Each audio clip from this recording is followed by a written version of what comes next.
Near Pawley's Farm Valley Forge National Park, early spring, a full moon cast pale shadows over the two men digging and flinging dirt out of a hole, their movements rhythmic. The moonlight was bright enough they could see the small pebbles in each clump of dirt, see each other's sweaty, dirt-streaked face. Snake stopped digging, swiped the back of his hand over his eyes. "I'm tired. Can we give it a rest a minute?" He eyed his best friend, let the words pour out. "It shouldn't have happened, man. She was a gamer like us, and when I told her my handle was Snake and yours was Dante, she laughed, told me she loved World of Warcraft. Her online handle was Coolgirl34, she told me, and then she leaned up and whispered to me she liked to call herself Aelith the Dreamer because the name was so magical. I never even found out her real name. She was fun, Dante. She even joked she hoped she wouldn't fail organic chemistry because she couldn't put down her PS4. She wanted more superhero women who don't look like adult entertainers. She was alive, laughing. Just a while ago, Dante kept his voice earnest. "Snake, you need to stop the recriminations and calm yourself, look forward. What's done is done, and yes, I'm as sorry as you are this accident happened, and that's what it was, an accident.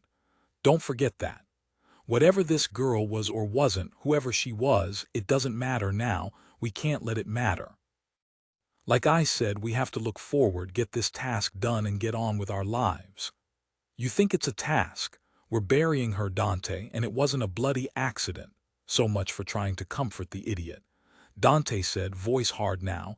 "Aelith wasn't your soul mate, she was only a girl you just met whose time had come." "Yeah, sure, like we should blame her karma. We made her time come. She might have been my soul mate, who knows?" "All right, so she told me she had a boyfriend, but he wasn't with her tonight, so maybe it wouldn't have lasted. She was what, 20? What kind of relationship lasts when you're 20? Dante punched Snake's arm. "Get hold of yourself. There's nothing we can do about it now. She figured out we'd given her my substance. She was about to scream and give us away. Don't tell me you would have preferred she bring us down. I had to hit her to shut her up. We were lucky to get her out of there without anyone noticing. Not that most of those drunk young morons would have paid attention, even if we fired off a shotgun. Your fire in the kitchen was crazy risky, but I've got to say it gave us cover." Still, Dante shrugged. "Nothing else to do, and it got everybody panicked and running, not paying attention to anything else. So maybe it was overkill, but who cares? We're here and we're safe." Snake shook his head. "I still can't believe she just died right there in the car. So now we have to make her disappear forever. They'll start looking for her soon enough, but they won't have a clue. We can't be here all night though, so keep shoveling. It's time you thought about yourself, Snake." But Snake looked down at his blistering hands, his gloves forgotten back at the frat house. "This shovel we stole is crap. It's got no heft, even for cutting into this soft earth. Look, we lucked out even to find shovels and a tarp in that barn without any lights coming on in the house. If you break that crap shovel, Snake, you'll have to use your hands. I'm not doing this all by myself. We're in this together, don't you ever forget that." They dug in silence again, shoveling up dirt, throwing it over the side of the grave. Snake stopped. "I think after we'd let her go, I would have called her later, gotten together with her maybe, gamed with her. Who knows? Fact is, you screwed up, let her see you putting something in her drink and you had to kill her." So Snake wouldn't let it go. Of course Snake blamed him, it was par for the course. Blame on top of his non-stop whining. Dante wanted to hit him so hard his own crap shovel broke and bury the two of them together. He forced himself to be patient as he said matter-of-factly, "I gave her the same amount I always use. Who knew she'd figure it out? Don't you blame me, not my fault." He paused a moment, studied his friend's face. Time for mending fences, a touch of sympathy. "I'm sorry, Snake, you liked her. Sure, you wanted to get to know her better, but what happened wasn't anybody's fault." He bumped his fist against Snake's shoulder. "Hey, I guess we can only give this one a projected score, right? On spec. Hey, what's this?" Dante leaned down, picked up a shiny piece of metal, raised it. "It looks like a really old belt buckle." Snake, distracted, studied the buckle. I'll bet it goes way back, maybe one of the Revolutionary soldiers' belts from the camp at Valley Forge. There's writing, maybe a name on the back of the buckle. I can't see well enough to make it out. Look, here are some buttons, too. Dante shrugged, slipped the buckle and the two buttons into his jeans pocket. Snake froze. Did you hear that? Someone's out there, maybe a hunter or a couple of kids making out. They'll see us, call the cops. Dante didn't spare him a look, just kept digging, heaving shovelfuls over the side. He swiped sweat out of his eyes. Sure, a hunter in a park at midnight. If it's kids making out, believe me, they're not going to be paying any attention to us. Come on, Snake. I know you have bat ears, but there's nothing out there to worry about. We were really careful when we carried her in. There's no one around. But we don't want to be here this close to Godwin or that freaking fraternity house any longer than we have to be. Another foot should do it. We've got about 4 feet, yes. Another foot should keep the animals from smelling her, digging her up. Smelling her, animals digging her up.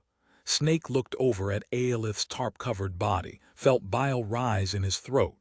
She'd been so beautiful, so alive. Really, I know she'd have gone for me if I'd asked. I don't want to do this anymore. I don't want to troll with you anymore. Patience, patience, Dante said. She was pretty drunk, so she might have agreed to spend time with us, but she wouldn't have gone for both of us at the same time, not without some help from my substance. Yes, I agree with you. I hate it as much as you do, he shrugged. It's a real pity, but what's done is done. Like Snake, he looked over at her body. The pity was she hadn't waited to die until he'd enjoyed her company. Anyway, we don't have to think about anything now except finishing this up. After you've thought it over, except it was a tragic accident, I think you'll change your mind about going trolling again. You have too much fun with the girls. Dante stopped digging a few minutes later. Deep enough. No reason to get any dirt here. He threw his shovel out of the hole and Snake followed suit. Dante cupped his hands under Snake's foot, took his weight, and heaved him out of the grave. Snake looked down at his friend, always in charge since they were boys, always deciding what they were going to do and how they were going to do it. Until tonight his substance had worked like magic. They'd always cleaned the girl up and gotten her clothes back on before they left her in her car or her apartment. Did any of the girls they'd ever even suspect what had happened to them? Who knew? Never been any blowback. Snake remembered one of Dante's girlfriends in Boston. They'd spent time with her over and over that night, and what a rush it had been. What was her name? Biffy, Button, something like that. She'd broken up with Dante not long after that magic night. Had she remembered anything? No one could ask her now. She died in a car crash only months after they'd spent time with her. Since Dante was bigger, heavier, Snake had to brace himself to pull him out of the grave. They stood a moment, looking down into the black hole. Dante nodded toward the body. Let's get her in and covered up. I'll call Alan, tell him we're on our way. We can shower, spend tonight at his pad. Shouldn't take more than a half hour to Philadelphia this time of night. Snake said, We're filthy. What do we tell Alan? Dante shrugged, gave a laugh. Not the truth, that's for sure. We'll tell him we had a wild party in the woods and he should see the girls. Don't worry, I'll come up with something wild enough even for Alan's jaded palate. Can you see him as a us congressman like his dad one of these years? Boggles the mind. Well, what about you? That's what your family wants for you too. I haven't made up my mind yet. Not important now, Snake. Let's focus on what we're doing. Snake looked down at Aelith's body, felt cold grip his guts and the rising bile again. He whispered, I wish you hadn't died, Aelith. Dante's hands fisted, his patience nearly at its end. Well, she did. She was asking for it, Snake. She came on to you with all the gaming lingo. She did that, not you. Think of it this way, at least she went out happy. She'll be young forever. Snake stared at his friend, wondering if Dante was dissing Aelith on purpose because he knew Snake liked her. He realized he couldn't talk because he'd start crying. They lifted the body over the grave and dropped it in. Snake saw a clump of her black hair as he dug his shovel into a mound of dirt and swallowed convulsively. Aelith the dreamer wouldn't be forever young. She'd be forever dead. When the grave was flat enough, they spread rocks and branches on top. When Dante was confident everything looked natural, they carried the shovels back to Dante's Jaguar, fit them diagonally in the small trunk, slammed down the lid. Snake watched Dante pull out his cell and call Alan Brandt in Philadelphia, ask him if he'd like to have guests tonight. Snake heard him laugh at something Alan said. They drove slowly along the narrow dirt road to the Schuylkill River Trail, to turn onto 176E to Philadelphia. They made one stop to throw the shovels away. The night once again became still and silent. An ancient, naked-branched oak tree hovered near the grave. A deer came to sniff at the flattened earth, paused, raised her head, and slowly backed away into the forest. The earth settled. Bluebells grew through the branches they'd left, blanketing Aelith's grave in the spring. The oak tree spread its thick green-leafed branches over the grave. Year after year, Delta Rho Phi Fraternity Rave Godwin University Creighton, Pennsylvania 5 hours earlier. Mia stop. When Mia looked over at her friend, she pulled up. What, you don't want to go to the rave? Serena Winters took her friend's shoulders between her hands, shook her. Of course I want to go, but this moment I want you to pay attention. Now listen up. Yes, he's a creep and a loser and a cheat, and you were smart enough to see what he is and kick him out the door. What did you expect from that jock? He probably keeps a scorecard. Mia sighed, kicked a pebble out of her path. She still felt angry enough to spit. She said, "You did tell me Rod would cheat on me if I didn't put out and right away. Like buy a girl a hamburger and she owes you favors. Them's the rules. I heard some of these frat boys keep their scorecards posted in the common room." Serena said matter-of-factly, "Some of the girls in our dorm collect guys too, keep count, they just don't advertise it as loudly. Look, Mia, it'd have been worse if you'd slept with him, so that's something you don't have to feel mad about." Mad, after how he treated her. Mia wanted to kick him in his crotch until her knee hurt. Then use her other knee. Mia said, "Doesn't it ever worry you that Tommy Maitland's a jock, and not just any jock, the starting quarterback?" "Yeah, he is, but Tommy's one of a kind, you know that. Of course I wondered about him at first, but it didn't take me long to realize his head's on straight. Of course he thinks about relationships a lot, he has to since he's a guy and it's hardwired, but he isn't out to score all the connections he can get in 4 years. He wants to be an FBI agent like his dad, a bigwig in Washington. So Tommy knows he's got to be disciplined, take all his decisions seriously.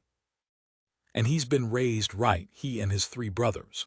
Tommy tells me his old man is tougher than any of them. He says the only one tougher is his mom." Mia looked at her best friend, grinning at her from ear to ear, her beautiful hair all twisted up on top of her head to make her look taller. She said, "Serena was a dynamo, full of energy, always ready for almost anything.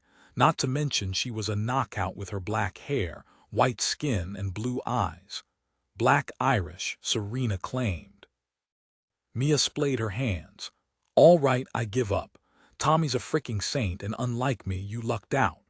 Serena wiggled her eyebrows, whispered, "I wish he'd come with us tonight to this rave, but his mom had her appendix out yesterday. He and his brothers all zipped back to Washington to hold her hand. They say it's a good sign when a son really loves his mother, right?" Mia didn't have any brothers, but she supposed that was true. She said, "I've never been to the Delta Rho Phi rave before, but I do know we'll have to be careful. There'll probably be drugs. I heard there'll be guys from other schools there, older guys too, so be watchful, okay? A bunch of our friends will be there. We'll stick close to them, we'll be fine, but look out for more guys like Rod, they litter the ground." Mia looked down at her watch. "It's been going on for a while now, so we'll have some catching up to do. Good grief, listen." They were a block away from the Delta Rho Phi house when they heard the music, a heavy metal band playing on the frat house sound system at a gazillion decibels, crashing through the air. Mia would bet the frat house was shaking from the force of it. They heard voices shouting to be heard over the music, and the manic laughter of people well on their way to being drunk or high on something. They wove their way through dozens of students from the hallway into the large common room of the 75-year-old Delta Rho Phi fraternity house. It was a huge old colonial that housed a lot of boys who studied only when they were shackled to their desks by looming deadlines. A frat house for academics it wasn't. All the furniture was shoved to the edges of the room, and about 40 boys and girls with beers or glasses of gin or the house specialty, the recipe known only to Delta Rho Phi, vodka-laced lemonade. In their hands were gyrating to the deafening music provided by a DJ who looked like he'd been feeling no pain for quite a while already. Mia smelled the lemons as she slipped into the chaos, spotted friends, and accepted a beer. She and Serena stuck close to them for about 30 minutes, but by 10 o'clock, most everyone had sailed past drunk from the specialty of the house.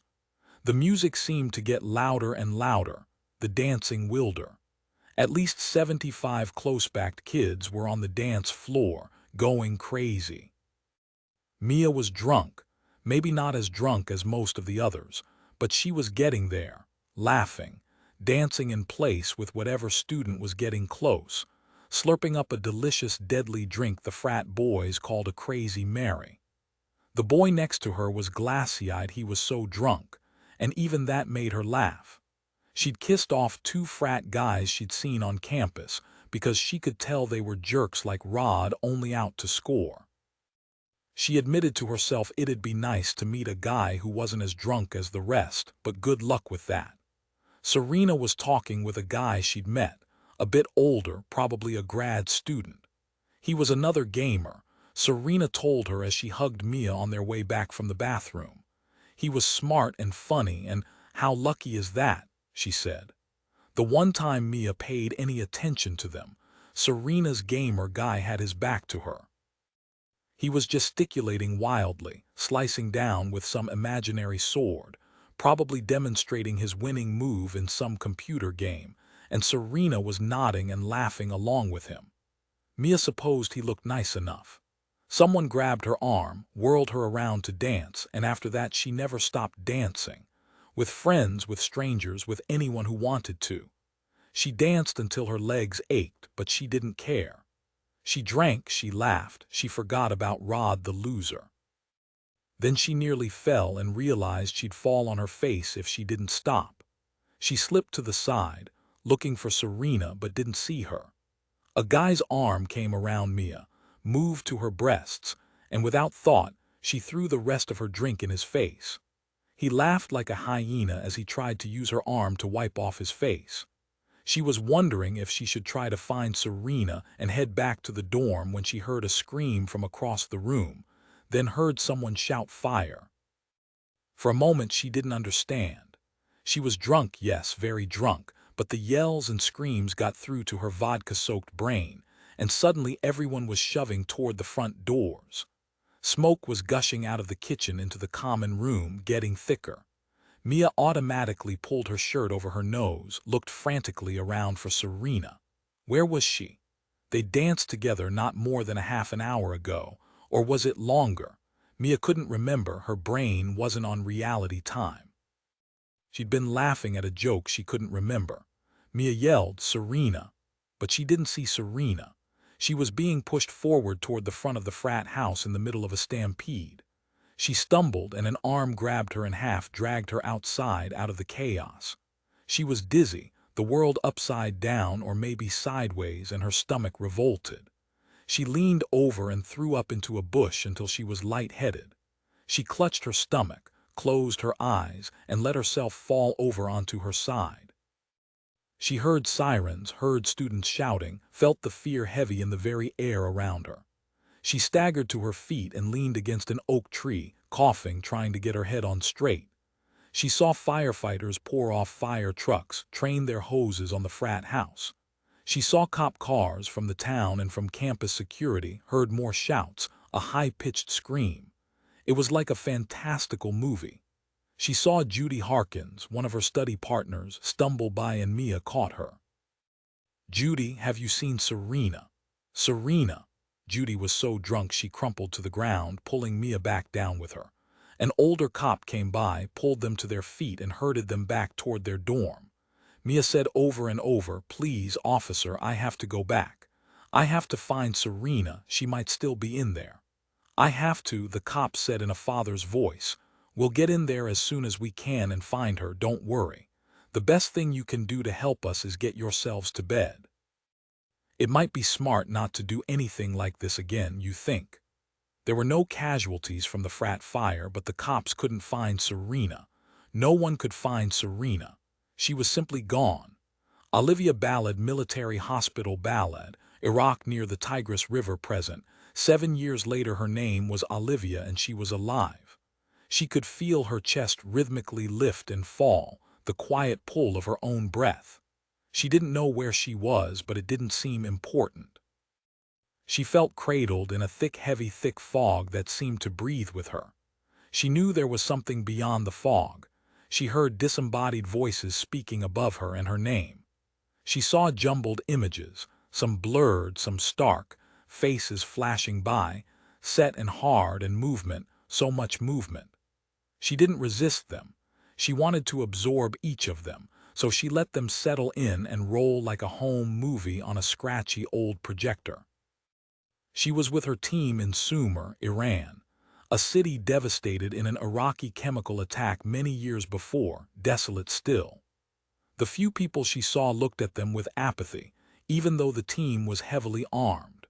There were 4 of them, all wearing dark brown fatigues and caps, assault rifles strapped across their backs, magazines exed across their chests like banditos, grenades, Semtex and timers strapped to their waists. She saw 3 canteens of water hanging from her belt, a sat phone snug in her breast pocket. She knew there were satellites overhead, watching them, always watching.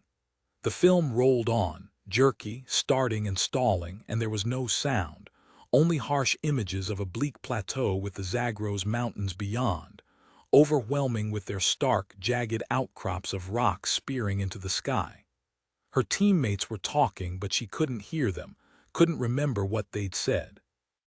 She wanted to see the film through, understand all those images, and wondered if she could be in charge, become the narrator. So she whispered into the fog, "We're trotting along in a single file at a steady, brisk pace, but it's so hot it's hard to breathe. Soon all of us are panting, pausing often to drink. I feel sweat running down my back, sticky and hot, feel my body protesting the steady climb over the endless jagged rocks and scattered boulders, loose underfoot, ready to twist or break an ankle. I try to avoid thick, ugly brambles with their sharp thorns to rake to the bone, raise my hand to warn the others to be careful. At least if anyone's looking for us, it will be hard to pick us out from our surroundings. We blend so well. I wonder how it can still be so hot when it should be dark in an hour." I hear a noise. It's my sat phone beeping and I raise my hand.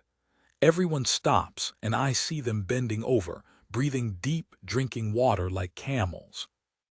The static is fierce, but I hear our station chief saying, "Hashem, the man we're here to take out with us, is on the run, Iranian soldiers in pursuit." I wonder how they could know he was here, be on him so fast, but I know if he can only get to us, we might still get him back to Sumer and to the Iraqi border under the cover of night. The film stalled. She felt her head swimming, but she needed to go on. "I must find a high rock to see exactly how close Hashem is to us, how close the soldiers are to him. I know they want to kill him, and so does he. I hear the womp-womp of helicopters in the distance. My heart jumps. They could kill us all in a second if they see us. At least there's only one track through the Zagros Mountains large enough for vehicles of any kind, and Hashem is well north of it. I climb up a jagged mess of boulders, slip into a narrow crevice, and raise my binoculars. All I see is bleak and hostile land, full of impossible cliffs and narrow passages and plunging drops into rock-strewn gullies. I see Hashem. He's dressed like a herdsman, his robe flapping as he runs, highlighted by the setting sun behind me. I don't think he'll make it. There's a beep again, my sat phone. All I hear is abort. I pretend they're static and flip off the phone. We all realize there's been a breach. The Iranian soldiers know we're here, but we agree we're not going to let Hashem be taken. We run all out. We're only 50 yards away, but it's tough going. The soldiers see us and fire, their bullets kicking up dirt and rocks all around us. We dive for cover and fire back, trying to keep the soldiers pinned back to give Hashem a chance to get to us. Bullets ricochet off the rocks around us, and the noise of the automatic weapons is deafening. It's hard to breathe, the dust is so thick. Hashem is close. He's nearly to us when he's hit and he falls. Mike's closest. He runs to him, throws him over his shoulder while the three of us cover them, changing magazines and firing again and again, kicking up air full of dirt and flying shards of rock. Mike runs back through a narrow gully toward the plateau, and we follow, firing as we run. I run to Mike and try to help staunch the horrible wound in Hashem's chest. I wonder why he wasn't shot in the back since he was running away from them. I suppose he must have turned to see how far back they were, and a soldier nailed him. He's heaving, blood bubbling out of his mouth, but he's desperately trying to talk, and Mike and I both lean closer. But I know it's no good. I hear Andy yelling at me, and I have to leave Mike and scramble up to higher ground to join them, and we take cover behind a mess of boulders until we can see the first of the soldiers follow us into the narrow gully single file. We fire and several fall.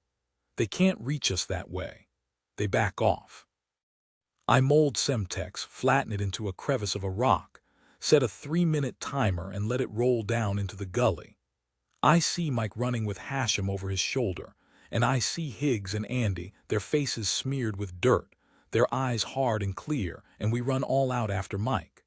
Bullets slam into a boulder next to me, close, too close. I feel a rock chip strike my arm and I stumble.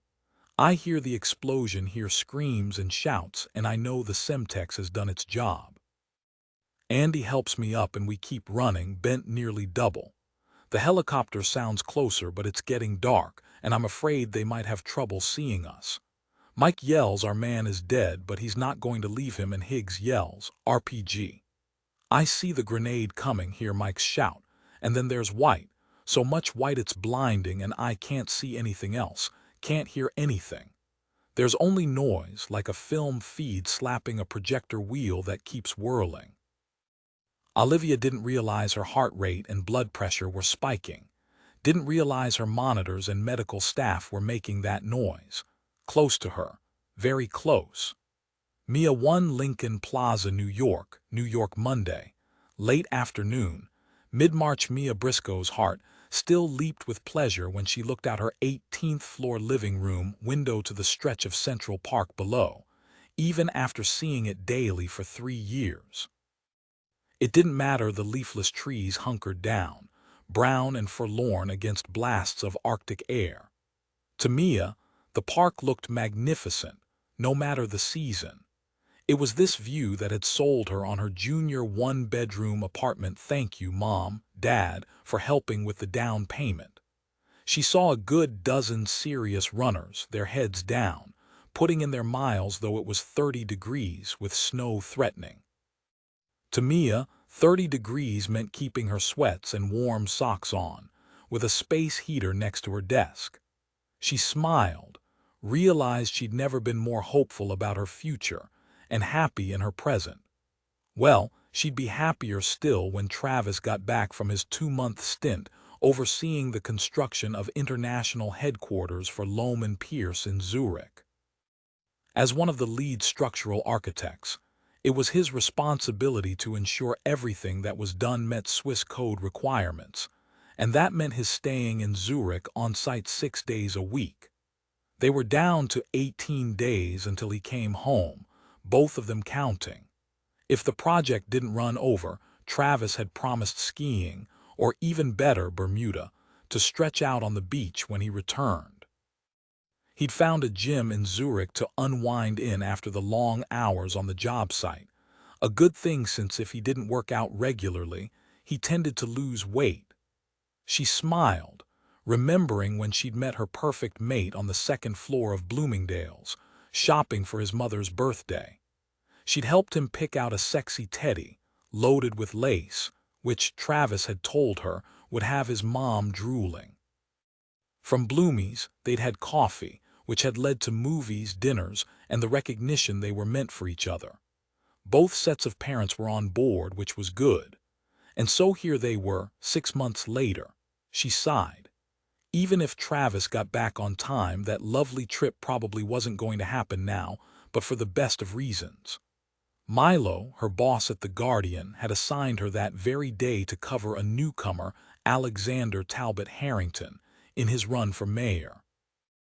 It would be her first dive as a reporter into the political deep end of a campaign that was already heating up. She'd spent much of her day researching Harrington, and despite the three very proper names, which in his case really did mean pots of old money, she was finding him interesting. He was the scion of the wealthy Boston Harringtons, multi-generational owners of the First Street Corporation, an international banking firm touting roots that went back to the National Bank, founded in 1792. Yes, old money and clout, political and otherwise. He'd headed up the New York branch of the family business for the past 5+ years, but when he declared his candidacy for office, he handed the reins to his operational VP for the duration of his campaign and beyond if he won. Tonight was to be his biggest fundraiser, and Milo had gotten Mia invited. Her cell belted out Bad Henry by Thorny. It was Travis. It burst right out of her. "Travis, have I got some news for you?" he laughed. "Let me guess. I know you're not pregnant unless you've kicked me to the curb and found someone else. I know you weren't fired or your folks would have called me. And best of all, come Tuesday, we'll be down to 17 days and counting. And wonder of wonders, it looks like everything's on schedule, which means, of course, the American on-site architect is really amazing at his job, able to corral all the wild hares, otherwise known as contractors and their minions. Well, for the most part." Mia laughed too. "Okay, tell me how you're doing with the Taj Mahal. Really, it's all on schedule." "And what do you mean, most part?" she heard him sigh. "So far. I speak French and my German doesn't totally suck, but when the head contractor, Gottfried Himmler, wants something I don't want to approve, he speaks fast to try to trip me up. No need to flatten him, maybe just take him behind the porta potty and explain how things are done in the US if someone doesn't cooperate. Haven't yet, but I do speak back to him in English, lots of idioms just as fast. We've got this stalemate going. So no harsh measures required. It was close once, but I appealed to his perfectionist side. Is it as cold there as it is here? Colder, maybe. It's snowing a blizzard here in Zurich, and all I can think about is you in a bikini on the beach in Bermuda.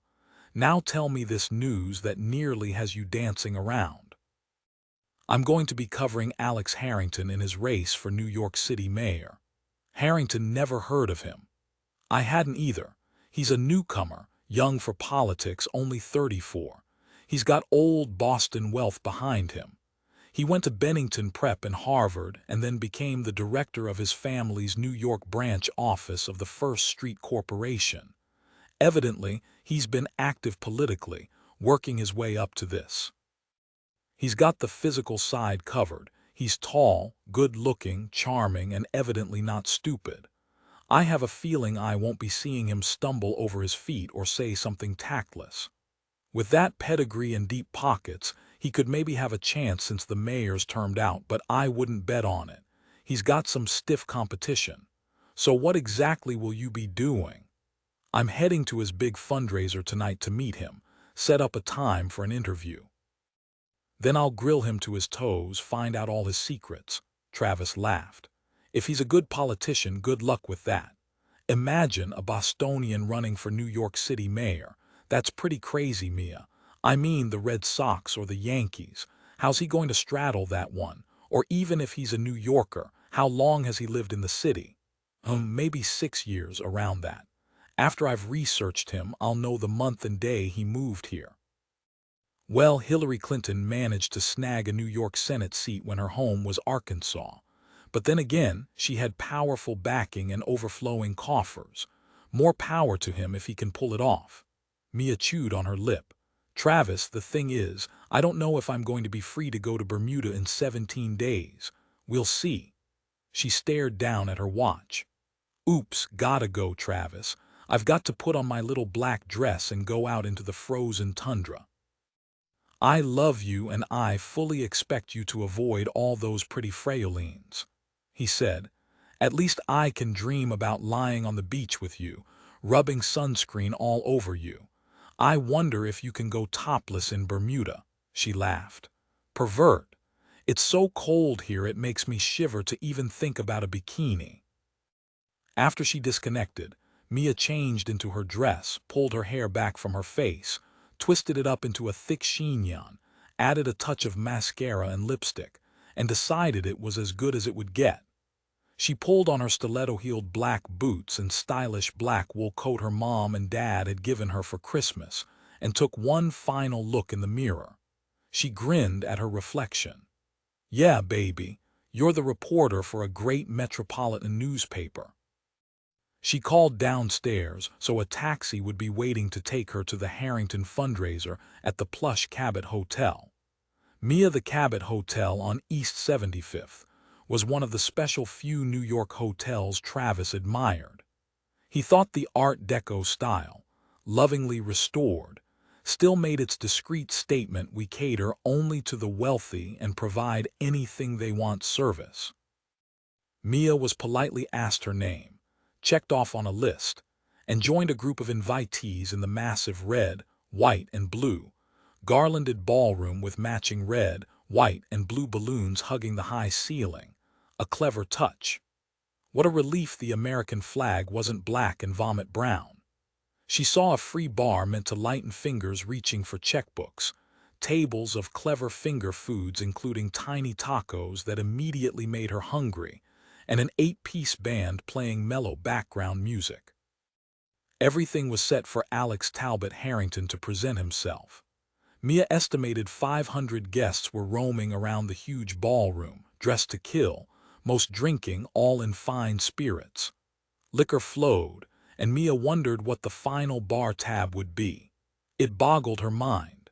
She figured Harrington, with his family's support and reputed bottomless pockets, didn't much need tonight's contributions, capped as they were, for the campaign. He needed these fundraisers for the exposure, the publicity, the opportunity to meet the movers and the shakers, people he was smart enough to know he needed badly as a newcomer. She worked the room, seeking out people's impressions of Alex Talbot Harrington, came across a couple of social media hounds she'd locked horns with a couple of months before and would like to gullet. The music stopped, conversation died out, and Corey Hughes, Harrington's campaign manager, stepped to the microphone and introduced the candidate. Alexander Talbot Harrington stepped onto the stage to loud applause. He had to raise the microphone because he was tall, and wasn't that lucky for him. Mia set her iPhone to record so she could focus on him. He was good-looking in person, with fine chiseled features and a square jaw, all the physical endowments a successful politician could need. He smiled and began speaking. She was struck by his lovely, distinctive voice, with only a trace of the Boston Brahmin accent, and wondered how long he'd worked at blending it with New York speak. He came across a bit like another J.F. Kennedy, but easier on a New Yorker's ear. His speech itself was smooth enough, self-deprecating at the right places. He obviously had good writers. He acknowledged he was young, an outsider to New York City government, and apologized with a smile for being from Boston, and he just about managed to turn those New York negatives into positives. He focused not on partisanship, but on solutions for the city's festering problems, left unsolved for too long by the current administration. He said little of real substance, and Mia wasn't surprised when the few specific positions he took were greeted with applause, since the room was filled with like-minded people. After 10 minutes, he grinned at the room and stepped back to thunderous applause. The band blasted out, "Happy Days Are Here Again." Someone touched her arm, and she turned to see Miles Lombardi, Mr. Harrington's senior staffer. He was a fair young man no older than 30, an up-and-coming political wunderkind. Mia thought he looked like a wise owl with his big round glasses and goatee. He introduced himself, smiled, and said, "Mr. Harrington was pleased to hear you'll be the chief correspondent for The Guardian covering his election for mayor. I'm confident you'll feel quite supportive when you learn more about him." He sounded slick as stream-bed rock, even smoother than Harrington. She gave him a fat smile. "Don't you mean his run for mayor? You do know it's in my contract to be as objective as I can be, right?" Mr. Lombardi returned her smile, showing perfect straight teeth. "One naturally prefers optimism, Ms. Briscoe. Whatever you need, please contact me or Mr. Harrington's campaign manager, Corey Hughes." He gave her his card. "Mr. Harrington would like to meet you. Please wait here." Mia accepted another glass of soda water with lime and ice. She never drank alcohol, not since that long-ago night that had devastated so many lives, hers included. As she waited for the candidate to come to her, she wondered if it was her blog or the articles she would write about him in The Guardian he thought more valuable to him. Probably both. Her 3-year-old political blog, Voices in the Middle, had garnered over 300,000 readers to date and was growing daily. Her scope was usually national, not local, and her readers a pretty fair sampling of the country as a whole. "Ms. Briscoe." Mia turned to see Mr. Lombardi, and beside him the candidate. "Alex, this is Ms. Mia Briscoe of The Guardian." Miles stepped back and nearly bowed as if Harrington were royalty. She took in Mr. Alexander Talbot Harrington up close and personal. She had to admit he presented the complete package. He smiled down at her, not all that far since she was 5'9" in her stocking feet. With her 3-inch stilettos, she looked him almost straight in the eye. She felt the force of his complete focus on her. Potent was the first word that popped to mind. Natural or learned. It didn't matter, she had no doubt it would serve him well. He took her hand, held it in a firm grip, and said in an intimate, deep voice, "It's a pleasure to finally meet you, Ms. Briscoe. Thank you for coming tonight. I've followed you in The Guardian, of course, but your blog, I've got to say I admire your ability to present both sides of a question without prejudgment or bias for either side. No matter how divisive the question you pose, you always find ideas to bring the disparate sides together. That's exactly what I hope to do in my campaign and as mayor. As you know, holding on to solutions that make sense can be very hard to do." She wondered who'd done the research on her blog and given him a rundown. She was impressed. Mia said with a smile, "Sometimes I have to hang on to sensible ideas by my fingertips because few who sit in the center say much. It's always the two extremes who shout out their views, dominate the news. They never shut up. But I do say that in my blog, don't I? Is that where you read it?" He managed to wince and smile back at her at the same time. "Since it's what I believe, too, does it matter? I know I'll be experiencing much the same. But all those folks in the middle, aren't they our real strength?" Mia responded to his smile, even knowing it was highly practiced, part of his shtick. He leaned forward. "Do you get a lot of hate mail from the extremes?" She had to laugh. "More than I can count.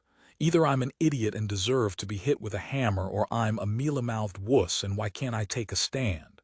Do you ever hear from the voices in the middle?" "Oh yes. Usually they tell me I'm not entirely stupid."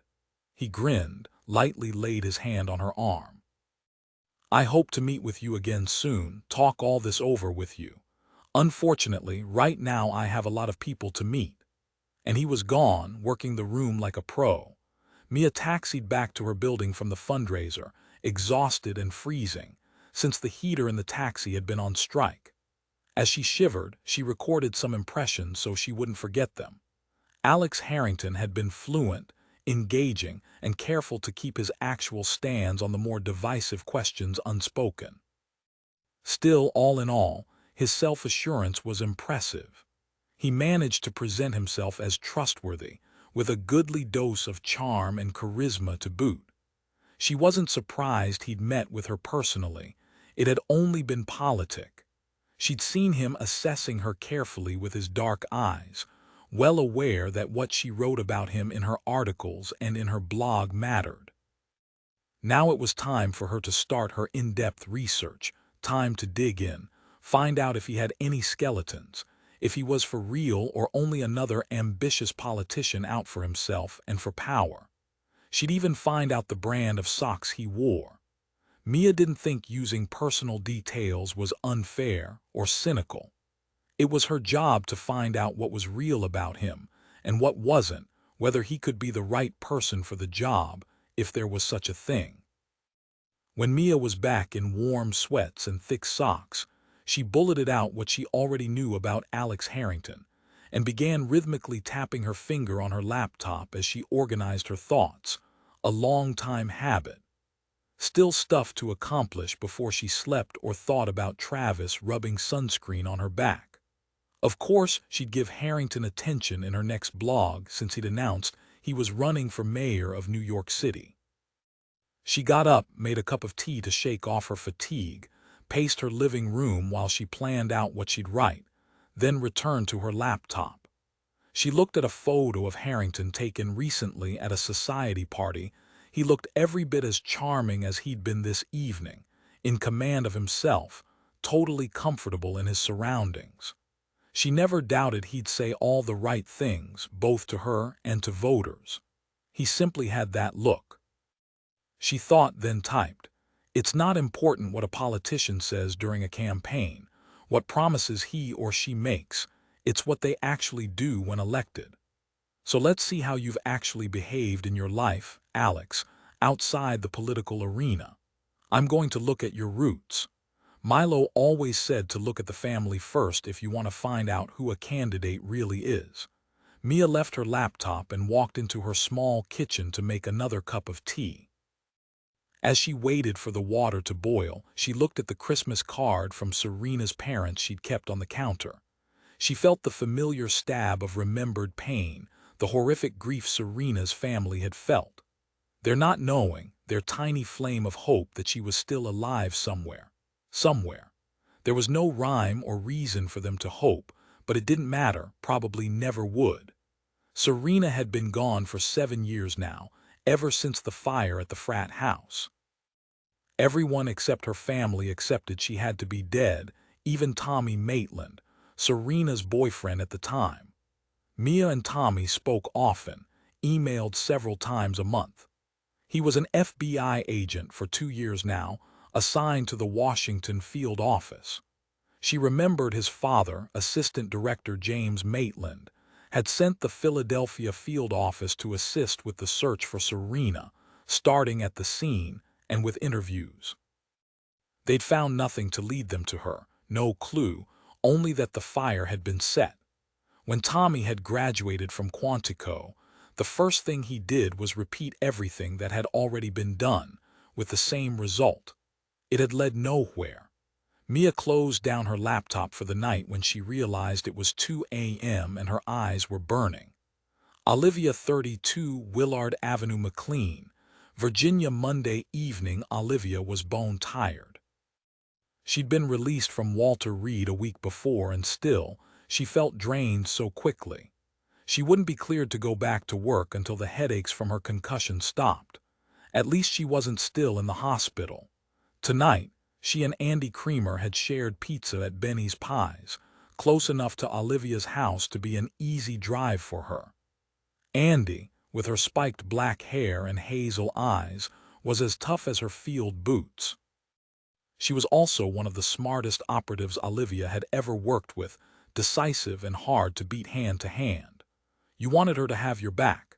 They'd been good friends since they'd trained at the CIA farm together 5 years before. They spoke of Tim Higgs, who'd been wounded in the leg during the Iran mission and was in Maine visiting his parents. They spoke of Hashim Jahandar, the Iranian undercover operative who died, and toasted him. His name would soon grace the wall of stars at Langley. And they wondered how it was possible Iranian military knew where they'd be. They didn't have to say it out loud. They knew they were lucky they wouldn't have their own stars on the wall next to his. Of course they spoke of Mike, where he might be, why he hadn't reported in to Langley to debrief with Mr. Grace, and what had happened to him. Olivia knew something had happened, and it scared her to her toes. She wished she could have flown back to the States with him, as least she'd have been close by, but they had wanted to keep her in Ballad for another couple of days before flying her back to Walter Reed Hospital. And he'd simply disappeared.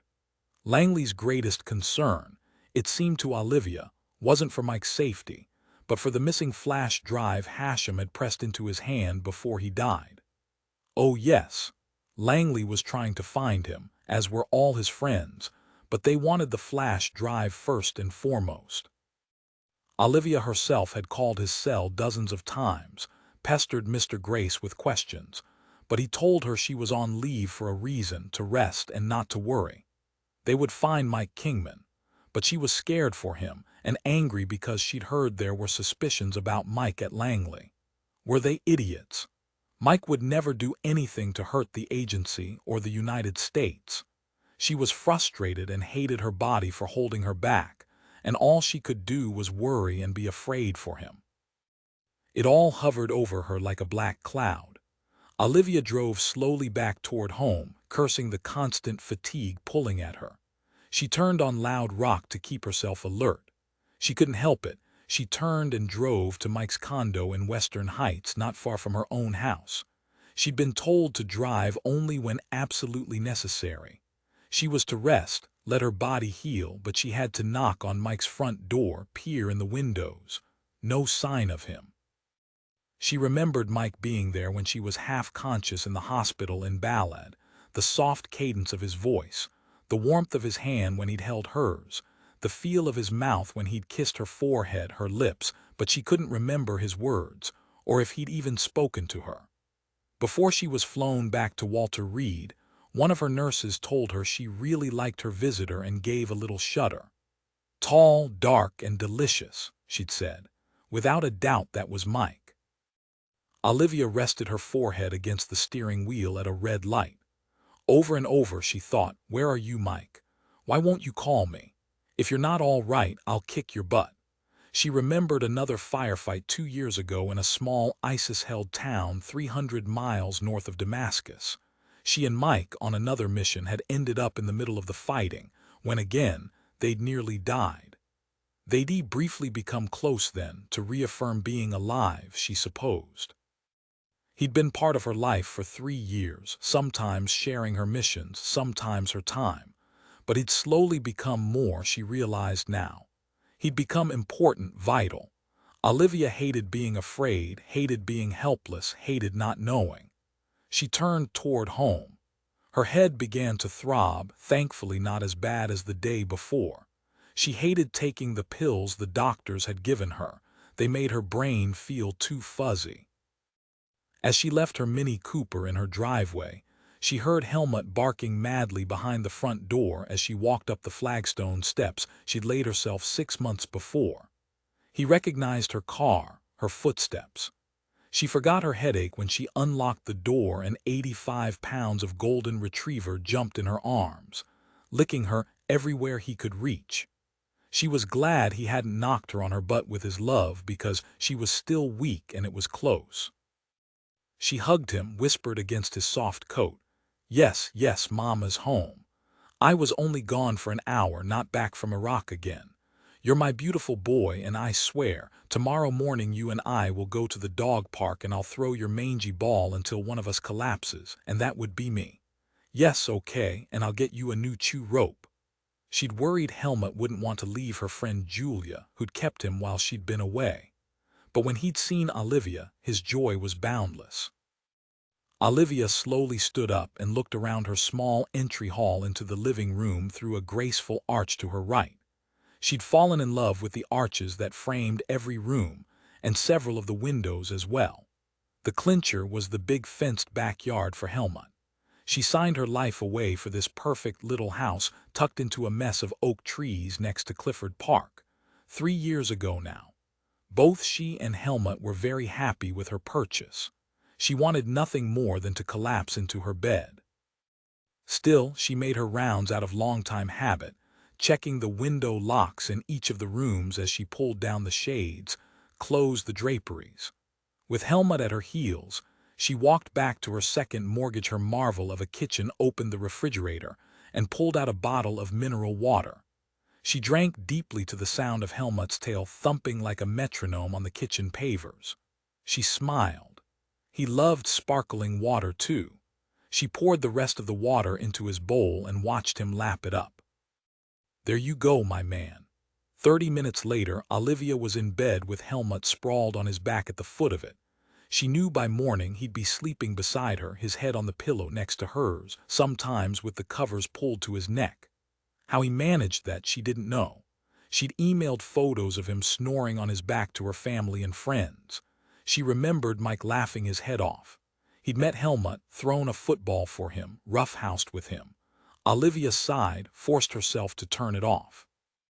She had to get well, and that meant long stretches of rest.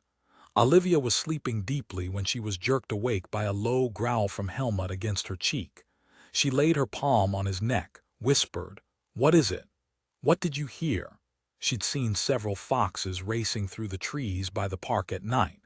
But Helmut was trained and he was smart. It didn't matter that she lived in a quiet neighborhood. She wasn't going to ignore his warning. It had been drilled into her at the farm, when she'd first joined the CIA, to be cautious, to always double-check. Olivia slipped out of bed, pulled on her wool robe and sneakers, picked up her Glock from beside her cell phone on the bedside table, and walked slowly to the living room, Helmut as silent as a ghost at her heels, as he'd been trained. She went down on her knees and gently lifted the bottom edge of the drapery with the muzzle of her Glock, looked outside.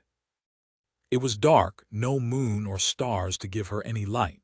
She scanned the trees out toward the park. Helmut's tail thumped on the floor. Time passed. She was turning to pet him when she saw a quick flash of light, gone in an instant as if a palm had quickly covered a flashlight. Her brain went to red alert. She was immediately operational. Someone was out there, and that was all she needed to know. She eased down the drapery, moved away from the window, Helmut beside her. She dressed quickly in sweats and boots, shrugged on a thick dark overcoat, pulled a black watch cap out of her coat pocket and covered her hair. She realized she was shaking from the damnable weakness and cursed her body. Didn't matter, she'd gut it out, find out who was out there. Olivia went down on her knees and looked into Helmut's eyes. "You've done your job. This isn't practice. Stay, sit quietly until I tell you to come." He immediately sat on his haunches, but he didn't look happy. She gave him a quick squeeze and moved as quickly as her body allowed through the kitchen, through the dead bolt, and eased out the back door. Olivia walked quietly around the side of the house, her Glock at the ready. There was only a slight wind, barely stirring the stark branches of the red oak trees, but it was icy cold, hovering toward freezing. She stopped at the front corner of her house, eased down on her knees, looked toward where she'd spotted the flash of light. She quieted her breathing and eased herself into the night sounds around her, listening for anything that didn't belong. And she heard it, a man's voice speaking a few words of English in a near whisper before he switched to Farsi. She strained to make out his words but couldn't. Another man whispered back in English, but again his words were muffled, indistinct. Then she heard them moving toward the house. Olivia's blood pumped hot and wild, but her brain was calm, focused. She went down flat on her belly so there was no chance they'd see her. She smiled. "Come to Mama, boys." When the two dark shadows reached the front door, they tried to avoid the porch light, but she saw both were dressed in black, their faces covered, and both carried guns with suppressors. Olivia slowly rose and shouted, "Drop your weapons. You know who I am, and you know I will shoot you." The taller man dropped to his knees and fired until his magazine was empty, but she was already belly flat against the ground again, and the shots went well above her. She fired twice, watched him fall beside the front steps. The other man was backing up fast, firing, Then he turned and ran back into the trees. She fired after him, but she didn't hit him.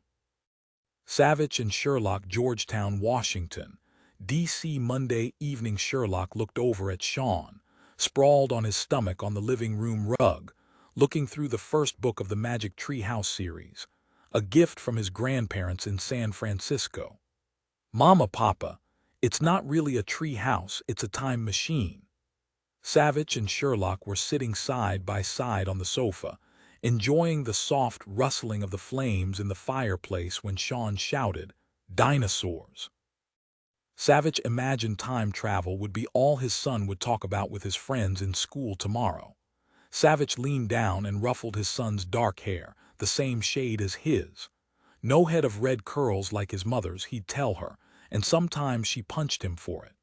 Sherlock tucked her feet beneath her and leaned into Dylan, her curly hair tickling his nose. She tilted her head up, touched her lips to his chin. "This is so nice, Dylan, like another dessert after the tiramisu." She pressed her cheek to his chin again, and he closed his arms around her and pulled her to his chest. Though Sean was time-traveling back to the era of the Tyrannosaurus Rex, Savich kept his voice low. Sean had bat ears and endless curiosity. "It's going to be even more frigid in New York than here, so dress warm." She settled in, sighed. "I can't imagine it being any colder. What a march." "You know, I couldn't say no, and Kelly wouldn't ask me to come up if she weren't in a jam, although what she thinks I can do baffles me." He raised a dark brow. "Baffles you? Why? It's not like there aren't dozens of really smart agents in Manhattan. Why me?" He kissed her nose. "I'm not going to feed your ego. I expect you to go to New York and prove how brilliant you are." Fact was, Savich didn't want her to leave, even for only a couple of days, but he knew she couldn't turn down a fellow agent in the New York field office who'd been in the trenches with her, as Kelly Giusti had. "At least you're helicoptering to New York, not fighting your way through the crowds at Dulles. Thanks for the vote of confidence and the pressure. I think Mr. Maitland pulled some strings to get me the helicopter, and all because he set up an interview with The Guardian while I'm there, revisiting the JFK terrorist incident again. He knows you'll make the FBI look good, and so you deserve the helicopter." She smiled, turned her face to rest against his, and her hair tickled his nose. He found himself inhaling her scent, a light rose, sweet, inviting, and it made him want to spend more time with her. But Sean was now dealing with baby dinosaurs, naming them aloud, telling them what to do, and so Savich said, "So Kelly's the lead in investigating a triple murder they think might be the work of an unusual serial. That sounds interesting, right up your alley." Sherlock shot Sean another look, heard him speaking to Cletus, a baby dinosaur, but still she kept her voice low. "She wants my fresh eyes on the crime scene, the kitchen in a spiffy home in Brixton, New York. She said the triple murder was made to look like a robbery, but they realized almost immediately it didn't add up. It seems the murdered husband's ex-girlfriend also had two former husbands, and both of them ended up dead soon after they left her. Both deaths were suspicious, one obviously a murder, but the proof wasn't there, so she skated. Both Kelly, her team, and local homicide think the woman could have killed all of them. Savich never liked it when they worked apart, but he sucked it up. Don't get a big head, but no one is better than you at reconstructing a crime scene, sweetheart. If there's something there, you'll see it." Sherlock rested her face against his heart, smiled as she leaned up to kiss him. His heartbeat kicked up again, hers as well. She whispered against his neck, "Let's get Sean to bed with his time machine and snuggle in under mounds of blankets. Maybe discuss how to help me relax for my trip." Olivia and Savich, Cow Criminal Apprehension Unit, Hoover Building Interview Room. Tuesday morning. Savich knew two things about CIA agent Olivia Hildebrand, besides her name, from Detective Ben Raven in his early morning call. She'd been in Walter Reed Hospital until a short time ago, recovering from wounds she'd suffered on a recent mission, and she was nearly killed by two men the night before, one of them Iranian. She looked exhausted, her face as pale as her white shirt, the dash of lipstick on her mouth not much help. Her thick chestnut hair was pulled back from her thin face in a fat French braid. She had expressive eyes, a deep blue, nearly navy, but the shadows beneath them were dark enough to hide in. Savich believed he saw strength in her eyes and hoped he was right. He smiled at her from the doorway of the interview room. "Good morning, Agent Hildebrandt, Detective Raven, and you must be Mr. Grace." Grace stood, offered his hand. "Yes, I'm Carlton Grace, Agent Hildebrandt's chief, in popular parlance, her handler. I direct and coordinate her assignments. A pleasure to meet you in person, Agent Savich. I've heard of you, naturally. I'm only sorry it's under such trying circumstances." Savich shook Grace's hand, a slender hand with short buffed nails, but his grip was firm. He was a slight man with narrow shoulders, no taller than 5'8", a long straight nose, a square jaw. He was comfortable to look at, his clothes sort of wrinkled, a guy you wouldn't give a second look if he walked by on the street. Ben had warned Savich that CIA Operations Officer Grace had only grudgingly agreed the incident at Hildebrandt's house was FBI purview, and he'd been even more reluctant to bring Olivia Hildebrandt and his own superior, Mr. Fulton Laudner, the CIA Director of Intelligence, to the Hoover Building, as if the FBI harbored a den of thieves. Laudner was late, perhaps to make an entrance. Savich had held firm. He wanted the CIA on his turf. Ben had said about Carlton Grace, "My take is Grace is reasonable enough, very worried about his agent, but he'll follow his chain of command and they'll fight tooth and nail to keep you from getting any information they want to keep classified, no matter how needful such information would be to you. My advice, keep your boot on their necks or they'll chop off your foot." Carlton Grace said, "Agent Savich, as you already know, this is Agent Hildebrandt." Savich gently took Hildebrandt's hand. "I'm Special Agent Savich." "No, don't get up," Olivia nodded. "Agent Savich. He knows I'm on the edge and he's being careful with me." He was being kind and she hated it, hated that she looked as pathetic as she felt. She forced herself to straighten, to sit tall, when all she really wanted to do was lean forward into the uncomfortable chair, put her face on the table. "Agent Savich, I've heard of your wife, Agent Sherlock, and her heroism. I was in Germany at the time, but it was all over the news." Savich felt the jolt of pride he always felt when someone spoke of Sherlock. He nodded, pointed to the coffee pot and cups. "Thank you both for coming. Help yourselves to coffee." He paused a moment. "Agent Hildebrandt, you need some orange juice." "All right." Her eyes brightened, she nodded, and he excused himself. He was back quickly and handed her a large glass of orange juice. "Our unit secretary, Shirley, keeps juice in a small fridge near her desk for mornings like this." Olivia drank down the whole glass, closed her eyes a moment, then smiled at Savich. "Thank you." She turned to Mr. Grace. "Sir, keeping juice around at Langley might be a good idea." Savich looked down at his watch, waited until Grace set his coffee cup down. "While we're waiting for Mr. Laudner, why don't you go over what happened to you, Agent Hildebrandt? I know very little. Please walk me through it." A bit of a smile appeared, disappeared. "You mean last night?" She had a lovely smooth voice with a hint of Southern, maybe Georgia origins. "Yes, I'm sure there's much more, but tell me about last night for a start." Olivia told him about her nightly routine, Helmut's waking her and seeing a brief flash of light. Her voice was emotionless, her recounting clear, no digressions. "I was hunkered down beside the front of my house when I heard the two men whispering. One of the men spoke Farsi, the other English, but they spoke very quietly and I couldn't make out their words. When they approached my front door, they were illuminated under my porch light. I saw they were both wearing black and black masks. I yelled for them to drop their weapons. The taller man was fast. He got off 7 rounds before I shot him.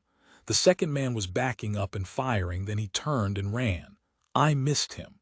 Ben Raven smiled. She sounded pissed. Savich said, "It makes sense these two men were pros.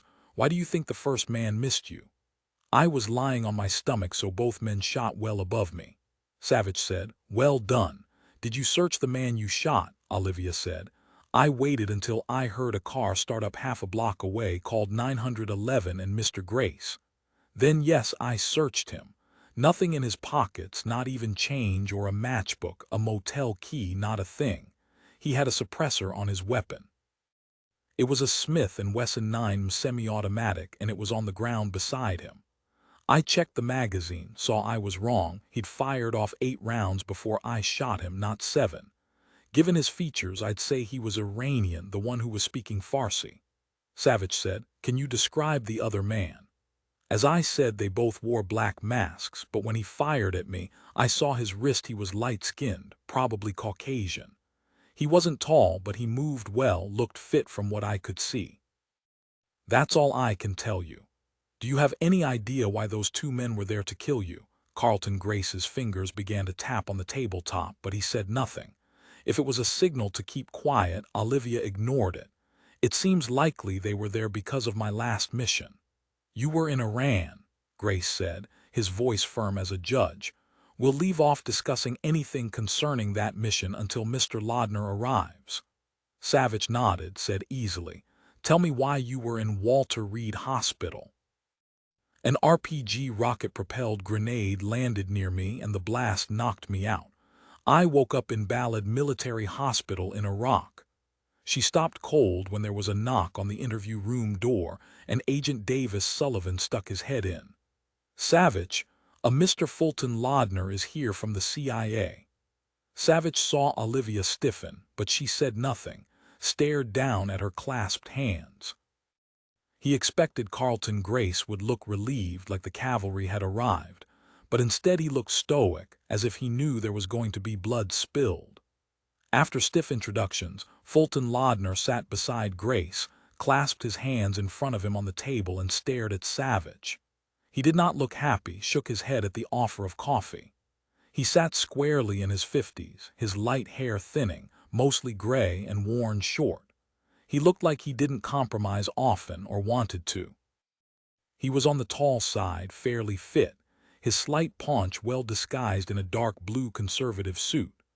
Savich saw calm intelligence in his eyes, felt Laudner sizing him up as well, imagined Laudner would rather shoot him than have to be in the same room with him and pretend to cooperate. He nodded to Grace, gave Olivia a stingy smile. He said in a calm, stiff voice, Olivia, I trust you are recovered from your disturbance last night. That's what that was. A freaking disturbance, Olivia nodded. Yes, sir. I'm fine. Laudner continued in a sharp, impatient voice to Savich. I was unable to be here earlier because I wanted to discuss this unusual situation with CIA Director Hendricks. Agent Savich, you know as well as I do that any investigation you conduct into this situation is unlikely to bear fruit. We have resources in place. We know the players. It is very doubtful you'll be able to find the identity of the foreign national agent Hildebrandt was forced to kill last night. There is even less chance you will find the second shooter. In short, you face failure, which makes it more obvious that the only intelligent solution is for the CIA to continue working on this case ourselves, even without domestic police power, while keeping you informed, naturally. So it was gloves off right out of the gate. Laudner's whopping lie to keep him informed if he took over the case made Savich want to smile. Time for his boot on Laudner's neck. Savich sat back in his chair, crossed his arms. Mr. Laudner, as you very well know, it's our responsibility in our charter, not yours, to investigate domestic violence that violates federal law, whether it involves a male clerk in the post office or a CIA agent. Since you were perfectly clear, let me return the favor. If you do not cooperate with me today, provide me all the information I need to proceed. Our own director will be told. Let me assure you, he will not take this lightly. Laudner's voice became frigid. You fail to realize how serious the diplomatic damage would be if Agent Hildebrandt's mission becomes public. You have no understanding of the possible consequences or retaliation, nor should you, because your charter hasn't equipped you to. There are lives at stake as well, lives that are our responsibility, not yours. All the more reason for you to tell me what I need to know. There will be no leaks from the FBI. Now, can we stop the pissing contest? Tell me about the mission to Iran that resulted in the serious injury of Agent Hildebrandt and the subsequent attempt on her life last night. Laudner's fist hit the tabletop. There is no definitive proof the attempted shooting last night has anything to do with Iran. Olivia's eyebrow shot up. She opened her mouth, closed it. Laudner ground his teeth, turned to Olivia. Agent Hildebrandt, what did you tell him about Iran? Nothing, sir. Only that one of the men last night was probably Iranian. I heard him speak Farsi, Grace said quietly. I believe, sir, you should tell Agent Savich about our mission to Iran. Laudner looked back at Savich. Very well. I am prepared to give you an overview of the mission, but certainly not the classified details. You may begin with the broad strokes, Mr. Laudner, then we'll see. What I will tell you is sensitive enough. Therefore, I ask that you, Detective Raven, leave now. What I will say is for Agent Savich's ears only. Savich nodded to Ben. He rose, grinned. Thank you for the show then, gentlemen. What I've already heard will be a cherished memory. He turned dead serious. Agent Hildebrandt, you can trust Agent Savich to keep you safe and find out how and why this happened. He turned and quietly closed the door behind him. Savich thought he heard whistling. Laudner's lips were seamed as he stared at the door. He turned back to Savich. I will remind you, Agent Savich, you will be held accountable for any leak of this information. Do you understand? At Savich's patient nod, he continued. Very well. We had an undercover operative embedded at Iranian military headquarters. He was in Tehran for 13 months when he discovered he'd been identified and was about to be arrested. He contacted Mr. Grace, who arranged for Agent Hildebrandt and her team to pick him up near the Iraqi border. He paused. It came as a shock to us to find him actually running from the Iranian military. We do not as yet know how the government found out so quickly where he was headed. Our operative was killed, but the information he was carrying on a flash drive was saved. There was sustained gunfire, and the team was hit by an RPG that rendered Agent Hildebrandt unconscious. She was airlifted to Balad Military Hospital, then flown back later to the States for evaluation at Walter Reed. The details of the mission, the name of our undercover operative, how we embedded him, the critical information we hope to obtain from the flash drive one of the team members managed to bring out, that is all highly classified. That's as much information as I can give you. Where is the flash drive? Laudner shook his head. We don't as yet have it. Why don't you have it? That is classified, Agent Savich. Savich looked thoughtful. I see. So the attack on Agent Hildebrandt last night could be an attempt to find the flash drive. Mr. Laudner said again, this time his teeth gritted. That is classified, Agent Savich. Savich said easily. It appears that flash drive, with the critical information on it your operative was bringing out, may well be the key, indeed the reason for the attack on Agent Hildebrandt. Who has the flash drive? Laudner said, annoyance radiating off him in waves. Very well, our operative was scheduled to arrive at Langley to debrief with Mr. Grace and give him the flash drive, but he did not. We don't know where he is or why he hasn't come in. We are searching for him. Until we have verified information to the contrary, we will assume the attack on Agent Hildebrandt last night was a retaliatory action against the team we sent to exfiltrate our undercover operative in Iran. Carlton Grace frowned. But Fulton, that would be entirely new, something they've never attempted before. Also, who would possibly even know the names of the agents involved? As far as I can see, there's simply no other obvious connection between Olivia's mission to Iran and the attack on her last night. No obvious cause and effect. He nodded to Savich. I agree with Agent Savich. It has to be the flash drive. Laudner smacked his fist on the conference table. How the devil did anyone know the names of the agents involved in the exfiltration? Mr. Grace said simply. They bought the names from someone who knew. I refuse to believe that, Carlton. No more about this. It is highly classified and absolutely none of the FBI's business. Savich thought he could work with Carlton Grace, but Fulton Laudner wouldn't give him the time of day unless by a direct order. He was too angry at being forced to hand over the reins to the FBI, resentful at even having to waste his time here at the Hoover Building, the FBI bastion.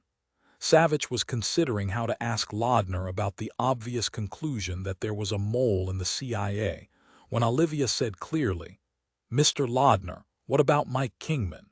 He's the team member, Agent Savich, who retrieved the flash drive and saved my life. He and the flash drive are both missing." "Have you learned anything about Mike, Mr. Laudner?" Laudner drew a deep breath, sent her a death stare. "The whereabouts of a CIA operative is hardly a conversation to be held here, Agent Hildebrandt." Olivia was past caring about her future with the CIA. She looked at Mr. Grace, then at Mr. Laudner. "Maybe the FBI can help find Mike, sir, and the flash drive." Laudner looked ready to burst into flame. Grace jumped into the breach. "Olivia, you look tired. You need to rest. We should continue this later. We'll take you back to the safe house." Laudner nodded. "Yes, Agent Hildebrandt will protect you. Agent Savich, you may call me if you have further questions. I will give you what information I am allowed to share." Before she could say anything, Grace stood, looked down at her. "Are you ready, Olivia?" Olivia was used to doing whatever he said, to carrying out whatever order her chief gave her. She trusted Carlton Grace forever. He'd always had her back, her team's back, always had their best interests at heart. He put his agents above the mission. He'd even protected her from Laudner and the higher-ups for ignoring the abort order trying to save Hashem, though they all knew she'd put everyone at risk and could have caused an international incident. But there was Mike. She knew something very bad had happened to him. She looked at Savich. "Can you find out who that man was I had to kill?" "Yes," he said, "I believe I can." "Can you find Mike?" "Yes, I can," Laudner snorted. "That's absurd, you're grandstanding. The men who attacked Olivia won't be found in your databases, and if we can't find our agent, you won't either, especially if he doesn't want to be found. Good day to you, Agent Savich." After this stiff, emotionless speech, there was a moment of stark silence. Olivia looked again at Savich. He winked at her. It was so unexpected from this tough-faced man who looked like he could derail a train, she nearly spurted out a laugh. Savich said calmly, "Mr. Laudner, Mr. Grace, thank you for your assistance. Olivia will call you, Mr. Grace, so you can tell her where the safe house is. For now, though, I need to speak to her further. Good day, gentlemen." It was easy to see neither Laudner nor Grace wanted to leave Olivia with him, but Savich merely looked at them and said nothing until both Grace and Laudner left the interview room, each with one last look at Olivia. Olivia said, "I am so screwed." Savich laughed. "Chin up, Agent Hildebrandt, it'll all work out, you'll see." He took her hand. "You've been through a lot and you don't know me. I know you're tired, running on reserves, and you're scared for your teammate Mike Kingman, but we need to talk." "We'll stop whenever you say, all right," Olivia nodded. She felt like a ping-pong ball bounced between Laudner and Agent Savich. But now, since she was with Savich, she'd say he'd won. At least there were no bodies on the floor. He was a handsome man, tough as nails, as she'd observed, but what impressed her the most was how he'd so smoothly taken down Laudner, and that was enough for now. "I could tell Laudner is starting to believe Mike never intended to bring in the flash drive, that he stole it and will sell it. That's just plain crazy. Mike is sometimes a pain in the butt, a stubborn macho idiot, but he's a man you'd trust with your life, a man to admire, loyal to his bones. Do you really believe you can find Mike? Find out why he went under with the flash drive?" So this agent Mike Kingman was important to Olivia. No, he was much more to her. Savich saw the desperate hope in her eyes and said without hesitation, "Yes." It rather shocked him. Was he the macho idiot now? Did he think he was invincible, think he was so bloody smart he could resolve this mess? Olivia searched his face. A small smile appeared. All right then, so be it. Now he had to deliver. Savich rose, offered her his hand. I think you'd be more comfortable, though, in my own conference room in the Criminal Apprehension Unit. It's nearby. But first I'll make sure we won't have to talk things over with your CIA superiors again. He pressed a couple of buttons on his cell phone. Ruth, please go to the door and make sure our 2 CIA guests are well gone. A moment later, Ruth came back on. They're standing in front of the elevators. The taller man seems angry, seems like he's berating the other one. The doors are opening and they're on. Doors close, now they're gone. Thank you, Ruth. CIA agent Olivia Hildebrandt and I will be right with you. He rose, stepped back, and motioned Olivia to join him. They walked into a large room full of workstations separated by short partitions and shelves. She heard voices, the sound of typing, saw an older woman with violent red hair give her a little wave. Shirley Needleham, the unit secretary and the keeper of the orange juice. She smiled, waved back. At the back of the room, a large glass window showed another office, this one with a view of the park outside, probably Savich's. A man stood up, smiled at her. Savich said, Olivia, this is Agent Davis Sullivan. Davis, Olivia Hildebrandt, CIA. He was a good-looking man, obviously surprised she was CIA. He smiled. Don't worry, you're safe in here from the FBI Gestapo, Olivia laughed. And I have your big boss to protect me. Davis said, none better. Savich introduced her to 3 other agents in the area before he led her into the glass-windowed conference room. Savich paused a moment when Shirley came into the conference room after them with tea and a plate of cookies. He thanked her, said to Olivia, Shirley is famous for her sugar cookies. They're made with Splenda, actually. He poured Olivia a cup of tea, offered her a cookie. So this big man bothered about cookies. Olivia felt more of her uncertainty fade away. She drank the tea, nibbled on the cookie, swallowed, took a deep breath. The blanket of fatigue lifted a bit. As I said, Olivia, we don't know each other yet, but we have 2 common goals: finding Mike Kingman and the flash drive, and bringing down whoever is behind this. Well, that's 3 actually, but I imagine we'll find out soon enough they're each a part of the whole. By the way, you can call me Dylan. The most important to me is finding Mike, alive. She hated it but felt tears burn her eyes. Your agents, they all seem nice. Good, she was trying to keep herself together. Savich said, they're the best. Now before we break off today, you'll give me all of Mike's usual haunts, even those you've already checked yourself. Names of relatives who live in the area, their haunts, you know the drill. I gather you know Mike well. Yes, she said, then added, okay, truth is, I know him more than just well. We've worked together at times for the past several years in most of the hot spots on the globe, primarily the Middle East and Northern Africa, since both of us speak Farsi and Arabic. He's smart, Dylan, and besides being a macho idiot, he has great intuition. I've often been afraid for him because when there's obvious danger, he runs toward it, not away, and he never second-guesses himself. He risked his life to save me in Iran, to try to save Hashem, the operative we were sent to bring out. Savich saw the tears on her cheek. You're more than teammates. She blinked at that, started to shake her head, realized it was true. Yes, I suppose we are. Our assignments have separated us for periods of time, so we've been on and off, I guess you'd say, but I've trusted him with my life many times. She paused, and another tear trailed down her cheek. She brushed it away angrily. I'm sorry to be so weak, but Mike is very important to me. Have you seen him at all since your injury? Yes, he came to see me in Balad, but I was too confused to speak to him. It's possible he wanted to warn me, tell me he discovered something was off, but he couldn't. I was dead to the world. Why do you think he disappeared? I have no doubt something bad happened, or he would be here, ready and eager to fight.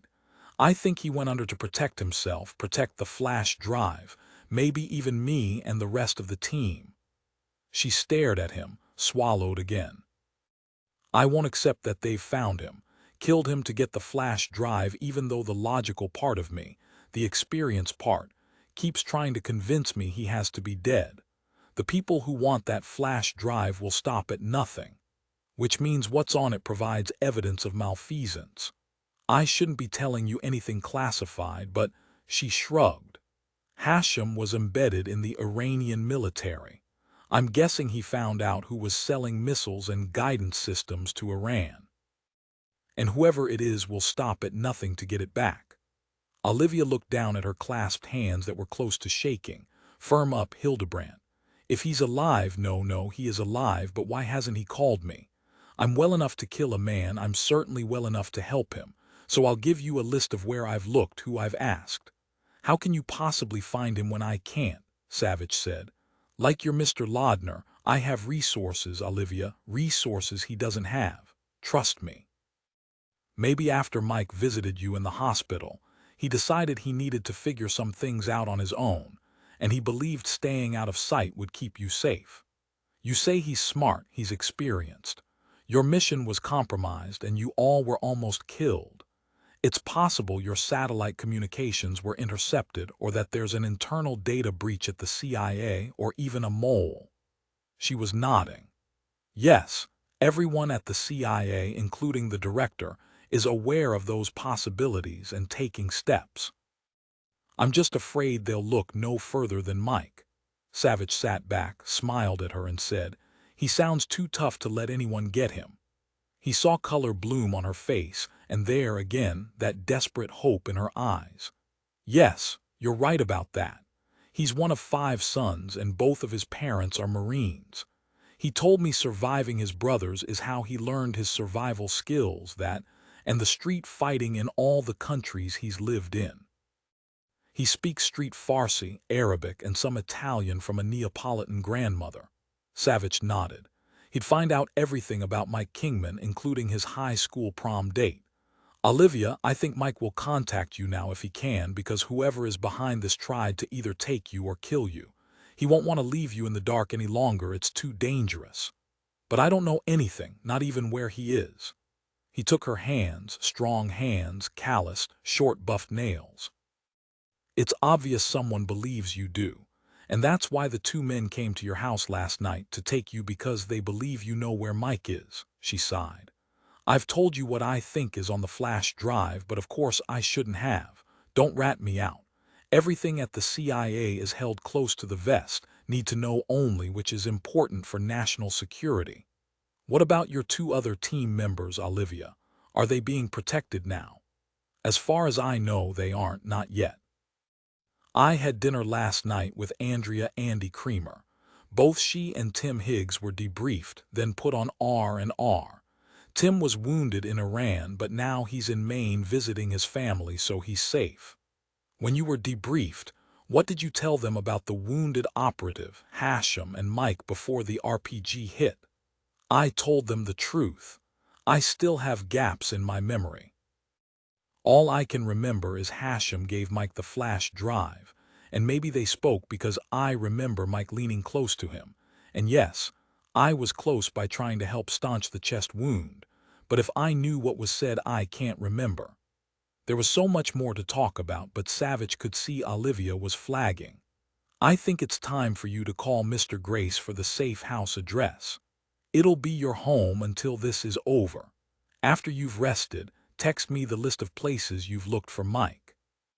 Here's my private number. Make it one of your emergency numbers. Savich rose. He watched her take a final bite of cookie slowly rise. She didn't move for a moment until she'd steadied. She turned to him and managed to smile.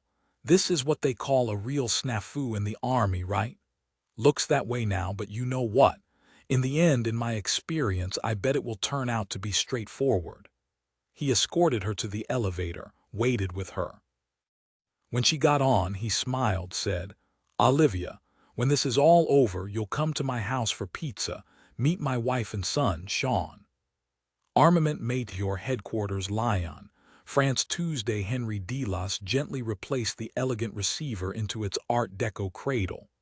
He preferred it to his soulless cell phone that wanted to be everything, telling him when to exercise, when to brush his teeth. The antique phone had been his grandfather's, a savvy old pirate who'd founded the armament Meteor at the start of the First World War. He'd sold weaponry and armaments to any country willing to pay his price, except to Germany, of course, because he was, after all, a French patriot. Henry's father hadn't appreciated either the phone or his own father, and was fast running the company into the ground when he'd keeled over dead from a heart attack. Finally, Henry took over. Henry had expanded into aeronautics and aerospace, and like his grandfather, sold to anyone he could except the Chinese, who stole the technology from other countries and had the brains and hands to build as many weapons as they wished. His major clients of late were in the Middle East, on all sides, an endlessly profitable place with its bone-deep hatreds and tankers of oil to finance never-ending attacks.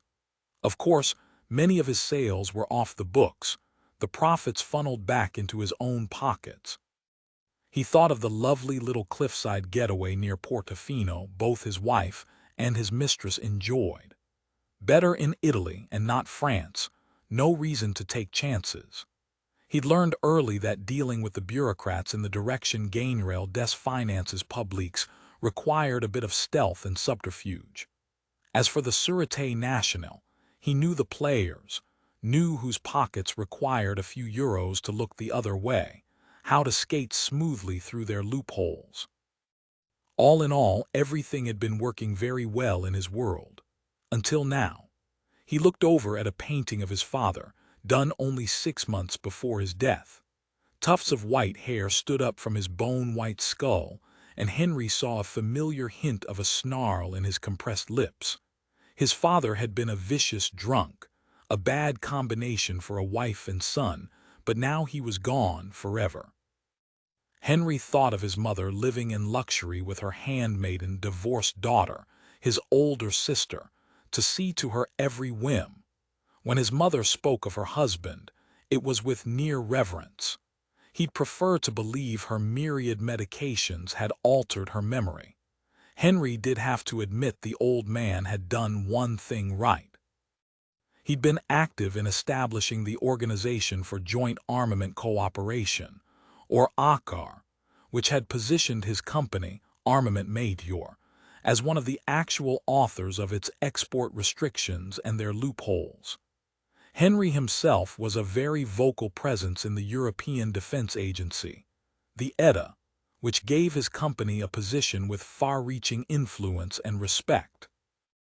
Except with the cursed Americans, who bulled their way around Europe, threatening companies with their sanctions, telling them who they could and couldn't do business with, interfering with their sovereign rights as French citizens to follow their own laws, see to their own interests.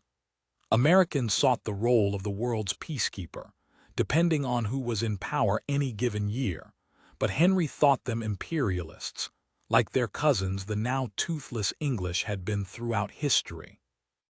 What choice did they leave him but to find ways around them? Off the books, of course, disguised shipments through third countries, payments in cash through small regional banks, even using the ancient Persian system of Havil and its regional brokers to make sure his payments moved across borders secure and out of sight, as they had since the 8th century.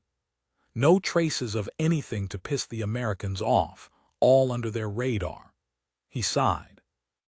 All was going so well, until the unexpected cock-up by the Iranian military, and loss of the flash drive that could end with the American CIA tracing it all back to him. It would mean prison and the destruction of his company, and he wasn't about to let that happen. He'd railed at the Iranian general who'd sent the soldiers after the CIA agent, and he, naturally, had blamed the captain for disobeying orders. And now the flash drive had disappeared as well as one of the CIA agents.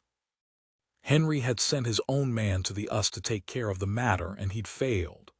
Claude Dumont, the idiot, had left a dead man behind, and not just any dead man. Rajan Hassid was an Iranian security agent they'd insisted be involved. Well, that hadn't worked out as they'd hoped, had it? Henry had no doubt the American CIA would identify Hassid soon, What with all the new computer technology the Americans had? He rubbed his fist into his palm. Dumont's incompetence was unacceptable, and anyone who worked for him knew it. He hated failure. In 14 years, he'd had to use mortal discipline only 3 times. Perhaps now he'd have to make it 4 if there was any chance the Americans could trace Claude back to him. But how could they? He might give Claude one more chance.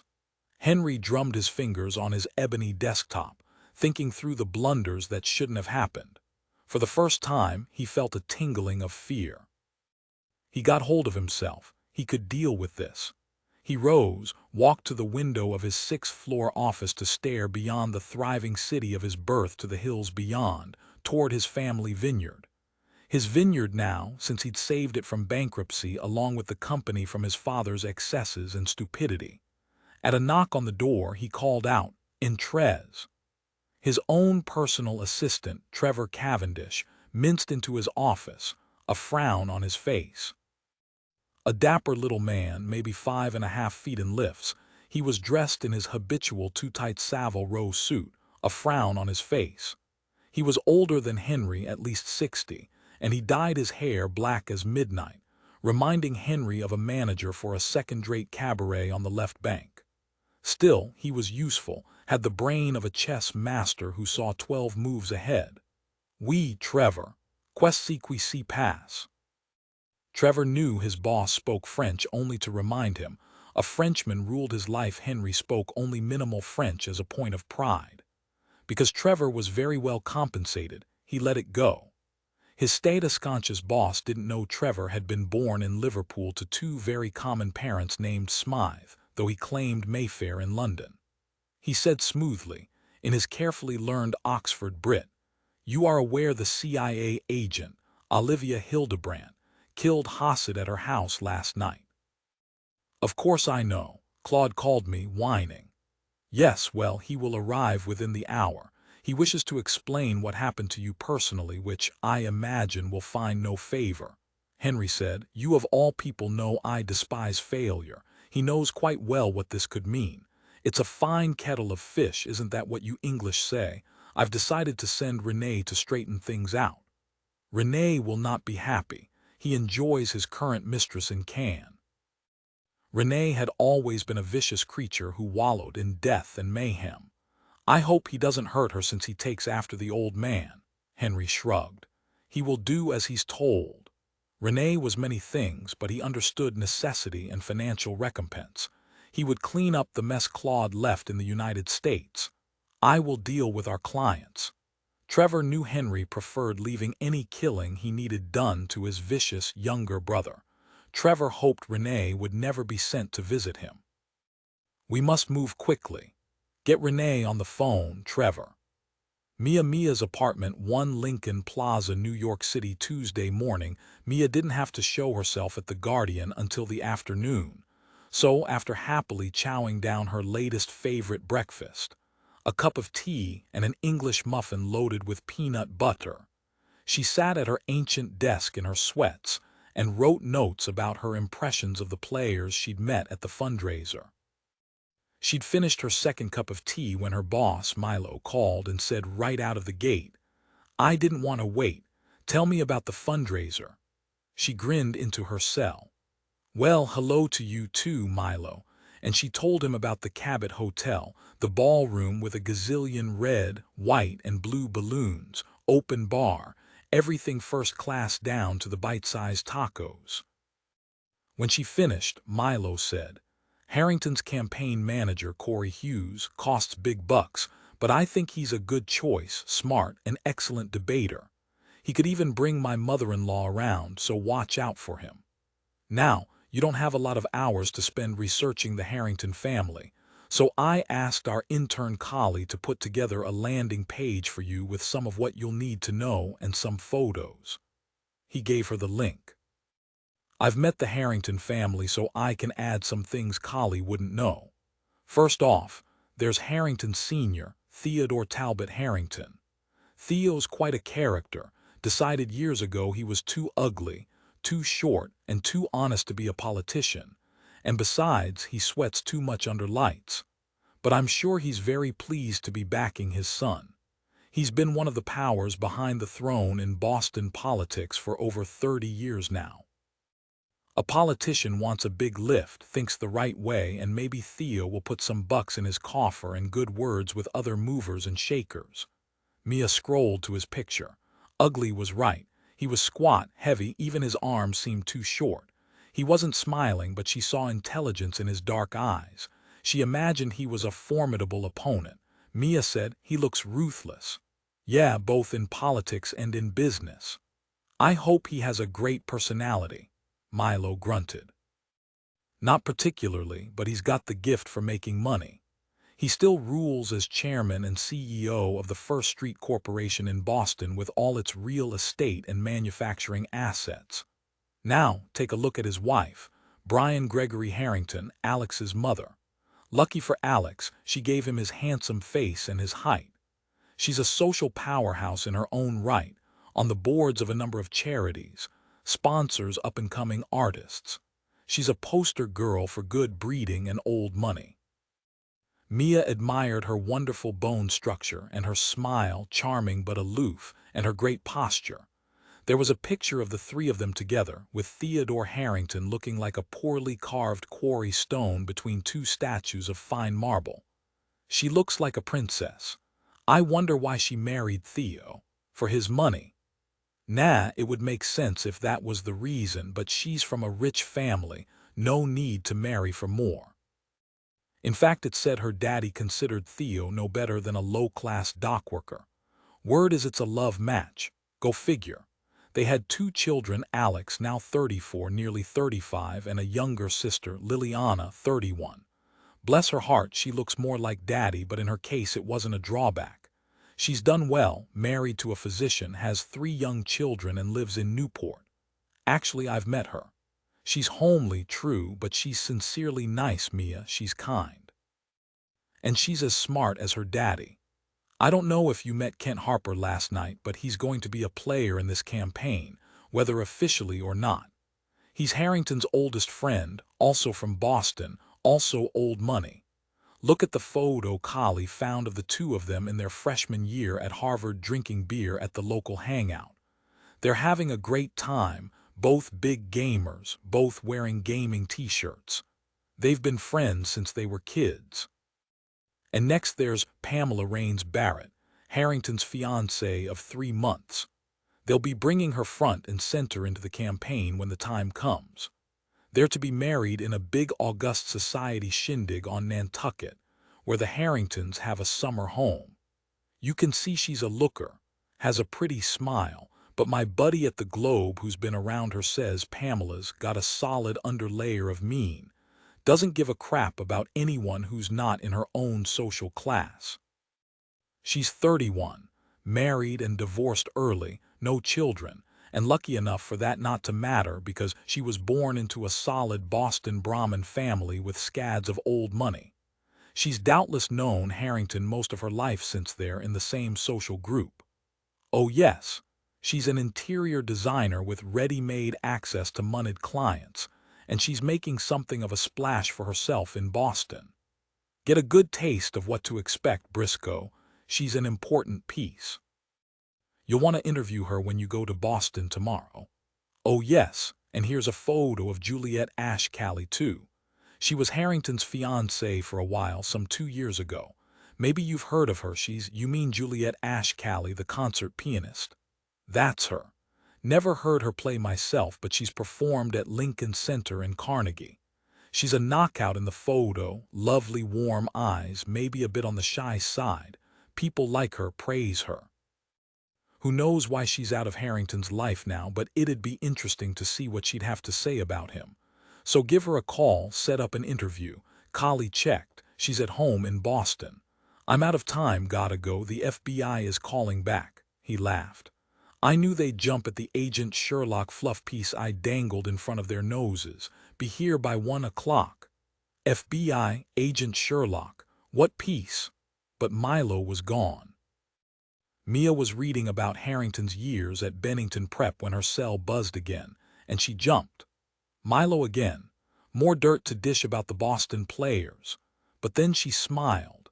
It was Gail Rixey, one of her friends from Godwin, calling her from Rome, where she'd lived for the past 6 years with her Italian husband, Francesco Rixey, and her daughter, Lucia. Gail had told Mia she'd be grateful to her parents forever for giving her the Italian trip for her graduation present. She and Mia still kept in touch, with emails and an occasional phone call. "Gail, goodness, what a treat. What's going on? Everything's good, right?" Gail laughed. "Everything is good in Rixeyland. Mia, I know it's your workday, but I found something and I need to talk to you. Do you have time?" "Sure, for you I've always got time." Actually, Lucia was playing in my dresser drawer and she found my ancient Apple V cell phone, the one I had at Godwin. Long story short, I was looking through the gazillion stored photos on it, and there are a couple of shots from that frat rave on the night Serena disappeared. I actually forgot I took them, but remember, we were all drunk as skunks. The photos aren't great, there's some motion, some blurriness, but I want you to see them. Emailing now. The rave, the night Serena disappeared. Mia froze, couldn't breathe. She whispered, "Do you see her, Gail? Do you see who took her?" "I don't know, but maybe you can see something." Mia brought up the photos. The first one showed a room full of college kids, laughing, talking, dancing, most of them drinking, even on the dance floor. She made herself out, standing beside Yes. It was Norton Canberry, now a professor at MIT. He was probably trying to explain vector analysis or some such thing to her, and she was laughing her head off. "The second photo," Gail said. "Serena's photo, it's blurry because I probably just raised my cell and snapped it. Serena, Mia's best friend for 3 years at Godwin. She looked wildly happy and wildly drunk. Mia felt a horrible punch of loss, of rage. She managed to get hold of herself, swallowed her tears, and concentrated on the man standing next to Serena. A profile, but she could see he was gesticulating with his hands. Gail, do you recognize the man talking to Serena?" Remember, Mia, there were lots of grad students who crashed the rave, hoping to meet someone. This guy could even be from another college. The Godwin Delta Rho Phi raves were legendary. She paused. "You told me Godwin canceled every rave on campus after Serena disappeared. Mia, do you know someone who could work some magic on these photos? Help identify all those people, especially that man with Serena." Mia's heart was pounding. Finally, after all these years, 7 years to be exact. "Maybe now, just maybe." "Yes, I do. His name is Dirk Melcher, the Guardian's photographer. He's a pro's pro, has a gift, really. And if anyone can sharpen up these pictures digitally, he can. Now the guy she's talking to, I can tell he's not that much taller than Serena, which makes him maybe 5'10", 11. And look, Gail, do you see the other man standing off to the side? We see only his profile. He's wearing jeans, a black tee. He's much taller, at least 6'2". Look closely, Gail. Isn't he reaching his hand out toward those drinks on the table? And he's got a bracelet on his wrist." Gail said, "I don't know him either. You think he might be roofing Serena's drink?" "Maybe." "Gail, look at the bracelet." "Okay, he's wearing what looks like a chunky silver chain on his left wrist. I never knew any Godwin boys who wore a bracelet like that." "Me either. Even blurry, you can recognize lots of people, right? Even if you've forgotten their names." But this guy talking to Serena, and the other one standing off to the side, Gail, I don't think they belong there. One of these guys might have drugged her, took her, maybe even set the fire to get her out. Lots of maybes, Mia. Don't jump the gun. Maybe this Dirk Melcher can sharpen the photo enough so we can identify them. Then maybe the police can contact them, speak to them. Mia magnified the photo of Serena, sharpened the edges with her cell phone photo app. Okay, the shorter guy has light hair, nearly blonde. He's slender, nothing really distinctive about him that I can see. He's waving his arms, maybe slashing down like he has a sword, like he's acting out a character in a video game. And look, Serena is laughing, pretending she's getting sliced through. I remember Serena told me when we were coming back from the bathroom about a guy she met, but I never saw him. She said he was a gamer like she was. World of Warcraft, that was Serena's favorite. Her handle was Aelith, Mia swallowed. Serena thought Aelith was a magical name. Wait, Gale looked closely at the guy with the chunky bracelet. Do you see a sort of notch in his earlobe like he was wearing an earring and it was ripped off? Or maybe it's a shadow, can you tell? Okay, maybe, but I can't be sure. Look, we have only the two photos I shot at one point in the evening. Early? Late? I don't remember. There were so many of us packed into the frat house, and we were all over the place, including the upstairs bedrooms. Gale paused a moment. Mia, I wondered if I should even send you the photos, but I knew I had to. You loved her so much. Thank you, Gale. I'm so glad you did. Now I have to do what I can with them. After Dirk works his magic, I'll email them back to you, see if they ring any bells. As she spoke, she was staring at the notch in the larger man's earlobe and the chunky silver bracelet on his wrist. Give Lucia a big kiss for finding your old cell phone. Mia, wait. I'll admit I was hesitant to send them to you because I worried what you'd do, that it could be dangerous. I know you, and I want you to promise me you won't go playing Lois Lane and herring off after these two men by yourself. Please promise me after this Dirk cleans them up, you'll give the photos to the police. And tell them what exactly, Gale, Mia said. Serena was murdered, Gale, probably violated. You know as well as I do that's what happened. I owe her whatever I can do, and right now I can do more than the police can. I promise I'll be careful, and I'll give the police whatever I find. That wasn't the promise Gale wanted to hear, but it was the best Mia could do. She ended their call and dialed Dirk Melcher at The Guardian, caught him just before he was off to a crime scene in Soho with a reporter. She offered to make him her famous meatloaf if he'd sharpen two old photos for her. Dirk had told her once he'd kill for her meatloaf, and so the deal was quickly sealed. She emailed him the photos. She got to her feet, stretched, stared again at them, then got herself a fresh cup of tea and went back to Collie's landing page, but it was hard to concentrate. Mia got up and walked to the large window overlooking Central Park. Not many people out, too cold, the wind whipping the naked tree branches. For the first time in 7 years, she felt a leap of hope. The two young men in the photos, they were 7 years older now, in their 30s. Were the bastards still out there somewhere roofing and killing women? Was Serena just one of many? Did they even remember her? No matter if they'd stopped, they were still monsters, still deserved to be in prison for the rest of their lives. The police and the FBI had both done their interviews, looked into assaults, deaths, and disappearances at other universities at about the same time. They'd had no luck, but that was then. 13 Mia, The Guardian, 1185 Houston Street, Tuesday. Early afternoon. The Guardian was an old grand dame of a building, mellow red brick, built in the 30s by Alfred Lowell to an impressive 14 stories. The newspaper, still owned by the Lowell family, sprawled over most of the top 5 floors. Mia stepped into the noisy newsroom, one floor below where the bigwigs hung out. She was so used to the chaos, she barely heard the clacking keyboards, people talking to one another and on their cells, a senior editor chewing out a reporter inside one of the glass offices lining the room about something involving a lame-ass tagline as she walked to her cubicle. She saw a soda can go flying toward Janine, who deftly caught it. Janine was the Guardian's woman-about-town writer, known as the Scooper by her colleagues. She saluted, popped the top, and drank. Dirk Melcher waved to Mia.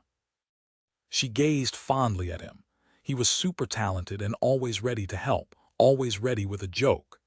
He was thin as a stick and movie star handsome, but even at 24 he hadn't picked up yet when a woman was into him. He wore Lady Gaga t-shirts in the summer, primarily those with her singing her heart out, and thick Madonna hoodies from January to the end of April, primarily with Madonna with very few clothes on. Hey, Briscoe. Dirk handed Mia 2 8x10 prints. Best I can do, Mia. I tried everything, even swallowed my pride and called my buddy Thor, master of all things pixel. Thor has access to some NSA software he has no business having, but even then, because of the limited resolution, the camera motion, and the compression, neither of us could get the two guys' profiles any clearer, sorry.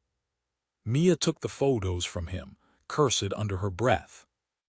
She'd hoped, prayed, but she still didn't think she could identify these men if they were standing right in front of her, waving in her face. At least now she could see the taller man's outstretched hand more clearly, a large hand with a smattering of dark hair, reaching toward a drink on a side table. The heavy silver link chain around his left wrist was clear enough. She looked more closely. Wait, was he reaching for one of the glasses, or was his hand right above it? She couldn't tell, but why wouldn't he reach for a drink that was closer? Would any glass do? No, Serena was close by. The glass had to be hers, had to be. She saw the healed tear in his left earlobe, the notch more obvious with Dirk's enhancements. She leaned down, gave him a big hug, kissed his cheek, knew he'd pulled out all the stops, and so she said, "You're my hero. What you've done is amazing, beyond what I expected." She lifted a foil-covered pan out of her messenger bag. "Your meatloaf, my man. Defrosted, ready to pop in your oven at 350 for 30 minutes. Mashed potatoes suggested as a pleasing accompaniment. No need to tell him it had been in her freezer for 3 weeks. Really, Dirk, thank you. You're a genius, and thank Thor." He grabbed the meatloaf, breathed it in through the foil. "Smells like ambrosia." Then again, he gave her a wicked grin to break hearts. "If only he knew I'm a god, so I deserve it." He cocked a dark brow at her. "God or not, I'm the one who made out on this deal. And no, I'm not about to let Thor in on my payoff." He cocked his head, studied her face a moment. "What is this all about, Mia? Why these photos? They're old, blurry, I mean, look at the technology, maybe 8 years out of date. Who are these guys and why are they so important to you?" Mia kissed his thin cheek again, breathed in the sandalwood soap he used. "I promise to tell you when I know. Enjoy the meatloaf. Maybe add a stick or two of broccoli, adds nice color." She would have given him another hug, but he was clutching the meatloaf to his chest like a baby. She walked over to Kali Knight, their intern studying journalism at Columbia, and for the moment, Milo's gopher. Mia always wanted to cuddle her. She was so small and shy, her blue eyes huge behind her large black-framed glasses. She was the baby in the newsroom, the youngest on staff at only 20, but she was already their social media guy's right hand. Benny was all of 26 and nabbed Kali whenever Milo gave her a free 10 minutes. She'd done an excellent job in a very short time researching Harrington's life and the Harrington family in Boston. She was as good at online research as any of them, but she had at least 5 more years of technology tucked under her arm, which made her faster. Kali was bent over something at her desk. Mia lightly touched her shoulder. Kali looked up and smiled. "Thank you, Kali. The Harrington landing page was perfect. You saved me hours of research." "No problem, Mia. I enjoyed it. The Harringtons, the facts about the family, the jazzy photos, it's all amazing. And a summer place on Nantucket. They live in a different world. My dad would hate them. Maybe my dad would, too." Mia made her way to her desk, put her messenger bag in a drawer, and sat down in her squeaky chair. She laid the 2 photos on the desk and studied them, traced her finger over their profiles. Truth be told, she couldn't be sure if the blonde guy gesticulating to Serena had anything at all to do with Mr. Notched Ear with his thick silver chain-link bracelet. "Who are you?" "Gail didn't recognize you. I don't recognize you. You crashed the rave, didn't you? You're both older too, I think, and you know each other. I'll bet my new dolphin earrings you do. You were there together to pick out a girl and harm her, weren't you? You've done that before, of course you have. I bet you two have a plan in place that works for you. You know the steps to follow, what to do and when to do it. Find a girl both of you like, shouldn't take you long. I don't think you wanted to kill Serena, why would you? But this time something went wrong, didn't it? Is that why you set the fire in the kitchen so you could get her out of there? You know what, you bastards. I'm going to figure out who you are, you'll see. What you say, Briscoe? Stop garbling your words, speak up, I didn't hear you.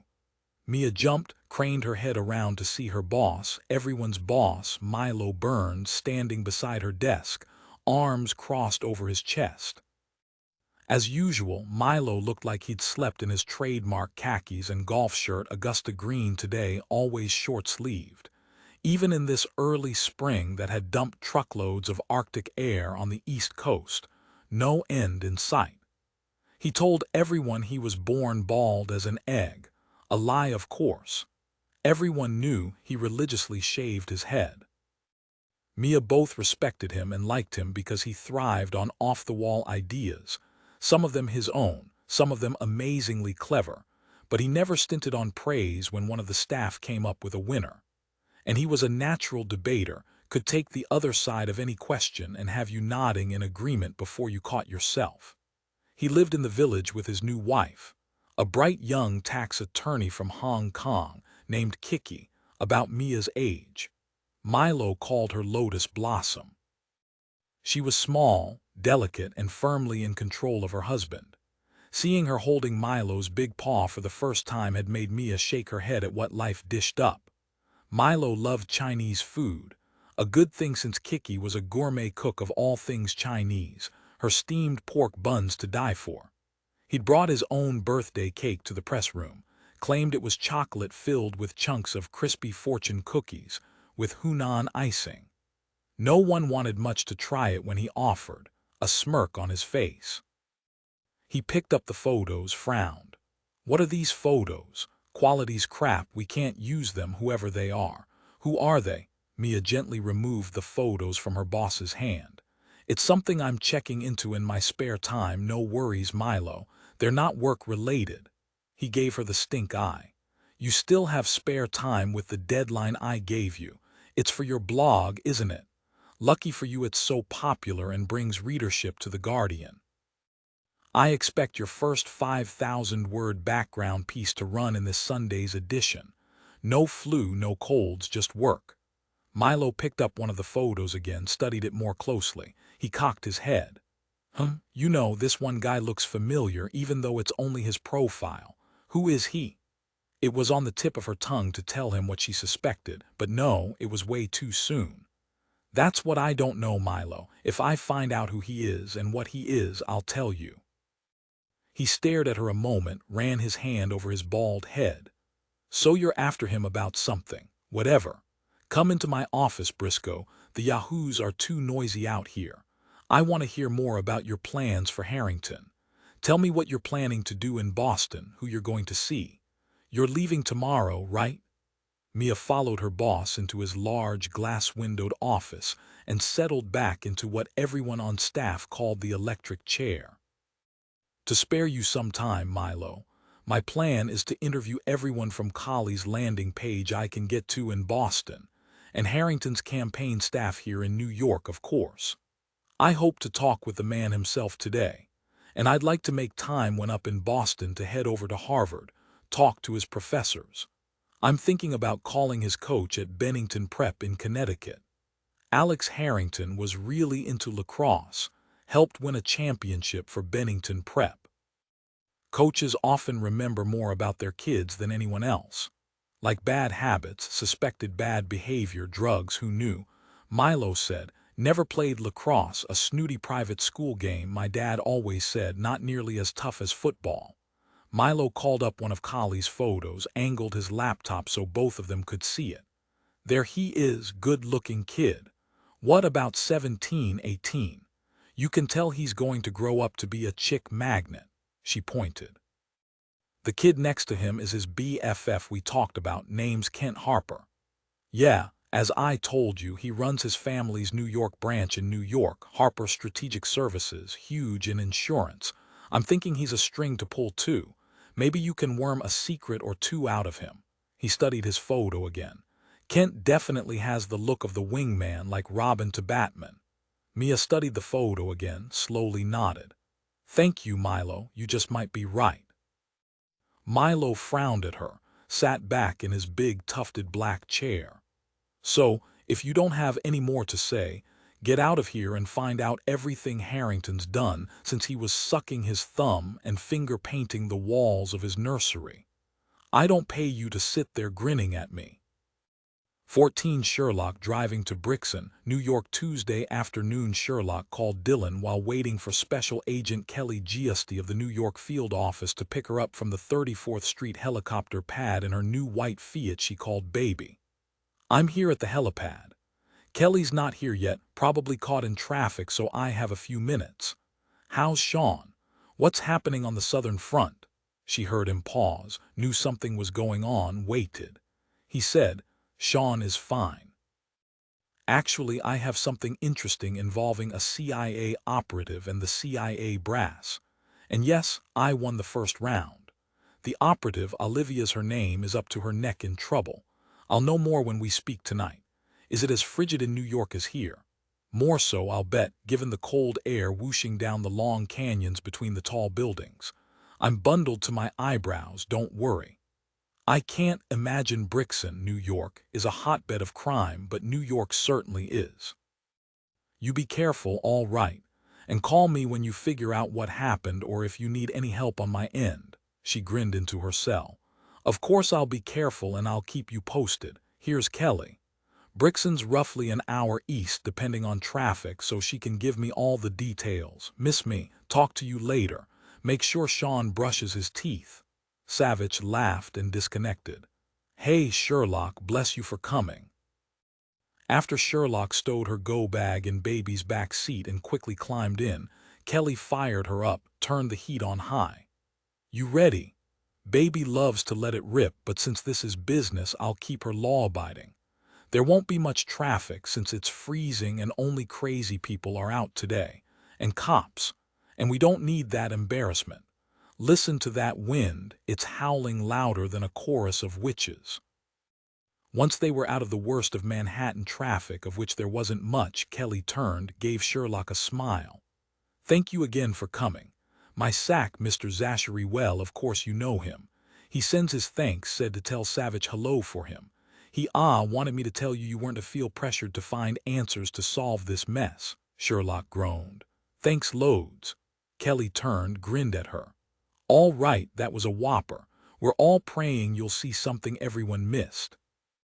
She gave Sherlock a fat smile, then grew serious. We're driving directly to the crime scene in Brixton. You know the basics, but let me give you all the details so you'll know what to expect. As you know, we weren't involved in this triple murder until 4 weeks ago. It happened at the house of a Dr. Douglas Madison. He, his wife, Ellen, and a neighbor, a Mr. Stanley Lachey, were shot to death.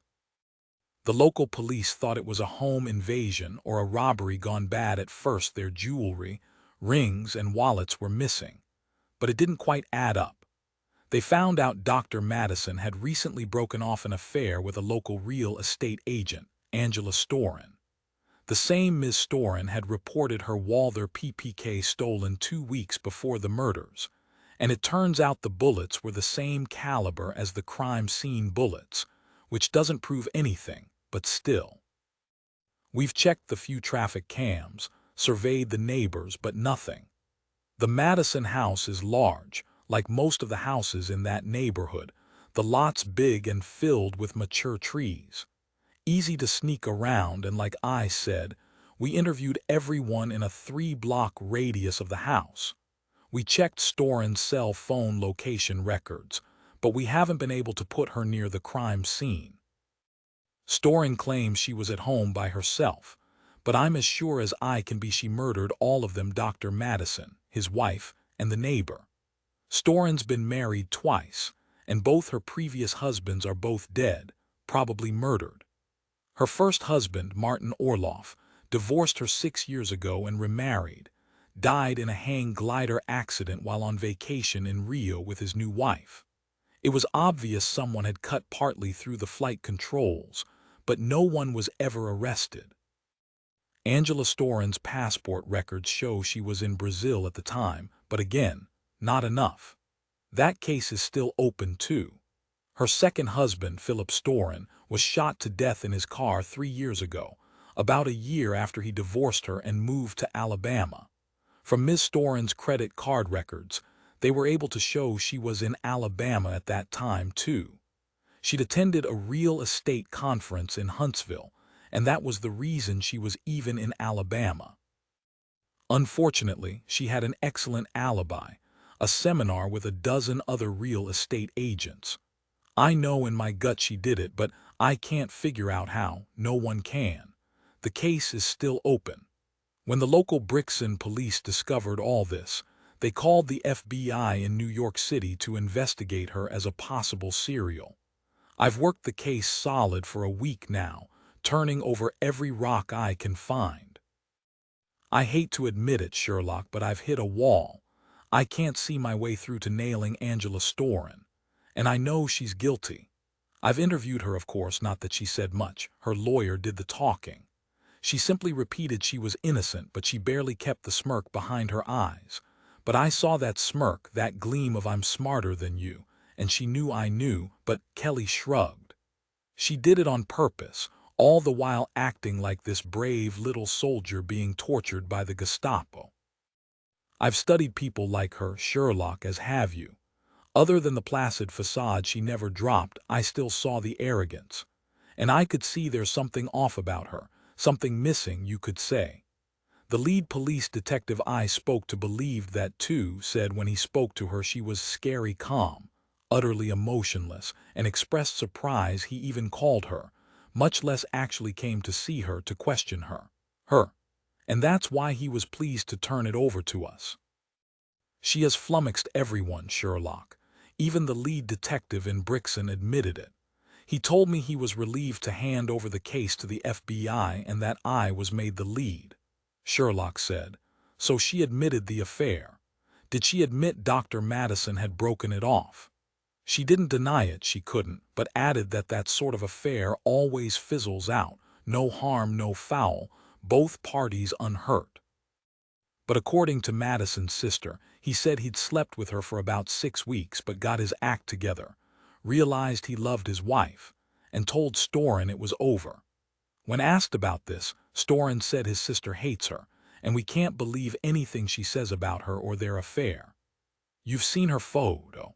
Storen's a plain, frumpy 40-year-old woman who wears low beige pumps, suits in dull colors with no particular style, no makeup, hair that hangs limp. The thing is, behind that plain and proper person she presents to the world, she's what I said, she's arrogant, thinks she's smarter than me, than everyone. She's recognized as the best upper-end real estate agent in the area. The locals no longer wonder why she presents herself as a dowd. They just shake their heads, call it her shtick. Kelly banged her fist on the steering wheel and apologized to the Fiat. It really threw me when I first met this prim, plain woman who badly needed a makeover. And all I could think was, how did you land 2 husbands and a lover? You must be great in bed.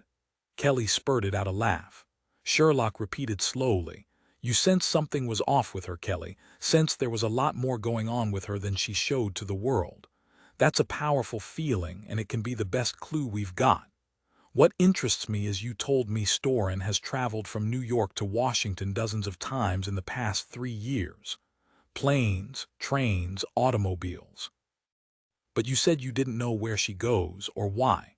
Kelly said, "We do know she took Dr. Madison with her 5 or 6 times when they were together, so everyone's thinking it has to be some kind of convenient hideaway where they wouldn't be recognized. Of course, we examined Dr. Madison's records, Storen's as well, but we don't know where they stayed. Washington, Maryland, Virginia. We don't know. We're stuck, Sherlock. We have only a bone-deep knowledge she's guilty of multiple murders. We have no witnesses, no gun, nothing I can grab onto, nothing to shake it out of her, and believe me, I've tried.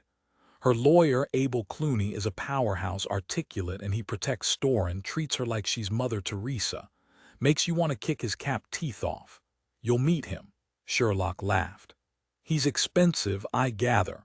Costs the moon. She's the top in her field, lots of substantial commissions from the properties she sells, so she can afford him. I can't dispute it, she does have a very healthy bank account." Kelly fell silent as she passed a slower SUV. Sherlock watched Kelly tap her gloved fingers on baby's steering wheel. She said, "I wonder why she murdered the wife and the neighbor. Why didn't she kill only Dr. Madison?" "Differing ideas about that," Kelly said. "My opinion is Storin hated the wife, decided she was the only stumbling block to true love and had to be removed. Or she believed Dr. Madison betrayed her. That fits with her murdering her two ex-husbands, and the wife was bonus points. Or she wanted to murder them both. You'll look, tell me what you think. But it's obvious Mrs. Madison was shot first.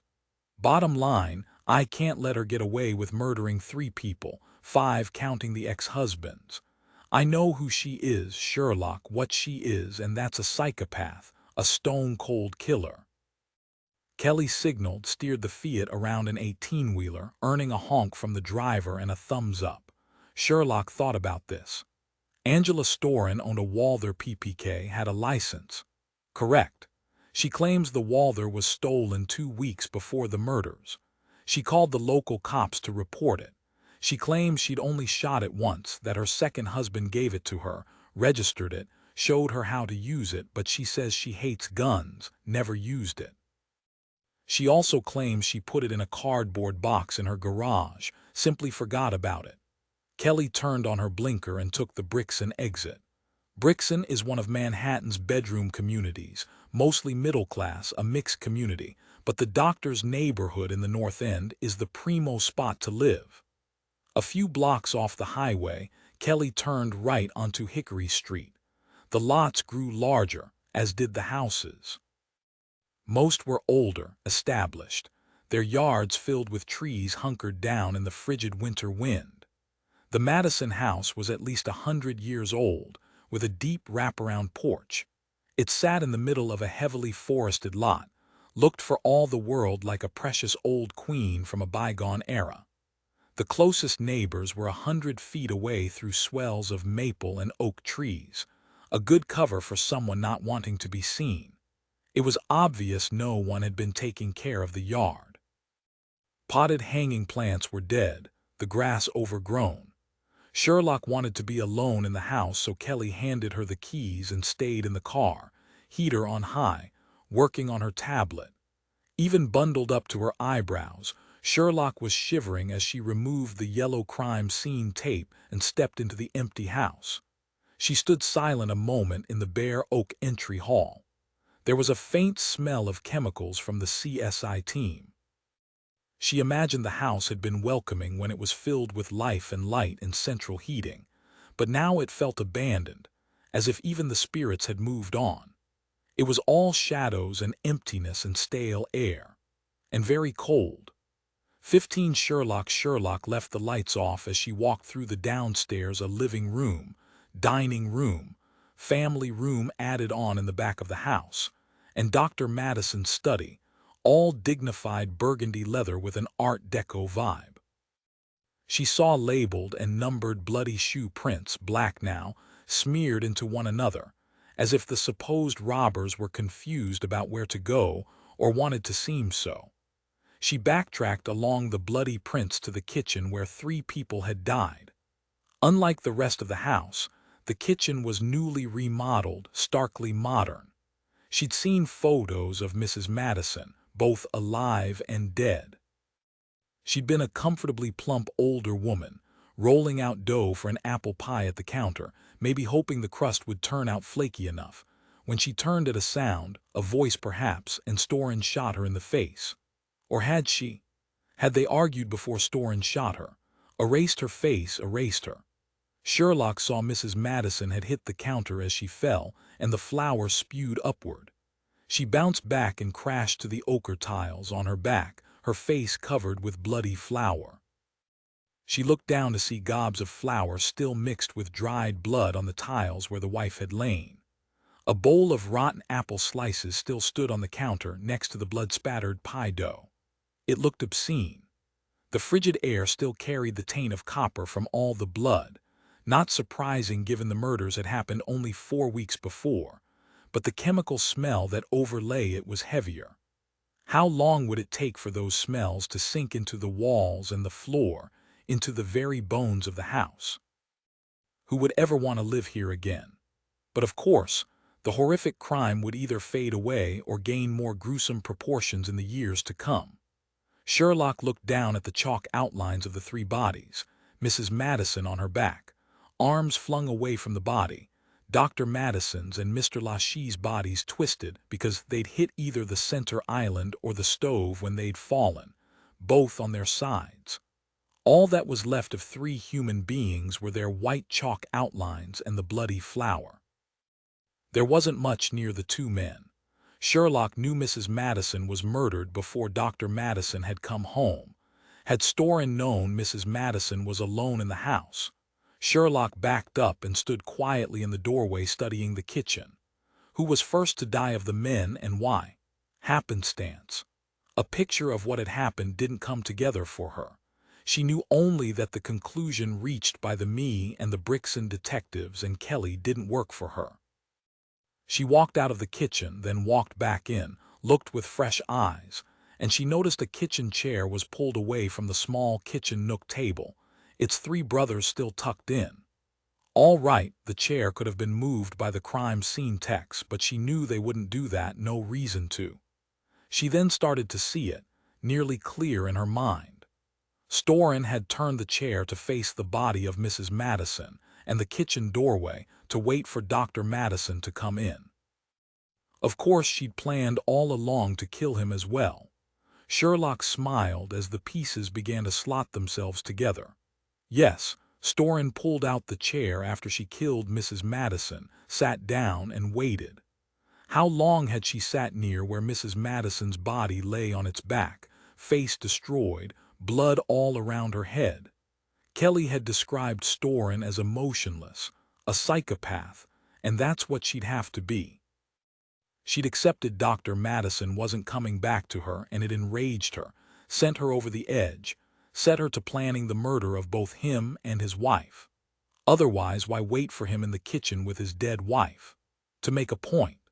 She wondered again if the two women had spoken before Storin shot her. Had Mrs. Madison told her he'd confessed the affair to her and sworn he'd never go back to Storin? When Storin had faced her, had Mrs. Madison insulted her, called her a slut? Is that when Storin shot her? Did Storin even feel a moment of regret? No, Sherlock didn't think so. If anything, Storin had felt justified and excited for the betraying bastard to come home. Soon he would learn what she was made of, that no one screwed around with her, just as those other two bastards had learned their lessons. What were you feeling when you sat there, Angela? Excited when you heard Dr. Madison call out to his wife because you were about to kill another man who'd left you, betrayed you. Were you eager to see his shock when he saw his dead cow of a wife? Did you preen, laugh, imagine that when he saw her and then saw you he would know he was a dead man? Did he yell at you, plead for his life, swear he hadn't meant to break it off with you? He loved you and no one else. If he'd said anything, it hadn't been enough.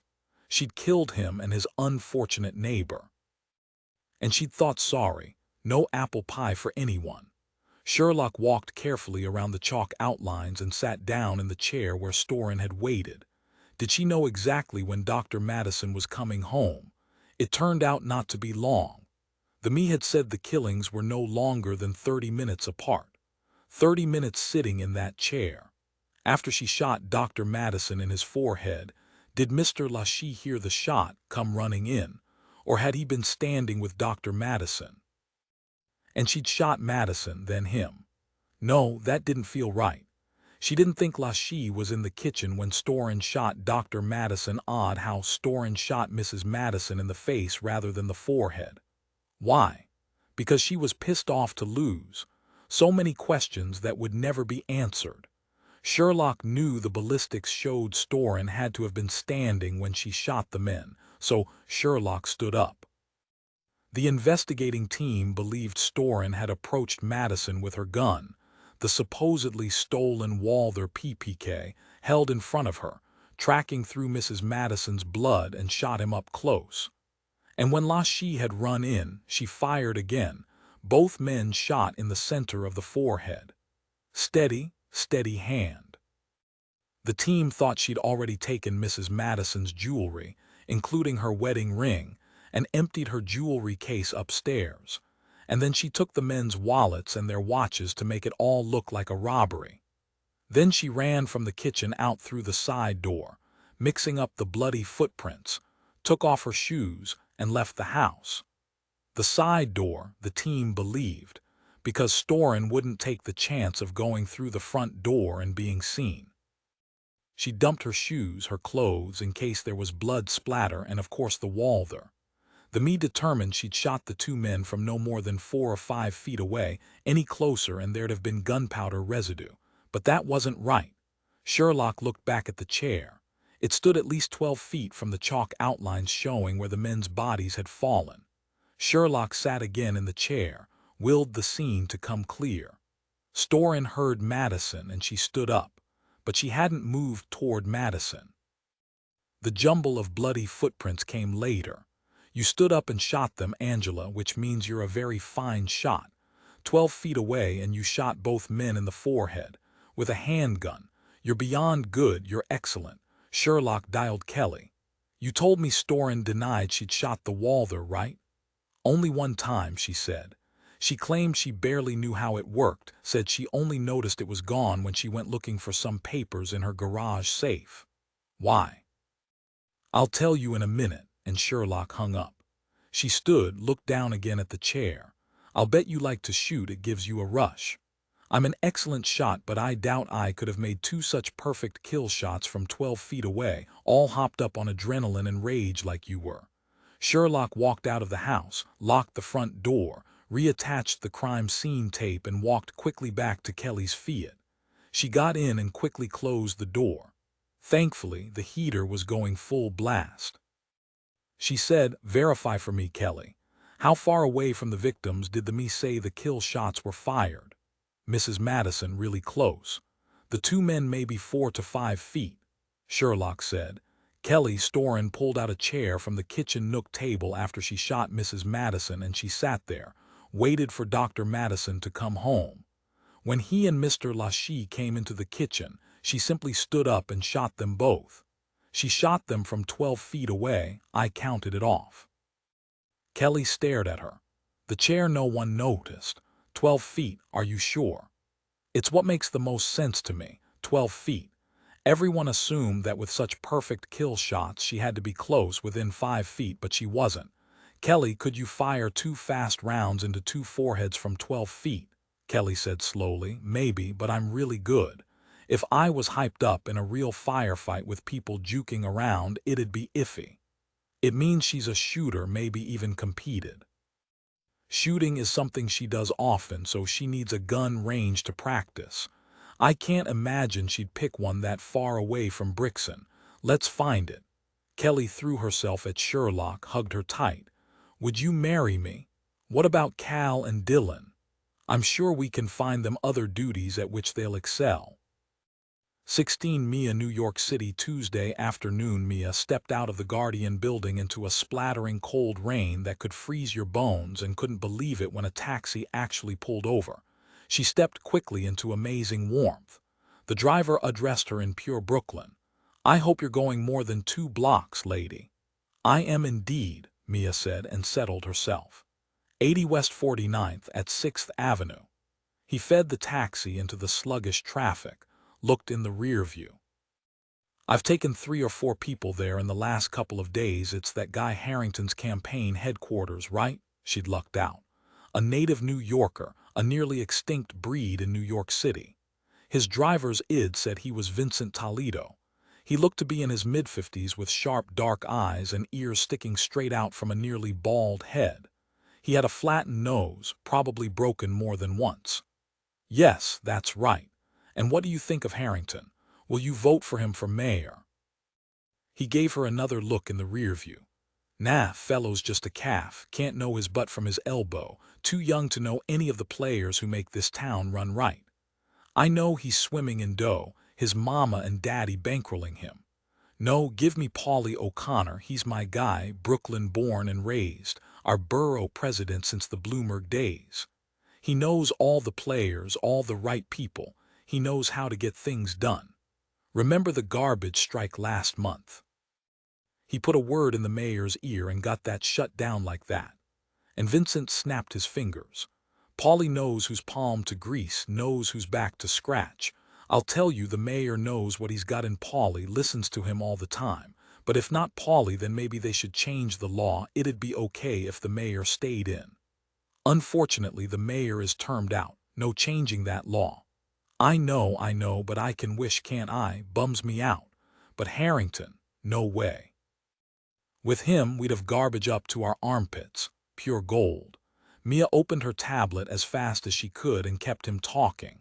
By the time the taxi pulled to a stop at the curb in front of Harrington's campaign headquarters, it had stopped raining. Mia gave him a big tip. "Pleasure to meet you, Mr. Toledo. Thanks for your opinions. I'll be sure to include them in the article I'm writing. You might win a fancy award if you do.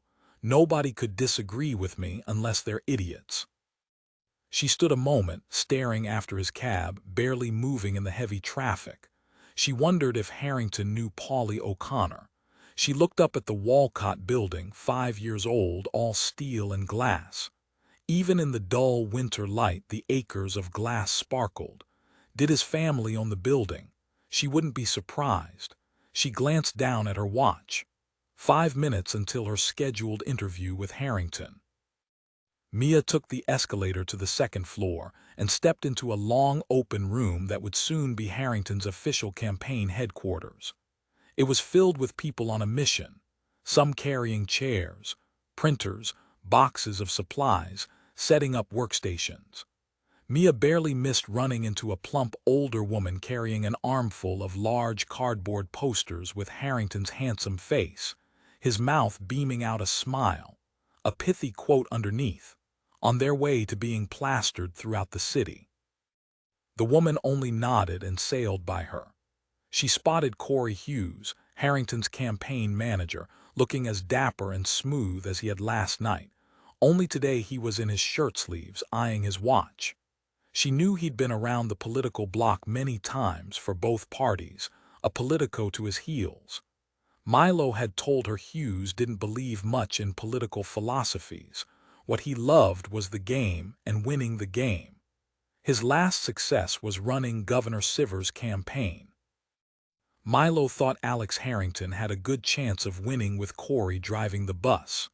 Hughes spotted her, jogged over, a big smile on his face. "Good morning, Mia. Good to see you again. You're right on time, but then you always are, I'm told. Alex is up to his eyeballs today with interviews, but I know he particularly wanted to meet with you."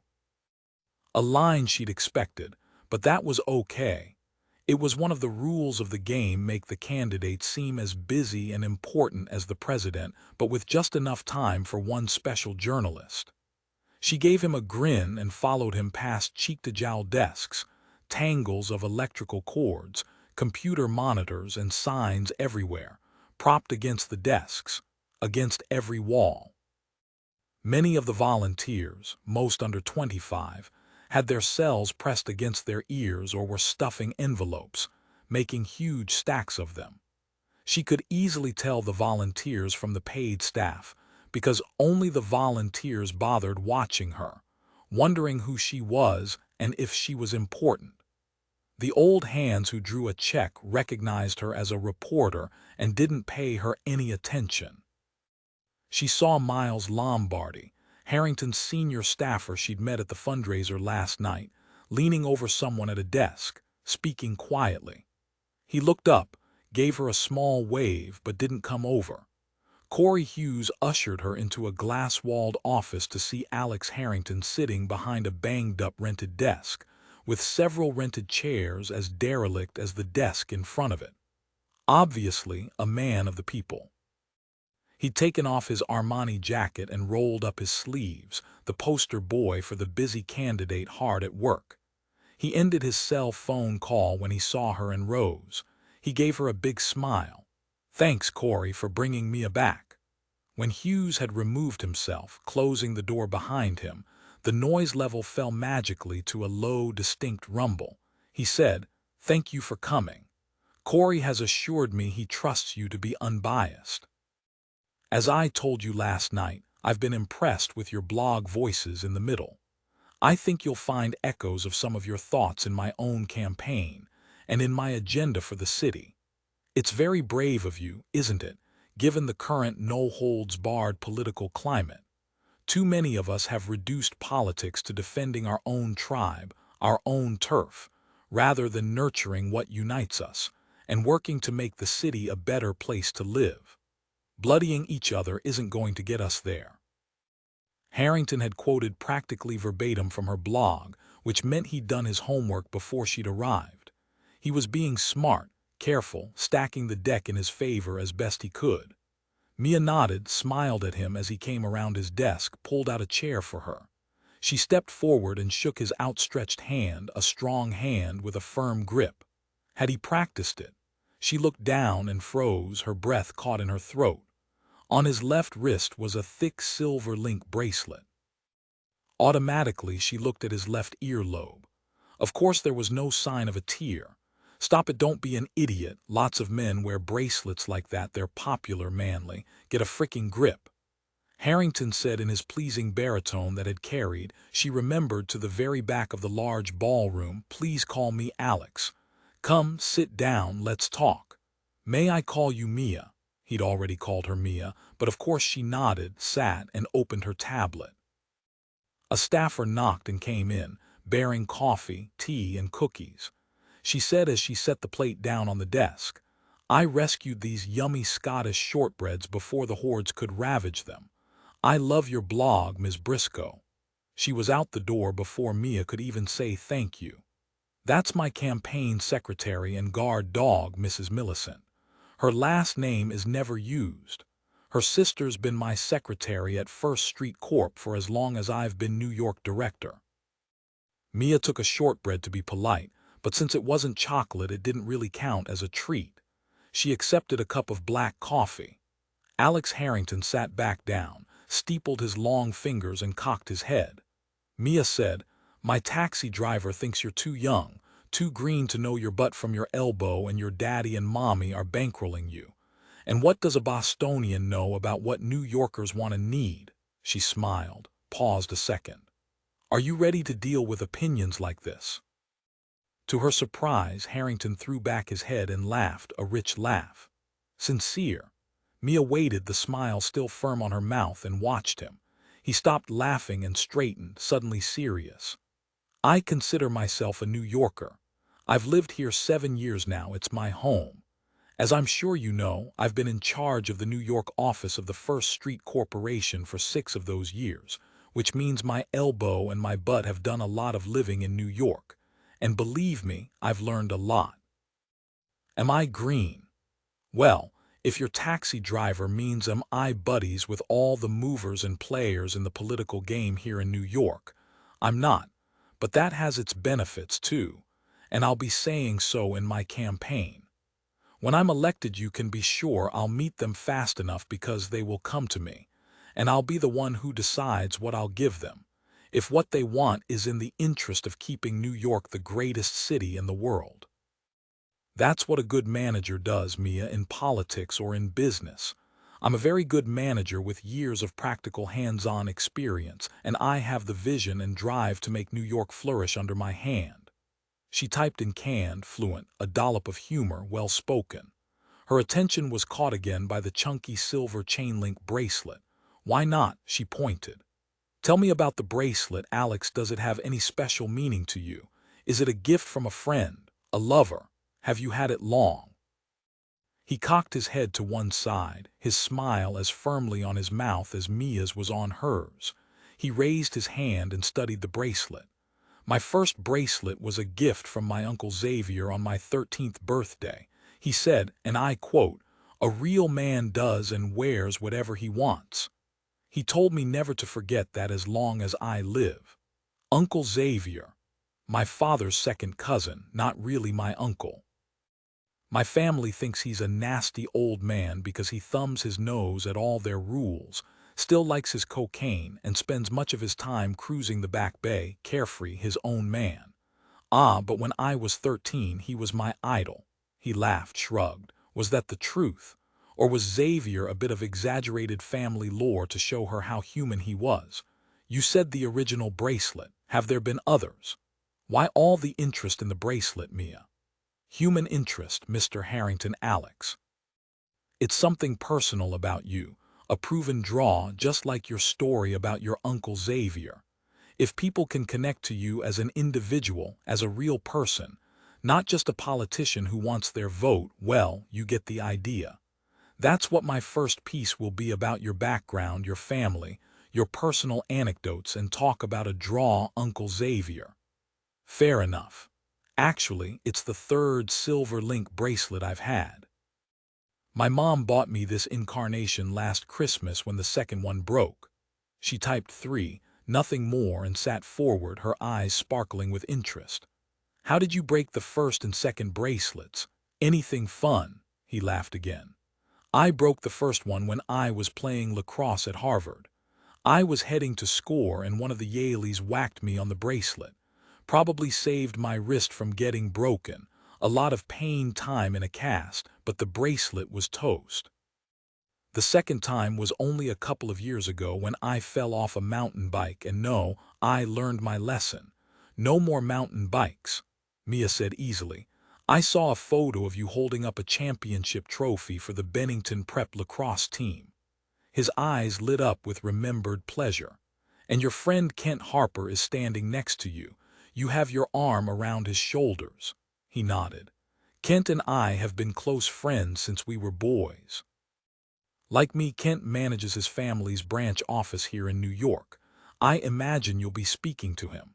He cocked his head again, a long-time habit, she supposed. It made him look friendly, approachable. Oh yes, I'm hoping he'll have some clever stories about you. I'll have to tell him to be very selective. Mia smiled, said without pause, tell me about your stand on guns, Alex. Your party is in favor of a gun ban. What is your position? I'm not a hunter, but some of my friends take off for Canada to hunker down in blinds while other friends enjoy competitive shooting. Why should I want to deny them an activity they enjoy? But assault rifles, now that's another matter entirely. Gun violence in schools, it sickens me. So even though I'm not in favor of a complete gun ban, I am committed to banning all weapons that could kill people. She nodded, made notes. Let's talk about education. What do you think of charter schools? He sat forward, his hands clasped. I believe some charter schools can fill a need, but I also believe caution is mandatory in terms of how the schools are structured, their educational approaches, their philosophies, their underpinnings. We don't want a Hogwarts school here in New York City. Mia obligingly smiled since she saw he expected it. She wrote down, charter schools waffles well. So what did he really think? She asked about unions and their influence in the lives of everyday New Yorkers and was treated to his political tribe's honored position, that is, unions must continue to flourish to protect New York citizens and the rights of the worker. And taxes. Ah, taxes, the bane of all our existence, from rich man to poor man to Indian chief. Again, she gave him an expected perfunctory smile. He leaned forward, his eyes on her face, sincerity ringing in his voice. Regardless of who we are, how much money we earn, we must all contribute fairly to the city coffers. Our great city must function at a high level to keep not only our citizens safe, but our thousands of yearly visitors. Of course, we must also keep our social programs properly funded, and this means evaluating need and impact. He continued in this vein, and Mia kept looking at the bracelet on his wrist. He used his hands a lot. He was articulate and sometimes amusing, but still, she could have written what he said without speaking to him. She could have also written what the termed-out incumbent would say without speaking to him. Political tribes repeated their stands like mantras. When Alex glanced down at his watch, gave a rueful shake of the head, Mia rose. Thank you for the enlightening interview. As I said, in my first article, I'm planning a background piece to start off as an introduction to a series on your campaign. What we spoke about today, that will be in my second article. I'll be heading up to Boston to speak with some of your family there, friends, college connections. Perhaps you could give them a heads up for me. Tell them I don't bite." Mia wished she didn't have to ask him to pave the way. It gave those she was going to speak to time to carefully plan what to say. She'd much rather catch them off guard. But Milo had insisted. "Certainly.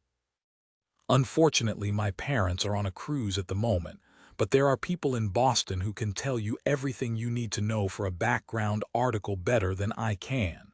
He gave a rueful smile. "I can only hope they'll be kind. I'll have Mrs. Millicent text you a list of people to see." Mia said smoothly, "Thank you. Of course, I won't have time to speak to all the names on your list." She wondered if any of the names on his official list would cross with the people she wanted to speak to. She was shown out of his office by the big kahuna himself. He smiled at her and touched her elbow at the door. During her tortuously slow taxi ride to Kent Harper's Madison Avenue address, Mia pulled out Dirk's print of one of the photographs from the Godwin frat rave. She stared at the chunky silver bracelet on the man's wrist as he reached out his hand toward Serena's glass. Well, maybe toward Serena's glass. Maybe. What could she do with these photos by herself? She could look up college friends she remembered were at the rave. And then what? Why would anyone remember more than she did after 7 long years? But maybe, just maybe, someone would remember something they'd seen and wondered about. All she could do was try.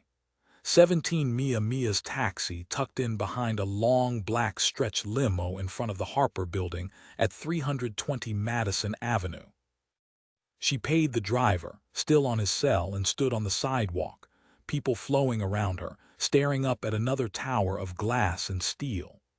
Unlike the Walcott Building, this structure looked more like a monument to the future, or the late 20th century's vision of the future. About 50 stories with a steeple on top, it speared into the sky, like the Transamerica Pyramid in San Francisco. Kent Harper had been a major player in Alex Harrington's life, his closest friend, he'd said. Was Kent still his confidant? Like Harrington, he was also the director of his family's firm, Harper Strategic Services in New York, and that meant still more money, more connections for Harrington to draw on. But how involved was he now in his best friend's political campaign? Could Mia catch him off guard, get him to open up about the Alex Harrington he knew? It was doubtful. Politicians' close friends, especially those used to protecting power of their own, rarely went off script. Mia hadn't called ahead, but she'd bet her sneakers Kent Harper wouldn't be taken by surprise she was here to see him, and had already prepared for her. Fingers crossed he'd see her. She took the express elevator directly to the 45th floor to the Harper Strategic Services executive offices.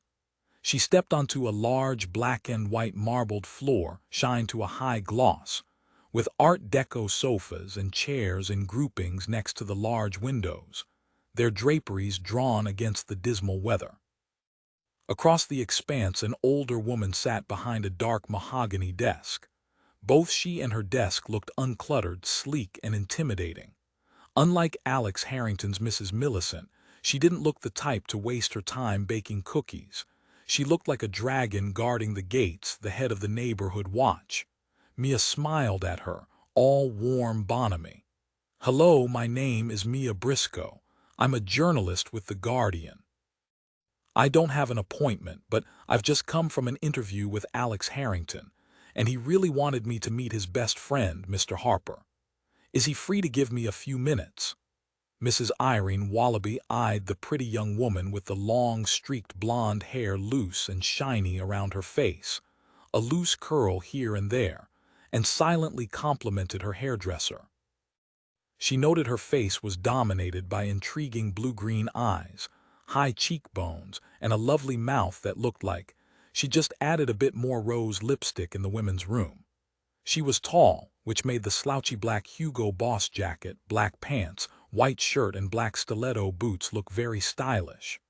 Add the lovely smile, not to mention the deferential tone of voice, and Irene decided she would let her into the inner sanctum.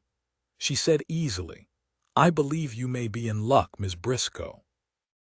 Mr. Harper just concluded a meeting, probably taking a Mountain Dew break until the next one, which, in fact, never seemed to stop. She picked up the phone, turned, and spoke quietly. She turned back, smiling. "He's pleased you're here, Ms. Briscoe, and agrees to see you." She looked down at her iWatch. "You'll have 10 minutes. "That's perfect, thank you, Ms. Wallaby." When Mrs. Wallaby stood up, she reminded Mia of her own mother, a high school counselor, always well-dressed and utterly self-assured. She walked Mia down a gray-carpeted corridor with closed doors on each side and a series of enlarged photos of New York City in the 1920s. Mia wished she had time to browse, but Mrs. Wallaby tapped on a set of beautifully carved ebony double doors, opened them, and stepped aside. Mia walked past her and stopped in her tracks. It wasn't the large office with glass windows and the city spread out below that made her suck in her breath, because Kent Harper was the big boss. After all, it was the incredible display of gaming paraphernalia and posters of game characters that covered the white walls. Because of Serena, Mia recognized the large poster of the tough, patch-over-his-eye warrior from Metal Gear. She didn't remember what his name was, or who the other characters on the walls were, but they were all iconic game heroes. Between the posters, gaming artifacts, swords, knives, and elaborate helmets were beautifully displayed on specially made shelves. She saw only one warrior woman with powerful armor, legs encased in bright red thigh-high boots, a practical black combat suit, a vicious curved sword gripped in her hand. Mia remembered how that sort of character design had frustrated Serena. She looked at Harper again, who only now turned from the window to face her. So this man, Alex Harrington's best friend, was a gamer. Her mind flew to the photos in her purse. Did he look like the man who'd been talking with Serena? His hair was more blonde than brown, and his build was roughly the same, but there was no way to say. "You're being crazy. Focus, woman. You're here to talk about Alex Harrington." She saw something in his left hand. He was squeezing a yellow tennis ball in and out. A stress reliever. Mia studied him. Her first thought was that Kent Harper didn't have the look of a man who sat in the big office. Where was the Italian suit, the hair perfectly cut, the tie shrieking power? There was no attempt to impress. He wore black wool slacks, a white shirt, open at the neck. He was wearing the requisite Italian loafers at least, but his black wool jacket looked like it had been flung toward the coat tree behind his quite beautiful Art Deco ebony desk, and barely managed to hook it. His blue eyes were full of curiosity as he looked at her. He had a laid-back vibe in a young college professor sort of way, his aviator glasses completing the image. But she didn't think he could be all that laid back, not squeezing the yellow tennis ball. He nodded to Mrs. Wallaby and she left, no offer of coffee, no offer of shortbread. On the other hand, Mr. Harper wasn't running for office and Mia was a walk-in. "Ms. Briscoe," he said and smiled at her, showing nice straight white teeth. He discreetly slipped the yellow ball into his pocket, stepped forward, shook her hand. "Please sit down. May I take your coat?" "No, I'm fine, thank you. Alex just called, said you and he had enjoyed a short conversation. He told me you'd probably be dropping by and to make room for you." He laughed. "You didn't waste any time. I told him you'd have to buy insurance from me if you wanted a scoop about the skeletons in his closet." Mia changed her mind. She'd been expecting a long-time sidekick, Harrington's Robin, but she didn't think he was a Robin. He looked clever, his own man. She smiled back at him as she sat down in the chair he held out for her. She waited until he returned to his big chair behind his desk and said, "If you have any skeletons to offer, Mr. Harper, I'll be happy to buy flood insurance, always a hazard for my 18th floor apartment." He gave her a quick smile, nodded. "Call me Kent, please. May I call you Mia?" "Of course," he said on a sigh. "Let me thank you for breaking up a day crammed with boring meetings. Can you imagine what that's like in the insurance business? I guess I shouldn't disparage the industry that makes me and my family a very nice living, but I tell you, Mia, meeting with Harper's senior accountant, brilliant as he can be, is a trial. There's not a single funny bone in Merkel's body.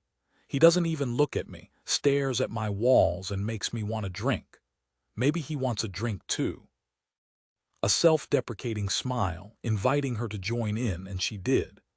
You and I have never met, but as I said, Alex told me last night after his fundraiser that you write an excellent political blog, which, alas, I haven't had a chance to look at yet.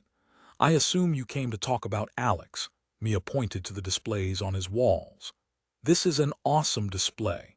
You're a big gamer, obviously, or were. Is Mr. Harrington a gamer too? If he'd been standing, he might have bounced on his feet. His eyes lit up like a 100-watt bulb. Oh yes, at least at Bennington Prep, Alex and I gamed together more than studied, or so our parents thought. We cut back in college, of course, didn't have much time for it. I'm still more of a fan than Alex is. I play to relieve stress when I need it. And you squeeze the yellow tennis ball.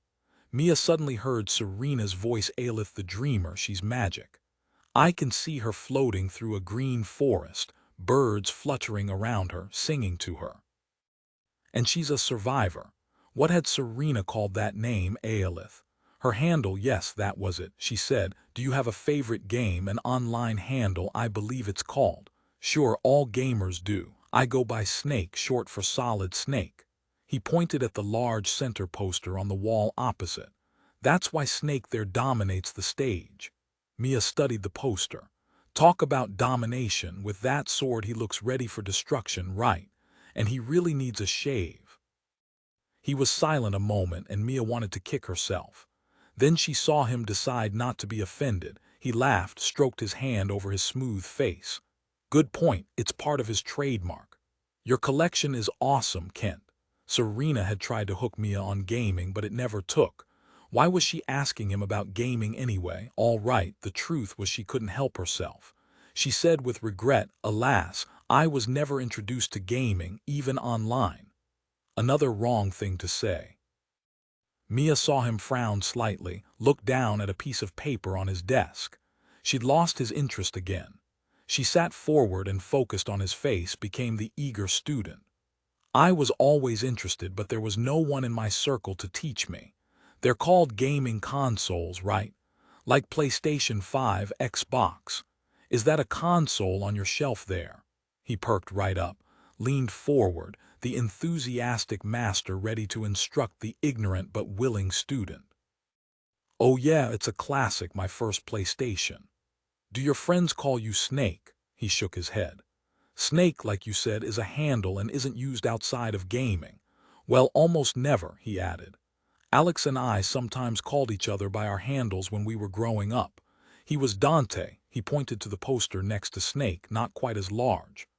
Dante is an avatar in DMC. Mia cocked her head and he snapped out, his voice impatient. DMC, the game Devil May Cry. She studied the outrageous character on the poster, a swashbuckler with longish gray or blonde hair, wearing a billowing red velvet coat over tight black leather that showed off a powerful build. He held an elaborate sword above his head, ready to strike. He looked intense and hard and determined. Is that how Alex Harrington saw himself? And you and Alex played games like World of Warcraft online with other players? Sure, that's what gamers do mostly. Did you or Mr. Harrington ever wear those outfits when you were kids?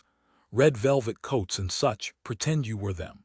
Sure, kids and teens do, mostly for Halloween and dress-up parties, but you shouldn't think gaming is any part of Alex's life now. We play together rarely now to amuse ourselves. We both have more important things to think about, Alex in particular, and well, so do I really. Does that make you sad? He gave her a flash of a smile. Sometimes, I admit it. My youth, great days.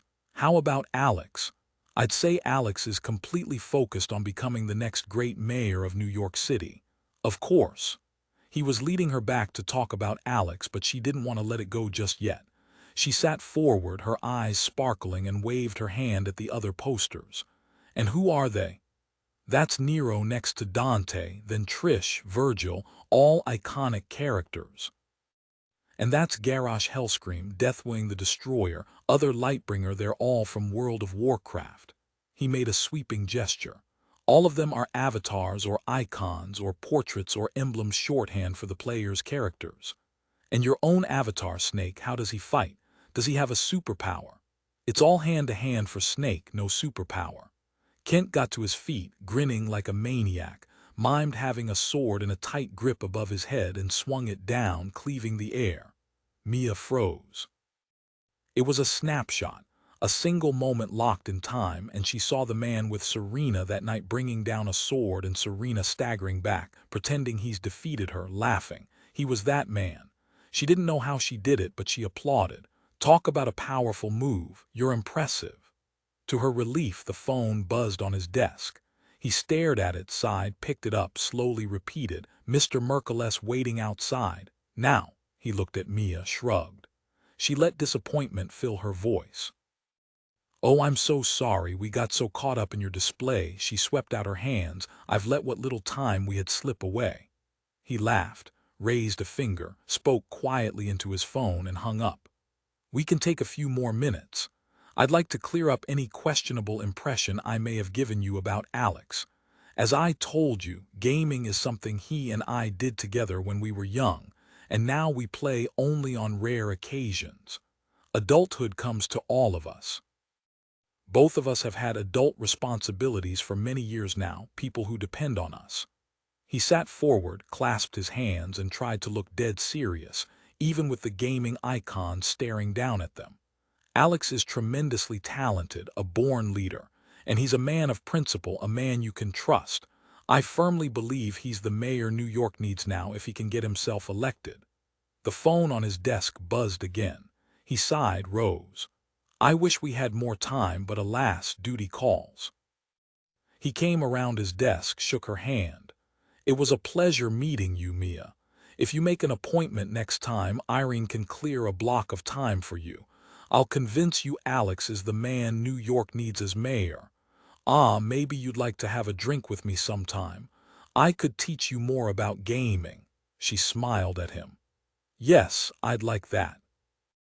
18 Mia, New York City, Tuesday afternoon. When Mia stepped into the newsroom, the first person she saw was Judy Lassen, an assistant editor who was married to a gamer husband she threatened to divorce twice a month. Should she ask to speak to Judy's husband? Maybe, and she could study online, ask around. Gamers were thick on the ground everywhere, weren't they? Kids, teens, adults of all ages, and Serena. Next time she spoke with Kent Harper, she could know enough to engage him. She made her way to her desk, sat down, shoved her messenger bag in a drawer, and wondered. Why did she want to engage Kent Harper? Because I'm nuts, that's why. Because I saw him slash down his gaming sword like that man did that night at the rave with Serena. Even after 7 years, Mia would swear his movements looked exactly the same, fluid, fast, practiced, the warrior. She remembered how excited Serena had been that night. She was having so much fun. He's a gamer, Mia. How lucky is that? He knows everything.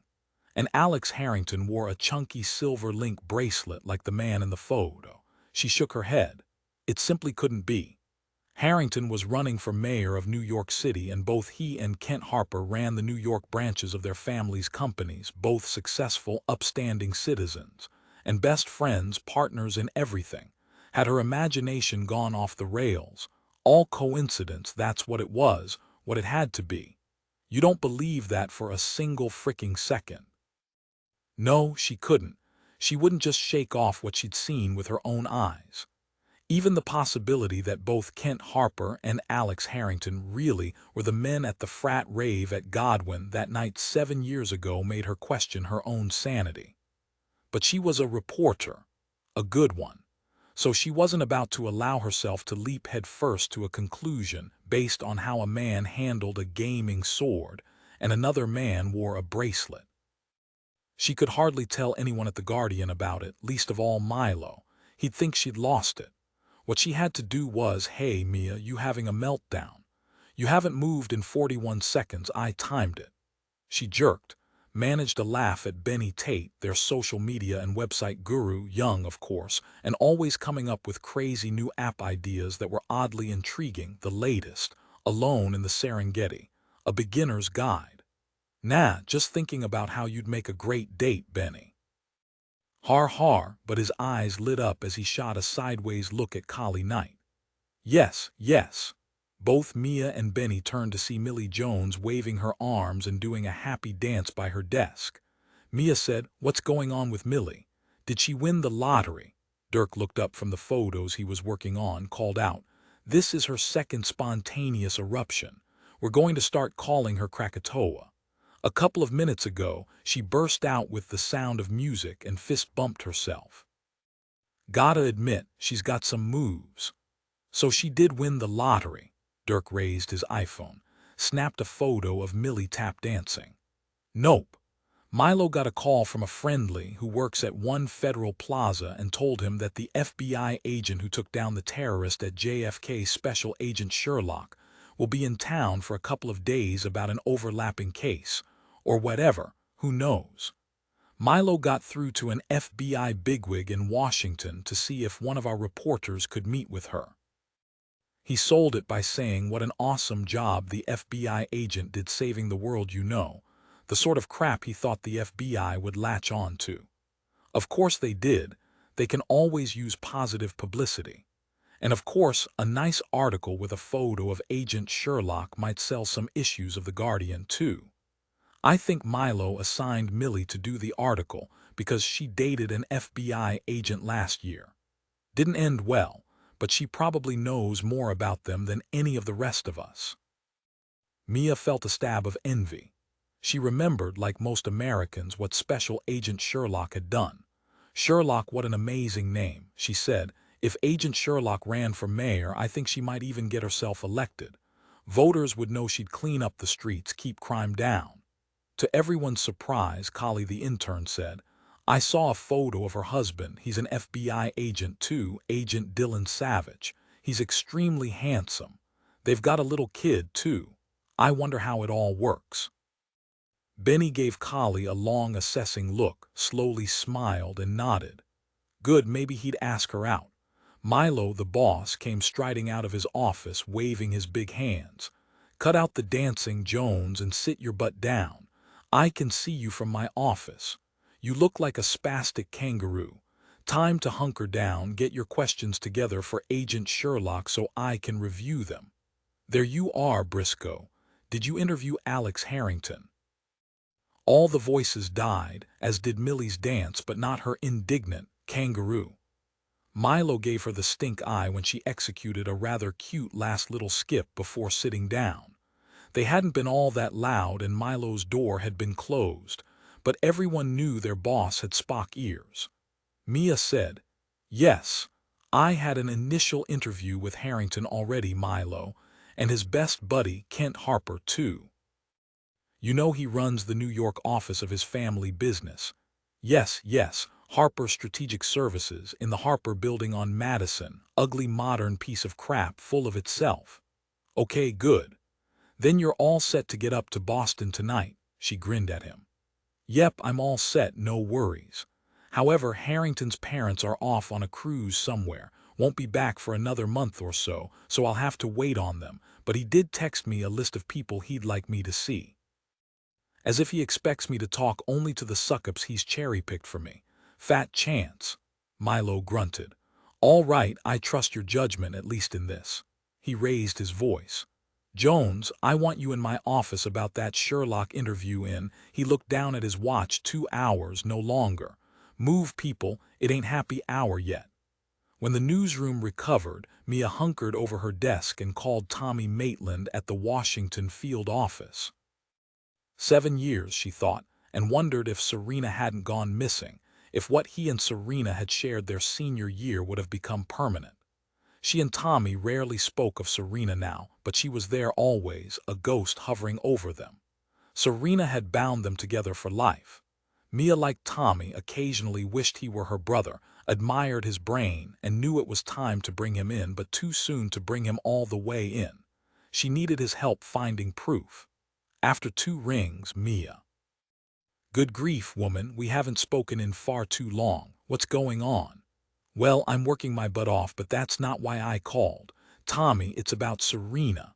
A beat of thick silence then. Serena, what about her? I don't know if you remember Gail Rixey, but she found some photos on her old iPhone from that night at the rave. Our photographer here at The Guardian enhanced them. They're still not very clear, but I'm sending them to you. When Tommy had the photos, he said only, two blurry guys and you don't know who they are. What do they have to do with Serena? Talk to me, Mia. No, I didn't recognize them either, and neither did Gail. I wanted you to see them. They were at the rave, Tommy. I was thinking maybe facial recognition. Compare them to photos you already have that the police might have collected from cell phones that night. Ask the police chief to show them to some of the students who were interviewed. Yes, of course, I can do all of that, but what makes you think they could be the guys to take Serena? And that's what you think, isn't it, Mia? She hadn't heard such excitement in his voice since he'd told her he'd been accepted into the FBI. Yes, I'm sure, leaning that way. Mia pointed out the earlobe tear the bracelet told him about the gamer. And look, Tommy, couldn't he be ready to put something in Serena's drink? If it is her drink. It is, it has to be. He paused a moment. Mia, tell me who you think these two men are. Where did you spot them? You're going on a torn earlobe and a bracelet, a gamer. Yes, Tommy, I don't want to tell you yet. I don't want to prejudice you or the sheriff. Tommy had learned over the years how stubborn Mia could be. All right, but don't you go showing these photos around, all right?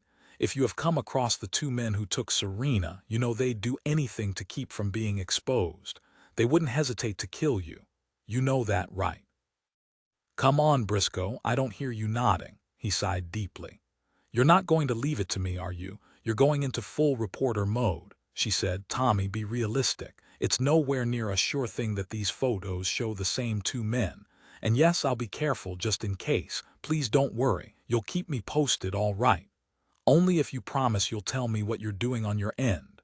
Sure, of course, we'll see. Now, before you head off to arrest some crooks, tell me, how are your folks? When she punched off her cell, Mia felt a blast of guilt. No, she'd been right. It was too soon to tell him about Harrington and Harper when she had no real proof. She couldn't ask Tommy and the FBI to investigate a candidate for mayor based on a hunch. It wouldn't be fair. She had to learn more first, and she fully intended to. Sins of omission, she thought, weren't really sins if there was good reason for them. That was her reasoning, and she was sticking to it. 19 Olivia 23 Swan Court CIA Safe House, Washington, D.C. Tuesday night. Whomp, whomp, whomp. The helicopter blades were vicious loud, the vibrations scoring through her head. Olivia felt hands on her, felt a needle slide into her wrist, but oddly she didn't feel any pain, but she knew it was there, waiting. She heard voices speaking quietly above her, but they were only meaningless sounds. Then she heard Mike's voice, low and harsh, close to her face. She'd recognize it anywhere. He sounded upset. Were those his fingers near her cheek? Was he afraid she'd die?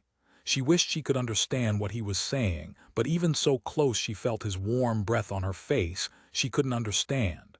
She wanted desperately to reassure him, to tell him everything would be all right, but she couldn't. She could only lie there, huddled deep inside herself, and wait. Olivia jerked with a start at the sound of her cell phone buzzing. Her heart was beating so fast, it took a moment for the images to fade, longer to realize she'd been dreaming about her half-conscious helicopter ride to Ballad Military Hospital.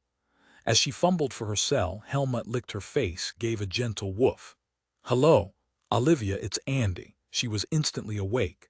"Andy, what's going on? Are you okay?" "No, Helmut, it's Andy. Go back to sleep. Give Mr. Gorgeous a hug for me." "Olivia, I was worried about you. Why haven't you called me?" "I had to hear about what happened to you last night from Mr. Grace." Olivia looked over at her iWatch. It was a little past 10, not late at all.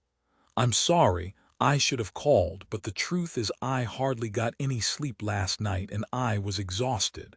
I'm really okay, Andy, I'm fine." She knew Andy was afraid for her, so Olivia tried to lighten it up a bit. "I looked at myself in the mirror and knew I needed more beauty sleep, so I went to bed early after eating takeout Chinese with Agent Galen, my babysitter. You know him, don't you?" She heard Andy take a deep breath, smooth out. Sure, he's an old warhorse, tough as my desert boots and always needs a shave. That's Gay found out tonight he loves Szechuan beef. Since I'm trusting him with my life, I'm glad he's as tough as he looks. Olivia, Mr. Grace only gave me the bare bones of what happened to you. He told me to leave my house, go to a hotel, and make sure I wasn't followed, and of course to keep him informed. I asked him about Higgs, and he said Higgs went off to Canada on his motorcycle, as if it isn't cold enough for him in Maine. Tell me exactly what happened, Olivia. Mr. Grace said 2 men came to your house, and you had to shoot one of them. I couldn't pry anything else out of him. You promise you weren't hurt? No, I'm fine. If you strip all the bark away, yes, that's about exactly what happened.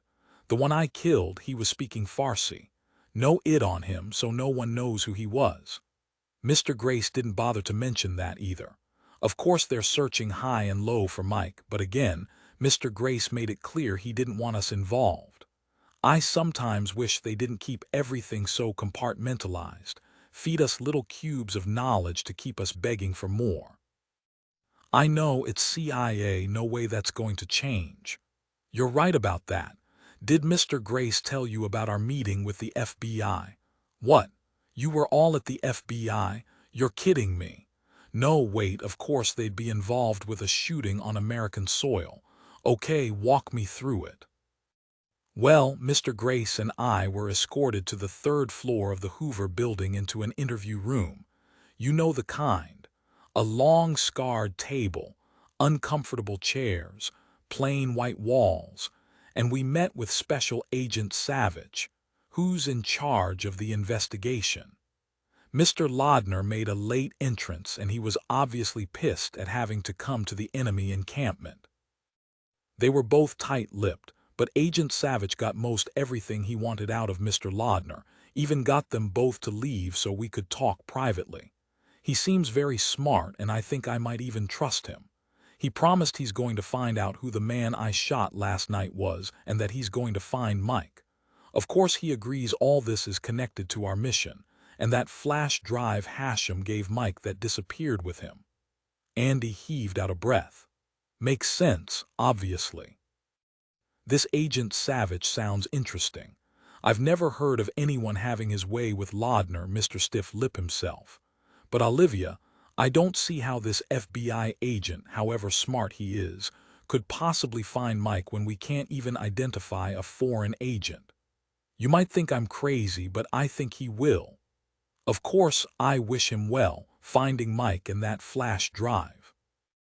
I remember Higgs asked Mike on our flight to Ballad if Hashem told him what was on the flash drive before he died, but Mike only shook his head and didn't say anything. I'll tell you, Olivia, the way it's looking now, you can hardly say the mission was a success. Hashem died, you were hurt, Mike's missing, and no flash drive. And now you were almost killed again. There's got to be lots of stuff going on we don't know about, Olivia, bad stuff. Andy drew a deep breath. I don't know if you remember, but I tried to get over to help Mike when Hashem was shot, but Higgs shouted to me. He needed cover. I remember you were close to them. Did you hear Hashem tell Mike anything when he gave him the flash drive, something that could help us? Olivia said. I remember he spoke to Mike before he died, but if I heard what Hashem said to him, it didn't register, or that RPG blew it out of my brain. The doctors don't know if I'll ever be able to fill in all the blanks from that day. Andy, tell me again you're tucked away where no one can find you. Yes, I am, and I was ordered not to tell anyone, even you. If things get dicey, I'll call you if I want to come over, all right. I'd still prefer we were together.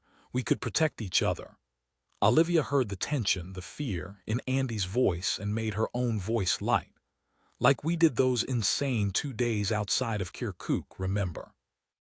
Holding off a dozen insurgents. We had tea at the Baba Gurger Hotel that day after the army showed up. Insane is right. That was a time, wasn't it? Yeah, good times. I remember we were sitting behind this mud wall when you told me about the lawyer you nearly married until you realized he bored you brainless, and it was after that you joined the CIA. Andy laughed. Let's say I didn't want to disappoint my parents, so I let him cancel the wedding. How did you manage that? Andy laughed again. I went joyriding on his teenage brother's motorcycle, nearly killed myself and came out laughing, and he was well and truly shocked, called me crazy. My mom told me he married a paralegal. He has 2 kids and lives in the New Jersey burbs. Olivia chuckled. It felt good, but it lasted only until Andy threw a bucket of cold water. Listen, Olivia, we have to consider someone at Langley could have been involved in the attempt on your life. Maybe Mr. Grace, maybe Mr. Laudner, maybe someone we don't even know. And we have to face up to it. Mike could be dead. The possibilities are so endless, I'm nearly ready to believe Putin's turned Christian. Olivia said without hesitation, no, I'd know if Mike were dead. She believed her words, but Olivia wished she could take them back. It was too raw, too personal. Andy said matter-of-factly, I know you and Mike have been involved the past several years. When the RPG hit close to you, you were slammed back against a boulder, unconscious, maybe dead, and Mike went nuts, cursed a blue streak. He was a wild man, throwing rocks off you, pulling you over his shoulder and running back toward the plateau. It was insane, the gunfire, the RPGs landing around us. He yelled to us to carry out Hashem. And we did. She paused a moment. I think that was the closest either of us has come to getting blown up. We were lucky, Olivia. We could all have been killed. Yeah, I'd say Mike really cares about you as much as you care about him. Mike already knows I'm crazy. The thought brought a fleeting smile, and then Olivia thought of what Mike had done and swallowed hard. Thanks for telling me that, Andy. I still think we can find him, and so does Agent Savich. Check with me every day, and whenever you like, I'll clear your joining us here at the safe house. Please come if you don't feel safe where you are. Sure, I will, but as I said, I'm well hidden. And unless Mr. Grace orders me to come in, I'd rather be out here than in a safe house. I have some sources and plan to use them. Hey, don't worry, I'm CIA. I know how to take care of myself. Olivia tapped end on her cell, saw it was nearly 11 o'clock. Too late to call Dylan Savage. She snuggled against Helmut, pressing her face against his soft fur. 20 Sherlock, Agent Kelly Giusti, and Agent Cal McLean's apartment, New York City, Wednesday morning. Sherlock perked up when Greenie S. "Give me a wet one," blasted out of her cell. "It's Dylan," she murmured to Kelly and Cal. She took a quick bite of Cal's awesome strawberry crepe and excused herself from the breakfast table. She walked into the hallway with its bright prints of the Italian Riviera against a soft yellow wall. "It's great to hear your voice. Tell me everything is peaceful." Sean ate his French toast and Graciela took him to school. Savage laughed. "Yes, to all of the above, only I wasn't paying attention and accidentally poured Cheerios and milk in Astro's bowl. He couldn't scarf it up fast enough. He's sleeping off his Cheerios high, snoring like a freight train. How are Cal and Kelly?" "Both of them are fine.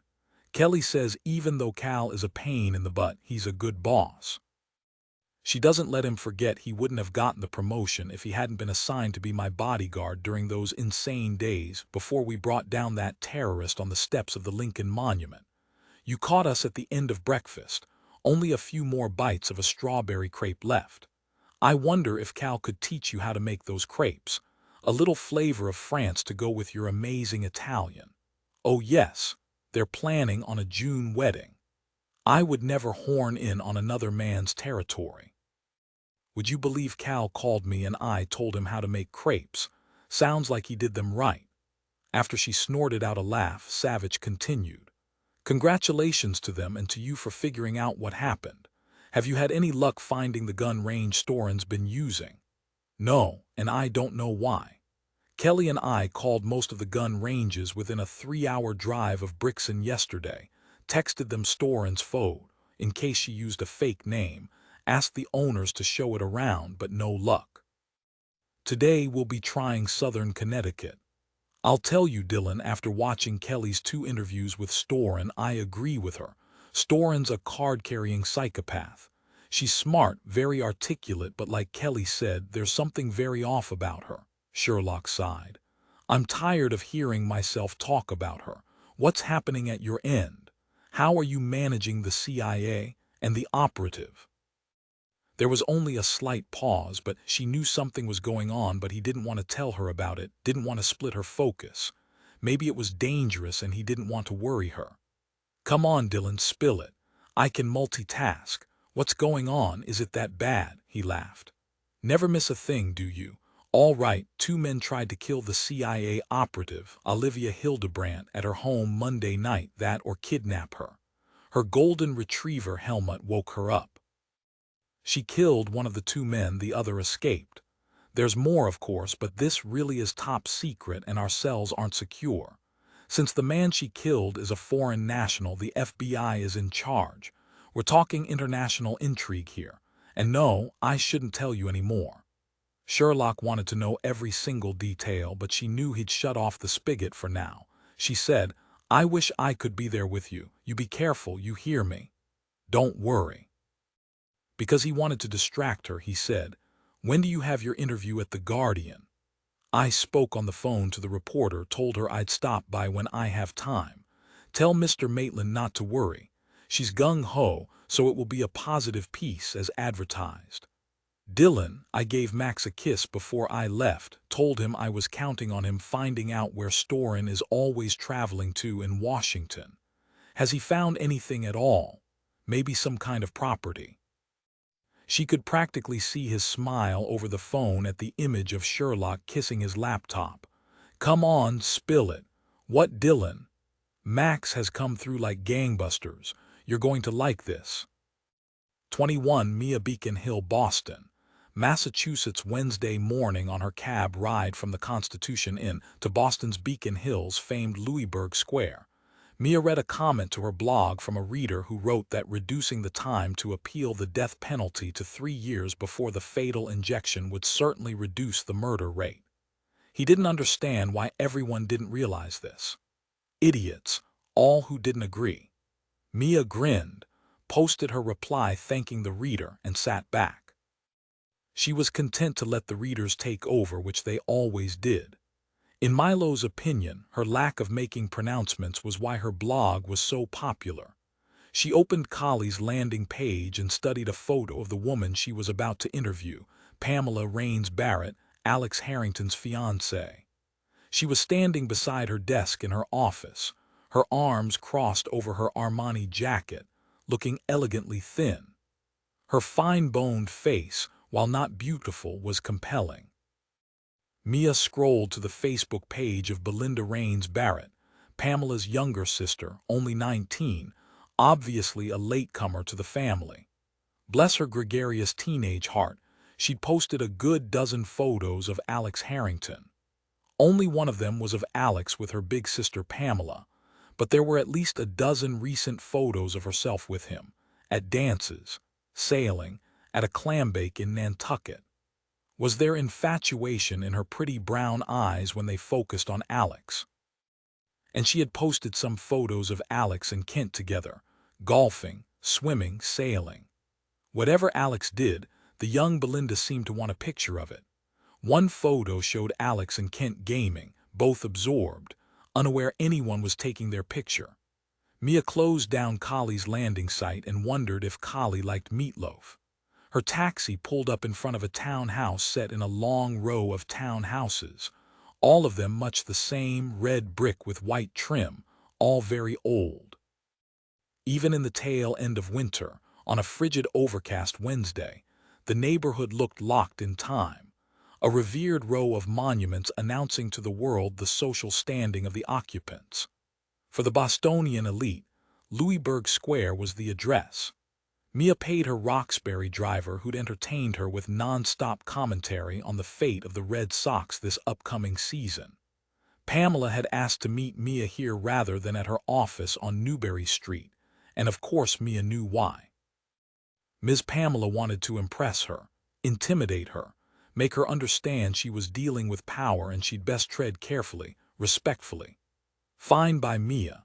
She'd always wanted to see the inside of one of these testaments to old Boston wealth and, naturally, good breeding.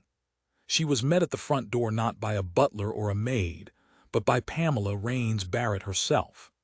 Alex Harrington had obviously called his fiancée, told her this was an important interview, and Pam didn't want to appear a snob. She looked very stylish in another black Armani suit, a white snow turtleneck sweater under the jacket, 3-inch Louboutin heels on her narrow feet. Her dark hair was loose, worn around her shoulders, lovely really pulled back from her face by 2 golden barrettes. Mia knew Pam was examining her thoroughly as well, all in a split second, a skill all women seem to share. Then she smiled, a lovely welcoming smile showing perfect white teeth. "Ms. Briscoe, I'm Pamela Barrett, please come in." They shook hands and Mia stepped into a rather small entrance hall displaying an antique table with gorgeous winter mums in a blue colonial vase, an equally old mirror above it, and a single ladder-back chair. For those waiting for an audience, Pamela laid Mia's coat and scarf neatly on the chair and showed her into a living room that made Mia catch her breath, as it was meant to. The walls were painted a vivid dark red, the intricate moldings a stark white. The room wasn't large, but neither was it overloaded with antiques. It was sparsely furnished, minimalist even, reflecting Pamela's decorating style. Artful splashes of color brightened the room, making it warm and welcoming. Mia wondered how deep the townhouse went, with how many livable floors. She would like to see the kitchen and bathrooms. She wondered how many times they'd been redesigned and updated, certainly a few since the townhouse was built back in the time of the colonial arc, or thereabouts. "Your home is lovely. Thank you. My grandmother deeded this house to me because she knew I'd tend it, keep it fresh and loved." Pam waved a graceful hand, her 7-carat engagement ring shimmering even in the soft light. "Please sit down.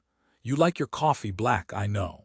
She poured, without waiting for an answer, from a silver Georgian pot Paul Revere himself might have fashioned, into impossibly fragile-looking porcelain cups Queen Charlotte herself might have used more than 2 centuries before. Mia merely raised an eyebrow. Pamela laughed. "Alex told me you like your coffee straight. He's very observant. He was pleased you wanted to come to Boston to meet with me, but he did warn me you'd probably try to pry all sorts of secrets about him out of me." She laughed again as she passed Mia her coffee. "Of course I've read your blogs, Ms. Briscoe. I find you," she paused, "too far to the left, too far to the right, too conventional." Pamela smiled, waved Mia's words away. "No, I think you're courageous, actually. You take on some topics most people avoid, topics that reflect how polarized the country's become, and you offer compromises you obviously know won't please either side. That's brave." "Believe it or not," Mia said, sipping her sinfully rich coffee, "there are many more people in the center than you might think. It's only they never say much, and that's a pity. I try to give them a forum where they can be comfortable saying what they think. It's a pity more centrists don't take part. It's usually those to the far left or the far right to chime in with their opinions they believe are solid gold." "Alex agrees with you about that," Pam said smoothly, an excellent segue. Again, Mia was impressed. "He wants to remind New Yorkers they have common goals: the city's welfare, its education and job opportunities, and finding the golden compromise between public safety and personal freedom." Mia nodded, pretended to type silently on her iPad. But Pam spoke fluently. "Tell me, Ms. Barrett, how did you and Alex meet? Please call me Pamela and I'll call you Mia, is that all right?" "Certainly. How we met, now there's a story. I was 6 years old, Alex was 8, I think, and we both wanted to play quarterback on the same team in a neighborhood pickup football game. I recall he picked me up and threw me like a football at his friend Kent, who dropped me. I sprained my wrist. Things didn't improve between us for a very long time," she laughed. "That's a good one. Readers will like that story. It shows, too, that Kent and Alex have been friends since childhood. They're still close. I assume you forgave his throwing you when you were 6. "Yes, I did, but not until we were teenagers. I even forgave Kent for dropping me. He's smart, fun, and a better gamer than Alex, although Alex hates to admit it, Claims before he got out of practice because he has to work so hard. He could beat Kent with only one good eye. She grinned, shook her head. As you know, they went to school together from Bennington Prep through Harvard. I respect what Kent's doing, expanding his family's legacy. He's as committed as Alex to what he does. As I'm sure you've seen for yourself, Alex is an outstanding leader, always thoughtful in his decisions, always praises his staff for a job well done, freely gives credit when it's due. His people are loyal to him for that, they respect him. I suppose your families vacation together, perhaps at the Harrington cottage on Nantucket. Oh yes. I have wonderful memories of those warm summers, swimming, sunning, clamming. For the kids it was magical, only of course, kids take the magic for granted. And the memories become even more magical when we're older and looking back, right? Yes, that's it exactly, Mia said without pause. I understand Alex was engaged to the concert pianist Juliet Ashcali 2 years ago. I assume they decided they weren't suited.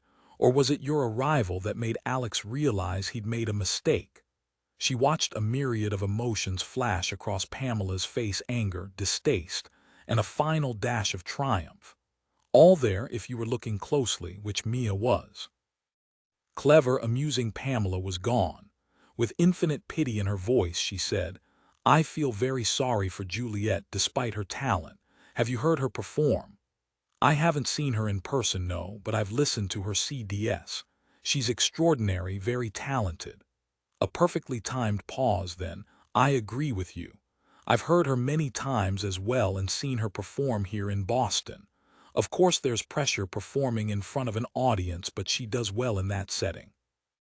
But the fact is, in keeping with her being an artist of sorts, Juliet's always been rather sensitive, delicate, if you know what I mean.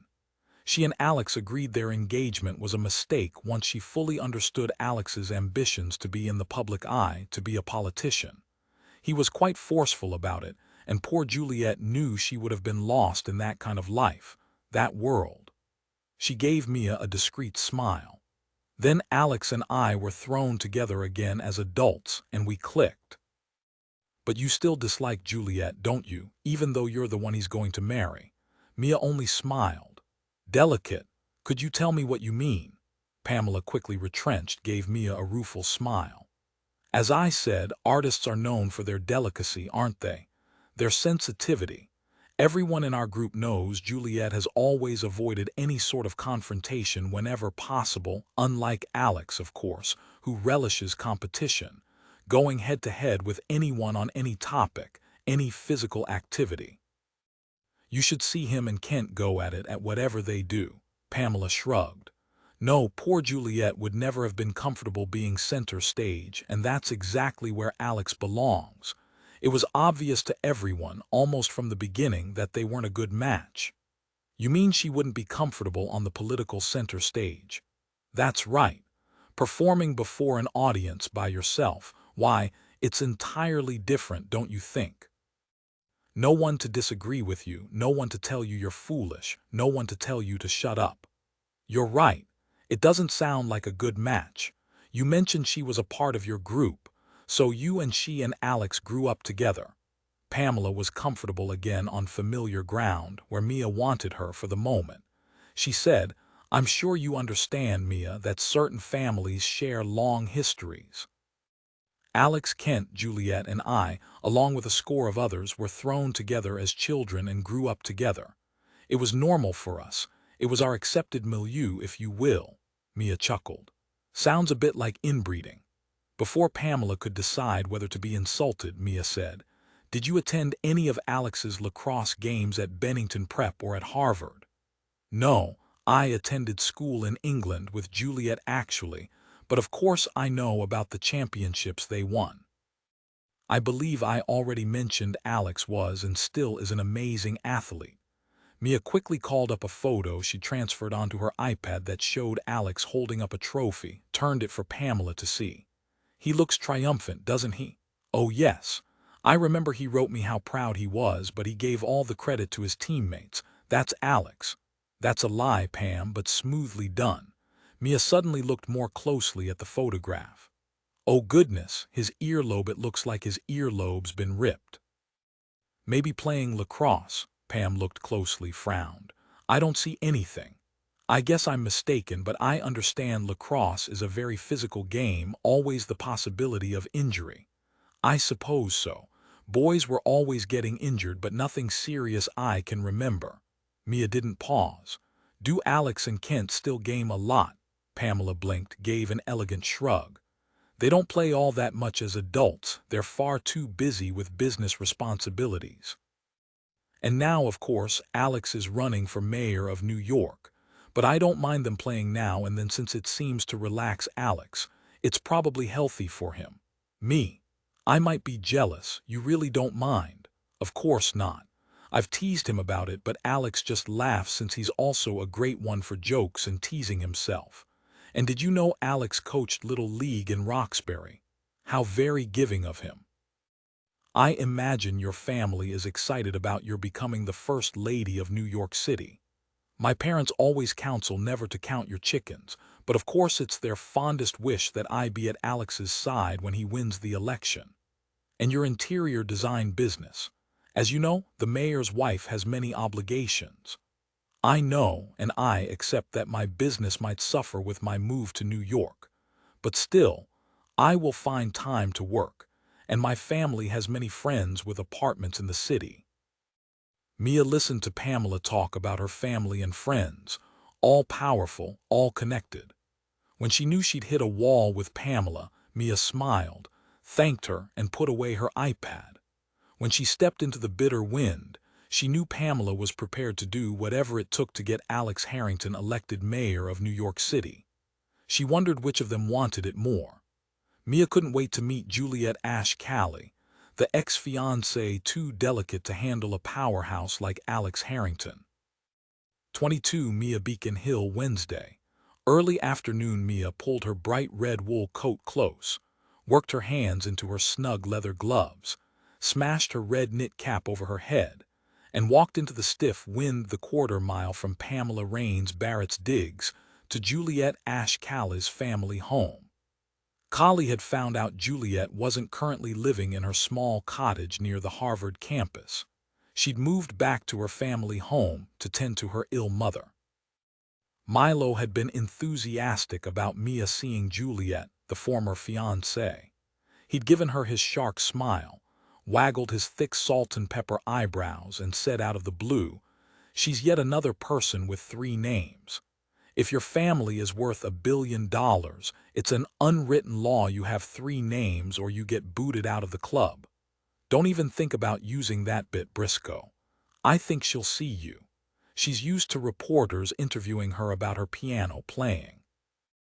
I remember Jim Perry of the Boston Globe interviewed Juliet Calley for us, wrote a piece about her performance when he heard her play Ravel in Boston, said it nearly made him weep. Mia lowered her head when a gust of frigid air hit her full in the face. Still, lots of people were out and about, with places to go.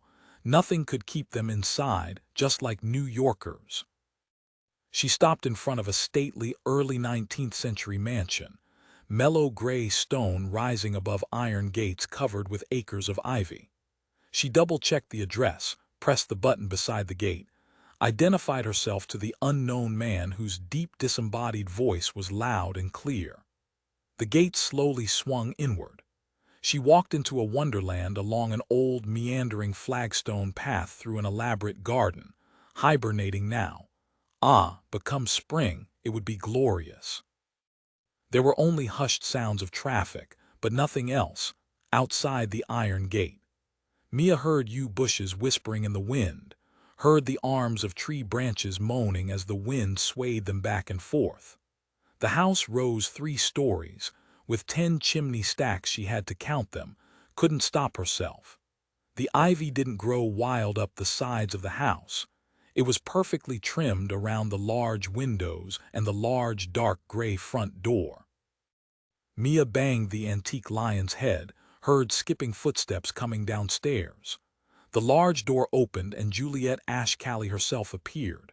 An older man dressed in a beautiful black suit materialized behind her. She turned to him. I'll see to Miss Briscoe, Weldon, thank you. A butler. Well, of course. Weldon nodded his iron-gray head and melted away.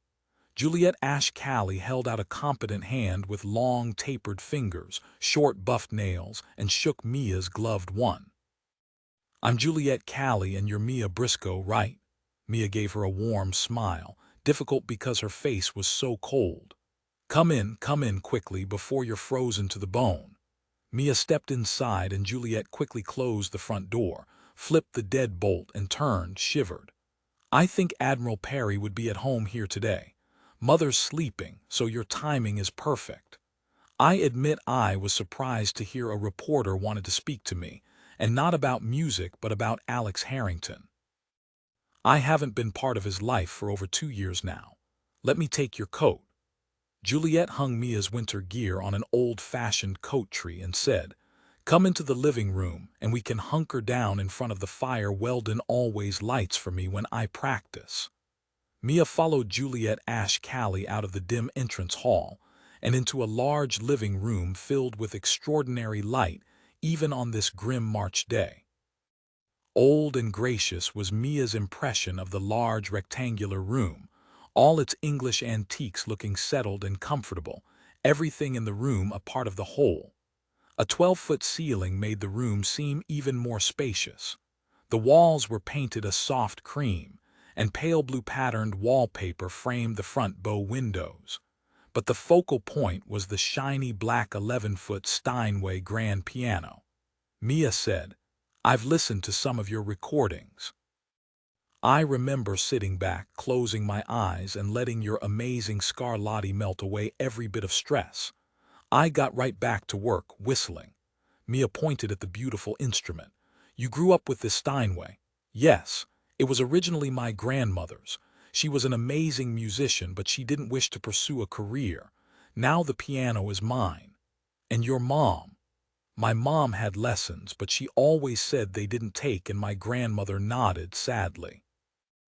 I've always found talent genes to be very unpredictable. Believe me, I'm grateful they came together for me. Mia waved her hand around the living room. There's such peace in this room. Do you think you'll live here someday? Juliet blinked, cocked her head. I haven't thought about it. It's my parents' house. My grandparents gave it to them when they moved to Florida 10 years ago. Honestly, I can't imagine my folks ever being gone. As to this house, it has their stamp on it. For me, it's a bit too opulent. She waved Mia to a red velvet Victorian love seat with graceful scrolled arms. Juliet poured a cup of tea from a whimsical teapot and placed a cup in front of Mia. Oolong, I hope you like it. It's my early afternoon treat. Mia thanked her, took a sip, and nearly swooned. Hot and pungent, just what she needed. Thank you, it's delicious. Juliet nodded and sat across from Mia, the light from the bow windows full on her face. For the first time, Mia really looked at Juliet Ashcali. She was riveted. Of course she'd seen her photos, but the woman in person was. Mia, the wordsmith, could only come up with drop-dead gorgeous. Juliet was blessed with skin like porcelain, eyes so pale a blue they were almost silver, and absurdly long lashes, even darker than her hair. She was several years older than Mia, not as model thin as Pamela. That is, no bones were showing. She looked fit and strong in dark blue sweats, the jacket open to a white silk cami, soft black ballet slippers on her feet. Her dark brown hair was pulled back into a thick ponytail and fastened with a pink poof ball, an oddly charming effect. Mia said without hesitation, Forgive me for staring, but you are the most beautiful woman I've ever seen in my life. Mr. Harrington must have thought he'd died and gone to heaven when he laid eyes on you. Juliet blinked, reared back in her chair. What? Oh, well, thank you, but I strongly doubt that was Alex's reaction when he first saw me. I was about 6 years old, missing a front tooth, wore tight braids and pink tights on my skinny legs. Mia said, smiling, I like the visual. Juliet said, Of course I Googled you, Ms. Briscoe. I realized I'd read some of your Guardian articles that appeared in the Boston Globe. I came away thinking you're bright and a good writer. You're not about doing political hatchet jobs or pushing an agenda. and that's refreshing in these contentious times. That's why I was fine with seeing you. I don't suppose you'd like to talk about my mother's big charity bash for breast cancer research next Friday, she continued, a twinkle in her eyes. Or perhaps my father's most recent trade talks with Indonesia, she laughed, then sighed. I know you want to talk to me about Alex Harrington and his run for mayor of New York City. But I really have little that's interesting or pertinent to say to you or your readers about him. In short, I'm old news, 2-year-old old news to be exact. Mia kept her voice smooth, matter of fact. Still, you were part of the fabric of his life. You knew him very well indeed, Miss Callie. You were slated to marry him. Mia saw a flash of distress on her beautiful face before she slowly nodded. Well, yes, of course. Very well, Ms. Briscoe, but please realize whatever I might say about Alex wouldn't be of much interest to the voters of New York City. I don't know much of anything about his politics or what he advocates. Mia didn't say it, but she didn't care at all what this woman thought of Alex Harrington's politics. She wanted to know why their engagement had been called off. She'd bet her prized Indian head nickel Juliet was the one who'd called a halt. The question was why. Mia didn't take her tablet out. She simply leaned forward and looked directly at Juliet. I accept that voters wouldn't be much interested in your opinions of Mr. Harrington's political stands. I'd guess you probably don't care what he thinks about much of anything these days. I would find it odd if you did. A forced smile from Juliet. Yes, you're quite right about that. Actually, I rarely give him a thought. She wasn't a good liar, and this lie perched on the end of her perfect nose. Mia said, I met Mr. Harrington at a fundraiser and interviewed him for a series of articles I've been assigned to write for The Guardian. I spoke to him yesterday. He was charming, which I suppose he'll have to be to get many votes. He's good-looking, tall, well-built, seems to relate well to both men and women. In short, he's got everything it takes to be a successful politician. So far as I know, he's been an athlete and an avid gamer, that he runs the New York branch of his family's business. He seems like a man who'd appeal to would-be voters, at least to those voters not too far on the left or the right. What I'd like to know, Miss Callie, is what you think of him as a person. Is he as admirable as he seems to be, trustworthy? Knowing him as you do, would you vote for him? Hardly a pause, then Juliet said, her voice flat. I imagine many people would say yes to that list and yes to voting for him. But you wouldn't. Mia gave her a crooked grin. Forgive me, I fear I've made him sound like a perfect pet dog. I really can't add to what you said, Ms. Briscoe. Then the words burst out of her mouth. Except if Alex were a dog, he'd be a vicious hunter. The words hung naked between them. Juliet opened her mouth, closed it. That's right, Mia thought, saying any more would only make it worse. Mia said, Could you tell me what you mean exactly? Juliet shook her head, tried for a disarming smile, but she couldn't pull it off. She said finally, What I meant was, when Alex is set on a course of action, absolutely nothing will stop him. He'll be a dogged opponent, forgive the pun, do anything he sees necessary to get what he wants, as the other candidates for mayor of New York City will soon discover. It was a nice save as far as it went. I imagine those qualities might make for a strong candidate for mayor, but not so attractive in a husband. Yes, those qualities did have something to do with our breaking up, yes. Mia waited, but Juliet said nothing more. All right, she'd move along for the moment. What do you think of Mr. Harrington's current fiancée, Pamela Raines Barrett? Juliet said without hesitation. For as long as I can remember, Pammy's family has been front and center on the political stage, ever since her uncle, Wilson Carlson Barrett, was governor. Even her mother, Marilyn, was an elected judge. I would say without reservation Pamela and Alex are perfect for each other. Mia wasn't deaf to what she'd left unspoken. She throttled back. I understand you and Miss Barrett were once very good friends and you were sent to England together for school. Tell me about it. She pulled out her tablet, sat poised. Juliet eased, Mia saw it. Yes, When we were 16, Pammy and I were sent to England near Bath to a posh girls' school. We are very different people, but as teenagers together in a foreign country, we did well together. We had each other's backs. I don't know why Pammy's parents agreed to England. It was always cold and rained incessantly, but my parents wanted me to study with a famous piano teacher. I remember the day I began to understand Pammy. No, she's Pamela now, and why I think she's perfect for Alex. We were visiting Westminster Abbey on a day trip. She didn't want to move away from Queen Victoria's tomb. She told me even though she couldn't be a queen and reign over a country until she died, and the chances of her becoming president were slim to none, she decided to make do with being first lady. I believed her. I still do. She paused a moment. She and I never viewed the world in the same way. As I said, we did well together away from home, only the two of us, but when we came home things changed. We became adults and more or less went our separate ways. I threw myself into becoming a concert pianist and Pamela tried many things, but it was always the local political scene that drew her, and of course, interior design. Her first husband, Andrew Schlosser, was a very nice man who ran for governor and lost in the primary. She divorced him shortly after that. Because he couldn't give her what she wanted. I don't know. I did ask her once what issues she believed in politically. She didn't give me an answer, only said most of it was nonsense, male and female posturing, and the only important thing for most politicians was power, not the issues they talked about. That saying what voters wanted to hear was the only way to get elected and gain power. She dated a number of politicians, but she cut them all loose. It got to be a joke in our group like, "Who's Pamela auditioning now?" Mia said. I wonder if it burned her when her best teenage girlfriend hooked the big prize Alex Harrington. Juliet said quickly, too quickly.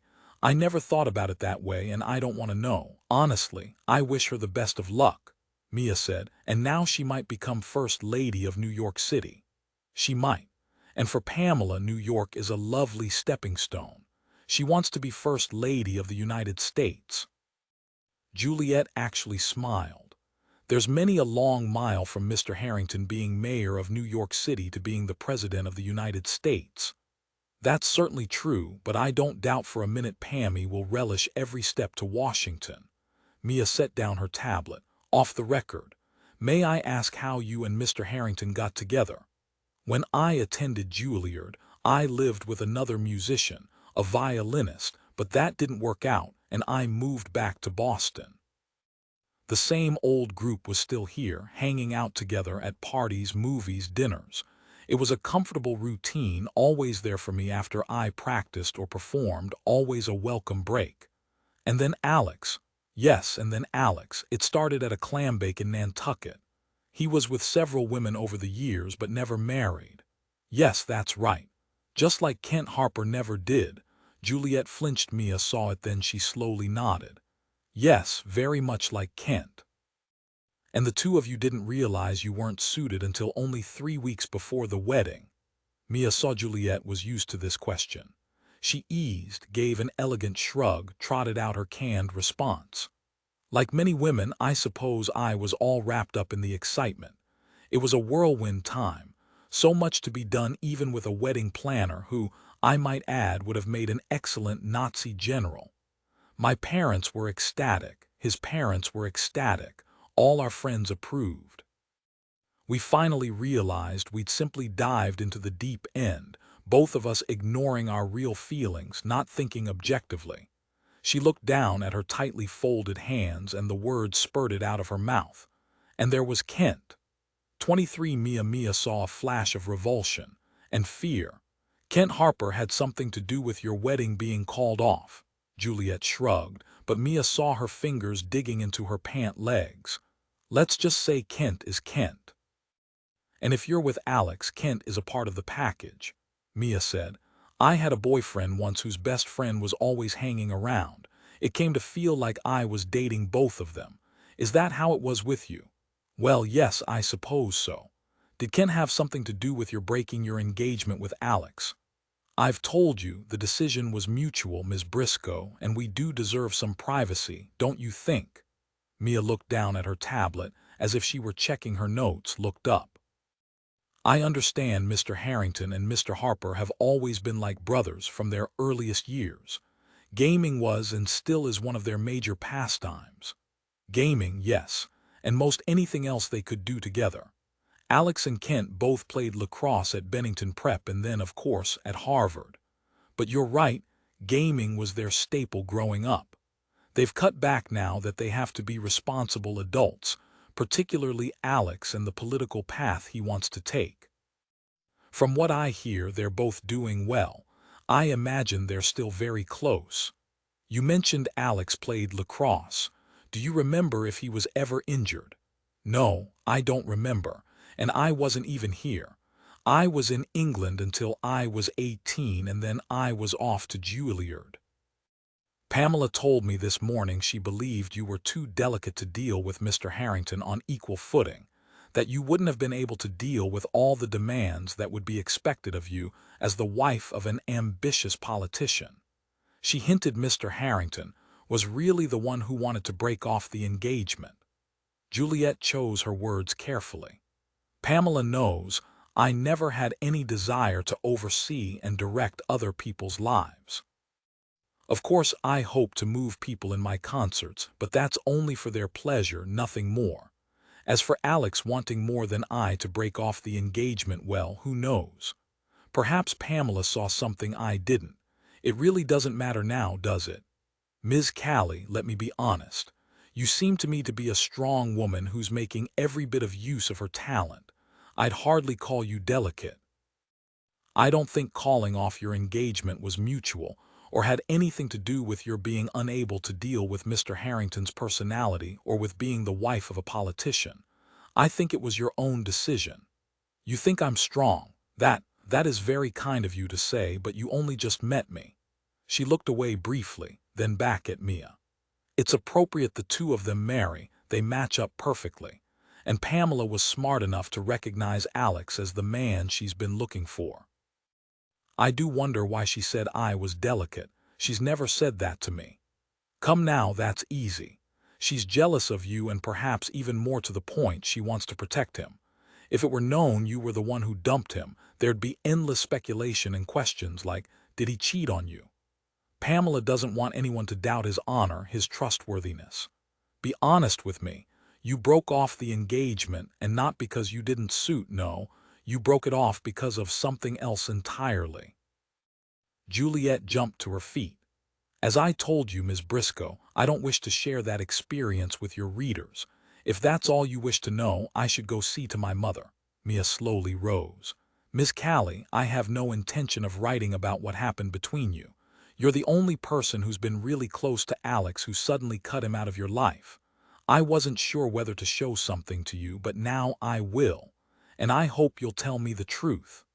Mia pulled the 2 photos out of her bag. Please look at these photos, Miss Callie. Do you recognize Kent Harper or Alex Harrington? You must remember how they looked 7 years ago. Slowly, as if reaching to touch a snake, Juliet took the photos. She walked slowly to the window and held them up to the light. Mia watched her, stayed silent. Juliet went tight as a rubber band, but she didn't turn. She said over her shoulder, her voice not quite steady, "Where were these photos taken?" 7 years ago at a fraternity rave on my campus, Godwin University in Pennsylvania. My best friend is the girl in that photo. She disappeared after that party. We all think she was drugged, and I think those 2 men were responsible. Of course we have to accept she's dead. Her name was Serena, and she was my best friend. She was also a big gamer, like Kent. I imagine he used that to get her trust. I think he and Alex drove all the way from Boston to that fraternity rave at Godwin because they knew there'd be lots of prey and they wouldn't be recognized. So many students there, graduate students as well, so they wouldn't stick out, they'd fit right in. The hand reaching towards Serena's glass, look at it. Juliet, that's Alex's hand, isn't it? After they drugged her, They set a fire in the kitchen because something went wrong and they had to get her out of there without anyone noticing. No. That would mean they killed her, no. It was now or never. Mia stared Juliet right in the eye. You broke off the engagement because you realized something wasn't right with Alex or with Kent, right? Did you overhear something they said about women, about their actions? Did you see something that frightened you, disgusted you? You didn't know what to do, so you did the only thing you could do. You broke off the engagement. You let everyone believe it was mutual because you didn't want to cause a scandal. Did you ever even tell Pamela why you broke it off? Mia studied Juliet's white face, added quietly, We never found Serena, of course, because they buried her after they'd killed her. I wonder when they started that fine sport. As teenagers at Bennington Prep. Probably, and they got away with it. They were smart enough and rich enough to travel as far as they needed to. I wonder if any other girls they drugged have died. Juliet Ash Callie stood motionless, her back to the bow window in the opulent living room that screamed old money, excellent manners, and good breeding. Her hands were fisted at her sides, and she was staring into space to a point beyond Mia's left shoulder. Mia said quietly, No, it wasn't overhearing them speak about women and their actions. It was more, wasn't it? It was personal. They drugged you too, didn't they? Alex Harrington, your own fiancé, and his best friend Kent. The man you thought loved you violated your trust along with his best friend. Is that why you broke it off, Juliet? A shudder went through her body.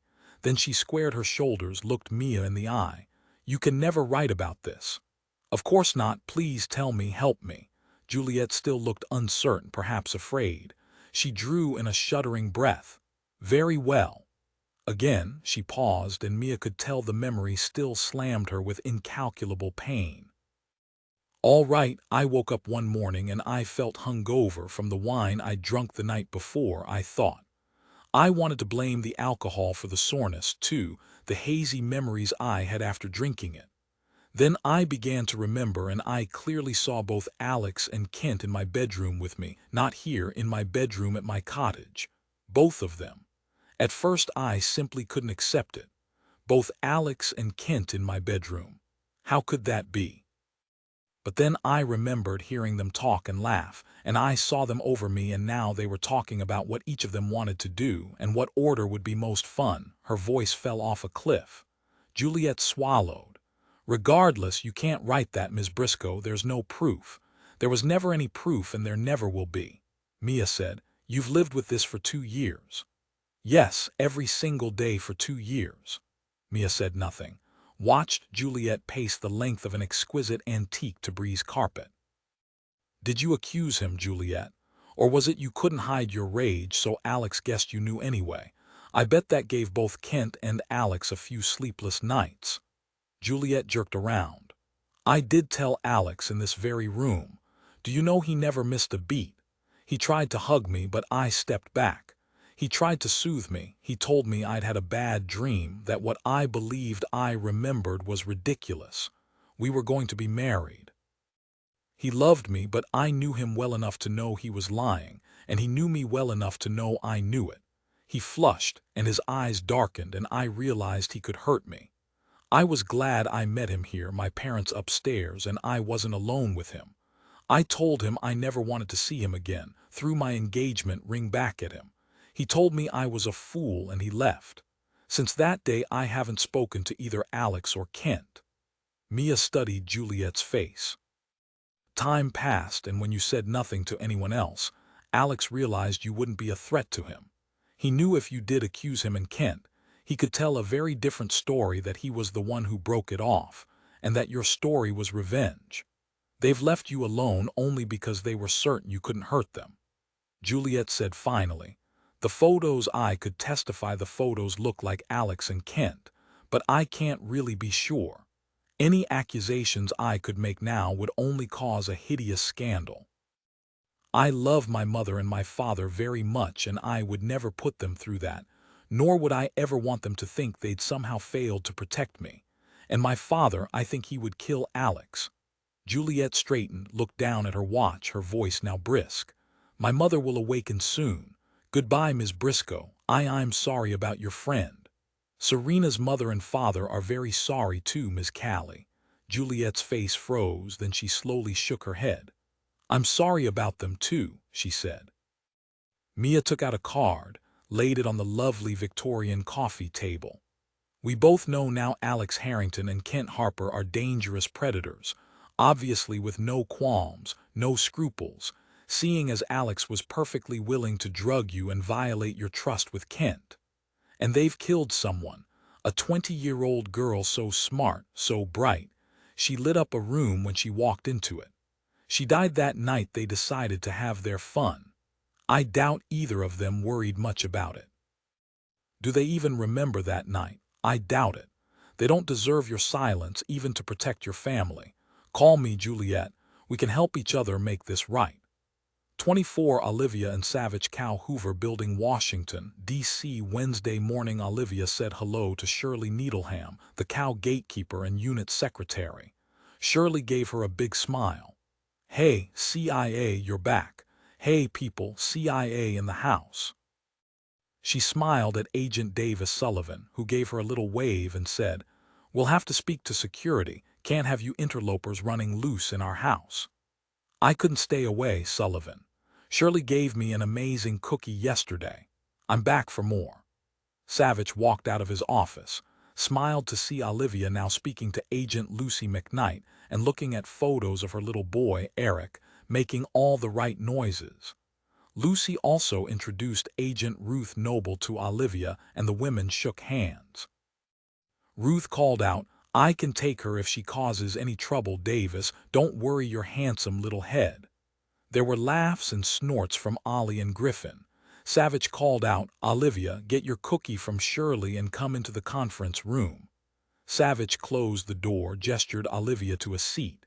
She sat next to him, a big cookie made with Splenda in her hand. I didn't come alone. Agent Galen, my shadow, is waiting outside, didn't want to come into the Hoover Building, said he didn't want to take a chance of being shanghaied. Savich laughed. Tell me how you're feeling, Olivia. She grinned at him. Honestly, a bit on edge, even with Gay as my second coat. Andy Creamer, one of my teammates, called me last night, and no, she didn't tell me where she's staying. A big no-no. Mr. Grace told her to stay out of sight and keep her whereabouts to herself. You have no idea where Creamer is staying. They told her not to say, even to me. She promised if she gets into trouble or feels unsafe, she'll come to the safe house. Even though Savich already knew most everything that could be known about Agent Andy Creamer, he wanted Olivia's take. He said, That's smart. Tell me about Andy. She and I trained together at the farm, so I've known her for a long time. We've been on maybe a dozen missions together, had each other's backs, but to be honest, she's something of a loner, prefers to depend only on herself. Her father abandoned her and her mother, and so she grew up very fast, she told me, learned early how to take charge, so it's like her not to want to come stay with me. She likes to be in control if she can, but she's worried about what's going on, and about Mike, of course. So how does that mesh with her being a team member? I don't mean she doesn't function well on a team, she does. What's critical on a mission is that every team member trusts every other, and we do. Olivia paused, took another nibble of her cookie, gave him a lopsided grin. I guess you could say we all love to push the boundaries some, but we know we need each other to survive. Savich liked Olivia Hildebrandt. She was tough, she was smart and incisive, she had a sense of humor, not easy with the nail-biting career she'd chosen. All right. What about the fourth team member, Higgs? She took a bite out of the cookie, hummed it was so good. I haven't been able to get a hold of Tim, he doesn't answer his cell. Andy told me Grace told her Higgs was headed to Canada on his motorcycle. I think he's really smart to get out of Dodge, she shrugged. Mr. Grace probably told him to leave, too. So you don't think Higgs is in any danger? Not now, he isn't. No one could find him. Higgs is a master at staying off the grid. All right. Tell me about Mike Kingman. We're alone. There's no one to tell you what not to say. I want you to tell me why you think he hasn't called you or the CIA. I don't know unless he can't. Look, I know you think someone in the chain of command might have betrayed our mission, and you think it might have been Mike, and that's why he disappeared with the flash drive. I'm sure some people in the CIA are thinking that as well. That flash drive Hashim Jahandar brought out could have named names that could bring down some powerful people. I don't know who these people are, but I am positive Mike wouldn't be part of that. He wouldn't. All right, I'll accept that, but Mike has that flash drive and he's missing. If you're right, the information on that flash drive is worth killing to keep hidden. It could be anything from details of Iranian military capabilities and plans, their weapons development, illicit trade, and as you said, the names of those involved. An Iranian national was part of the team that attacked you. Maybe they hoped you could lead them to Mike, or they thought you might know too much. Do you know of any particular friend who might have helped Mike stay out of sight in or around Washington? Anyone who owns property? Olivia shook her head. There's his condo, of course, but I don't know about any of the properties his friends might own. I've sent you a list of everyone I've called, most in the CIA, some not, but they said they don't know where he is and they haven't heard from him. She'd laid her half-eaten cookie on a napkin beside her, sat forward toward him, her hands clasped. Please tell me you found something. Savich said, the name of the man you killed Monday night is Rajan, an Iranian security agent who did wet work for them. He's worked globally for 15 years. The fact you shot him and not vice versa is amazing. Olivia chewed that over. If you could find him, then the CIA found him too. She paused. But why wouldn't they tell me? Actually, I called Mr. Lodner, gave him Rajan's name. He wasn't happy, said of course he knew of Rajan and was on the point of calling me and giving me the information. Then he wanted to know how I'd found out so quickly. You embarrassed him. She grinned, quickly quashed it. I wish I could have heard you. I imagine Mr. Lodner never believed you'd find diddly squat. How did you find out it was this Rajan? Savich glanced down at Max beside him, smiled. I have my ways. Now Rajan entered the US alone on Sunday using an excellently forged French passport. We're working on where he stayed and who he met here in Washington. Olivia said slowly, a French passport. I wonder why French, he nodded. Common enough not to be noticed. But there could very well be a connection. I've never heard of him, but I think it's luck that saved me. Don't be ridiculous. You saved yourself. She cocked her head at him. All right, going belly to the ground was a reflex, I guess you'd call it, the result of really good training. You said the team who attacked me at my home didn't necessarily mean to kill me. Savich said, on the surface it seems so, but whoever was behind it could have believed you know what's on that flash drive or where Mike is.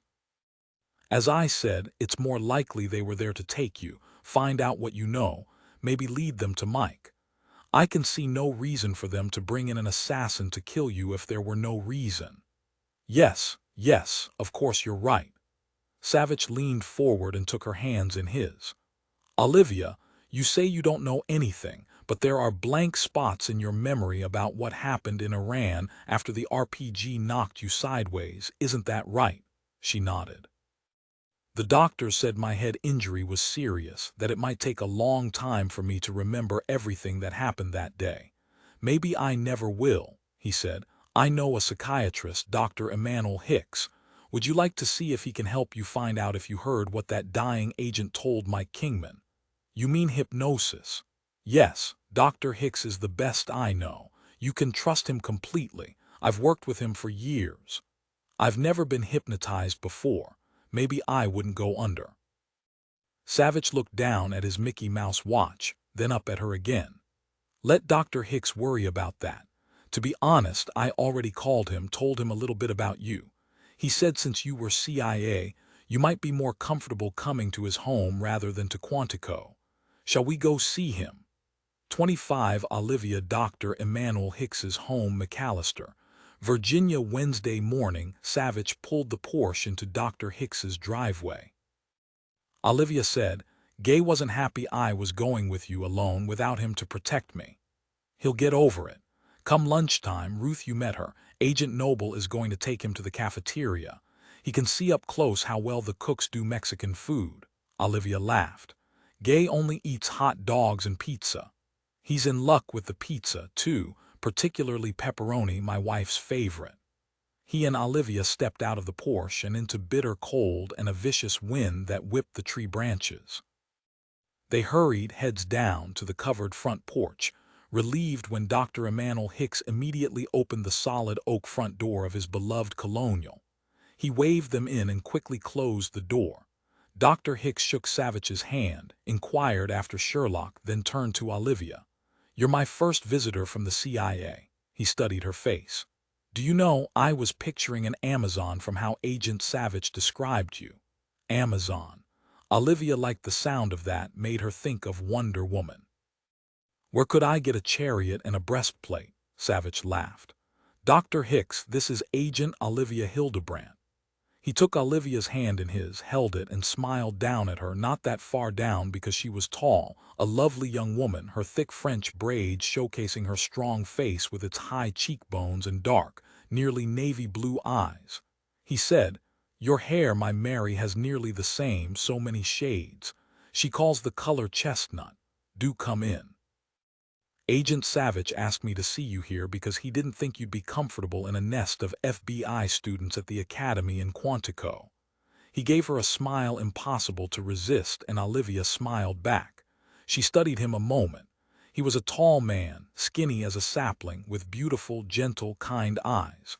"On our drive here, Dylan said you impersonate Elvis, that you always play to a full house." She grinned. "He also told me you have to belt a pillow around your middle." "That I do. My wife, Mary, always tries to fatten me up, but it's no go." "Do you play Heartbreak Hotel? My grandmother says once upon a time she danced the night away to that song."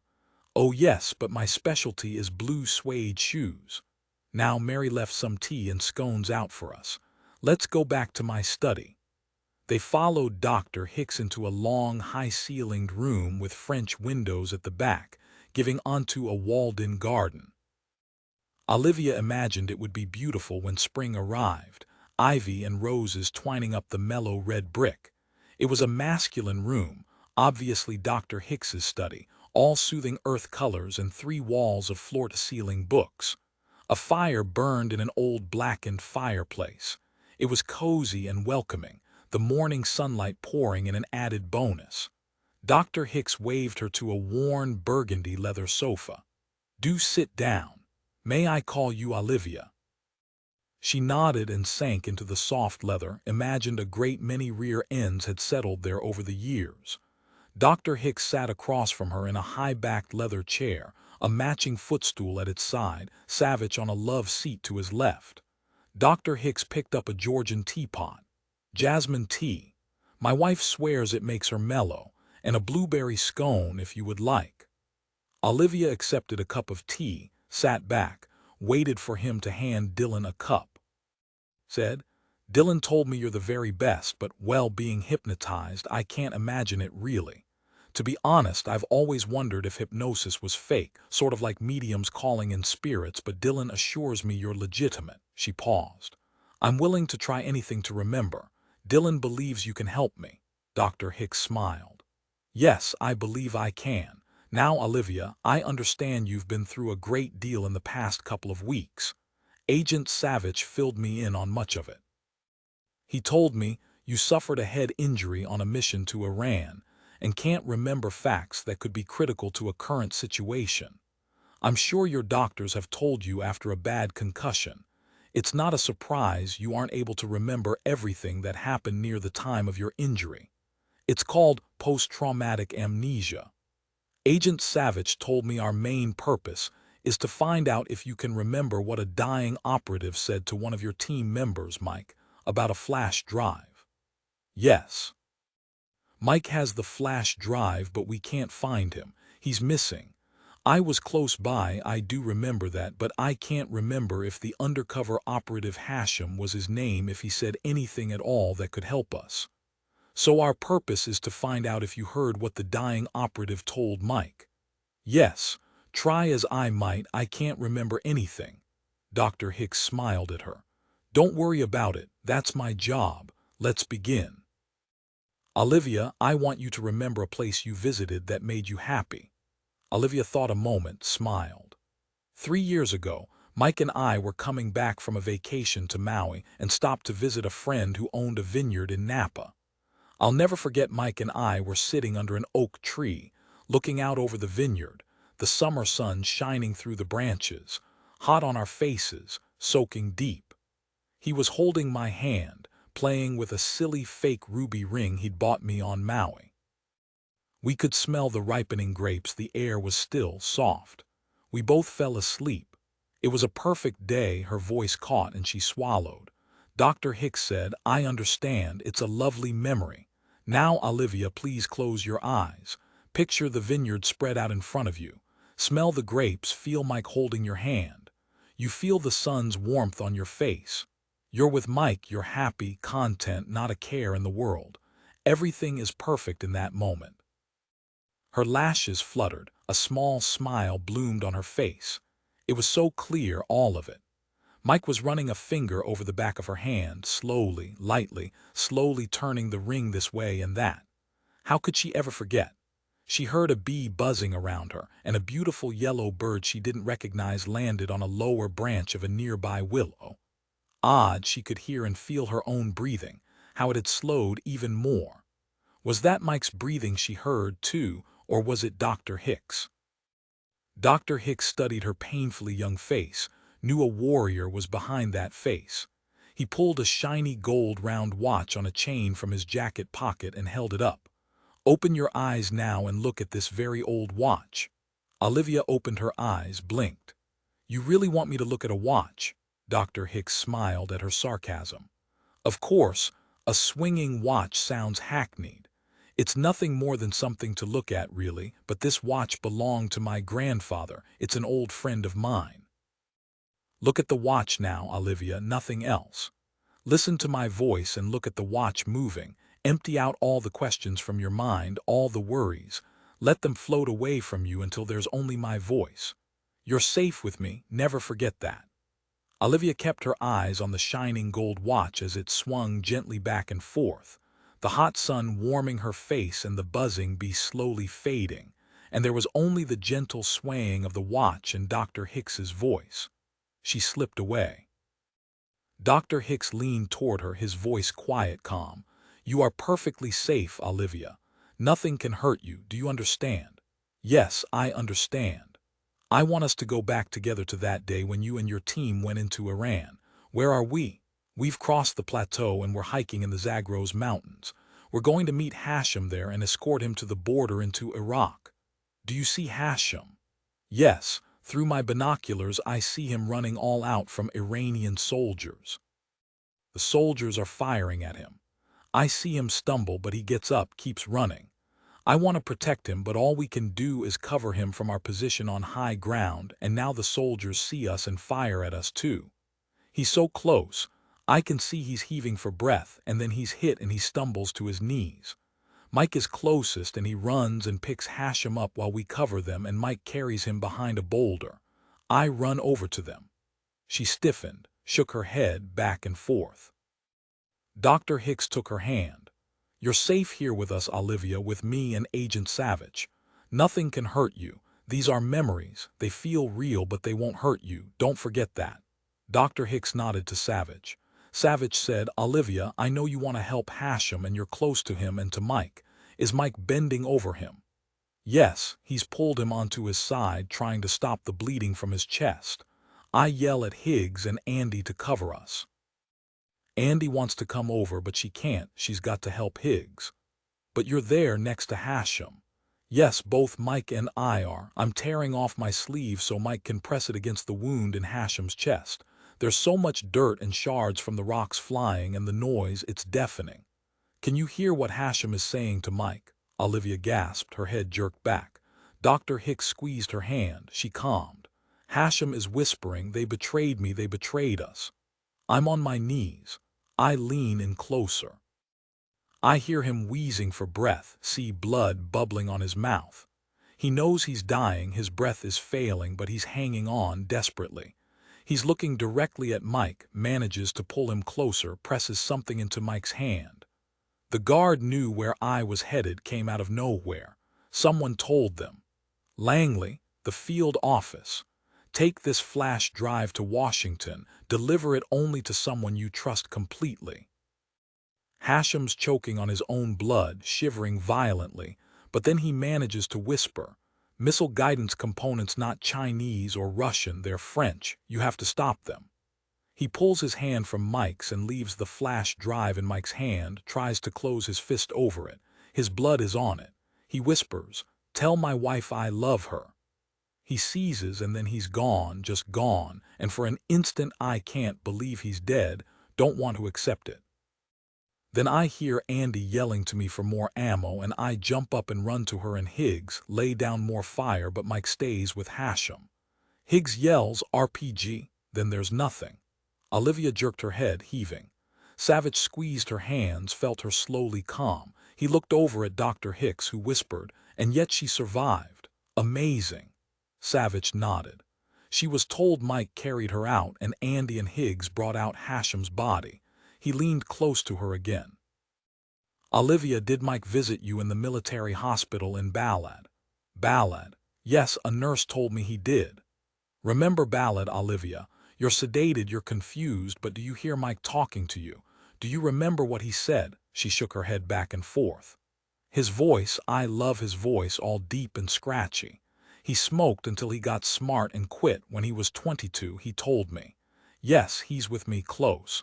I can feel his presence near me and he's comforting me."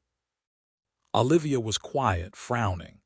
"He's saying he has to leave me, he won't see me again until I get back home. He wishes I could come with him because there's no one he can trust except me. Then he reassures me again. I don't want him to go, but I can only lie there." "And you haven't heard from him since that day in Balad?" She slowly shook her head, swallowed. "I'm so afraid for him. They'll want to kill him, they'll want him dead." Savich wanted to tell her Mike wasn't going to die on his watch, but he remained silent, nodded to Dr. Hicks. "Olivia, on the count of 3 you're going to wake up. You'll feel refreshed and relaxed, and you'll remember everything you told us." Olivia opened her eyes, blinked several times, and smiled. "So it's about some kind of missile technology, and it's French." Savich smiled at her. "Yes, that's what Hasham told you and Mike. You did it, Olivia." Olivia looked at Dr. Hicks and said with wonder in her voice, "I remembered everything, all of it. Thank you, Dr. Hicks. Will you give me tickets to your next Elvis performance?" Mia canceled her afternoon plane reservation to LaGuardia, rented a bright blue Audi after she left Juliet, and drove 2.5 hours from Boston down I-95 to Bennington Prep, a half-hour north of New Haven. She didn't expect Bennington to look as glorious as the pictures she'd seen, all taken in the fall to show off the incredible autumn leaves. Now, toward the tail end of winter, the campus looked starker, all the plants and trees hunkered down in survival mode. It was still a marvel in person. Stately was the word that suited it perfectly. Bennington was known to be everything a parent could possibly want for their child: the incredible campus itself, the quality education, and the all-important snoot factor. If you went to Bennington Prep, enough said. It was part of the pedigree for politics, for Wall Street, for making it big in whatever you wanted to do. She drove slowly, admiring the classical-style red-brick buildings, the open vistas. Students weren't strolling to their classes, they were rushing. It was that cold, the wind sharp as a knife.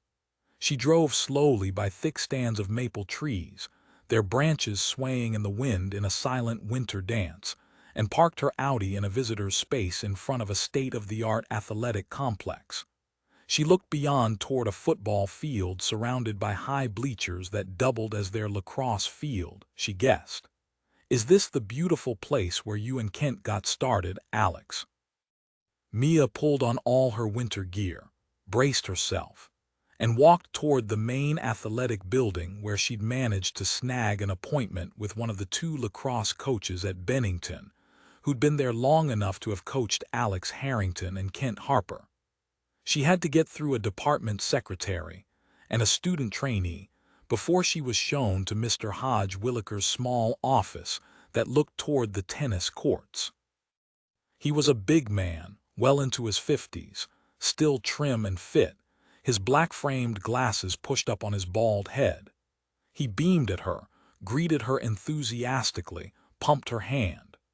Mia imagined he rarely got to take center stage at Bennington Prep, and now he was meeting a reporter who was interested in writing about him and about lacrosse because he'd coached Alex Harrington 16 years before. Mia knew the drill. She complimented him on the lacrosse trophies she'd seen on display when she'd walked into the building, admired his family and the photos on his desk. She let him assist her to remove her coat, turned down the offer of a cup of coffee, and settled in. "I was looking at the students and wondering if I'd ever been that young," he laughed. "You're still a young sprout. Imagine what I feel at my age." She smiled, leaned forward. "As I told you on the phone, Coach Williker, I'm writing a background article on the New York City mayoral candidate Alex Harrington. You were his coach during his years here at Bennington. You may remember you also coached his best friend Kent Harper, also from Boston." Williker beamed out a smile. "Yep, they were some of our best years at Bennington Prep, championship years because of them, especially Alex. I knew that boy would go places. I'm pleased he's running for mayor of the Big Apple." "Now, Ms. Briscoe, what exactly would you like to know about Alex?" "May I record this, sir? I want to be sure I'm completely accurate." At his nod, she set up her iPhone. "I hoped you could tell me your impressions of him, his habits, his strengths, his friendships, that sort of thing. Whatever comes to mind about him and Kent in your own words. I know it's been a long time, but it seems you have fond memories of both of them. I'll ask questions if I need more." He nodded, leaned toward her, clasped his big hands on top of his desk. "I remember Kent and Alex were the greatest of friends, smart boys from the best families. Both were into those computer games at the time. Every spare minute, you know, boys, but both were really popular with the boys and the girls." A wink. "Alex wanted something, he'd go after it. And Kent was the more thoughtful of the two, maybe more careful, but Alex threw himself into an activity, his goal always to win. Kent might dip in a toe first, if you get my meaning. I guess I'd say Kent was more the junior partner of the friendship, but again, it was a long time ago, and boys become men and change. I remember Alex was a superb athlete and was one of the most competitive students I'd ever met. I do remember in lacrosse he always took charge, never quit out there on the field. Only winning was good enough for him.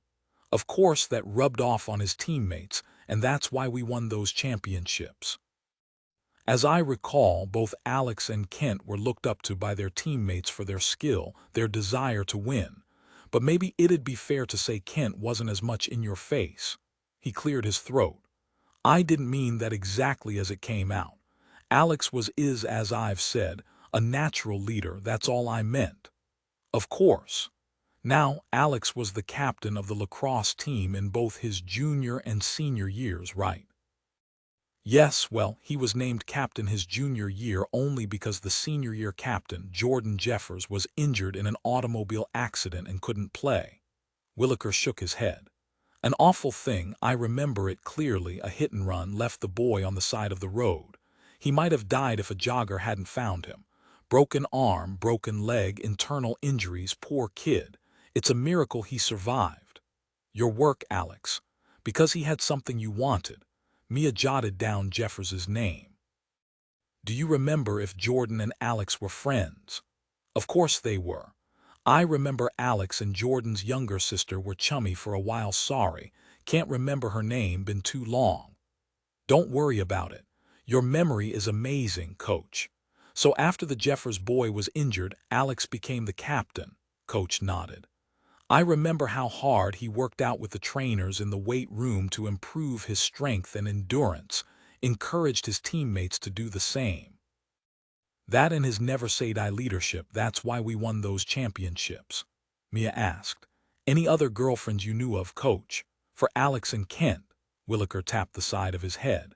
Girlfriend, sorry, it's impossible to remember the kids' romances from 16 years ago. I only remember Jordan's sister because of the accident. There were probably other girls, sure, since both Alex and Kent were popular. I do remember the boys were always as close as fleas, did everything together. Mia said, and that would include dating, no doubt. Well, probably, but kids even then seem to prefer going out together in packs. That's one thing that hasn't changed. Mia had done some research on missing girls from prep schools and had hit pay dirt. She said, "Do you remember Teresa Jacobs? She disappeared in her senior year."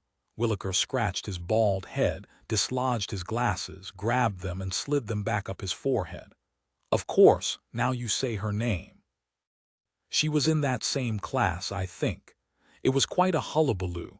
There were rumors, never substantiated, that she was doing drugs and ran away, common enough, but not here, not at Bennington.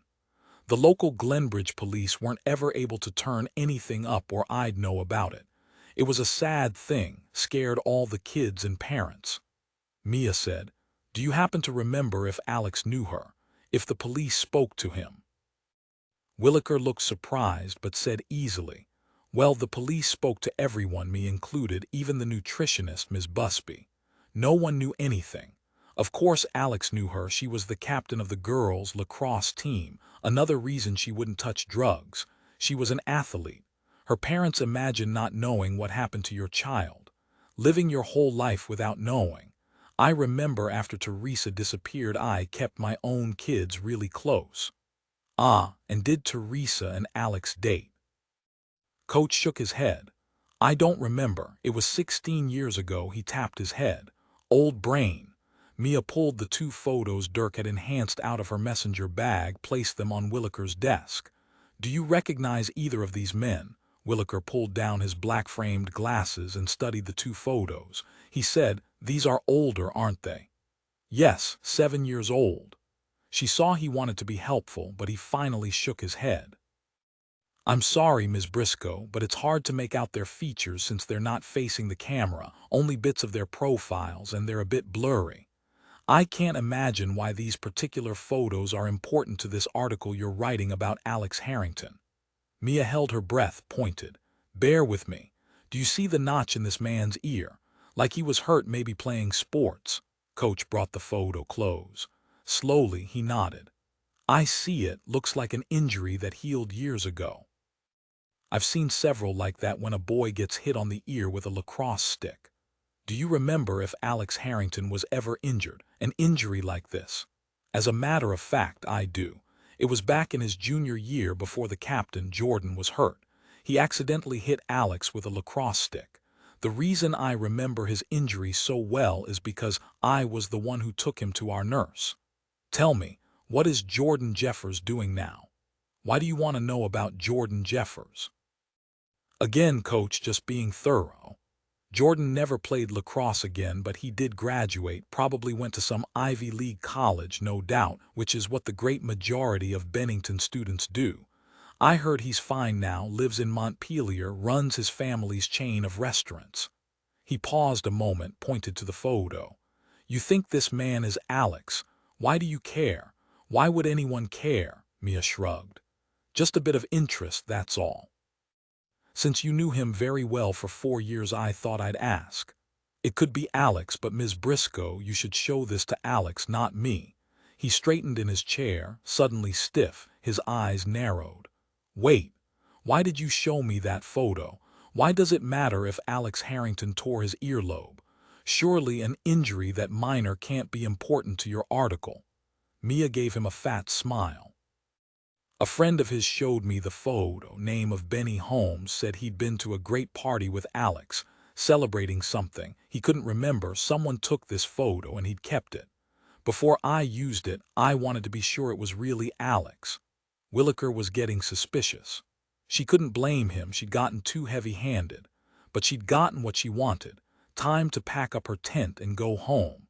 Mia tucked her tablet back in her messenger bag, slipped her cell into her coat pocket and rose. She quickly pulled on her coat. "I won't take any more of your time. Thank you, Coach Williker, you've added depth, some fine details I'll be able to use in my article." When I see Alex, I'll tell him I spoke with you, tell him how fondly you remember him. That bit of praise unbent him enough to shake her hand. Mia was back on the road and headed to New York City a few minutes later. Now she could keep her promise to Pillar Kaplan, the administrative assistant she'd spoken to at Harvard when she had stopped there to talk to Alex's professors. No need to give her name out to anyone as a witness. Pillar had been quite sure it was Alex in the picture, claimed she recognized his old bracelet, said he never took it off. Now Mia knew Alex Harrington's earlobe had been torn by a lacrosse stick when he was 16. You didn't get it fixed until much later, right, Alex? Why? Was it when you took charge of your family's business in New York? She could find the doctor who repaired his earlobe if he denied it, and Tommy Maitland could get the police report on Teresa Jacobs, the girl who went missing at Bennington, just as Serena did at the Delta Rho Phi rave. Chaz Galen sat at the banged-up table in the ancient kitchen that looked older than he was, drinking coffee. He eyed Olivia as she paced up and down the small kitchen, then stood at the counter staring at a box of lasagna pasta as if she were trying to figure out what to do with it, then started pacing again. Gay had come back on duty at the safe house an hour before and would stay with Olivia until 8 o'clock in the morning, when Sue Ling Smith would relieve him again. He said easily, "I wish you'd stop pacing, makes me nervous, and don't look out the window, keep the curtain closed." Sue Ling told me that FBI agent set you to calling everyone you and Mike ever met to ask if they'd seen Mike. Sounds like a waste of time, you ask me, busy work to keep you off the street. Seems to me it's making you a little crazy. You want to tell me about seeing the shrink with Agent Savich? No, she said and tossed him an apple, then took one for herself and bit in. Thanks for the apple, Gay said, polished it on his sleeve, pointed to the pasta. So we're having lasagna for dinner. Lasagna, maybe. Did you eat a taco with Ruth in the FBI cafeteria? Any belly pains from FBI food poisoning? Guts fine. For a taco, it tasted okay. I like Ruth. She's sharp, a real go-getter. Do you know she has a stepson who's a big-deal baseball pitcher? He's going to Virginia Tech on a scholarship. She told me he brought in the regional championship. So did you make the calls Agent Savich told you to do? I don't suppose you found out anything. She gave him a crooked grin. Well, one of Mike's soccer team buddies told me he'd spotted Mike coming out of Sonny's bar in Tyson's Corner a couple of days ago. Idiot. Mike wouldn't be caught dead in Sonny's. It's basketball on all the TVS, not soccer. Agreed. I think he told me that because he's divorced now and wanted to ask me out on a date. I think you're right. Agent Savich was only trying to give me something to do. He couldn't have expected any of those people would tell me anything new. Gay, you're still checking in at Langley, and I know you've got your own sources. Does anyone have any more of an idea where Mike could be? Gay shook his head. You know I'd tell you if I knew anything. He eyed her a minute. She'd stopped her pacing, poured herself a glass of water, but she still looked like she wanted to bust out of her skin. Of course she was scared for Mike, for herself, but there was something else. Gay said, "You gonna tell me what it's like being hypnotized?" Did that shrink fill in any of the blanks for you? Olivia felt a surge of guilt. She wanted to tell him she'd remembered what Hashem had said, but Dylan had asked her to keep it to herself because both Hashem and the mission had been betrayed and they didn't know who on the food chain was responsible. She said, "I couldn't really imagine going under. I mean, he had this swinging gold watch and how silly was that? But I did. There was nothing to it really. I just sort of faded out of the picture." She paused a second, then asked, "I heard your daughter is having a baby. Congratulations." So it was neat to know and he wasn't in the loop. Gay said, "Yeah, thanks. Wife's so excited she's already bought out one of those baby stores. She's over with Delia right now. The two of them are wondering what color to paint the frigging nursery. I told her to flip a coin." Olivia laughed. "At least she didn't shoot you, so that's good." Helmut knew that word and barked, waved his tail non-stop like a metronome. "About the lasagna, I was planning on making my mother's recipe, but I forgot the fresh tomatoes. Helmut, yes, yes, I know you're starving. I've got your dinner. She poured his food into his bowl, petted his head, and watched him dig in like it was his last meal. He's a great dog, Olivia. How old is he? 2 years. When I'm out of the country, Linda in Eastern Affairs or my friend Julia takes him in. Gay said, you know, we can't eat lasagna without tomatoes, so how about we have pizza instead? I'll go for pepperoni and artichoke. He looked at her like a kid on Christmas morning. Olivia's stomach growled. Okay, sounds good to me, but no artichokes for me. I'm pepperoni with onion and black olive. Gay paused a moment, like Mike.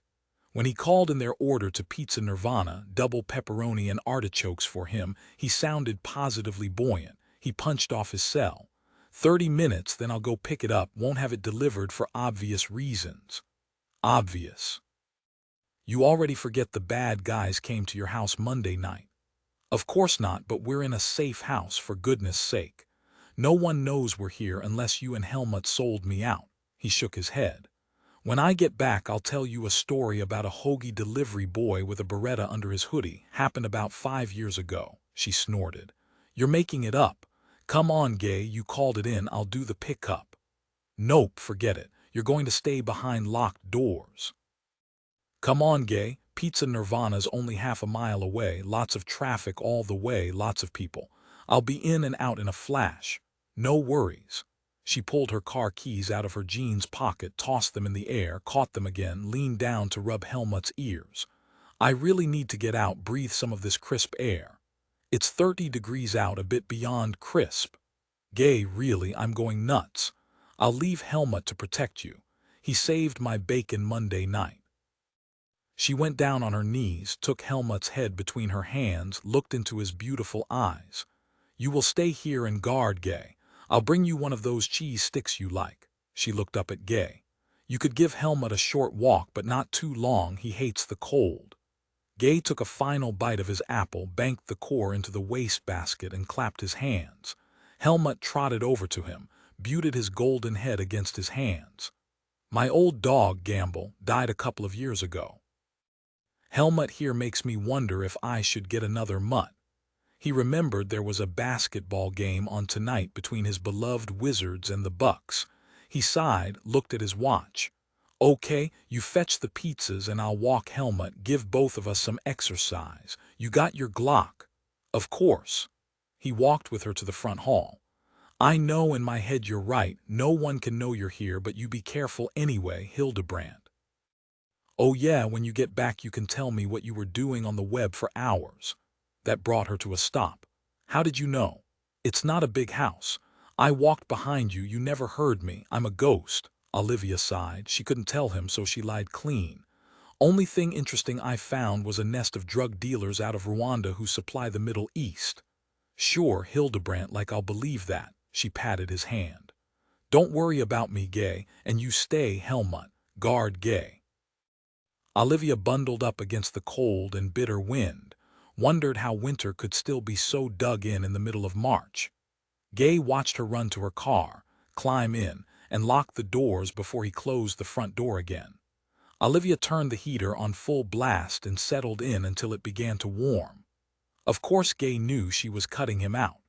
She couldn't tell him she was researching French arms dealers, studying their glossy web pages, and then, frustrated, anything she could find on the dark web. Why had she picked Rwanda of all places? She wondered what Savich was doing. She backed slowly out of the narrow driveway, looked over all the cars parked in the pleasant middle-class neighborhood, didn't see anything suspicious. Everyone was inside, eating dinner, staying warm. She headed out. Olivia turned onto Wilton Avenue and into traffic and again checked her rear view. She saw no one following. She pulled into the Willow Springs strip mall. Not many people about except the few inside the pizza place.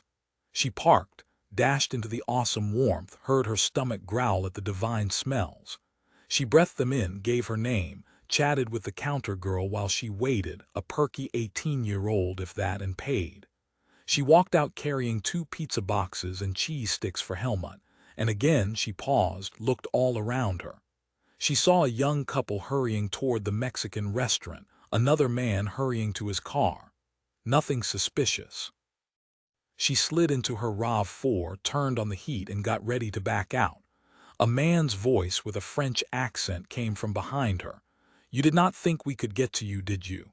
Olivia felt the cold muzzle of a pistol at the base of her skull.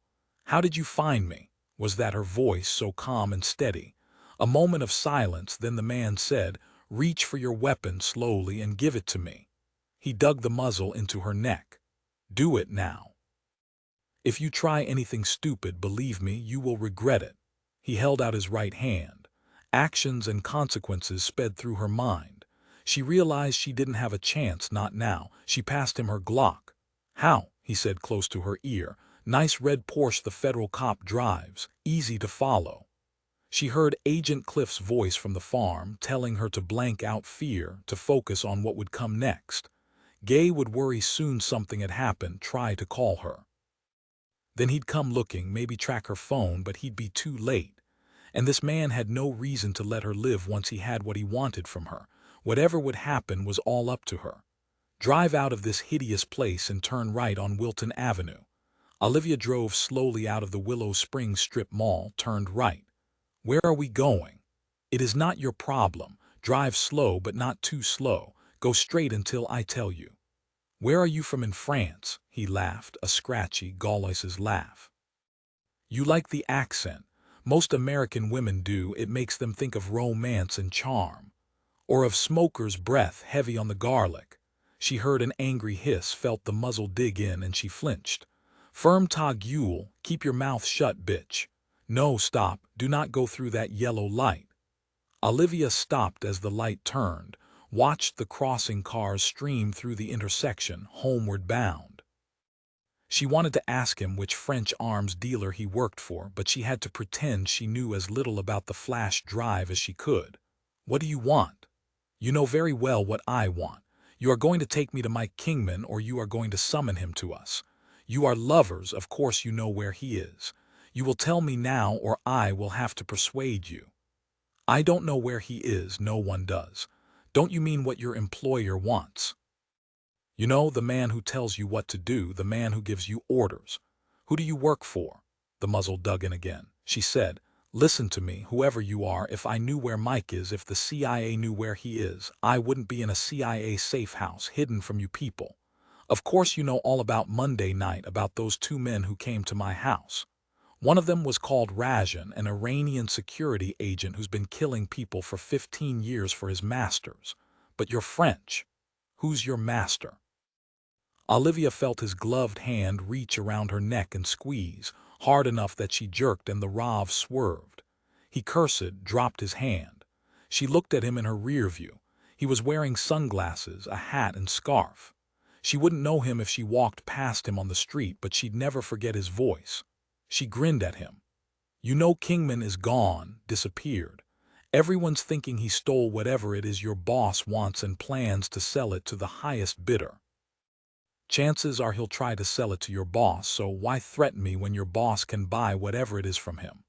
What's a few million euros, petty cash to him, right?" She heard contempt in his voice. "You give me an excellent joke. You are saying this agent is a traitor, this man you have a relationship with." Olivia shrugged. "Relationships are complicated, aren't they? Enough people believe Kingman's a traitor. He'd be a fool to tell anyone where he is. Hey, maybe he's already contacted your boss." The muzzle against her neck relaxed a tiny bit. Was he thinking through this new development?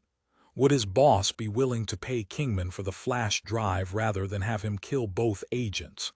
It would be much cleaner. Olivia said, "Besides, do you think I haven't already tried to call Mike? Do you think he's stupid enough to have his cell phone on?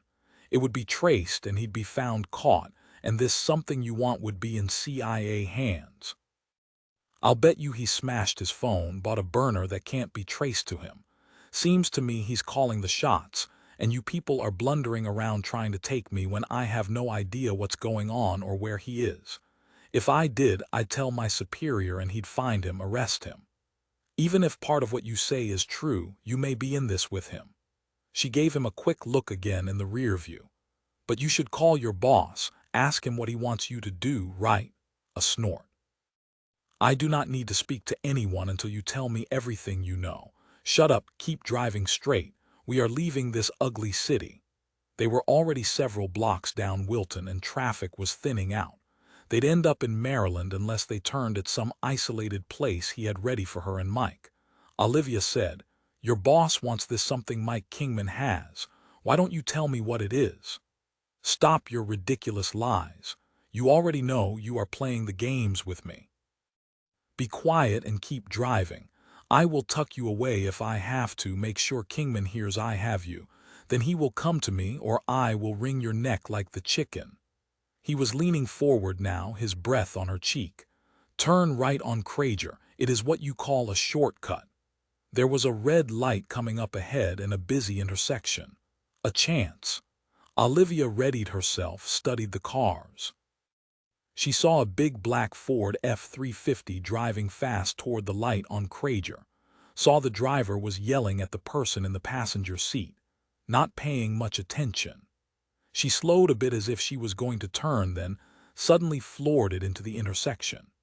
She saw a brief flash of the truck driver's terrified face, felt the muzzle of the gun fall away, heard the man cursing in French as they slammed into the rear driver's side of the truck. She was ready when the airbags exploded, but the Frenchman was leaning forward, thrown sideways. She pushed back hard against the airbag, reached down and pulled her small Walther PP2 from its ankle holster. She flattened herself under the airbag and fired through the front seat, heard him yell in pain. She kept firing until the magazine was empty. "Bitch, I could kill you now, but you are going to pay first." He didn't fire back, so she knew he didn't want to take the chance he'd kill her. He shoved the door open and ran. Olivia jerked up, pulled herself free of the collapsed airbag, and saw him, a tall man in a long, dark winter coat, his face hidden by a thick black scarf wrapped around his neck, clutching his shoulder. Her Walther was empty. She looked in the back seat, saw her Glock, grabbed it. Horns were blasting, people yelling, and the driver of the truck she'd hit jumped out and stared dazedly at the RAV smashed into the rear of his truck, and the woman running with a gun after a fleeing man. Olivia yelled, "Federal agent," and didn't slow. The man was running flat out, shoving people out of his way, but she was gaining on him. He was only half a block ahead of her when he turned off Crager onto Baker Street, then ducked into an alley connecting Baker and Mansford. He was fast, even holding his hand against his shoulder. When she came through the alley onto Mansford, she couldn't believe it. He'd already jumped into a taxi. Too dangerous to shoot at him or the tires. She memorized the license plate, stood for a moment, hands on her thighs, panting. Then she pulled out her cell. She didn't call Gay, she called Dylan. When Savich jumped out of his Porsche 20 minutes later, Olivia was sitting on the sidewalk, her RAV's engine still sending up small plumes of black smoke. 2 police cruisers and a fire truck were blocking off traffic, an ambulance standing by with nothing to do. Chaz Galen sat beside her, 3 Metro officers hovering nearby. She jumped to her feet. "Please tell me you got him. Metro's all over the taxi. You shot him in the shoulder, so we've alerted the hospitals and clinics in the area. Are you all right?" She smiled. Yes, I'm fine." "Dylan, I couldn't see him through the front seat. The airbag was collapsed on me, so I just kept shooting until my Walther ran out of ammo. Luckily he decided he shouldn't kill me, so he gave it up and ran." She reached down, pulled the PP2 out of its holster. "I love this little pistol. It probably saved my life." Savich smiled. "My wife always wears her ankle pistol as well. You did very well, Olivia." Gay rose, introduced himself, and shook Savich's hand. "If it's all right with you, I've been told to take Olivia to another safe house." He stared at Olivia, shook his head. "This shouldn't have ever happened.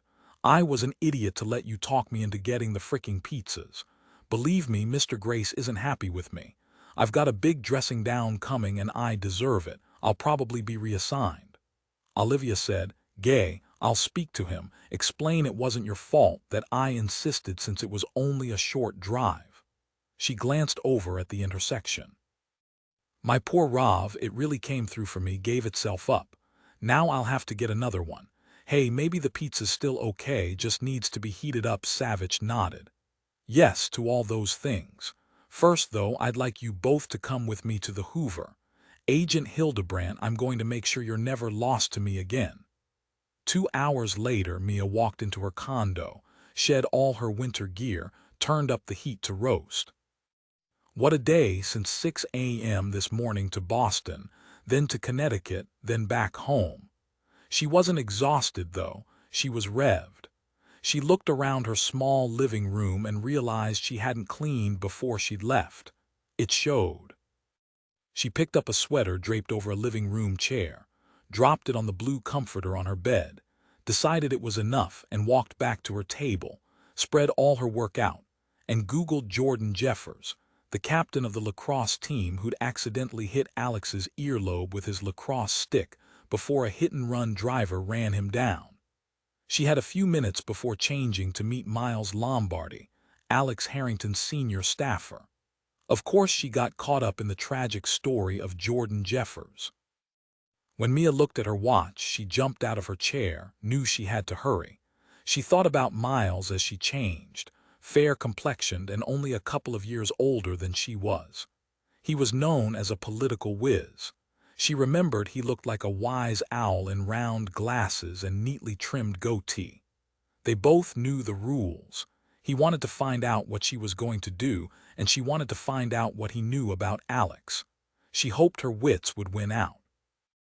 Mia wound her long blue and green woolen scarf around her neck, buttoned her coat to her chin, pulled her watch cap down to her eyebrows, and found her Uber waiting for her.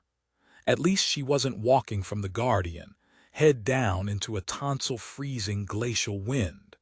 The streets weren't congested. The only New Yorkers outside were those leaving work, rushing toward the subway. She directed her Uber driver to the Confluence, one of the current downtown, in spots only 2 blocks up from the Guardian, on a small side street. Her Uber pulled up to the restaurant with 5 minutes to spare. Even though it was frigid outside, it was warm inside, and the bar bulged with happy hour New Yorkers.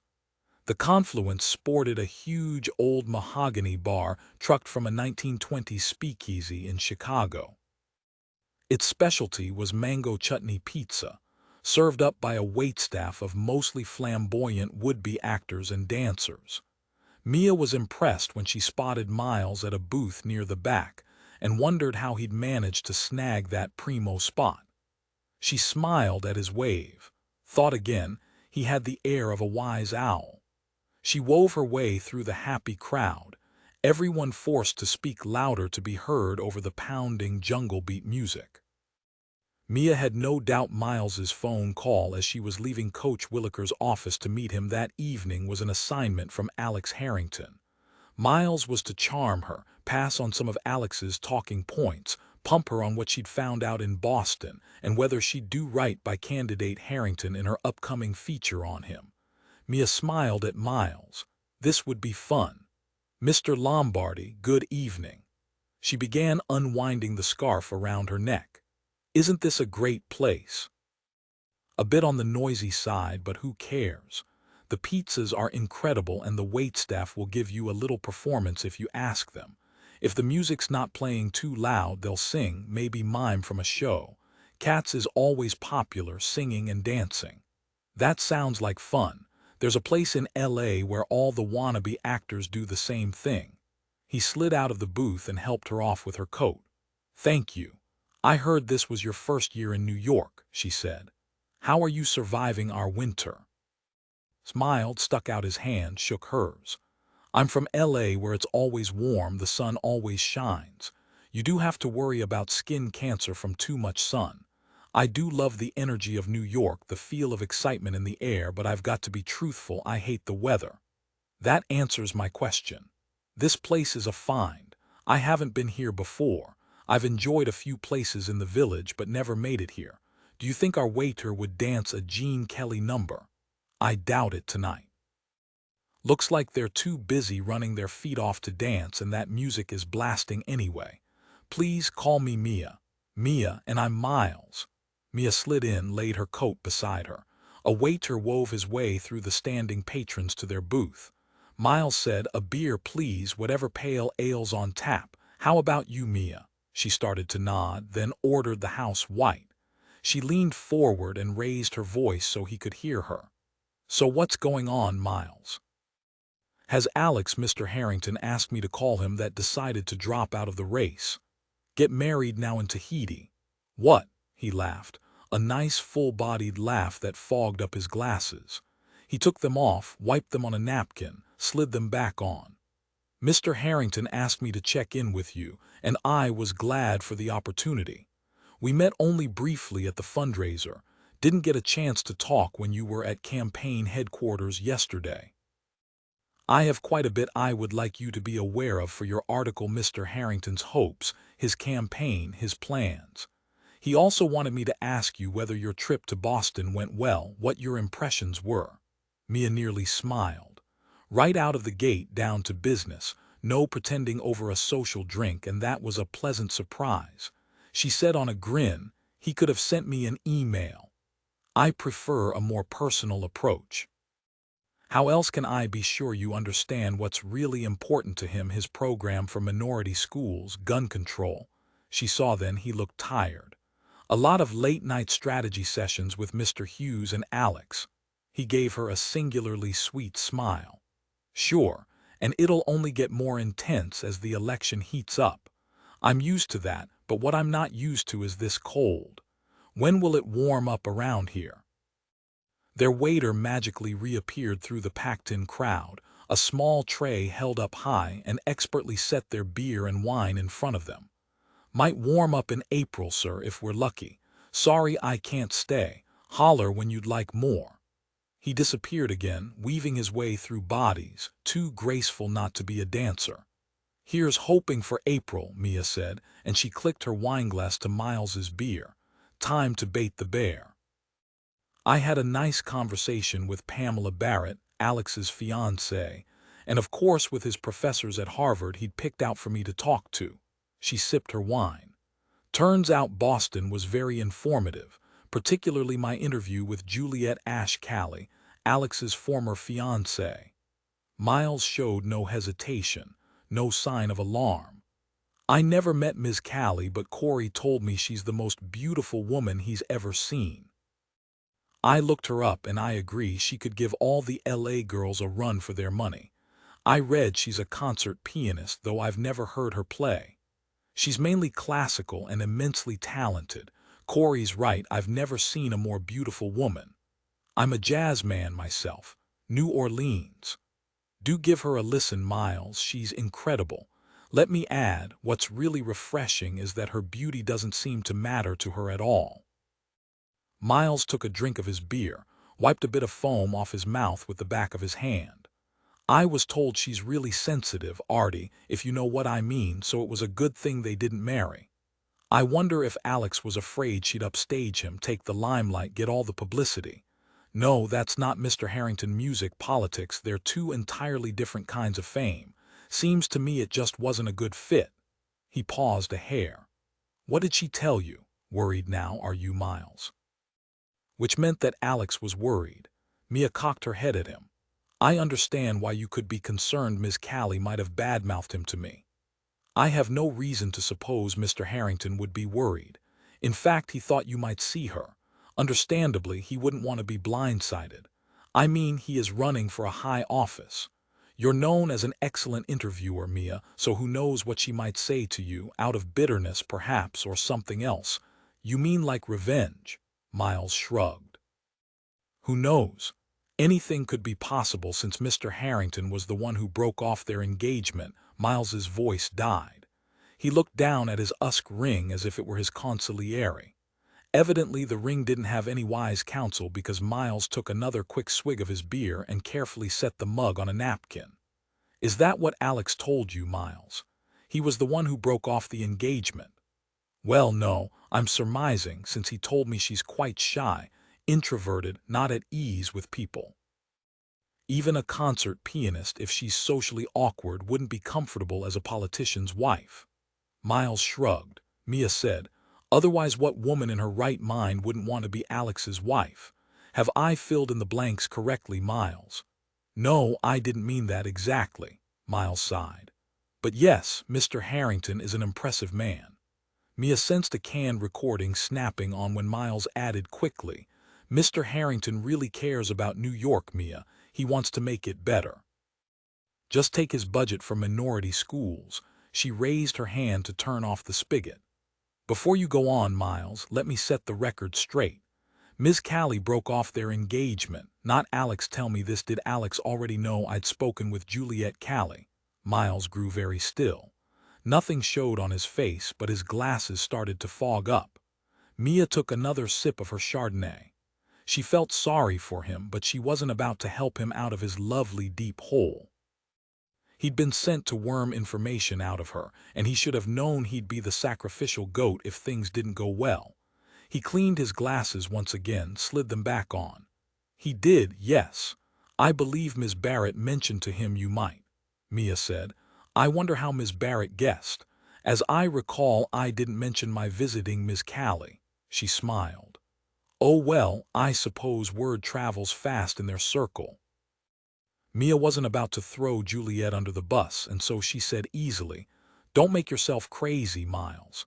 Miss Callie didn't accuse Alex of kidnapping babies or running down people he didn't like with his Jaguar. Mia wondered if Miles would quote that line to Alex, and whether Alex would know she meant Jordan Jeffers. She wondered if Alex even remembered Jordan Jeffers.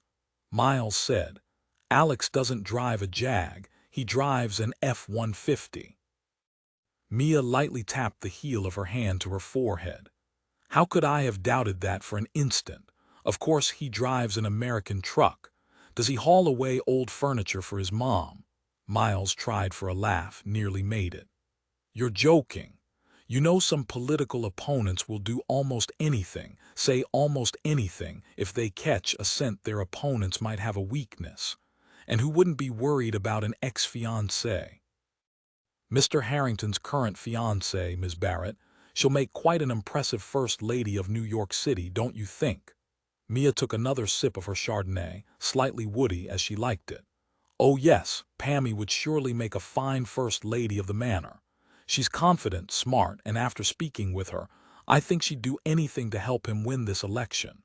Pammy and Alex Harrington make a fine team. The sarcasm hit him in the face, but he ignored it. Good, I knew she'd impress you. She impresses everyone.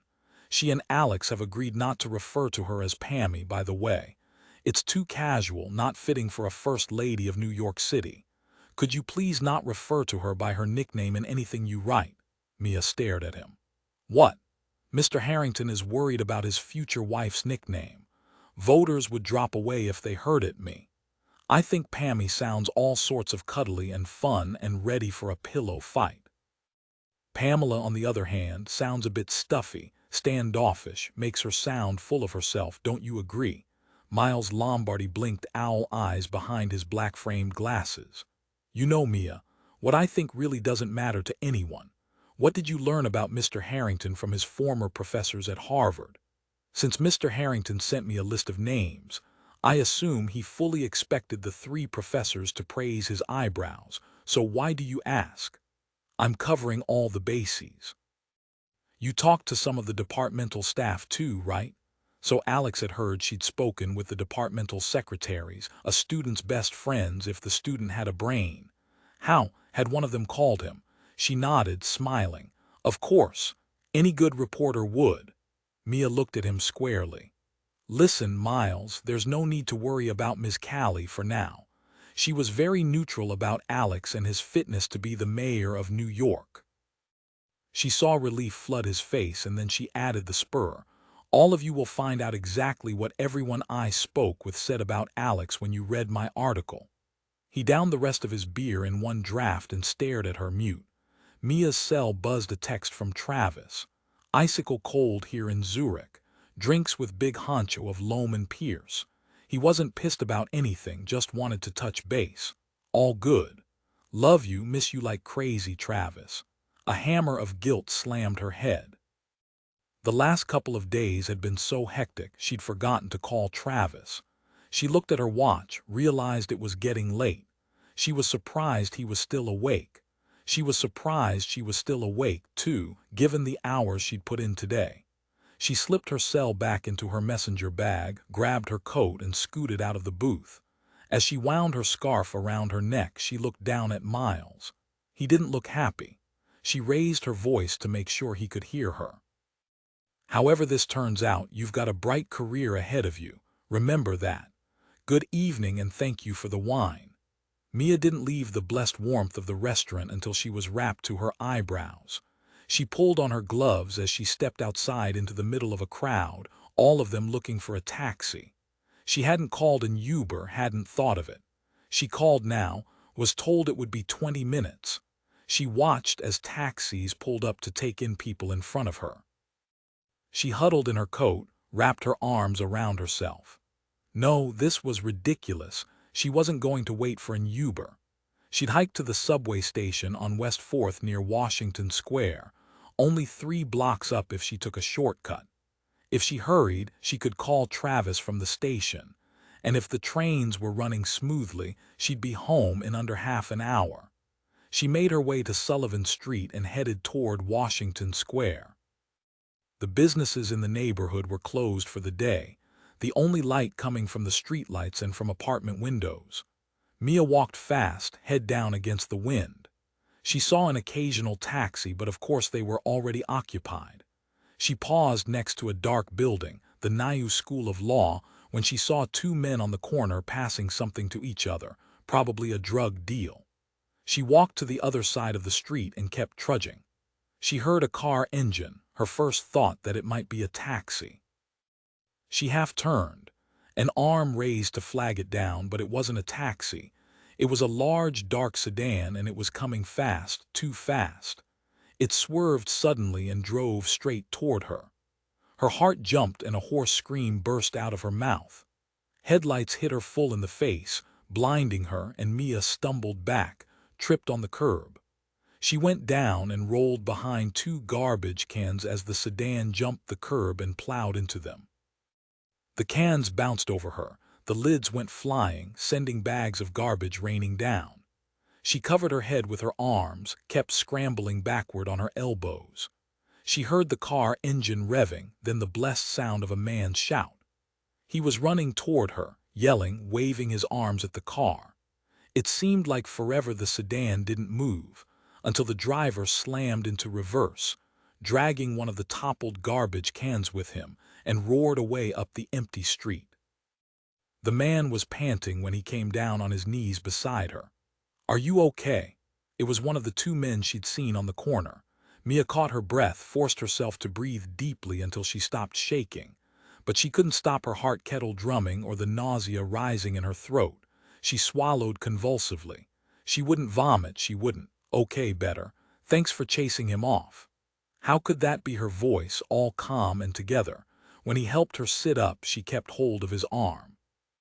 "I'm glad those garbage cans were full and the bags didn't burst open. If they'd burst, can you imagine what could have come flying out, and on me? This is the wool coat my parents gave me for Christmas." She sucked in a breath. "Sorry I'm babbling. If you hadn't been nearby, I don't know what would have happened. Really, thank you." Mia saw her rescuer's face for the first time under a streetlight. He was dressed head to foot in leather with a heavy black leather coat, black leather gloves, and chunky black boots. He didn't even look to be voting age yet. He stared down the street, shook his head. "You're welcome." The moron was drunk or maybe high on something, hallucinating maybe. "I've seen it before. He saw you, thought you were the devil or something. Do you want me to call an ambulance? 911. Mia did a mental check of her body parts, moved her arms, her legs. "No, I'm okay. You really think he didn't just lose control?" "Can't say, but I doubt it. There's nearly a full moon, and that's when the wackos come out of their caves. Good thing your coat's so heavy, or you'd be all scratched up, or worse. My name's Lex. My friends call me Lex Luthor, you know, like Superman's nemesis. Sure, I always rooted for Lex as a kid. Didn't seem fair Superman had all those powers." She blinked. Where had that come from? She shut up. Her brain was tripping with adrenaline. Lex helped her stand up. Thankfully, her legs held her. "Thank you," she said again and shook his gloved hand. "I'm Mia Briscoe. I don't suppose you saw his plates, or at least the make. Those headlights pretty much blinded me." "Not really. I was more concerned about whether you were all right." "Not much point in calling the police then, I guess. By the time they get here he could be well on his way into New Jersey. I know I wouldn't hang around. Where's your motorcycle?" "Motorcycle? You won't catch me on one of those death traps, not in the city." "I was just walking back to my apartment, met up with a friend." "Oh, I get you. You mean all this hard rock leather. I wear it for Roz, my girlfriend. She really likes black leather. The more I wear, the luckier I get. I don't get hassled as much in bars, either." "You headed to the subway?" At her nod, he said, "I'll walk with you. Might as well make sure no more morons are out in the neighborhood. You sure you're okay?" "No, I want to throw up." But she made herself nod again. Mia took another step, weaved, stopped. "Lex, I think I'd better call an Uber. I don't think I'll take a chance with the subway. I might fall on the tracks." She paused a moment, shook her head. "I've never thought of myself as a weak-kneed wuss before. It's humiliating." Lex waved away her words.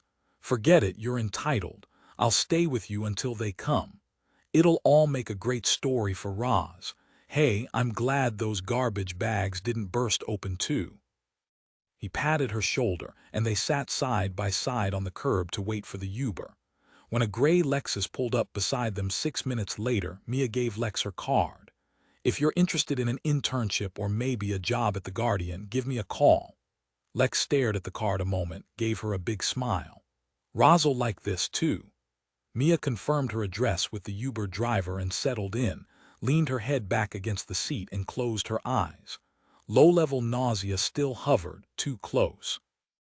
She took deep, even breaths and the nausea eased enough for her to text Travis. "Nearly hit by a drunk driver. Feeling shaky, but everything's fine. Don't worry, talk tomorrow." 35 minutes later, Mia stood in front of her bathroom mirror, staring at bright purple bruises on her arms, her shoulders, her chest. She looked over her shoulder, saw her back looked like a multicolor flag and the bruise on her hip something like Australia. If she hadn't been wearing her thick coat, what would she look like now? Would she even have gotten up? She took 3 aspirin, looked in the mirror again at the pale face staring back at her. She looked like oatmeal. It was a drunk idiot or a druggie. Wrong place, wrong time. It's New York, get over it. It's no big deal since I'm not dead. She pulled a warm flannel nightgown over her head and eased her aching body into bed, pulled the covers to her chin. No more nausea, thank goodness. Mia lay there not moving, waiting for the aspirin to kick in, the only light her bedside lamp. She couldn't stop reliving the shock of the headlights, tripping over the curb, those wonderful garbage cans, pushing desperately backward to get away from the car. It was when she pictured how the car had come at her that it hit her. What if Lex was wrong? What if the driver wasn't crazy drunk or drugged out? What if he was trying to hit her on purpose? Oh, shut up. Lex was right. Full moon, too much booze or drugs. But once she thought it, she couldn't let it go. Had Alex Harrington tried to kill her? Was it because of what she'd found out, what she might prove? Someone she'd spoken to had called him. Miles Lombardi had confirmed that. It made sense he'd found out about the photos, that she knew about his ear. Maybe she'd been followed. Alex could have known exactly where she was since she was with his chief staffer. Could it mean Juliet was in danger too? Mia sat up, pulled her cell out of the charger and dialed Tommy Maitland.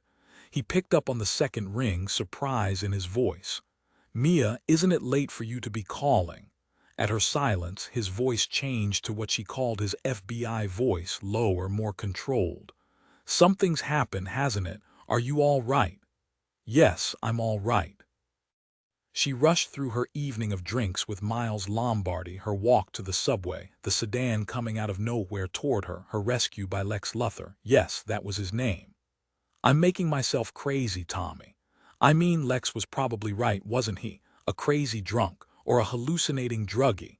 Though Tommy was silent, Mia could nearly hear him thinking. He said finally, "Sure, it's possible, but is there something you haven't told me?" She let out a breath. "There's a whole lot that's happened in the last couple of days." Even if the car tonight hadn't nearly hit me, I still would have called. Are you sitting down? She started with what she'd seen at the rave, her suspicions after she spoke with Kent Harper, still the gamer with his sword, about Juliet Calley and Alex Harrington's lacrosse coach at Bennington Prep, confirming his earlobe was torn by a lacrosse stick. I know it all sounds circumstantial, Tommy, but here's the thing: once Juliet Calley admitted Alex, her fiancé, and Kent had given her drugs and assaulted her together, I have no doubt they killed Serena. Mia closed her eyes. She knew how deeply he felt the pain of Serena's loss, felt his rage at knowing Serena had been murdered and no one had ever paid. She couldn't imagine what he was feeling. I'm sorry, Tommy. I shouldn't have just blurted it out. I know this is a fist to the gut. No, no, it's okay, just a huge surprise. What's going on, Mia? Listen, Tommy, until tonight I thought Alex Harrington didn't have any idea I suspect him, or at least of what exactly. And now a car has tried to run me down. Again, Tommy, I'm sorry. I didn't mean to hurt you. He said finally, his voice calm. It's been 7 years, Mia, and now when I think of Serena, I try to remember how much we meant to each other, how much fun we had together, how much we enjoyed each other, but it's become blurred with the passing years, just warm, vague memories. I can't even see her face clearly anymore. I still speak to her parents sometimes, and it throws me back, of course. It's still very hard for them. It's a giant hole in their lives. For me, it's been mixed with anger that I haven't been able to find anything. Then Gail's daughter finding the photos, Gail sending them to you, and now what you've discovered, Mia. It's hard to take in, but thank you. And to think we're talking about a candidate for mayor of New York City. He paused. Mia, listen, Harrington could have easily found out you attended Godwin University and the years you were a student. He could suspect you were at the rave. You met him recently. Could he be afraid you recognized him? We never met, Tommy. We never even got close at the rave, but I suppose it's possible. But why would he care enough to try to kill me? Why would a man in Harrington's position try to kill someone who had nothing she could prove? Think of where he finds himself. He finds out about the photos Gail took that night, the photos you've been showing around, the questions about his torn earlobe. That would spook him, scare him. Of course, he wouldn't expect you to print anything without more proof, but even a rumor of what you think he did would derail his campaign in a magic second. Worse, if you could prove any of it. So tell me, do you really believe the driver of the sedan who tried to run you down was some anonymous drunk or addict? I want to, Tommy, I really want to, but no. Tommy was silent a moment. You're sure you're only bruised, no concussion? I'm bruised all over. I look really funny actually, but I'm downing aspirin and it's not too bad now. I can't come up, Mia. I'm too close to finishing up a case here in Washington. But I know someone who can help you, someone who can protect you until I get there. And she's in New York this very minute. 32 Olivia New Safe House, Washington, D.C. Wednesday night. Olivia hummed as she slathered on body cream, brushed her teeth, checked out her bruises from the airbag. Not too bad, she'd been lucky. She'd certainly had worse. She smiled at herself in the mirror and chanted, "Mike is alive, Mike is alive."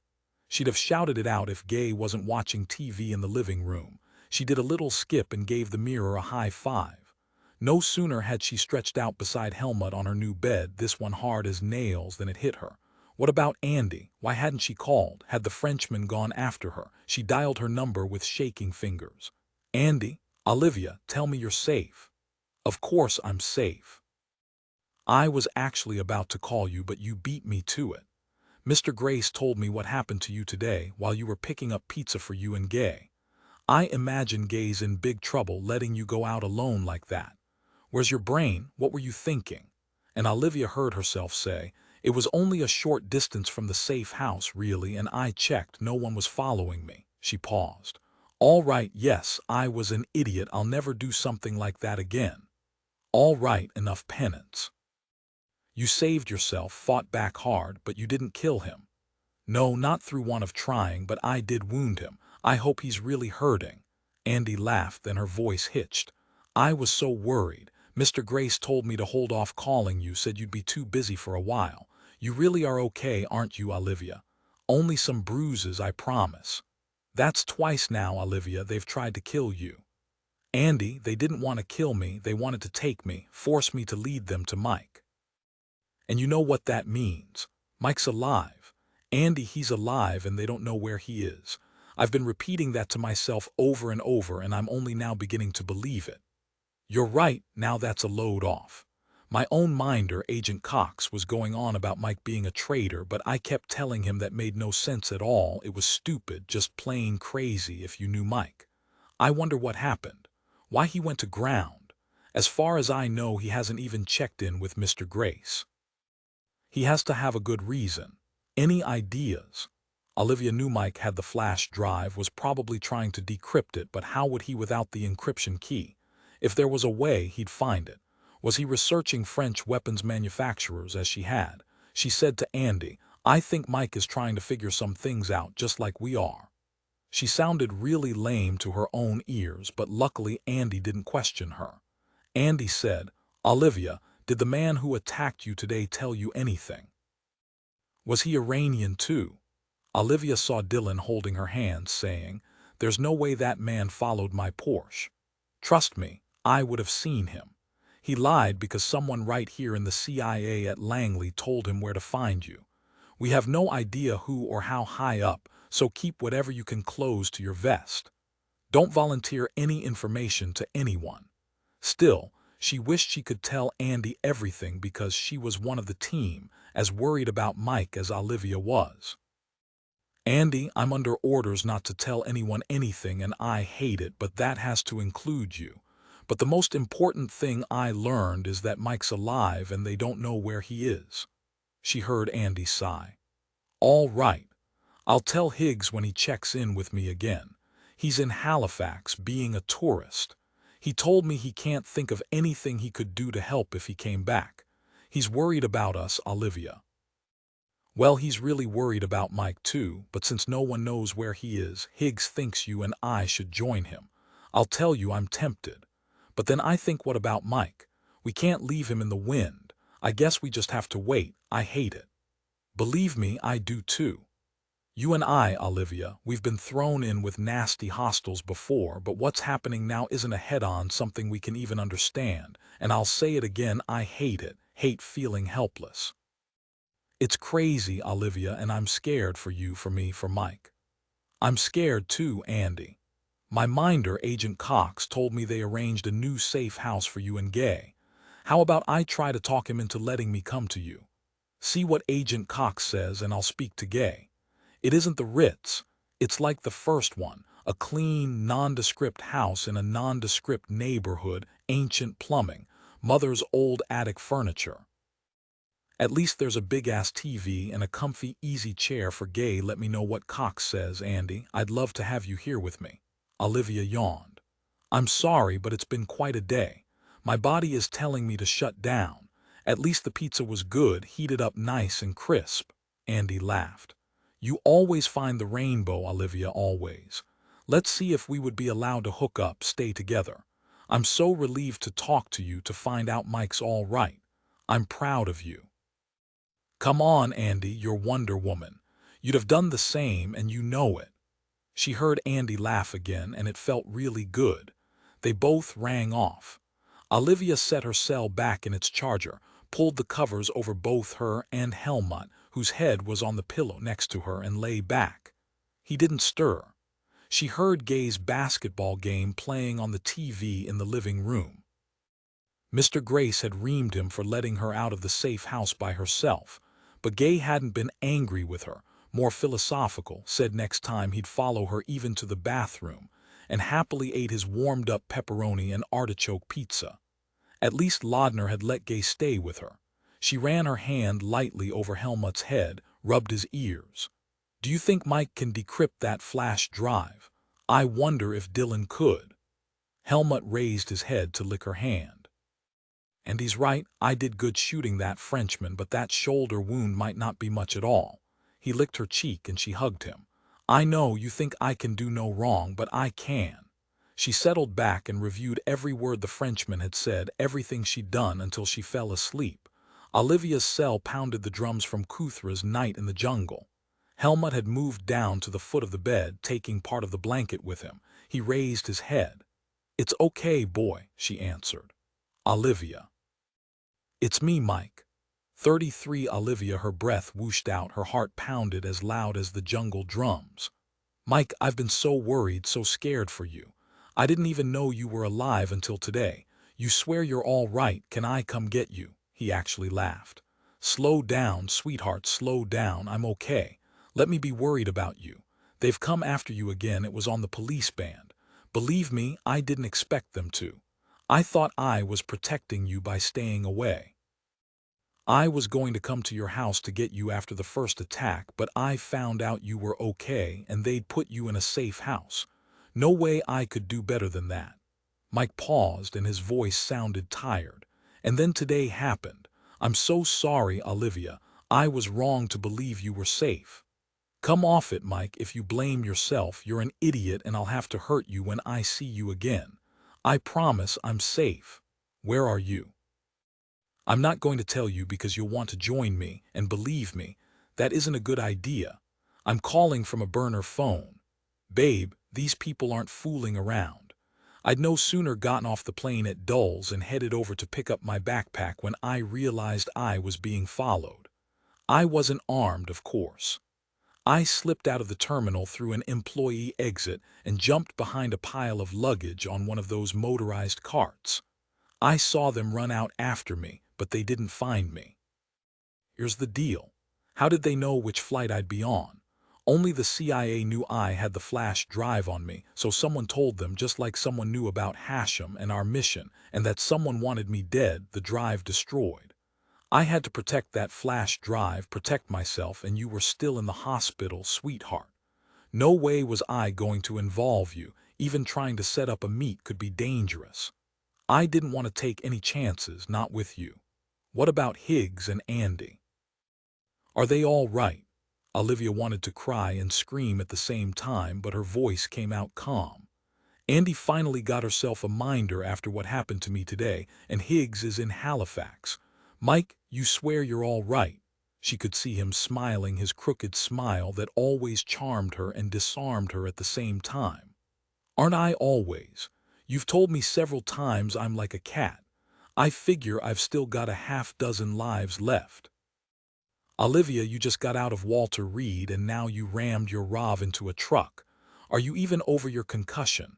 Tell me you're not injured and don't try to lie to me." "Mike, it was the only thing I could think to do and it worked, only I lost him when I ran after him. And yes, I was lucky. I've got a couple of bruises, that's all," he cursed. "I probably shouldn't believe you. Wait, you're saying you went after him?" "Yes, of course. But he was lucky, too. This taxi was sitting right there and he hopped in and was gone, or I might have gotten him. All I know for sure is he's French and he's determined." She could hear him chewing that over. Finally, he said, "I've been scared out of my mind for you ever since that RPG went off. I see no reason not to continue being scared," and he cursed again. Olivia smiled, realized both of them kept saying they were scared for each other. "Okay, I am still reeling a bit, but I'm in bed right now. Helmut just moved up to see who I'm talking to. Helmut, say hello to Mike." Helmut licked her cell. Olivia said, "Did you hear his tongue?" "Hi, Helmut, you keep him with you, Olivia." He paused. "We're quite a pair, aren't we? But this situation, it's more insane than even we're used to." "That's what Andy said, but Mike, no, let me finish. Since we're still running blind, I'm not going to come in yet. Not until I know more. Mike, I know something about what you've been looking for. I was hypnotized and remembered what Hashem told you. A French armament company selling parts for guidance systems to Iran, isn't that right? So you heard him. I wondered. And the man who tried to take you is French, so that leaves no doubt. Before you ask, yes, I've spent a whole lot of time researching them all, public filings, shipment manifests, product inventories. Haven't found anything yet to point in a specific direction, but I was able to contact an old friend of mine at the NSA, and she's giving me time on their mainframe when she can, no questions asked. I've been working on trying to decrypt the flash drive. It could tell us everything we need to know, maybe even help us trace their communications with whoever they have in their pocket. But it's a long shot, Olivia, even with the mainframe, because without the key, the possibilities are endless. Listen, Mike, you don't have to do this on your own. The FBI is involved now. I'm working with Special Agent Dylan Savich. Yes, I know it's only been a day, but he's smart and I know we can trust him. He could make sure the drive gets to the right people. He could help us find out who's behind this. Mike was silent a moment. He's FBI, Olivia, she laughed. It's not a hotbed of terrorists, Mike, only a different fiefdom. I don't know him, and you said you only met him yesterday. You didn't trust me for a good 6 months. No, it was longer than 6 months. Remember that actress, she chuckled. Listen to me. Agent Savich isn't putting the moves on me like you were. Do you know his wife is Agent Sherlock, the one who stopped that terrorist at JFK? Okay, how about I trust her? Olivia talked over him. Dylan's the one who took me to an FBI doctor this morning, the hypnotist, and like I said, I remembered everything Hashem told you. Savich's sources are good enough. He found out who the Iranian was I shot at my house Monday night. He was the one who told Mr. Laudner. Mike said, that must have burned Laudner's butt. I hope so. Have you heard of Rajan? Mike sucked in his breath. He said very slowly, you're telling me Rajan was one of the men at your house, and you killed him? Yes. Why? Didn't this FBI guy tell you Rajan's a known assassin? I don't know how many kills he's registered over the years. I don't even know what he looked like. I'm wondering if he could have been one of the guys at the airport. He paused. And you were the one to finally bring him down. Remind me never to piss you off. You're always pissing me off. Yep, I did bring him down, just like I shot that jerk Frenchman in the shoulder today. He laughed, sobered immediately. Tell me again, no injuries, and don't try to lie to me. Well, the bruise on my backside looks a bit like a continent, you know, green for land and blue for water, a dash of purple for the sky. Yes, when we're together again, you can check it out. You're trying to make me crazy, stop it. You're in another safe house, right? Gay is still with you. Yes, but Mike, listen to me. Agent Savich can help us. Tell me where you are and we can both come to you. Mike grinned into the phone. She was always a bulldog. Sorry, sweetheart, but I promised to think about calling this Dylan Savich. But for now, I've got more to do, and I want to be sure you stay protected until this is over. And when it is, you and I can go hang out together on a beach in Aruba, and I'll rub sunscreen all over your shoulders. I wonder if we can get married in Aruba. What? But he'd ended the call. 34 Mia and Sherlock. Mia's apartment, New York City, Thursday morning. Mia put her feet on the floor and stood up before she realized all was not well. Who knew the result of rolling around in garbage cans to avoid a car trying to run her down would be every inch of her body aching and throbbing and screaming in protest. Even her feet hurt. After 3 aspirin and a very hot shower, she forced herself to look in the bathroom mirror. A laugh spurted out of her mouth. She looked like a bunch of sugar-high kids had finger-painted all over her. She gingerly rubbed on bruise cream, whatever good that did, blow-dried her hair and eased into loose sweats. She heard the doorbell ring as she managed to bend over to pull on thick white socks. She knew who was there, but when she opened the door, all she could do was stare at the tall, slim woman dressed in a black leather jacket, white shirt, black pants, and black boots standing at her door. Her hair was amazing, a red nimbus around her fine-boned face. With her light blue eyes, she looked like a fairy princess. Mia would have told her so, but she didn't want to sound like a groupie. "Good morning," the princess said in a pleasant voice. "I'm Special Agent Sherlock, and you're Tommy's Mia. He told me you were too pretty for your own good." Tommy's Mia. Tommy thought she was pretty. Given the face she'd seen in her bathroom mirror minutes ago, pretty was an awesome stretch. Mia laughed. "If Tommy could see me now, he'd pull out his Glock and put me out of my misery." She stuck out her hand. At least I'm ambulatory, and believe me, that's a big relief. Sorry I look like crap. When the aspirin kick in, I won't look better, but I'll feel better." Sherlock only lightly touched her fingers to hers. "Nothing broken though, right?" "Thankfully no, all my bones are where they should be. But I ache in places I didn't even know I had. I've been there." "You don't look like crap, you look like you've been on a bender," she smiled. "In 3 or 4 days you'll feel back to fighting strength. I remember aspirin was my lifeline." Mia grinned. "I wouldn't be surprised if my energy hasn't flown south for the rest of the winter." She paused a moment, couldn't hold it in. "I've written about you, of course, but to see you here in my apartment, I'm sorry I'm keeping you standing here in the doorway. Please come in. You're very kind to come, Agent Sherlock." "Please just call me Sherlock and I'll call you Mia. It'll save time." "That'd be great. Can I hang up your jacket?" "That's okay," Sherlock said as she stuffed her gloves into her leather jacket pocket. "I know it's early, but Tommy is very concerned. Well, no, he's scared for you, upset he couldn't be here right away, and that's why he asked me to be here to keep you safe." Sherlock paused a moment, looked at Mia Briscoe, said slowly, "I have to say I was very concerned. I've never seen Tommy scared. He's usually unflappable like his dad and his mom, too." Mia swallowed at the sudden memory of Serena saying, "Mia, his mom is awesome. She'd fit under my armpit, but she runs the show, all 4 giant-sized sons and her giant husband." Then she'd waggled her eyebrows, whispered, "Maybe she can teach me how if Tommy and I decide to, well, we're both young and who knows." Mia brought herself back, swallowed tears. "I don't know Tommy's parents well myself, only met them at Serena's memorial. But Tommy's incredible. We've stayed close, emailing and calling. I was thrilled for him when he graduated from the FBI Academy. I remember he told me his dad was over the moon, kept pumping his hand and bear hugging him." Sherlock said, "Tommy's dad, Mr. Maitland, is my husband's boss. We are very fond of him and his family."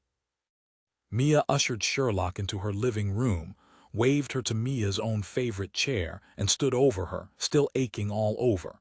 She felt clumsy and pathetic next to this amazing woman. "I was just going to make coffee. Would you like some? And maybe an English muffin slathered thick with chunky peanut butter." Sherlock could see Mia was hurting and said matter-of-factly, "Why don't you take me to your kitchen? You will sit down and tell me where everything is, and I'll make us both breakfast." "When was your last dose of aspirin?" Mia wished she didn't feel like the remains of a lousy meal. She wished she could fold herself up and sleep. "3 aspirin about 15 minutes ago." "Good, they should kick in soon.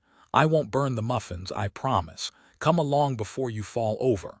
Sherlock nodded toward the living room window. "This is an incredible view you have. When you have friends over, do they ignore you and simply stare out the window down on Central Park?" "Usually. All I have to do is put a glass of wine in their hands and let them look to their heart's content. The view is gorgeous, but prepare yourself for a very small kitchen. At least it's open so you can see the view while you cook." Mia stopped in her kitchen doorway. She was supposed to sit down and let Sherlock feed her. Sherlock walked straight to a kitchen chair and pulled it out. "Down you go, right there. Your kitchen's nice and bright. I have a half-dozen of those little herb pots you have lined up on the window ledge in my own kitchen. You're right about the view. Central Park in all its winter glory, which makes me shiver just looking. You have a coffee maker I recognize, so no problem. Everything else is in the fridge." 6 minutes later, Mia sipped delicious coffee, closed her eyes, and whispered, "Thank you, you even heated the cream, it's wonderful. My mother-in-law taught me that. You're welcome. Here's your muffin, lots of peanut butter. The protein should perk you up." While they ate, they spoke of the frigid New York weather and the murder case Sherlock had come to New York to consult about. Sherlock gave her a few of the details. At the mention of a creative murdering psychopath who happened to be a real estate agent as well as a gun expert, Mia was leaning forward, her aches and pains forgotten. She wanted a name, only a name, but knew she wouldn't get it. Sherlock only smiled at her, shook her head. "I'm hopeful we'll close the case today." Then I'm sure you'll hear about it. Mia watched Sherlock take their plates to the sink, pour 2 more cups of coffee, add the lovely hot cream, and sit down again. Sherlock said, Tommy's already spoken to the current police chief in Creighton, sent him clear photos of Harrington and Harper back when they were 27, the age they'd have been at the rave at Godwin. He'll show them to his old list of witnesses, but it's unlikely the photos will jog any memories. He's tracked down the cars registered to them at the time, a Jaguar and a BMW, and their license plates. That might help put them at or near Godwin that night, if we're lucky. Tommy can't check credit card records, yet that could help put them coming or going from Godwin that night 7 years ago. Those aren't in the public domain, and we don't have enough yet to get a warrant, especially on a candidate for mayor of New York City or a bigwig businessman. And since it's unlikely Harrington and Harper started and ended their drugging spree with Serena at Godwin, Tommy's going to check nearby colleges for unsolved assaults or disappearances. That kind of luck would be a lot to ask for, though. Now, about last night. The NYPD will review the CCTV feeds, send a forensics team to West 3rd. The sedan struck some garbage cans, and there could be traces of paint or maybe a piece of broken headlight. They'll spot the car, but it's not likely they'll see the driver well enough to make an ID, maybe the license plate. We'll hope. Sherlock, do you honestly think Alex Harrington, now a candidate for mayor of New York City, would be crazy enough to try to run me down himself? Even Kent Harper, he's the head of his family's company here. It's crazy. Sherlock said matter-of-factly, No, I can't see either of those two being directly involved. Since the attack happened so quickly after you got back to New York, they probably already had someone on their payroll or available to them. I doubt checking their phone records would help turn up anything valuable. I can't imagine either of these gentlemen would be stupid enough to leave a record on their cell phones or at campaign headquarters. But the records might tell us who tipped them off, from Boston or from Bennington Prep. Of course, it's academic, no way to get a search warrant. Mia, if you're right about this, about what those men have done, about their being responsible for what happened last night, you're very lucky to be alive. Mia said, I know, believe me, I've had a few bad moments thinking about that. I said I couldn't see either of them involved directly. I take that back. Not Kent Harper, but Alex Harrington would. He's got guts, and he would view me as an obstacle like any other to be overcome or obliterated, as the case may be. Sherlock studied the myriad emotions racing over Mia's face: frustration, sadness, maybe a dollop of hope. She said, I wasn't in the FBI yet when your friend Serena Winters disappeared from the frat rave, but I heard about it later from my husband. He told me Tommy was wrecked over it, that it influenced his decision to join the FBI, like his dad. Tommy went on the warpath, determined to find out who killed her, but when there were absolutely no leads, and as time passed, as it always does, her case went cold, and even Tommy realized there was nothing more he could do. But no one who loved her forgot about her, least of all Tommy. Now, you think you've found the men who drugged her, killed her. Sherlock sat back. You've given Tommy hope again. He'll find out what happened to her, hope he thought was dead. He told me about everything, going back to the rave when Serena met that guy who was a gamer, about the 2 photos, the bracelet, the notch on Alex Harrington's earlobe, and Kent Harper being a gamer too. Tommy's retention is amazing, so I'm confident I have all those facts.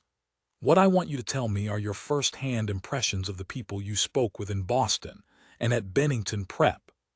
Mia said, It's hard to believe I met these people only yesterday, not 24 hours ago. Okay, first I went to Louisburg Square and met Pamela Raines Barrett, Alex Harrington's fiancée.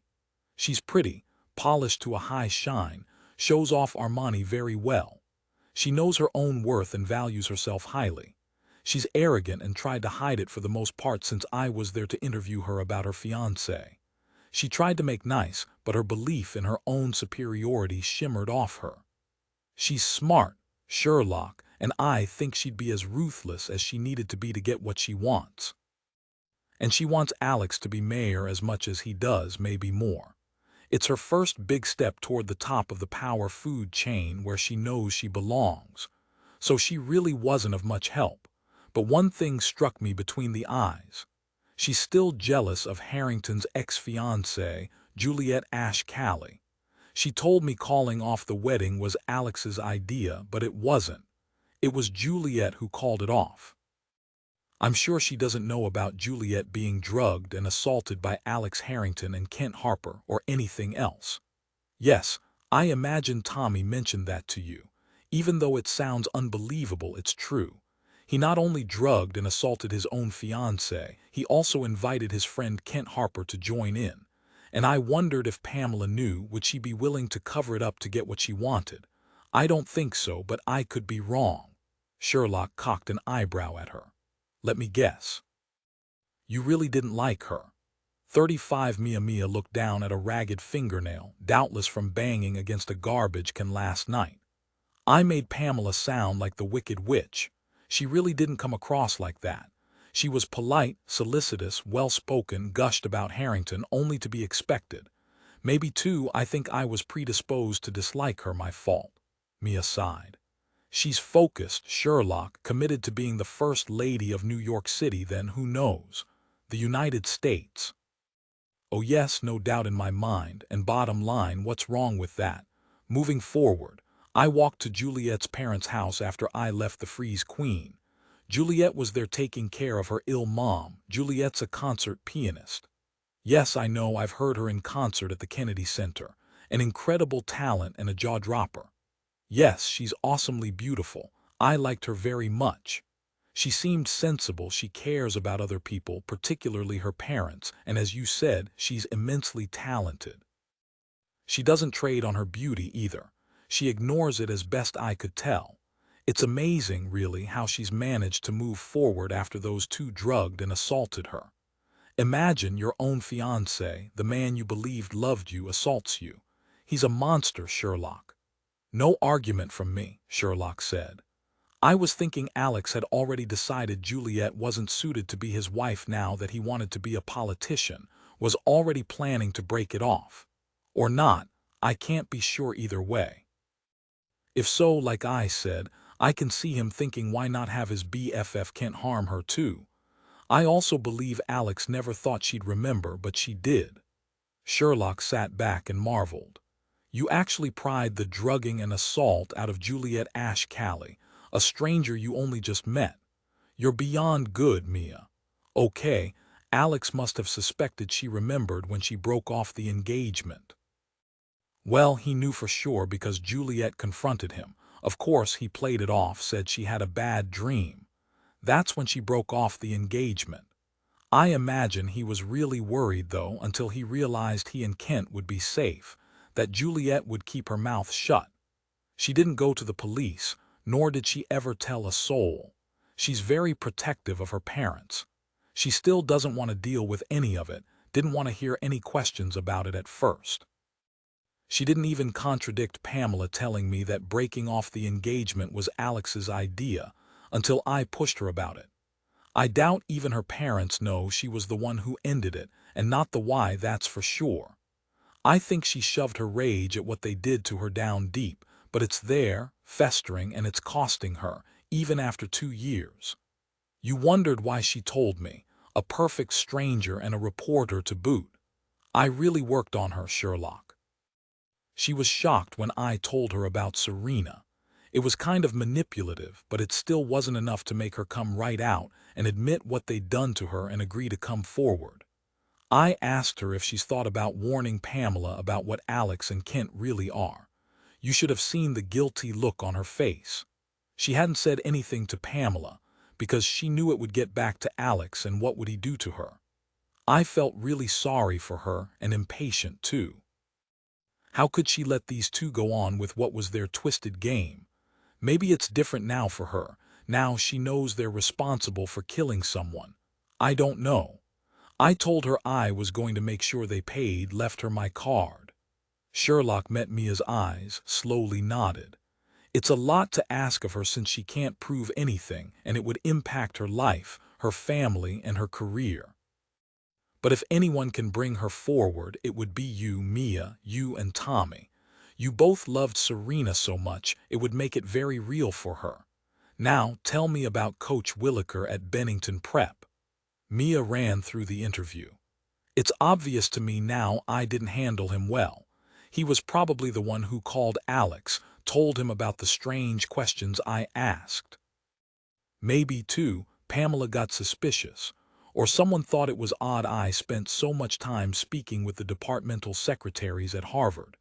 It also occurred to me Alex could have asked his senior staffer, Miles Lombardi, to have drinks with me last night so the candidate would know exactly where I'd be.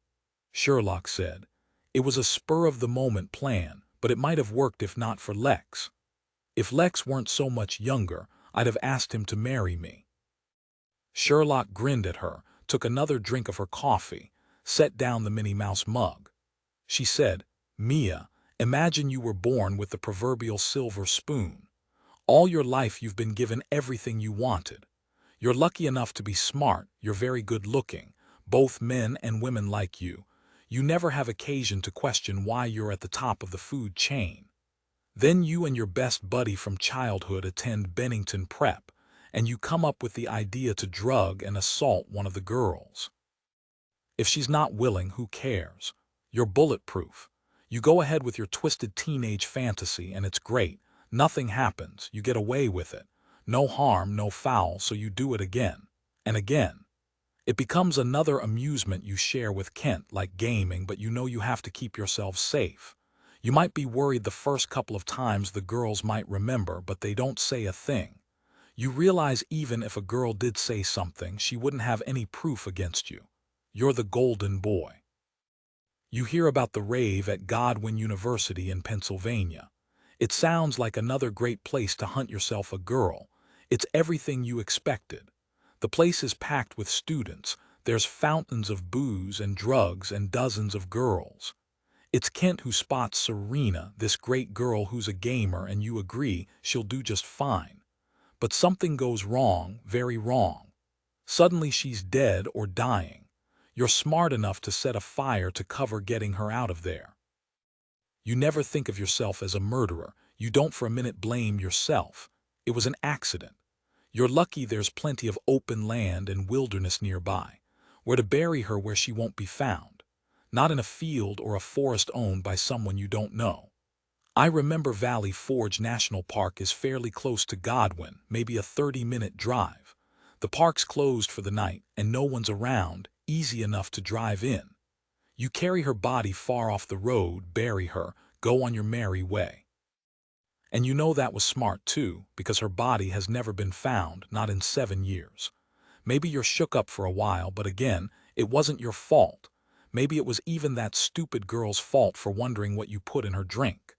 The years pass, and you enjoy your life, and both of you move up in the world, as you knew you would.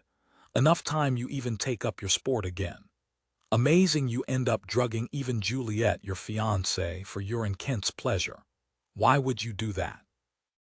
Did she enrage you by not supporting your decision to enter politics, so you decide she's no more use to you, that you're not going to marry her? Did she deny you intimacy? Whatever your reasons, it seems like madness, but not to you. Sure, it would have blown up on you, but a little risk is part of the sport, and once again, you're lucky. I wonder if Harrington discussed it with Kent Harper or just told him they were going to have some twisted fun. Sherlock paused, shook her head. It's still hard for me to understand why Alex Harrington would drug and assault his own fiancée, much less invite his friend to assault her as well. But I guess to do this to her, he obviously doesn't respect her or value her, even care all that much about her. She shook her head. I'm being dense. The guy's a psychopath. He has no empathy, no conscience, and his reasons for doing anything wouldn't make sense to you or me. I wonder if Kent Harper was appalled at the idea of assaulting Juliet, but he was used to falling in with Alex's plans. It certainly could have blown up on them, but once again, they're lucky. Sherlock gave Mia a big smile. Lucky until a pretty young reporter is assigned to cover your campaign for mayor of New York City. You're happy to hear it. You believe she'll write good things about you because, after all, you're tall, good-looking, charming. Who could resist you? You're pleased when the reporter tells you she's going to Boston to interview friends and family for the article she's writing. Then you get a call from one of the people the reporter interviews, maybe the lacrosse coach at Bennington like you said, who tells you about some strange questions the reporter asked about an old photo she showed him. Coach describes it, a profile, couldn't really tell who it was, but the boy had an ear injury like yours. You're a bit alarmed. You Google her, find out she went to Godwin University. Now there's a nibble of panic. Was she at the rave? Did she know the girl who disappeared? You don't remember her name, but Kent does when you meet with him. You call your fiancée. You don't tell her the truth, of course. You tell her you think Juliet might have made up a story about you and you're concerned. Whatever Pamela says, it's enough. You decide you have to act before the reporter goes public. But with what? No proof of anything, you're safe, but a hint of this getting out and your campaign is done before it gets off the ground. You want this. Pamela wants this. You arrange for your staffer to have drinks with the reporter at a specific time and place, pump her, find out what she thinks she knows, what her purpose is. Mia stared at Sherlock. That's amazing, it's like you see it. Sherlock only shook her head, continued. But as we've agreed, it's doubtful it was either Alex Harrington or Kent Harper who tried to run you down. Much too great a risk. So that means we have to find someone close enough to Harrington to have done it, most likely for a price. Which brings us back to our problem. We have only circumstantial evidence, not enough to even make it worthwhile to interview them. Sherlock sat back in her chair and regarded Mia. You know the easiest way to keep you safe is for me to go to Alex Harrington. Tell him someone tried to kill you last night. Tell him you've gathered information about him and Kent, and that information is now in FBI hands. That would keep you safer, unless they're insane. Mia was shaking her head before Sherlock finished. He'd demand to know exactly what you're talking about. He'd take the high road. Demand you tell him exactly what I believe he did. And what would you lay out for him exactly? You'd have to admit there isn't any proof, not yet. He'd laugh at you, at me, and threaten to sue us both and the Guardian if these ridiculous accusations came out. I can't see Alex Harrington folding his tent. He'd play the aggrieved party, the victim of an ambitious reporter willing to do anything to get herself publicity, willing to trash an innocent man's name, ruin his life. Sherlock, nothing good could come out of facing him down. I'd instantly be persona non grata, worthless in helping find the proof to put him and Kent away. Mia saw Sherlock was about to disagree, and she added quickly, "Don't forget Juliet. If you faced him down, told him what we know he did, wouldn't it put her in danger? He'd have to suspect she told me what happened." Mia sat forward, grabbed Sherlock's hand. "You've got to agree to let me continue to investigate. I could pretend I think it was an accident last night, a drunk driver or some idiot on drugs." Sherlock eyed her, drank the rest of her coffee. "That was very persuasive, Mia, and all right, logical. I'll even say this for you: without more proof he'd try to get you blackballed. He'd certainly hound you, smear your name." She sighed. "What you really want is to be bait, right?" "Yes, if that's what you want to call it." Sherlock took a deep breath, drummed her fingertips on the table, studied Mia Briscoe's very serious face. "All right, we'll see what Tommy has to say. Thank you. Don't act guileless, Mia, you can't pull it off. I'll be your bodyguard until Tommy ties up his case in Washington. He hopes to be here tomorrow. Then he can be your second skin."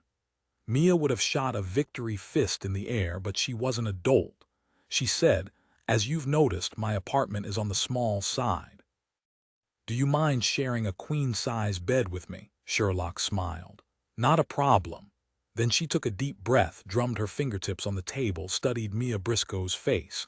"You know, after what could have happened to you last night, I hope Juliet will be willing to step up, show what kind of woman she is. I have an idea how she can help us and we can still keep her safe. Would you call her, then let me speak to her?" When Sherlock ended the call, she slowly nodded. "We'll see." 36 Mia and Sherlock Cheesehead Coffee Shop, Houston Street, Thursday morning.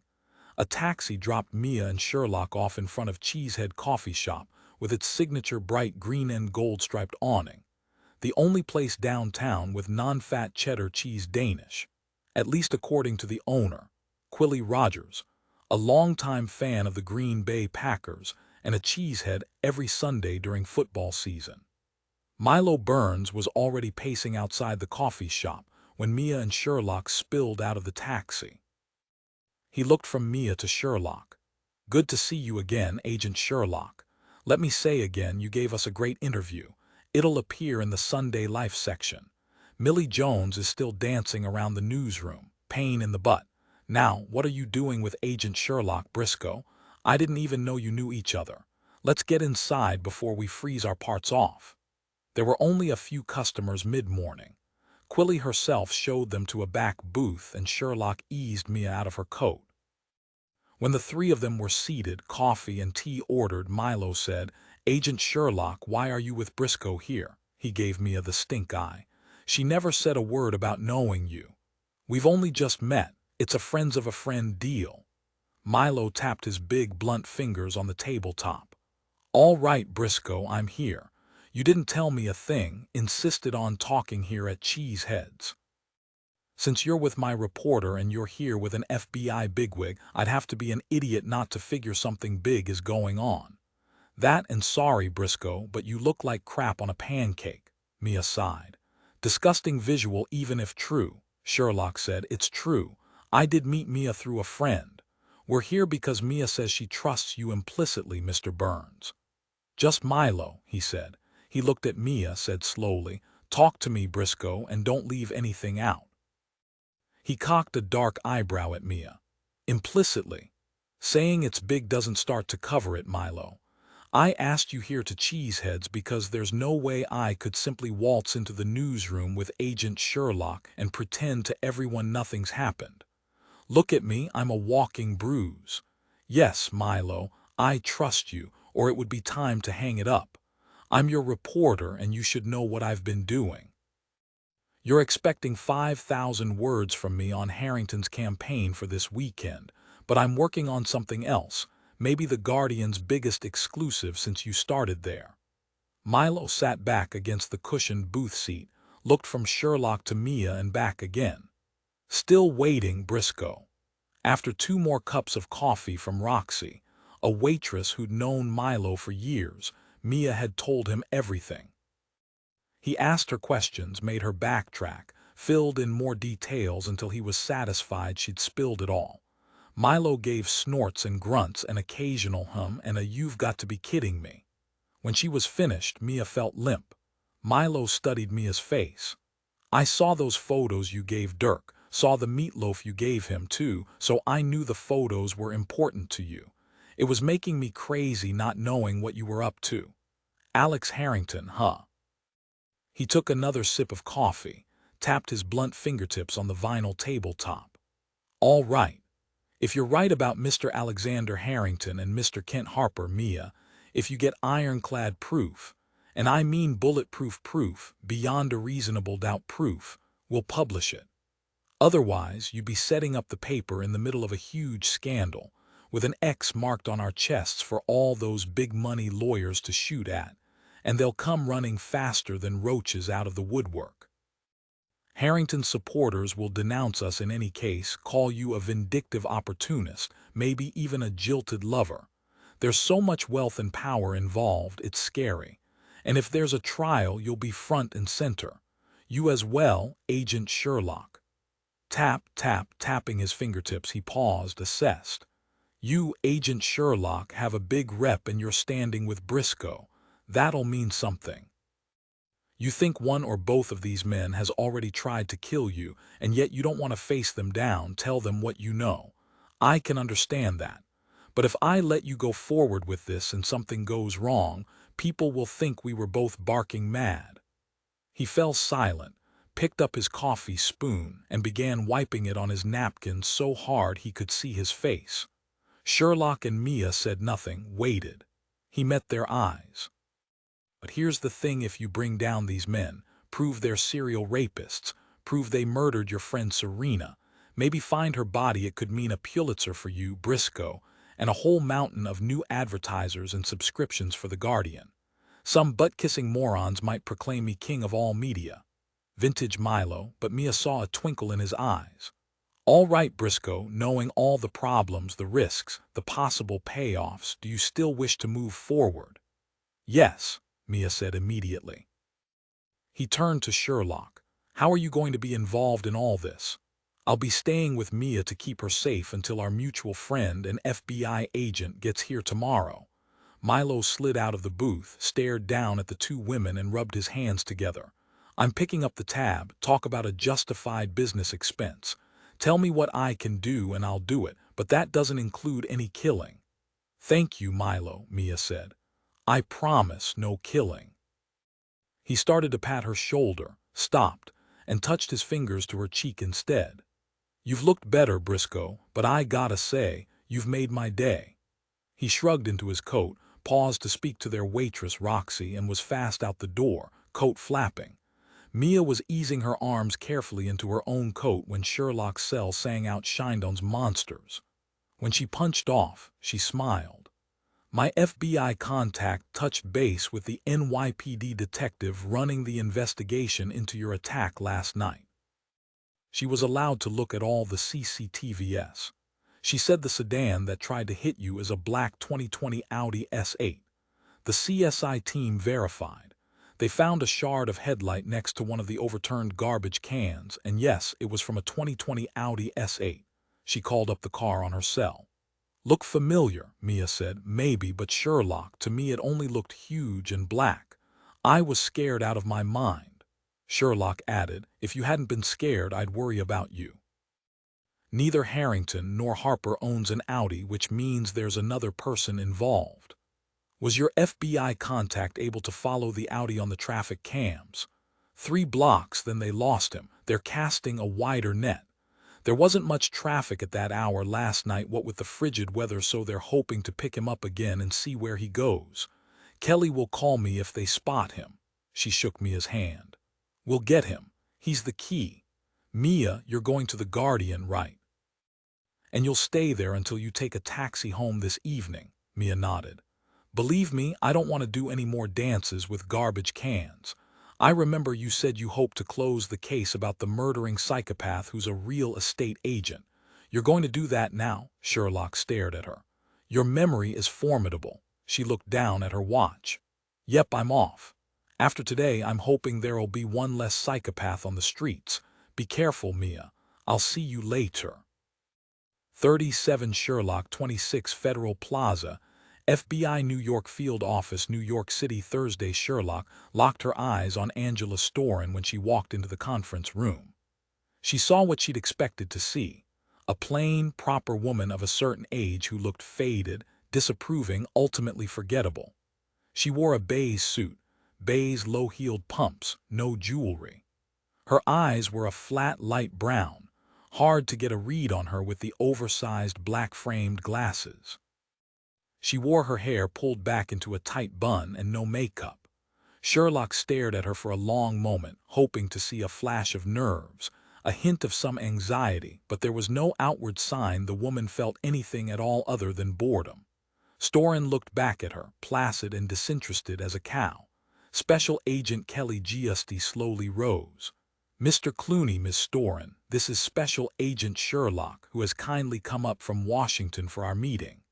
Abel Clooney rose, shook her hand. Agent, Sherlock gave him her sunny smile. Counselor.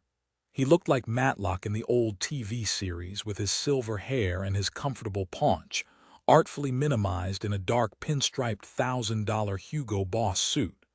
He looked pleased with himself, quite happy to be who he was, confident he'd close down whatever this latest summons of his client would bring. He was giving Sherlock an appraising look, doubtless deciding how to deal with her. Clooney knew who she was, of course, but why ask her in particular? Sherlock nodded to Benjamin Varno, the federal prosecutor. He was younger than Clooney, tall and fit with hair as black as sin, with only a few silver flecks at his temples. He was endowed with an evangelist's deep voice that would resonate in the courtroom.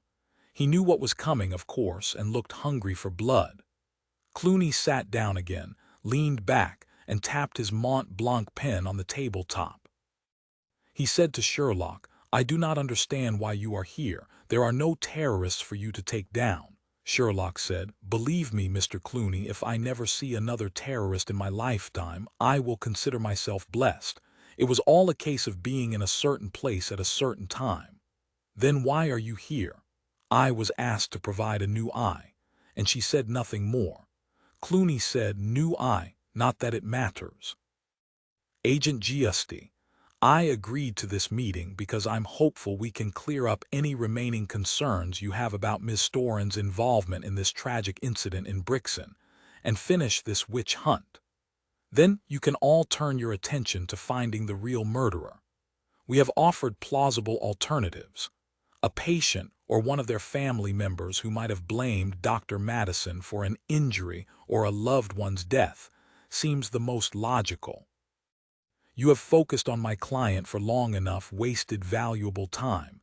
It must stop. When we've answered your questions, when my client and I leave today, I expect your assurance she's been cleared of all suspicion and this harassment will stop." Varno said, "That will depend on your client's answers, Mr. Clooney.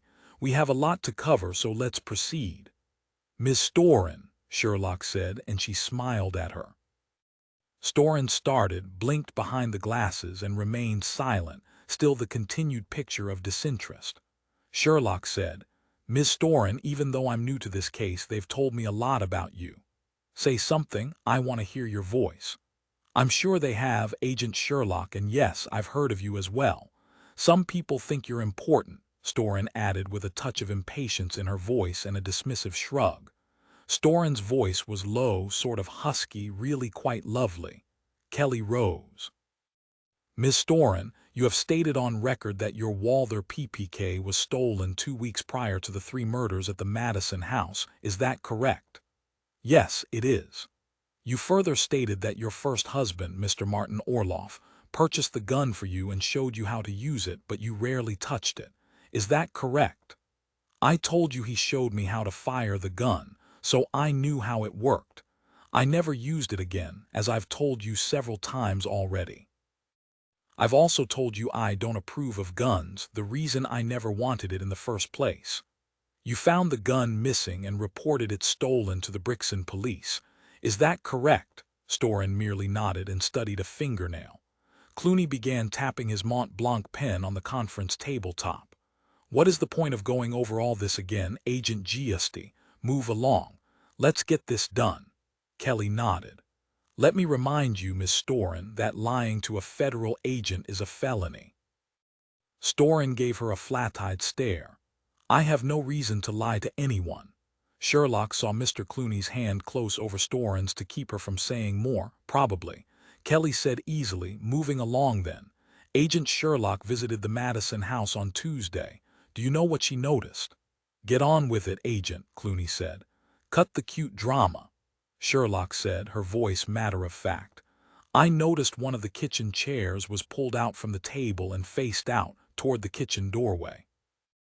After you shot Mrs. Madison in the face, Miss Storen, you sat in that chair with Mrs. Madison's body nearly at your feet and waited for your ex-lover to return. When Dr. Madison came in, he wasn't alone, and I imagine you were surprised, but it didn't deter you, probably didn't even particularly concern you. You stood up from that chair and shot both men between the eyes. After you shot them, you did your best to make the murders look like a robbery, but of course no one bought that scenario for very long." Sherlock paused a second, hardened her voice. "In short, Miss Storen, you shot both men from at least 12 feet away, which means you're an excellent shot." Storen stared at Sherlock with her cold, flat eyes, raised her chin an arrogant fraction, and said in a voice as smooth as glass, "What you're saying is impossible. I couldn't do that. I barely know how to fire a gun."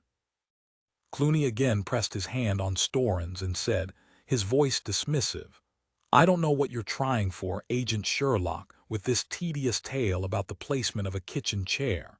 It's wild supposition, a not very clever spin on what might have happened." Storin shook off Clooney's hand, sat forward, and now there was anger in her voice. "I understand what you're doing. Your superiors sent you up here to close this case however you can, so you don't continue to blunder around like incompetent clowns." "Really, me? Firing a gun from 12 feet away? That's longer than this table. Impossible. You will listen to me now. After the FBI got involved, I was hopeful, all of Brixton was hopeful, this horrible situation would be resolved, the Madison murderer would be identified, but instead of doing your jobs and finding the murderer, you decided I was your best shot to save face, so you've continued to browbeat me." Her voice dripped contempt. "So much for my prayers that there might finally be justice, that a man I cared about would be avenged." She splayed her hands in front of her, small hands, buffed nails, no rings. "I am more than disappointed with the lot of you." Clooney nodded, looked pleased. "My client could not have summed up the situation better. Now, I expect you to make clear why you asked my client to appear here today, or we are going to leave." It was hard not to applaud Storin's brilliant performance, but Kelly kept her voice calm and steady. "We've asked you before about your frequent trips to Washington, D.C. Have you now remembered where you've stayed when you visited?" Storin shrugged, pursed her lips. "As I've told you before, I've stayed at various B&Bs around the city to sample the different neighborhood flavors, you could say." Clooney said, "Again, Agent Giusti, Ms. Storin told you this. Do you have anything more to say?" "And there were times you and Dr. Madison traveled to Washington, D.C. together." Impatience simmered. Clooney said, "Is that supposed to be a question, Agent?" Kelly ignored Clooney. "Ms. Storin, as I have told you, Agent, Dr. Madison and I were adults, and since he was married, we were discreet. I am very fond of Washington, and we traveled there to enjoy ourselves as often as we could." Clooney said, "If you have a new point to make, Agent, spit it out or move along." "My client doesn't remember or simply doesn't choose to discuss where they stayed. It doesn't matter," Kelly said. "You're on the record stating you always paid cash." "I prefer cash," Storin said. "Some people do." Sherlock picked it up. "Ms. Storin, it appears you neglected to inform your attorney about a lovely property in Washington, D.C., more a picturesque cottage, really, at 743 Black Street in W." Sherlock saw it, a flash of fear in Storin's flat eyes, then calculation. "You never thought we'd find that cottage, did you?"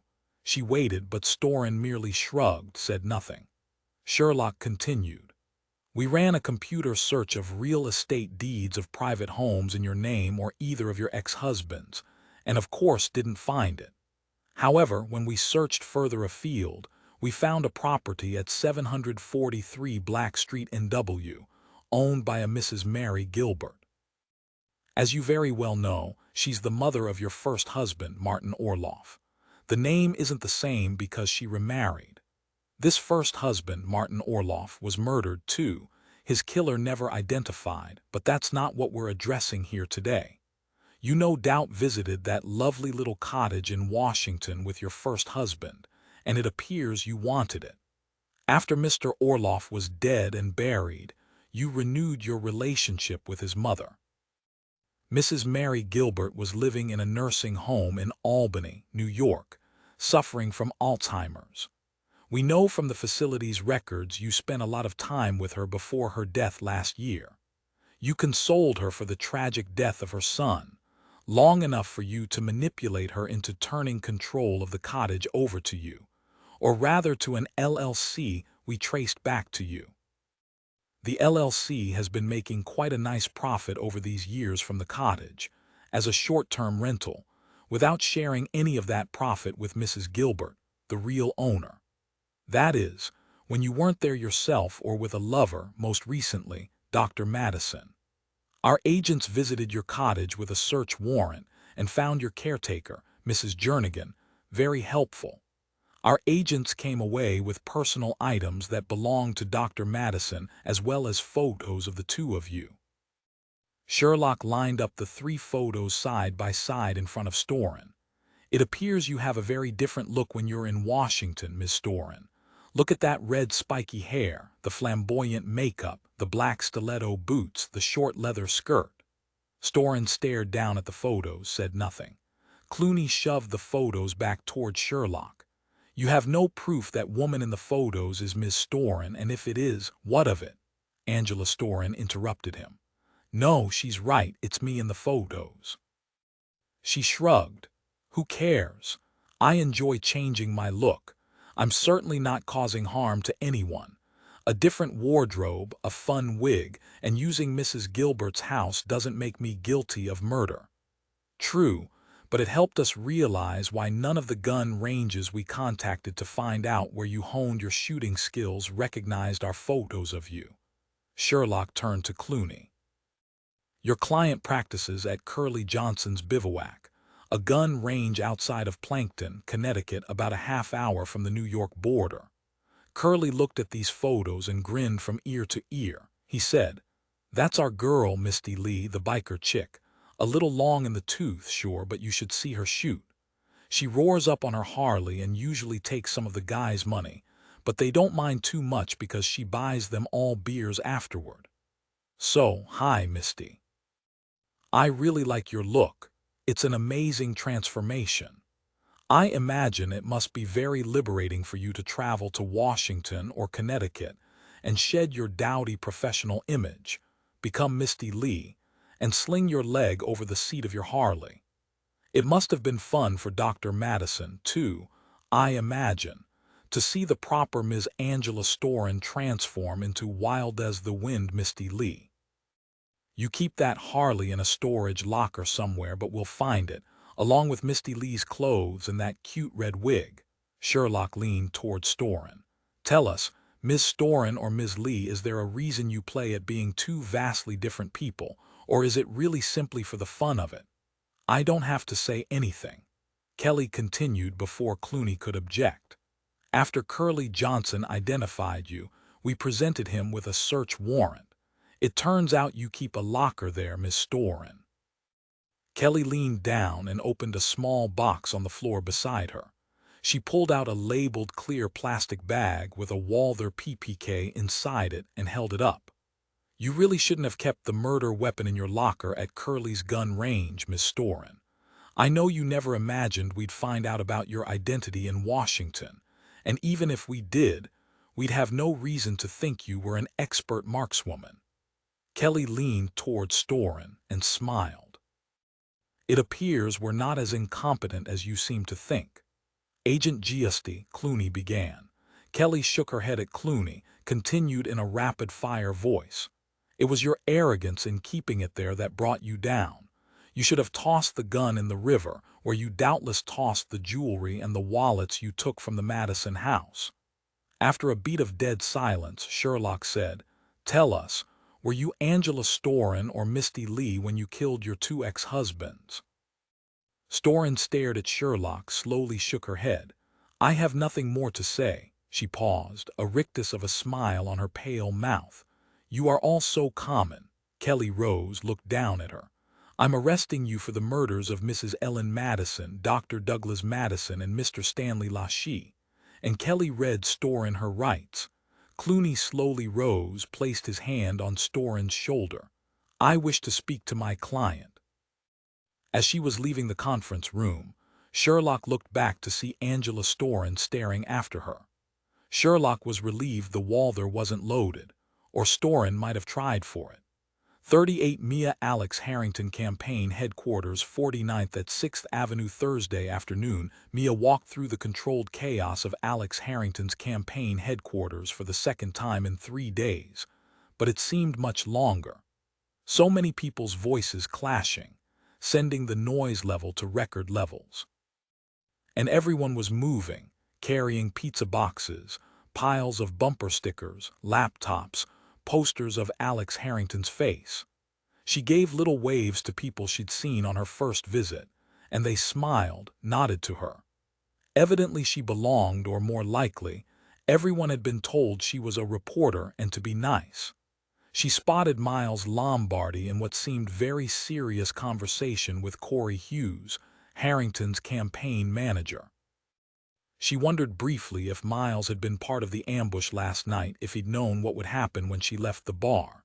She prayed he'd been Alex's dupe for the simple reason she liked him. He didn't come over or acknowledge anything might be wrong. Mia hurried past them, nodded and smiled to Mrs. Millicent seated at her post, guarding the candidate. "Hello, Ms. Briscoe. We weren't expecting to see you today." Mia saw through the glass-fronted office Alex was on his cell, his back to her. Mia nodded toward him. "I know he's terribly busy, but I was hoping Alex could give me 5 minutes." "I don't see why not. He should be off the phone in a minute. Why don't you go on in?" As she quietly opened the door, she looked back to see Miles and Corey looking at her. She gave them a wave. Mia listened for all she was worth, but she could only make out his voice, not his words. Alex ended his call, turned back, and froze. Then he was on his feet, coming around his desk, smiling at her. "Mia. What a nice surprise on an insane Thursday afternoon. It's good to see you. Wait, what happened to you?" He was good. The surprise on his face would have convinced the Pope. Mia smiled back at him. "Oh, the bruises, they're not so bad. I'd forgotten about them. I guess I still look pretty scary." He took her hand gently in his. "What happened?" "Probably something that happens all too often, I imagine. I was walking to the subway last night after meeting with Miles for drinks, and out of nowhere some drunk or drugged-up idiot nearly hit me. I'm okay, really. I just look a bit on the edge, but nothing's broken, only some bruises. Don't worry, I'm fine." She waited a beat, added smoothly. "When the police asked me if I had any enemies, someone mad enough to try to run me down, I told them I was a political reporter, and they laughed. But then I told them I couldn't think of anyone." "Did they get the guy?" He freaked out at what he'd done and screeched out of there fast. "It's too bad I couldn't identify the car or the driver, but the police held out hope they'd spot him on the CCTV cams." Alex lightly touched her arms. "We can hope. Thank heaven you're all right. Can I get you some water, coffee, help you off with your coat?" She smiled. "No, thank you, I'm fine. I think I'd just as soon leave my coat on." "I won't take up much of your time, Mr. Harrington." He raised an eyebrow.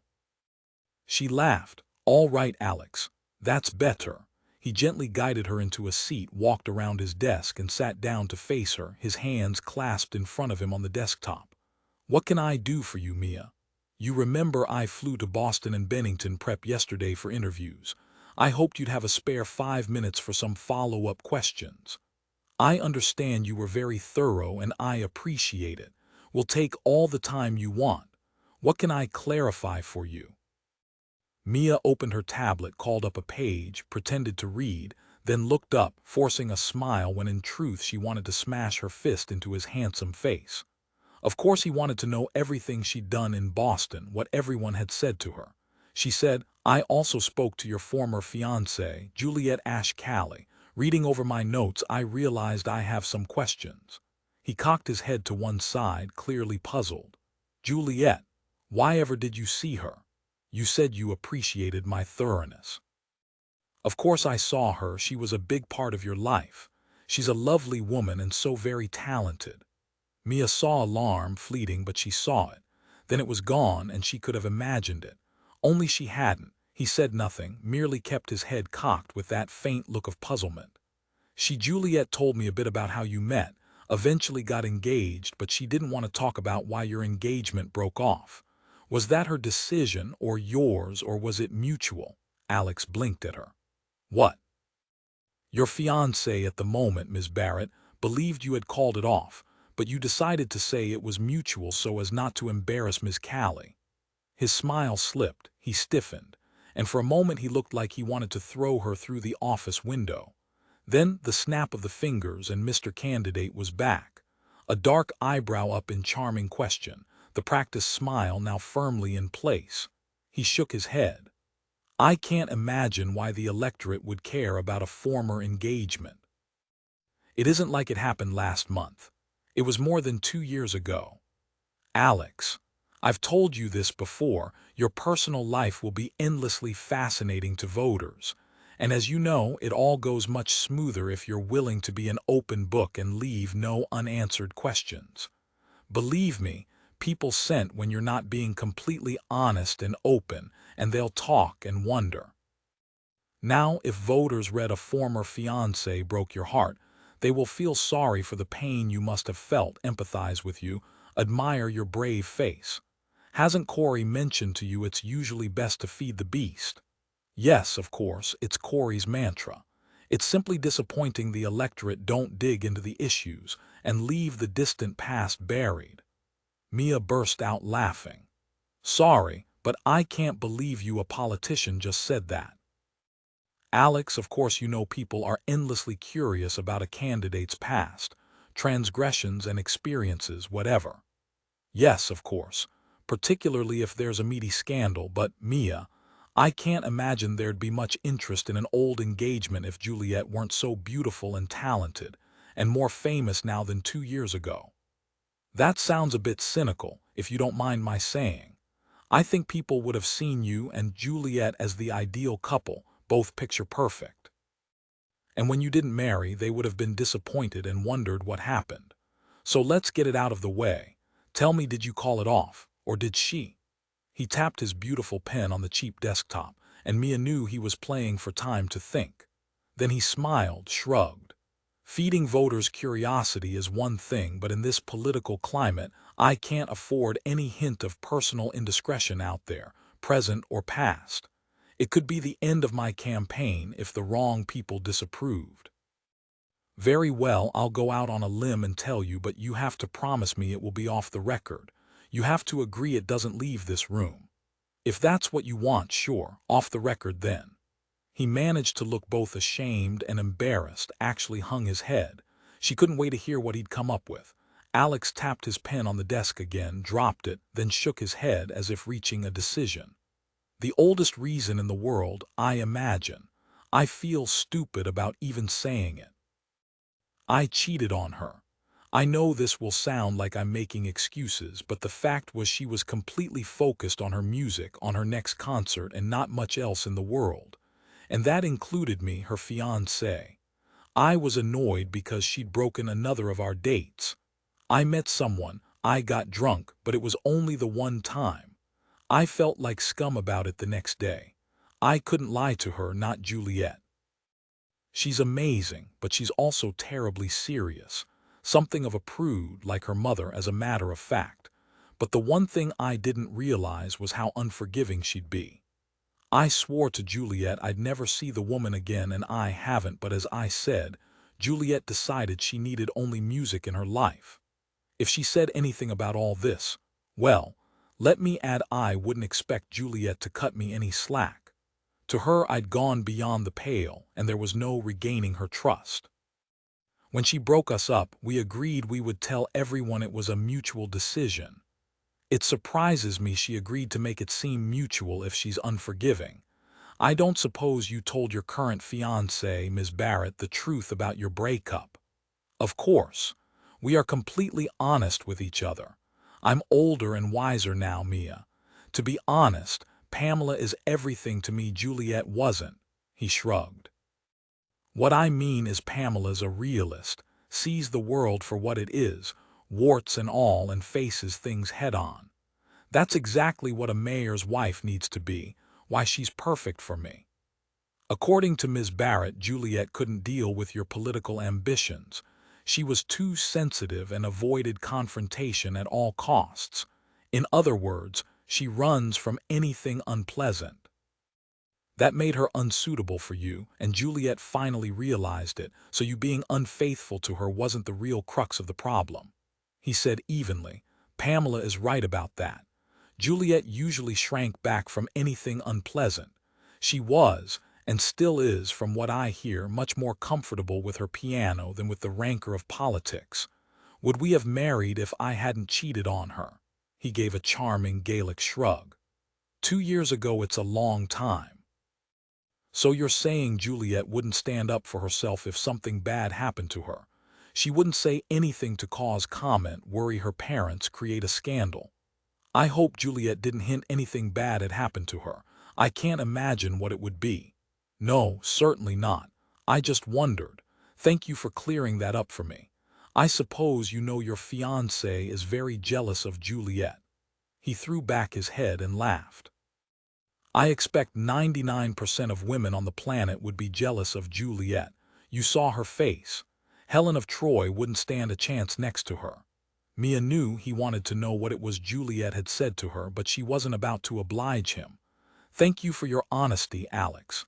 Next, I spoke briefly to the professors at Harvard, and as I expected, they were quite laudatory since you gave me their names. It was time to dig in the spurs. Mia made a show of looking down at her iPad a moment before saying, I spoke with some of the departmental secretaries there as well, and they remembered you had quite a reputation with the girls. You partied with Kent quite a bit, even went to other universities, some even out of state. Do you remember any of the girls you dated? I'd love to get an idea of what you were like in your 20s. Impossible for him not to realize she was baiting him. He waved a dismissive hand. You have to remember it was a different time. Young men and women behaved differently, partied differently. Sure, I sowed some wild oats most everyone did in my social circle, but I never went overboard.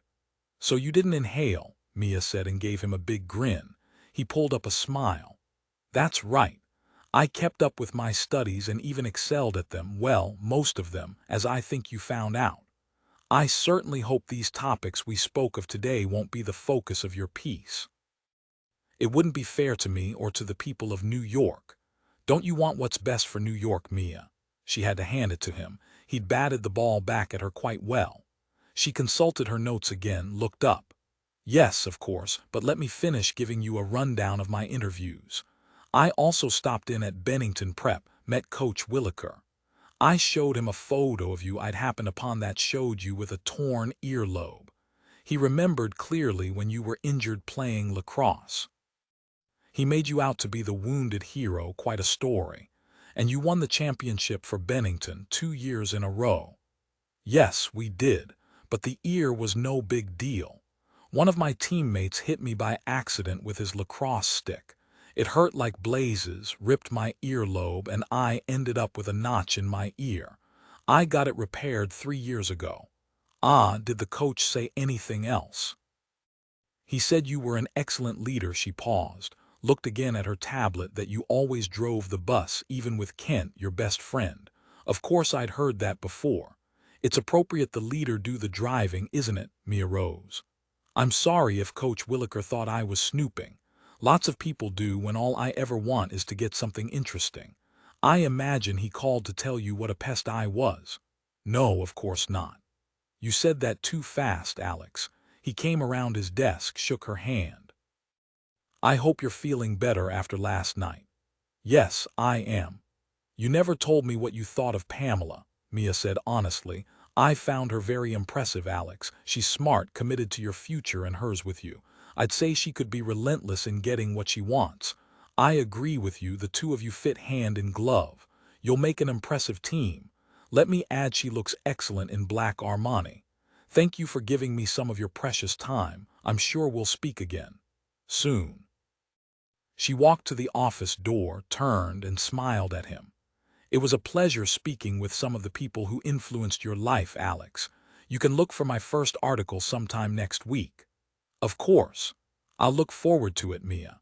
When she closed the door behind her, she saw he was standing tall behind his desk, the committed leader in rolled-up sleeves, looking every bit the working man's champion. Sherlock was waiting for her in a small cafe near the campaign headquarters. Mia slid into the booth across from her, gave her a fist bump. He's first-rate at cat and mouse. Sherlock played the game like a pro. Hardly any tells, but I saw them. Sherlock fist bumped her back. It sounds like you hit exactly the right note. She pointed down at a steaming mug. Tea, Dylan's favorite, plain. Drink it, Mia, it'll warm you up. Mia poured in milk and added 2 fake sugars, clicked her mug to Sherlock's. Sherlock said, Tommy called a few minutes ago. I told you he'd tracked down the cars registered to Alex Harrington and Kent Harper 7 years ago, a red Jaguar XJ12 and a BMW 330i and their license plates. He called Creighton's police chief, asked him to look again at the photos they'd collected from students' cell phones at the rave. Great piece of luck, turns out we've got a red Jaguar with a visible out-of state license plate. It belonged to Harrington. A big nail, Mia. A very big nail. That's amazing, but it's not enough, is it? Sherlock took Mia's hand in hers and squeezed. No, but it is the first big nail. It puts them at the rave. It means we're on our way. Everything's going to move fast now. Sherlock's cell belted out Post Malone's Into the Spider-Verse. She listened, tapped off, gave Mia a big smile. Good timing, she's on her way. We'll meet her there. 39 Mia and Juliet Harper Building at 320 Madison Avenue, Harper Strategic Services, New York, Thursday. Late afternoon, when the express elevator door opened directly onto the executive offices on the 45th floor, they saw Mrs. Wallaby, Kent Harper's administrative assistant, pulling a brocade handbag out of a drawer. Mia walked forward. "Thank you so much for waiting for us, Mrs. Wallaby." Mrs. Wallaby smiled at Mia, looked beyond her. "3 of you. Well, I did tell Mr. Harper you Miss Briscoe would be coming by. Poor young man, he's up to his neck in contract negotiations. I hope you have some pleasant news to make him smile." "I don't know about that, but I'll certainly try to make him forget the contracts." Mrs. Wallaby's eyes locked on Sherlock. "Goodness me, you're Agent Sherlock." And she hurried around her desk, thrust out her hand. Sherlock obligingly shook it. "Such a pleasure to meet you." "Kent will be so pleased to meet you as well, and to see you again, Miss Briscoe. He never says much, but he was smiling the rest of the day after you left. I have to say, though, he hasn't quite been himself today. I suppose it's the stress of work. I'm sure the 3 of you will make him feel better." Mia said, "Isn't business good?" Mrs. Wallaby gave a discreet cough. "No, of course business is splendid. I shouldn't have said anything. But I think he could use a pleasant surprise." "Would you like me to tell him you've brought Agent Sherlock?" "Please don't bother, we'll surprise him." Mrs. Wallaby nodded, pulled her coat from the rack behind her desk. "Well, 3 pretty young women, he'll think he's in one of his video games." The phone on her desk beeped and she picked it up, listened. She winked at Mia as she said, "Yes, sir, I'm on my way. I'll see you tomorrow." Once the elevator door closed on Mrs. Wallaby, Sherlock sat down in a visitor's chair. "That worked out well. Good luck, Juliet, and thank you for coming. What you're about to do, it takes guts. Don't think we don't know that." Juliet sucked in a deep breath. "I won't lie, this is scary, seeing Kent again, but it will be worth it, and it's time I stepped up to the plate." Mia and Juliet walked the short gray-carpeted hallway with the old photos of New York City on the walls. "You okay?" Juliet's beautiful face looked fierce. "Yes." She paused. "Like I told you and Sherlock in the lobby, I might not have come, hard to say now, but Sherlock's call talked me into it. I'll admit, Mia, I wanted to shoot you for telling her, an FBI agent. But you know what she said to me? Imagine lying in an unmarked grave, no one knows where you are or what happened to you. Imagine what your parents feel, their child gone with no idea where or why. Think about what they'd live with the rest of their lives." Juliet paused, swallowed. "I thought of my mom and dad, and I knew if I simply disappeared, no word, no trace, it would kill them." Mia laid her hand on Juliet's arm. "What Sherlock said is true. You can't know how much I admire you. You ready?" Juliet took a deep breath, nodded. "Let's do it." Mia tapped on Kent's door as she opened it. He was standing in the middle of the office, holding a gilded medieval sword over his head, ready to bring it down. He jerked when he saw Mia in the doorway. He slowly lowered the sword, gave her an embarrassed smile. "It's been a hard day. I've found exercising with this sword de-stresses me. What a great surprise." But it was anything but great. So he'd spoken to Alex, and now she was the enemy. Then Kent saw Juliet and froze, a look of horror on his face until he smoothed it out. He said, "Juliet, I don't understand. Why are you here in New York? Do you have a performance at Carnegie I didn't hear about? Why are you with Mia?" "Hello, Kent," Juliet said. "No, I'm not here to perform. It's been a long time. You're looking well." She waved her hand at the walls. "You're still playing with your sword, and I see you're still surrounded by your gaming toys. They're bloody collectibles worth a mint." Mia shook her head at him and said, her voice filled with censure and disappointment, just like Mrs. Marvin, one of her third-grade teachers. "Sure they are, Kent. Sword, everything in here in a grown man's power office is make-believe, a teenage boy's fantasy. Aren't you a little old to be slashing around that ridiculous sword?" Kent slowly laid the sword against his desk to give himself time to think. When he finally looked at Juliet, he said, "Why are you here?" "I'm here, Kent, to right past wrongs." "What past wrongs? What is going on here, Mia?" Mia gave him a blazing smile. "I'm Juliet's backup." "Backup for what?" But he knew Mia saw it in his eyes. He was afraid. Juliet said in a clear, steady voice, "Mia knows you and Alex roofied and raped me 2 years ago, both of you. I believe I know why Alex assaulted me. He was furious when I told him I wouldn't be a politician's wife, that I didn't want to spend my life being in a fishbowl with him, the brunt of the daily comments and conjecture. But you, Kent, why did you assault me? I thought you liked me, maybe even respected me. And here I was, your best friend's fiancé. But I guess I was wrong. To be honest, I always wondered why you were always hanging around like you were tethered to Alex's side. Did Alex invite you to have at it, to humiliate me, and you simply did as he told you, like always? Did you enjoy it, Kent? Did you enjoy assaulting me?" Kent stood still, tall and stiff, then sat down at his desk, clasped his hands in front of him on the desktop. When he looked up at them, he looked bewildered, hurt, and confused. It was well done. He said in a stern, patriarchal voice, exactly like his father's if he'd only known, "Juliet, I don't understand what you're talking about. That's all nonsense, and you know it. The breakup with Alex, well, you know the two of you were like oil and water, not meant for each other. Everyone knew it. Of course I liked you, admired you. Alex used to tell me he pictured the children he'd sire with you, all of them smart, talented, but with his backbone, his guts. He said he knew he'd have to toughen them up because you were so sensitive and, well, unwilling to disagree with anyone. He insisted he didn't care you weren't interested in politics. He told me you were so beautiful he'd be content to simply sit and look at you. He loved you, Juliet, and you broke his heart." Juliet spurted out a laugh. "Now that's rich, Kent. As far as I can tell, Alex has only ever loved one person, himself."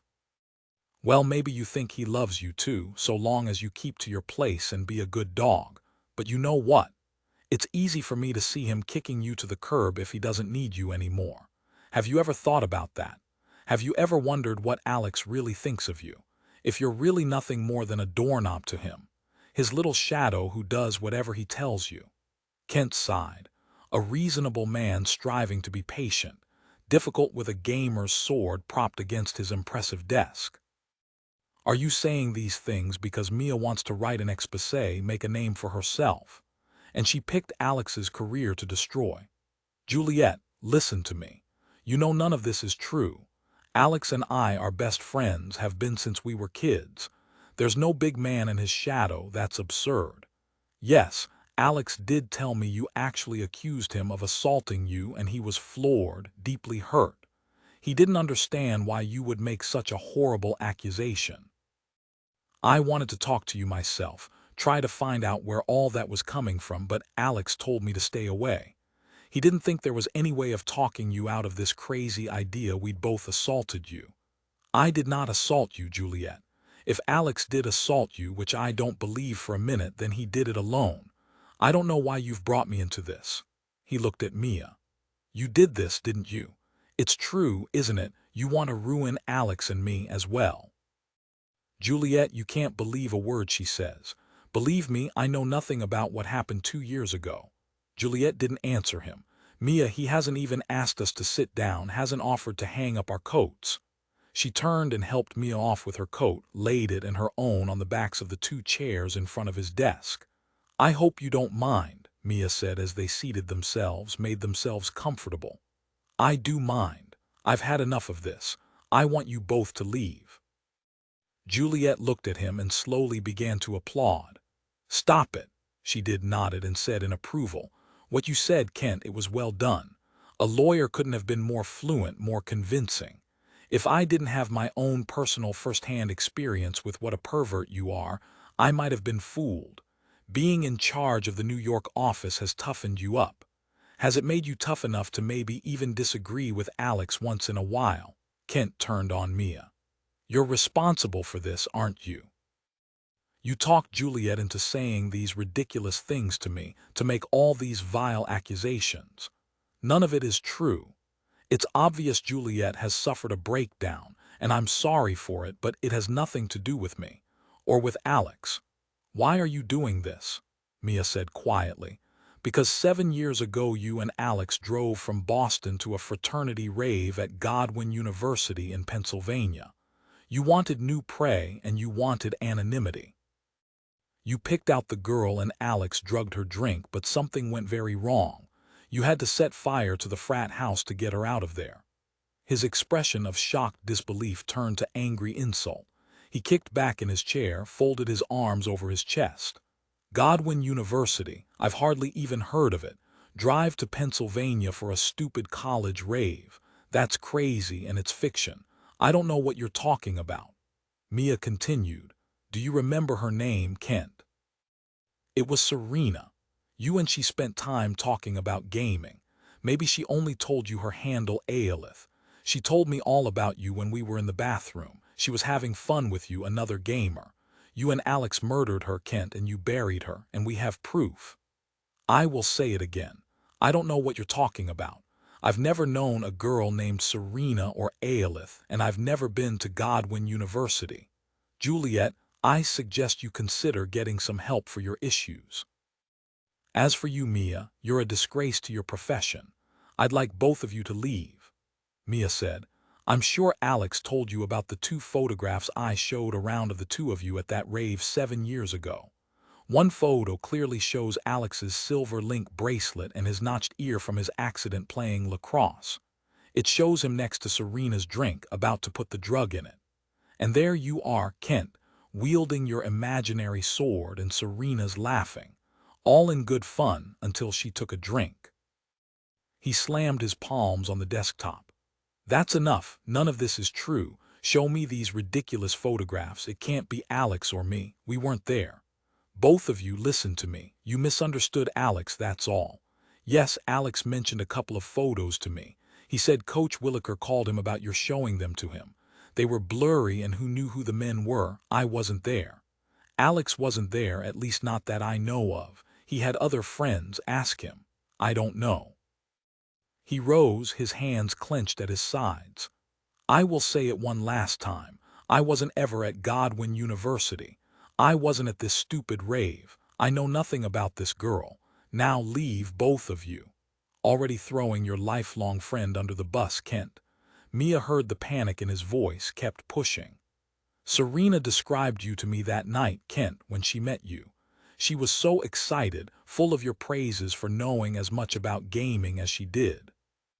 Imagine my surprise when I saw those photos, and then saw a silver link bracelet on Alex's wrist when I interviewed him at his campaign headquarters on Tuesday, only 2 days ago. People who knew you then, like Juliet, can testify that it was Alex and you in those photos at the rave. It's only a 30-minute drive north from there to Valley Forge National Park. That's where you buried Serena, isn't it? I've never been to that park either. I didn't even know it's a national park. Stop this now." Juliet said, "You're forgetting the Revolutionary War belt buckle and 2 buttons Alex found there. He was stupid to have kept them because I saw them, Kent. Many people have, displayed in his living room trophy case. I asked him about them, and he told me he'd visited Valley Forge National Park with you a couple of times. Did he find them in the dirt while you were digging Serena's grave, or nearby?" Juliet leaned forward, raised her finger at him. "Ring up one lie." Mia said, "And before you say all of that is supposition again, let me tell you exactly what I believe happened. Alex drove the 2 of you in his precious red Jaguar to Godwin that night 7 years ago. And guess what? We have a photo of the Jag parked outside the fraternity, the license plate nice and clear. Alex gave the Jag to Pamela's younger sister 4 years ago. No supposition there, she's posted photos of Alex with her and the Jag. The Jag's being impounded as we speak by the Boston FBI, and their CSI team will be going over it. You'd better hope Alex did a good job cleaning up that car. A single hair root, a tiny drop from blood splatter, and they'll identify Serena's DNA. The technology is that good now. Don't forget your cell phones. There'll be records. Did you know wireless carriers keep billing and cell tower records for 7 years? Did Alex make a call that night? Maybe from the rave. Or from where you buried Serena at Valley Forge. I can't imagine after all that excitement, all that work burying Serena, the two of you wanted to drive all the way back to Boston. They'll find out where you stayed, count on it. Kent went as pale as his white walls. Mia said, "You're remembering, aren't you? Remembering Alex made a call. It was Alex who would have because he was always in charge, not you. He was the one with the big shot friends, not you. You were always the hanger-on." "I don't think you were the one who killed her, Kent. Alex did. He was the one to put the drug in her drink. Were you upset when she died? You were, unless you were faking all your gaming fun with Serena that night. And I don't believe that. I saw the two of you laughing, carrying on. Are you going to let Alex dominate you forever until you're both in prison for life? Don't you think it's time you start protecting yourself?" His eyes locked on Mia. His expression hardened, and when he spoke, he was once again the big boss, the man in charge, his voice low and vicious. "If you dare to print a word of this, Harper and Harrington lawyers will bury you, bury your whole muckraking newspaper. They'll hound you until you can't even find a job writing about snowfall in North Dakota. And you, Juliet, if you accuse us of anything at all, will show you're the bitter, vindictive person you are. Your parents will be ostracized, and your precious concert career will be over." Mia smiled at him. "That's a meaty threat, Kent, but you know what? It sounds pretty lame to me after you tried to kill me last night. Or was it Alex who tried to run me down? He knew exactly where I'd be since he had Miles Lombardi buy me a drink." Kent stared at her. "Run you down? You believe I tried to kill you? Don't be ridiculous. Yes, I see some bruises on your face, but I have no idea where you got them. With your mouth, I wouldn't be surprised if someone you insulted went after you. As I said, either you or Alex was driving that car. Believe me, Kent, I really don't have any other enemies who would like to do away with me." "I did not try to run you down." Juliet rose. "The police are tracking the car on the CCTV cams, and they just might see the driver. They might see you, Kent. Listen, Kent, your threats won't work anymore. It really is over. I'm not paralyzed any longer by what you and Alex did to me. I know now how really vile both of you are. I will do my best to see you both pay." She paused, cocked her head. "Listen to Mia, Kent. Alex is a monster, and in the end I suppose you're his victim too. It could go much easier for you if you go on record and tell us the truth. Special Agent Sherlock is in the waiting room now. She can help you. I've put up with more than enough of this. Get out. You'll be hearing from my lawyers." They left Kent standing in front of his desk when Mia quietly closed the door behind them. She said low, "Pretty much what we expected. Now he'll be calling Alex." 40 Olivia and Savich Safe House Thursday afternoon. Agent Galen sat forward, his hands fisted on his knees. "Look, Savich, I think your plan is good. It even has a more than even chance of succeeding. But you and Olivia know as well as I do it's dangerous. Lots of chance involved, and unknowns, moving parts, people acting and reacting a certain way to make it work. No, I'm not shooting it down, but it should be me, Savich, not you." Olivia said, "Gay, you know why it has to be Dylan. Not only is it his idea, his people from his criminal apprehension unit are a part of it. Believe me, I've met some of them. They're a well-oiled machine. They know what they're doing. You know we can't take a chance of involving the CIA, too many questions and talk about unknowns. Give it up, Gay. You know it's our best chance to find out what's going on here." She lightly touched her hand to his shoulder. "It will be all right." She gave him a crooked grin. "I thrive on unknowns and the unexpected, you know that. Now suck it up, Gay. We have to get a move on. Dylan, do you have anything to add before you winter up, and we'll see if you pass muster. Gay's gear is in the front closet." Savich said, "Gay, I know exactly how you feel, but trust me, this is the best way to proceed. Think of it as a chess game. We're good, we've thought it all out, prepared. All our pieces are in play, and the odds are excellent the opponent will make the moves we're predicting." Gay sighed. Yeah, you two should be lawyers. I understand, but I don't like it. Both of you be careful, all right." As Savich donned Gay's coat and scarf, Olivia went down on her knees and hugged Helmut close. "I know you want to come with me, but I'm not about to put you in danger.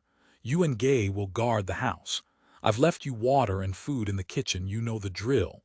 Sorry, Gay, but I didn't leave you any food or water." She gave Helmut a last big hug, felt his tongue lap over her face. She kissed his forehead, straightened, and turned to study the winterized Dylan. "Not bad. Wrap the scarf more around the lower part of your face. With the sunglasses and the knit cap, you look enough like Gay to me." "For at least 2 minutes." Savich turned to Gay. "Do I look like your brother at least?" "No," Gay sighed. "You're taller than I am, and I have 20 pounds on you. As for my brother, he's short, too heavy, and bald. Okay, like Olivia said, you could fool people for maybe 2 minutes from a distance. Good enough. We're lucky it's so cold." Savich's cell sang out "Whatever It Takes" by Imagine Dragons. He listened, disconnected. "Agent Noble says it's time." The car's still out there, tucked away near a driveway half a block away.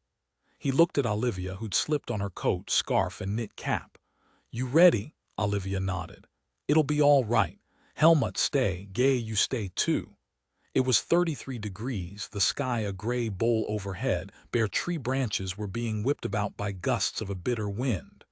Olivia and Savich ran to Gay's Honda, jumped in, fastened seat belts. Savich shot her a look, saw she was hugging herself, and switched the heat on high. Right away warm air blasted into their faces. She met his eyes and nodded. "Never thought I'd be grateful to be freezing my butt off in mid-March," he laughed. "We couldn't have ordered up better weather. I can feel them watching. Do you see them in the rear view?" "No, but they'll follow." Savich slowly backed out of the driveway.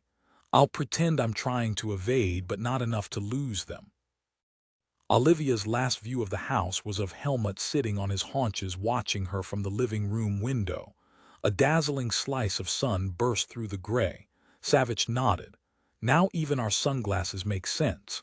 Keep an eye out, Olivia, but try not to be obvious." Yeah, you're saying this to a CIA agent. You were right. They'd know right away where the new safe house is. And I didn't tell anyone." She fretted with her leather gloves. "So it has to be someone at Langley, someone with access." "Gay knows it too, and it really pisses him off." She paused, turned to face him. "I hate it's someone I've trusted with my life, Dylan. And I hate it even more that some of them still believe Mike is a traitor. Even Gay, though he didn't come right out and say it because he felt sorry for me." Savich shot her a grin. "No, if he kept it to himself, it's because he didn't want you to deck him." He took another left turn, then another. Not much traffic on a Thursday afternoon. Most people not out of work yet, heading home or to their favorite watering holes. "You know, some of the questions about Mike's loyalty were disinformation," Olivia, purposefully planted and watered with great care. "But it's no longer a problem. Ah, there they are, the big dark blue passenger van, the Chrysler Voyager. Ruth said the license plate is mudded over. A pity." Olivia pulled out a makeup mirror and angled it so she could see the trailing cars. "I can't make out the license plate either, and CIA agents are trained to see through mud." Savich laughed, took another left, then right. "That should be enough. They're good. If I didn't know they'd be following, I might not have seen them yet." He turned on Wilton and drove straight toward High Point Mall, 3 miles ahead. Olivia turned in the seat to face him. "I can't believe I'm about to run an operation out of the ladies' underwear department at Macy's." "Makes sense." You couldn't go back to your house for more clothes, so you talked Gay into taking you there to pick up a few necessities. Olivia drummed her fingertips on the dashboard. I wonder how many there are. There was that man at my house on Monday, he could be one, and the Frenchman from yesterday, so at least two of them. If I were running their side, I'd want to keep it small and tight, maybe 3, 4 max. We'll see soon enough. Savich drove for 3 blocks, then slowed to turn onto Southby, which fronted the High Point Mall. Savich said, "He's there, still hanging back." As Savich drove the Honda toward the Macy's, the anchor store at the north end of the mall, Olivia felt her heart begin to thud. She was both excited and terrified. Today it would all end. And she prayed. Savich parked the Honda halfway down a lane in the open parking lot, 30 yards from the Macy's entrance. He said, "Olivia, we both know this is dangerous since we don't even know all the players. No, let me finish. I know you're a pro, you understand the risks. If the worst happens and we lose you, the tracker you're wearing will at least let us know where you are. It's good for another 26 hours. He lightly touched his hand to hers. "No, I'd come for you. Are you ready?" "More than ready, Dylan, let's go. I want this over with." They walked together, heads down against the wind, and stood in front of a window a moment, Olivia pointing to a pair of running shoes. Savich paused and looked again, just as Gay would. He saw nothing, made a big deal of gesturing her into the store. Once inside, Savich's cell played Jimi Hendrix's All Along the Watchtower. He listened, then ended the call. "Davis has the Chrysler van 4 cars away from the Honda. 2 men, one driving, the other in the back seat. Both men are looking at us, not moving." They rode the escalator to the 2nd floor, to the lingerie department, a place no man would go unless he had a gun to his head. Savich took a seat in one of the 2 chairs thoughtfully placed nearby for waiting men and looked long-suffering. He saw women carrying shopping bags, heard their voices, some laughter. One woman paused, sent him a little wave. He answered his cell twice. 10 minutes later, Olivia walked out with a Macy's bag. "Underwear and flannel pajamas in case they want to look," she said, patted the bag. They took the escalator back down, walked through a cloud of perfume spritzed on a customer by a saleswoman in towering heels and bright red lipstick. They stepped out into the frigid cold and walked quickly toward Gay's Honda. Nearly there, and Savich stopped cold, felt around his neck, looked chagrined. He raised his voice.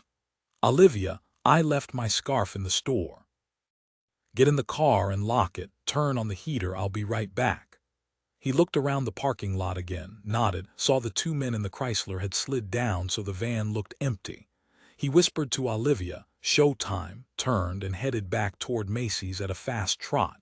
41 Alex and Kent, East 67th Street, New York City, Thursday evening. Alex opened his front door, frowned at Kent, looked down at his Piaget watch.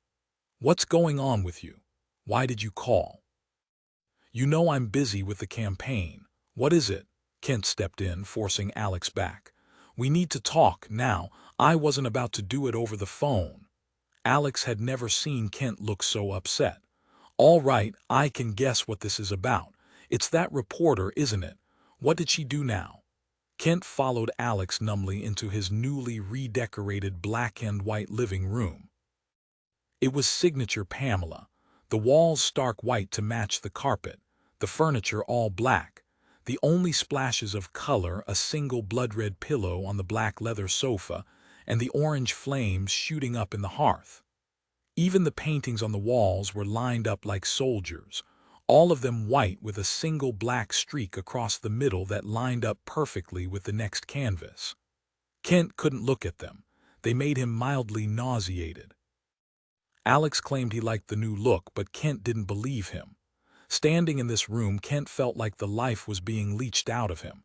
He took off his coat, tossed it over the back of the sofa, and sat down. He picked up the red pillow, began fretting with the fringe. He managed to say calmly enough, "Not only the reporter. I couldn't believe it, Alex. She brought Juliet to my office." "Juliet?" Alex eyed him. Kent looked pale, shaky. "Juliet, you've got to be kidding me. What did she want?" Kent sat forward, squeezed the pillow between his hands. They know, Alex, they know everything. They even claim there was an FBI agent waiting outside. Alex felt a punch to the gut, but he wasn't about to let Kent see it. He shrugged, looked dismissive. Get a grip on yourself, that's impossible. So Briscoe got Juliet to come to New York. Now that does surprise me. Pleasant, shy, non-confrontational Juliet. Wonders never cease. So what did she say to you, Kent? Wait up a minute, you need a drink first. You look like you've been shot.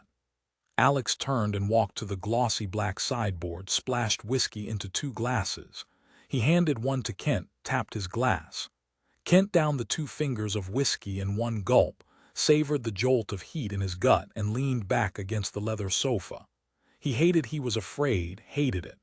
He closed his eyes and saw Aelith, her face blurry from passing time, but there she was, excited, laughing up at him. Then he saw Mia Briscoe's bruised face. His eyes flew open and he jerked forward.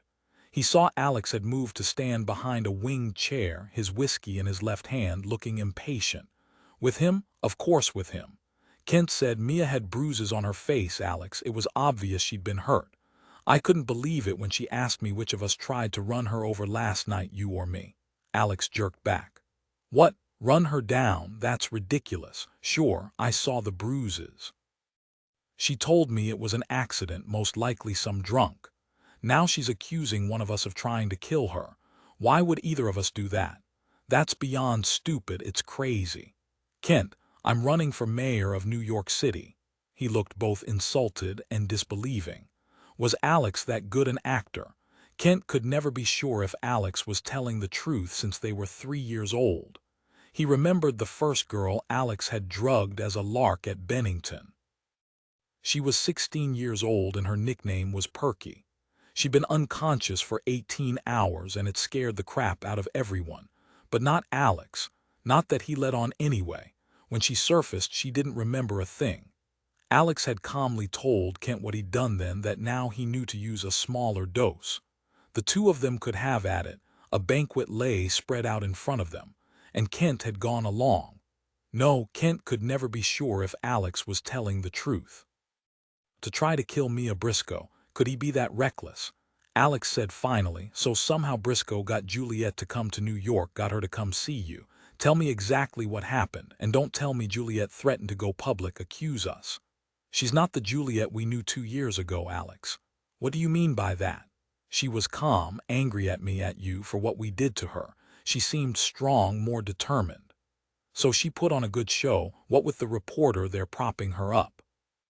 Alex smirked. It doesn't matter, at her core Juliet is the same. Who she is will never change. I know she couldn't handle going public, no way could she stand up to what would happen next. Her pleasant little world would crumble around her. Her career would go down the toilet. You know she'd never subject her parents to that kind of scandal. You didn't see her, Alex. You didn't hear her speak.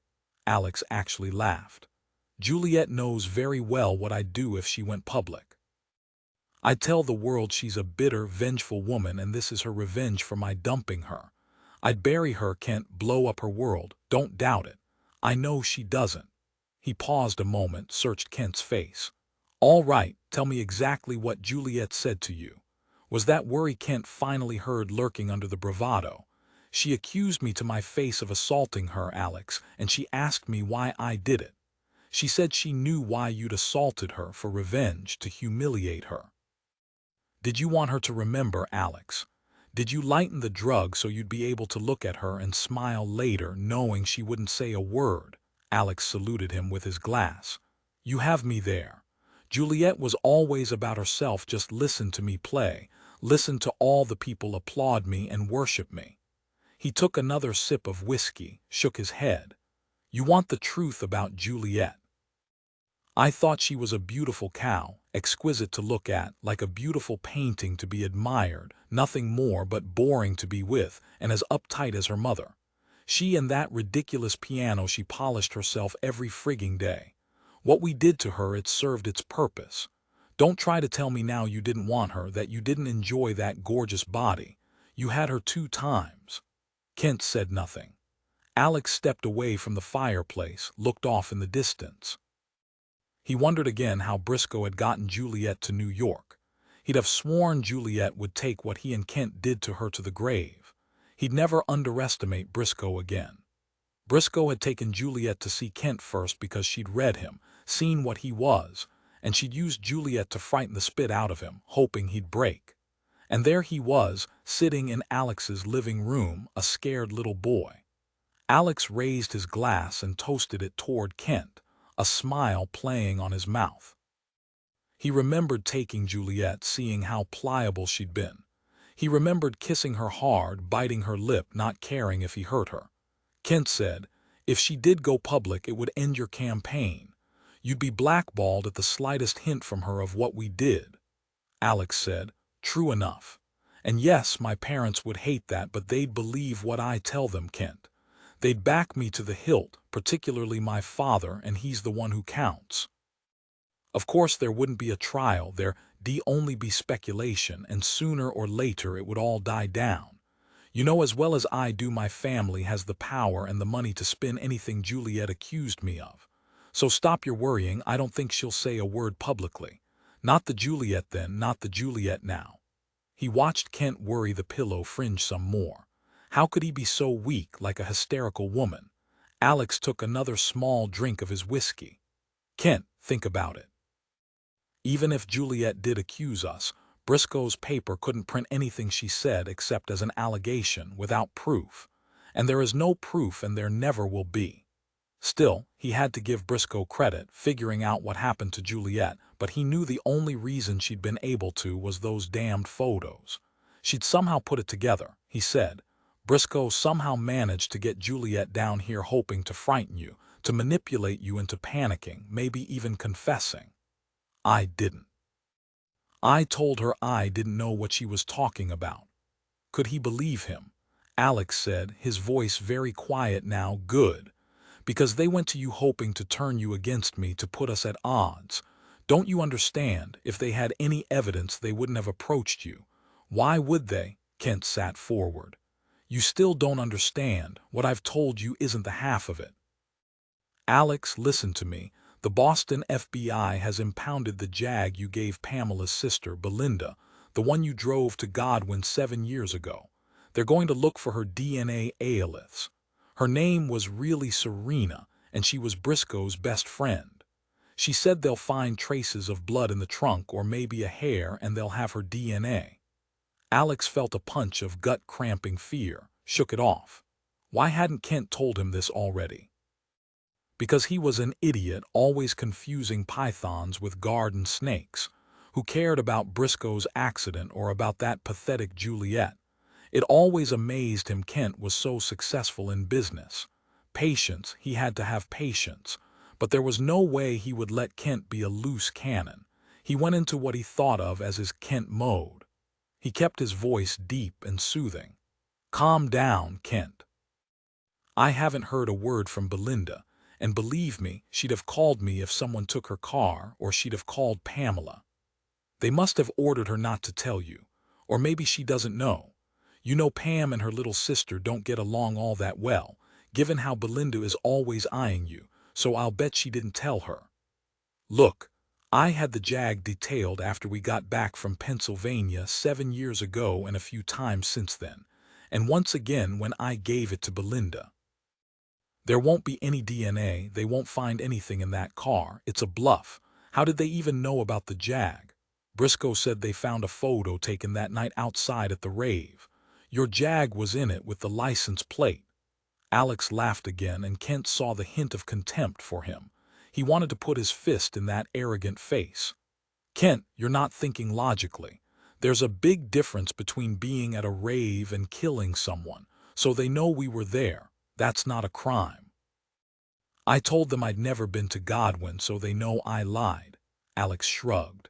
So you forgot. Who'd remember a dippy rave after 7 years? Even if they say you lied, that's not a crime either. You weren't under oath. Out of the blue, these 2 women were attacking you. You were understandably flustered. Don't forget it was 7 years ago. You went to a freaking party, and that's all. You should have told them to call your lawyer and ordered them out of your office. Kent stared at him, listened to his smooth, dismissive tone, and for the first time the curtains parted. It hurt to say the words, but he did. "What you're saying is that Briscoe brought Juliet to me because they think I'm the weak link." "Of course you are, you idiot. You're only now realizing it." Alex shook his head. "You're a good businessman, can't think of this as a business crisis. You examine the facts, weigh the risks, the pros and cons, the possible fallout. Use your skills like always, Kent." Kent studied his friend's face, so arrogant, so certain he was smarter than anyone else. Was he even capable of seeing what could happen? They could both be destroyed, even end up in prison despite all their money and influence. Kent shook his head. "No, Alex, it's not the same thing at all. This isn't a freaking business problem. If my father finds out about Juliet and there's any publicity, an official investigation, and there could be, he'll have me removed from my position. It's not just your bloody campaign, it's my career, my life, and that's not all. They'll be looking at charging us with murder." "Murder? Tell me all of it, Kent." "Briscoe said they're getting a warrant for our cell phone records. I remember you called Alan and we drove to Philadelphia after and we stayed with him that night. What if they interview him? What if he tells them we arrived with dirt all over us? Did you tell him what we'd done, did you?" "Of course not." Alex gave an elegant shrug. "Don't worry about Alan. Sure, they keep cell phone records. We live in a Big Brother world now. So if we must, we admit that yes, we were in the area. But there's no way they could pinpoint where we were 7 years ago closely enough to help them find her body. It's another bluff." He rose from his chair and poured Kent more whiskey. "Drink up and relax, okay?" He remained quiet until Kent had downed his second glass, gave another little shudder. "You shouldn't have let that woman get to you, Kent. Sounds like she played you like a violin. Murder, that's ludicrous. There was no murder. It was an unfortunate accident, that's all it was." Kent clearly saw the moment Alex hit Serena's head with his fist, remembered her falling down, remembered carrying her between them out to the Jag. He remembered the moment he realized she was dead and Alex had calmly tossed her into the trunk. If only Aelith hadn't seen, Alex put the drug in her glass. If only Kent shut it down, he couldn't bear to hear her voice, see her face, her lifeless body. He took another drink, let himself relax into the whiskey's pulsing warmth. Could Alex be right? Could it all be a bluff? He said nothing, leaned his head back against the sofa again, closed his eyes. It felt cold and expensive, smelled almost alive. He heard Alex get up, heard more whiskey splashing into his glass. Kent started to drink, realized he had to stop or he wouldn't be able to think clearly. When he opened his eyes, he saw Alex was leaning against the mantelpiece, stark white Italian marble that cost a small fortune. Kent got slowly to his feet. He eyed his lifelong friend. "I told you," they said, "an FBI agent was waiting outside to make a deal with me. They wanted me to turn against you." Alex's heart skipped a beat. "Which, of course, you'd never do, right?" "Of course not, but you're making light of everything." "The FBI is involved, Alex Briscoe is relentless, and now they've got Juliet." He looked around the living room. "And why did you let Pamela turn your living room into this soulless pit of hell?" "What?" Alex took a step forward. "What did you say?" Kent only shook his head. "Nothing, not important, it's the whiskey, I guess. They said I've lived my life under your thumb, that I've done pretty much everything you've told me to do, that I've always been second to you." "Of course you have, you pathetic piece of crap." Alex put humor in his voice. "Not a bad strategy trying to set us against each other. They probably flipped a coin and that's why they came to you, but we've always been too close for that, nearly brothers." Kent said more to himself than to Alex. "I'm a successful, respected businessman in New York City. Our profits are up and that's because of me, no one else. I'm not second to anyone." Alex kept his voice soothing. "Of course not. Everyone knows what an excellent job you've done, and you're my best friend. We've been together, done everything together all our lives, two halves of a whole. Go home, Kent, get some rest. There's nothing for you to do now but hunker down, make sure there's nothing incriminating on your cell phone or your computer. Get yourself your own lawyers, don't ever speak to the reporter or Juliet again. We'll get through this together, Kent. We always have. Kent said slowly. I never asked you, never had the nerve. I remember you were so angry when Jordan Jeffers ripped your ear with his lacrosse stick at Bennington, tore it in two. I always wondered, did you run him down?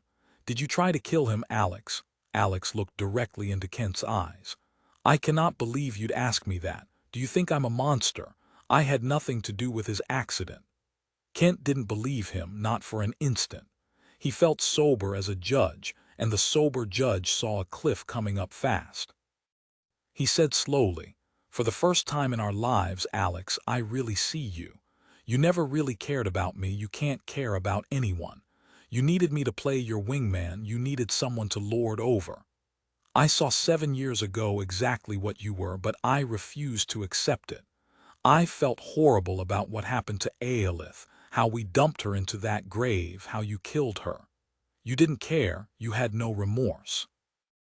All you felt was irritation. She'd had the nerve to die and you didn't get a chance to have your way with her. And we never talked about her once she was under all that dirt. She no longer existed for you. I've never forgotten her. Kent grabbed his coat, walked to the arched doorway and turned. I'm going to be looking after myself now, Alex, doing what's best for me. I won't be voting for you, by the way, if you make it that far. Alex stood motionless, the blazing fire behind him hot on his back. He heard the front door open and close. 42 Mia. Thursday night. Tommy Maitland was coming out of Mia's kitchen when the doorbell rang. He called out, I'll get it, Mia. Hope it's our pizza. He opened the door, eyed the bundled-up woman standing there. You didn't bring the pizza. I don't see the box.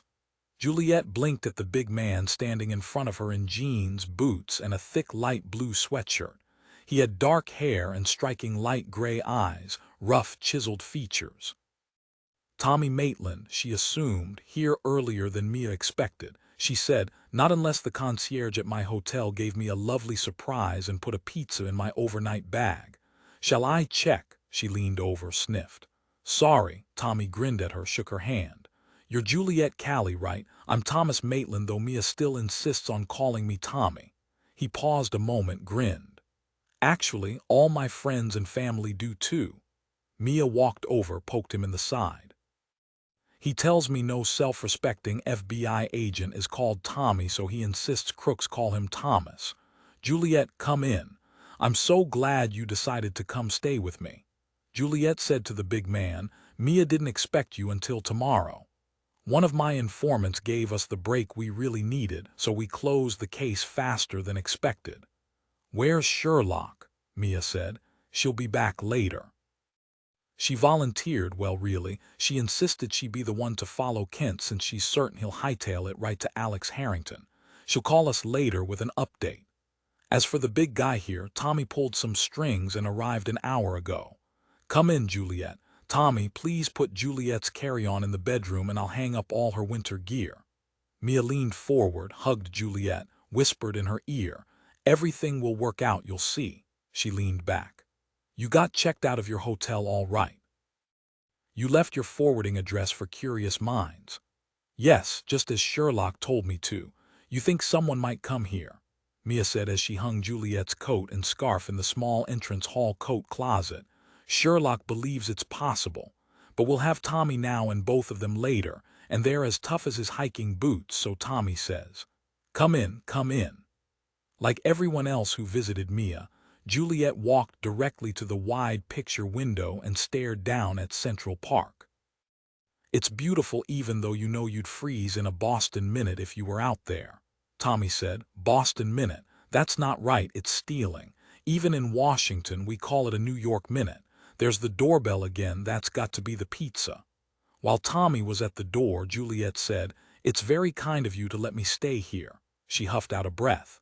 Even at the hotel I felt antsy, jumped at every noise. Not a problem. Do you know what Sherlock said about you?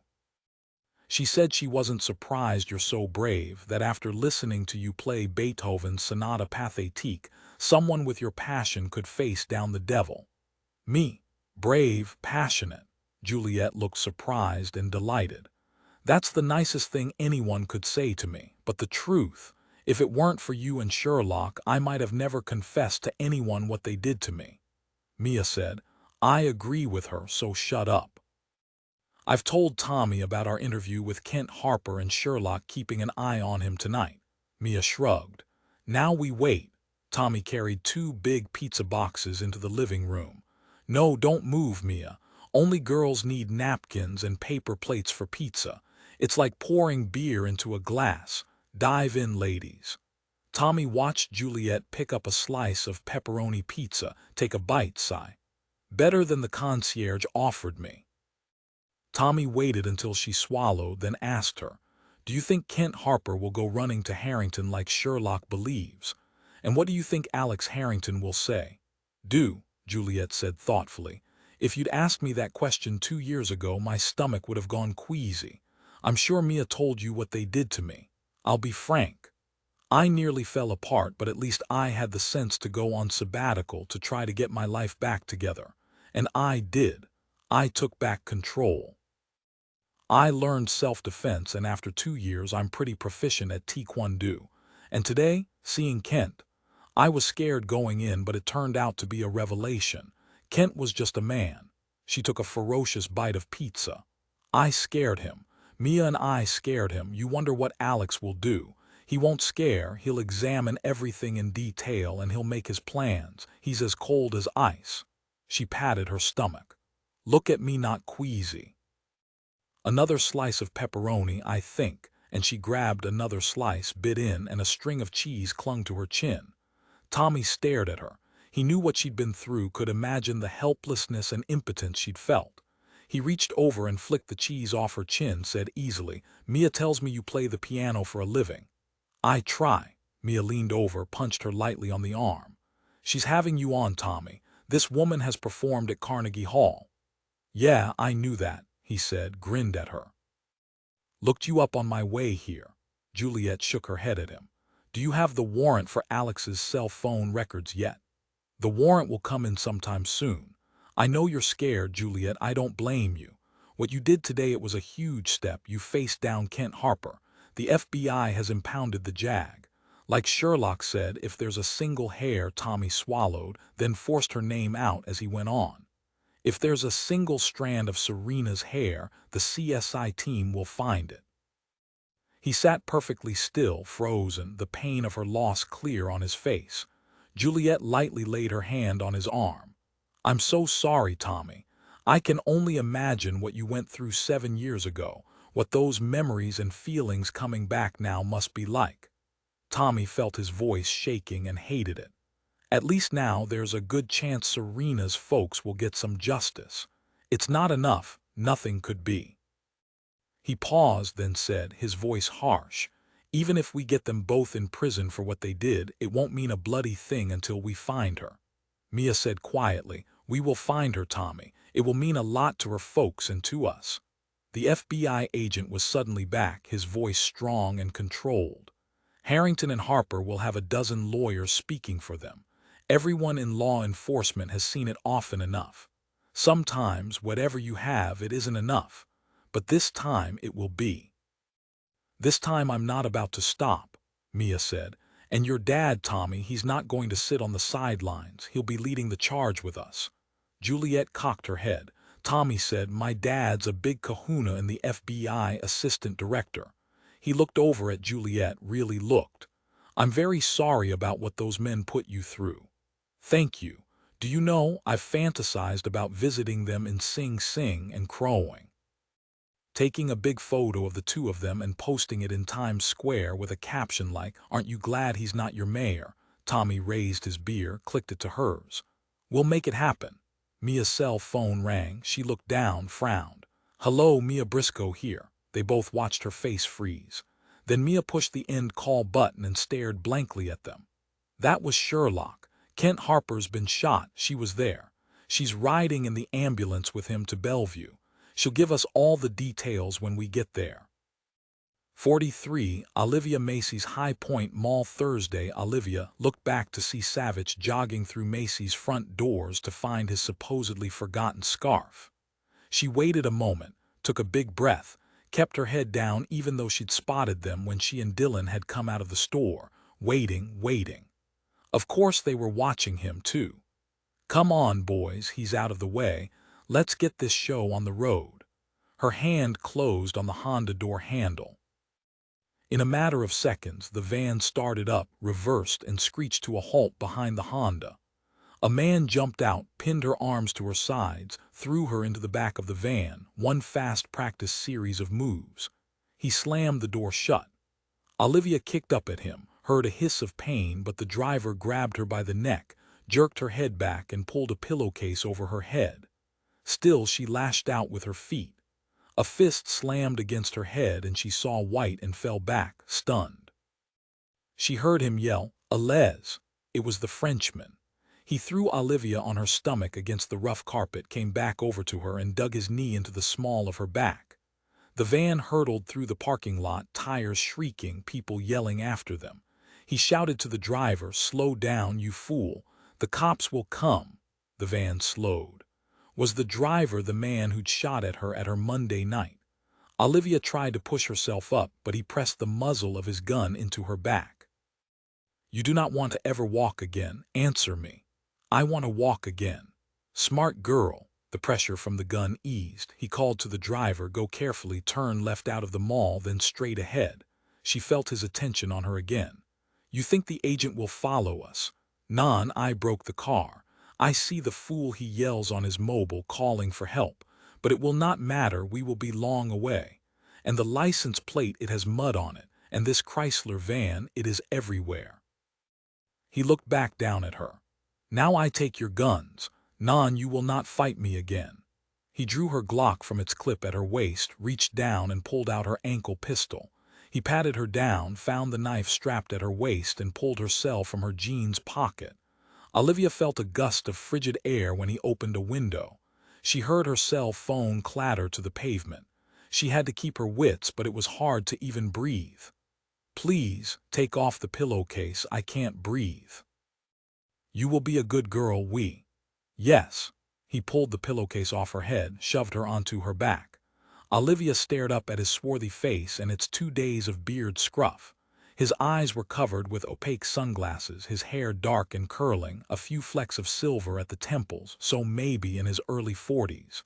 Even with his heavy coat, she could see he was well built and very strong. He called out, "Turn left here, Claude, keep straight. They will not know where to send the cops." Leaned back, grinned down at her. "We were ready to take both of you, but that stupid agent made it easy. He forgot his scarf, right? And the fool left you alone to go get it." He laughed, looked pleased with himself. Olivia ran her tongue over her dry lips, swallowed. At least she could breathe again. "Why don't you tell me your name?" He grinned at her, nice teeth, but a bit yellow from smoking galosses. "You will call me Renee." His real name, if so, it meant he planned to kill her.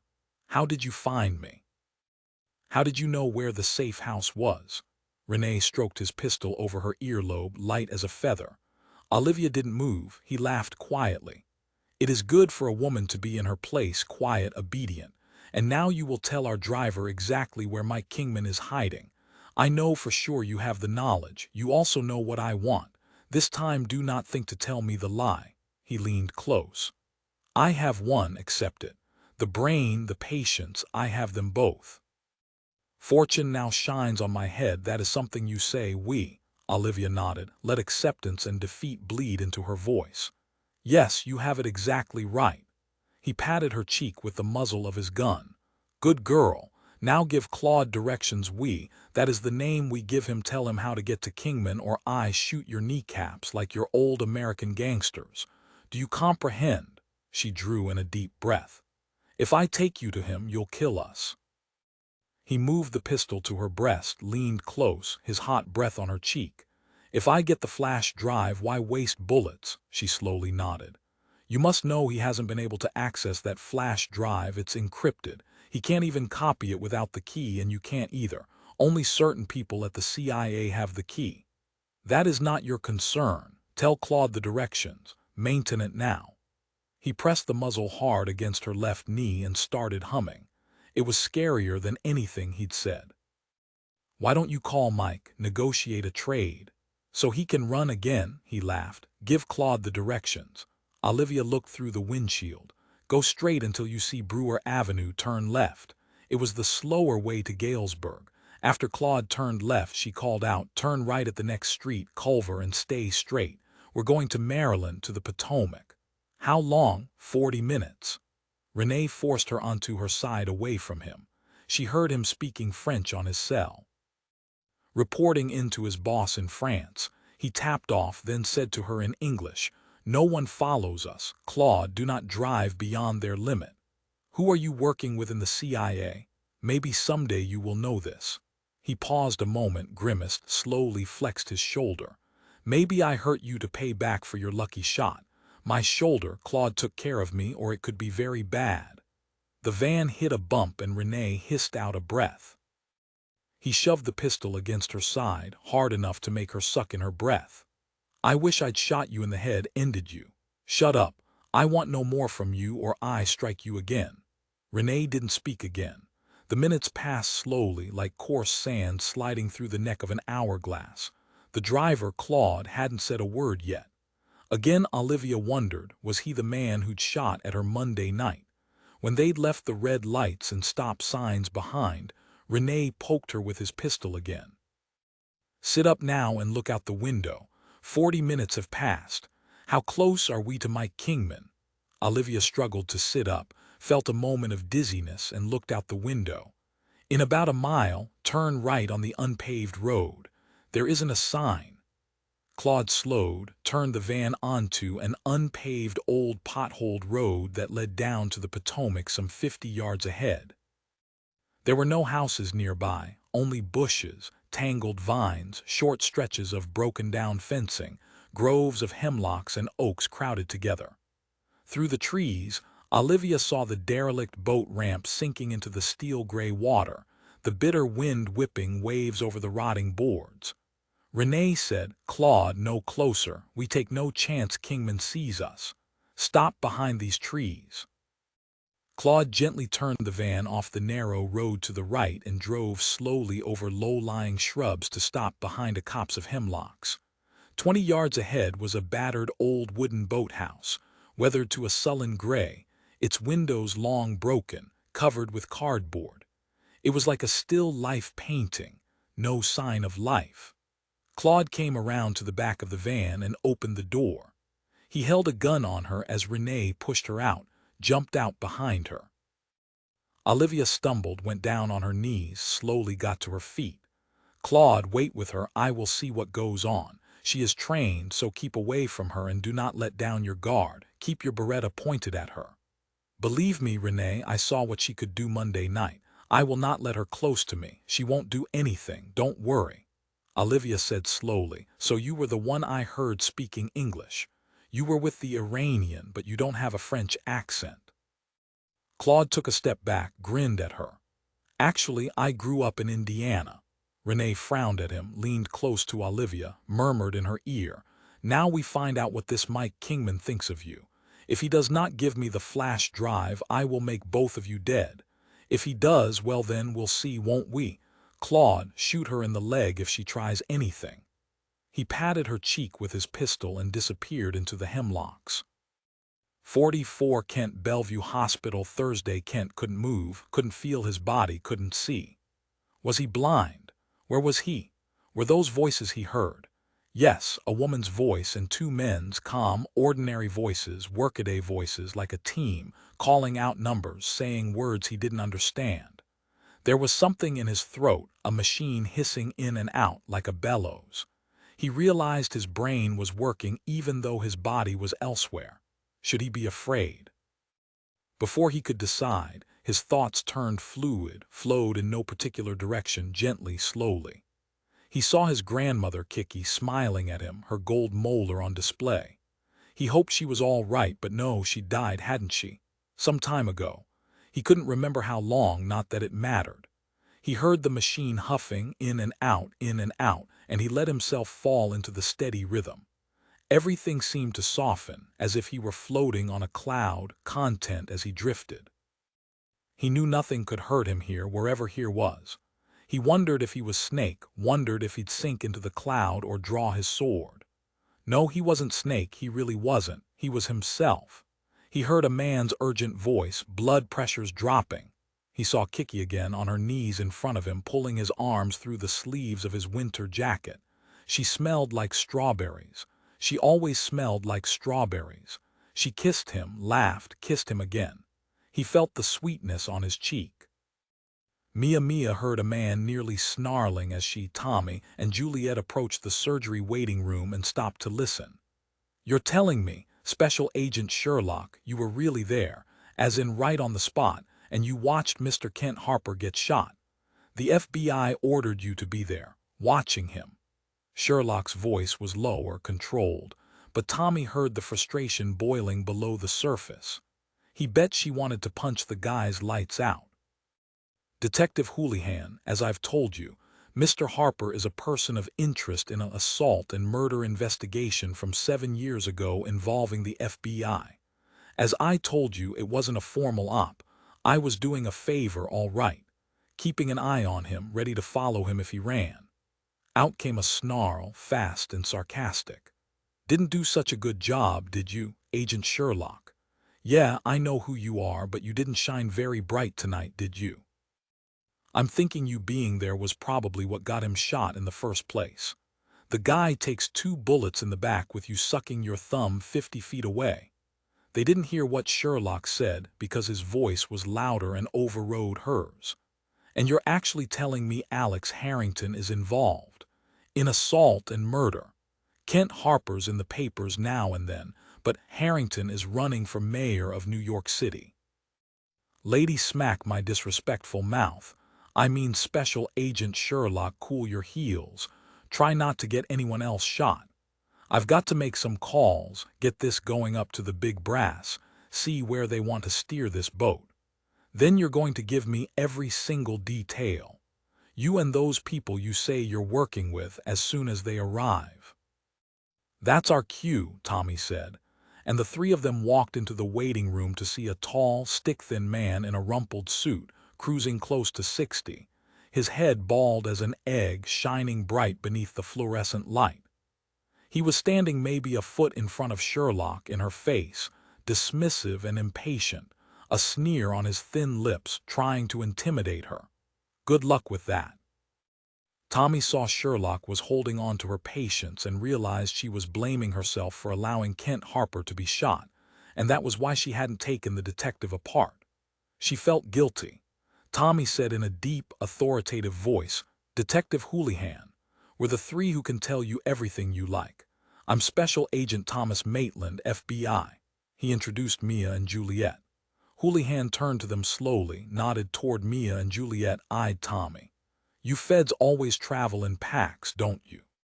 This one," he shook his head in Sherlock's direction, "tells me the New York City mayoral candidate Alex Harrington is not only a suspect, along with the guy who's in surgery with 2 bullets in his back, but that candidate Harrington himself might have even been the one who shot him, afraid the guy would turn on him. Let's give the poor man a name, Kent Harper. As to her," he gave Sherlock a dismissive glance, "I hope you're going to tell me you've never seen her before and she's barking nuts."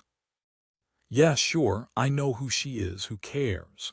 He ran his hand over his bald head, a long-time habit, back from when he had hair.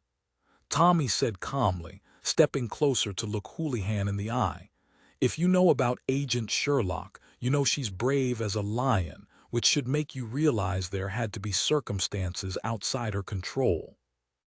I also overheard you'll be calling your lieutenant, who will of course contact his captain, and up it goes to police commissioner." Houlihan looked pained as he said, "Up to the current mayor."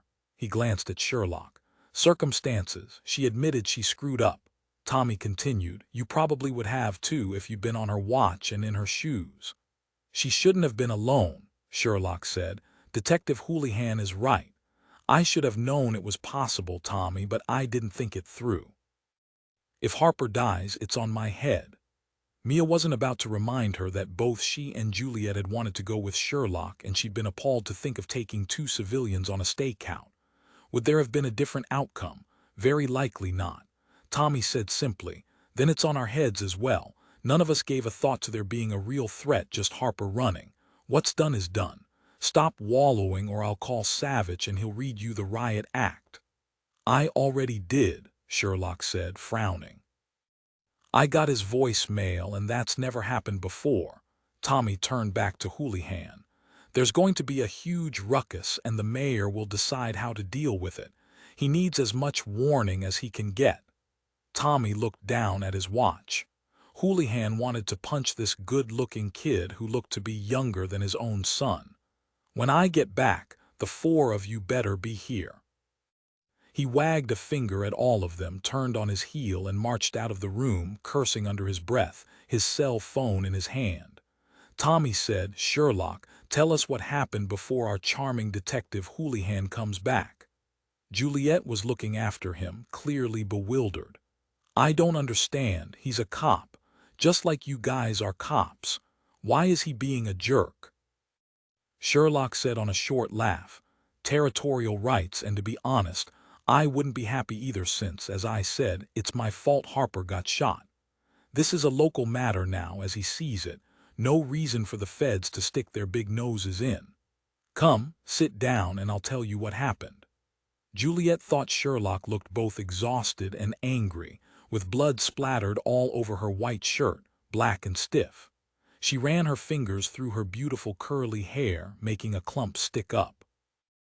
Like Sherlock, Juliet still couldn't believe Kent had been shot, couldn't believe he could die. And how could he live with 2 bullets in his back? She knew Mia was as shocked as she was. She watched mesmerized as Sherlock picked at the dried blood on her blouse. What would she do if she was covered with someone else's blood? Kent being shot was real. Juliet had to get her brain around it. It was too much, really too much. Sherlock said, before I tell you what happened, did anyone tell you about Harper's condition? Mia saw Sherlock was back fully in control again, her voice clipped, matter of fact. Mia said, the nurse couldn't give us any information himself, but he did say if Kent hadn't gotten here so quickly he'd be dead. He said because you were so fast, Sherlock, you gave him a chance that, and you slowed the bleeding. Sherlock sighed. Thank you for saying that. The imps arrived within 3 minutes. What with the vile weather, so no traffic, they got down here to Bellevue in record time. He was in surgery in 10 minutes, but the truth is I should have stopped it. I wasn't fast enough. Tommy stepped forward, lightly laid his hand on her arm. Sit down, take a deep breath, take us through what happened. Sherlock sat down. Her guilt had her acting like a civilian. It pissed her off. It was time for her to get on top of this mess, even if she didn't fully understand why it had happened. I'd been sitting in my car a half-block down the street from Kent Harper's brownstone. I never said it out loud, but I really thought I was wasting my time, babysitting this guy, sitting on my butt on the off chance he'd make a run for it. Then I'd think Harper was rich enough for a battalion of lawyers, so why would he run? So I was catching up on paperwork, called home and spoke to Sean, tried to get Dylan, but like I said, I only got his voicemail. I was wondering how I was going to stay awake when Kent came out of his house, pulling 2 suitcases. I watched him lock the door, set the alarm, and walk to his car. I started my engine, ready to pull out. I saw him open the trunk with his fob and lean in to stow the luggage when a small dark SUV I'd seen earlier in a driveway 2 doors down suddenly backed out fast, very smooth as if he'd practiced it. He drove the SUV close, an arm stuck out the passenger window, and fired 2 shots. Harper collapsed. The SUV sped away. I stopped my car in the middle of the street, called 911 as I ran to him. Harper was barely conscious, mumbling. I couldn't make out what he was saying. He had 2 gunshot wounds in his back and he was bleeding badly. I applied pressure, kept talking to him. The imps arrived fast, got pressure bandages on him, and were off to Bellevue, sirens blaring. I called in the license plate on the SUV.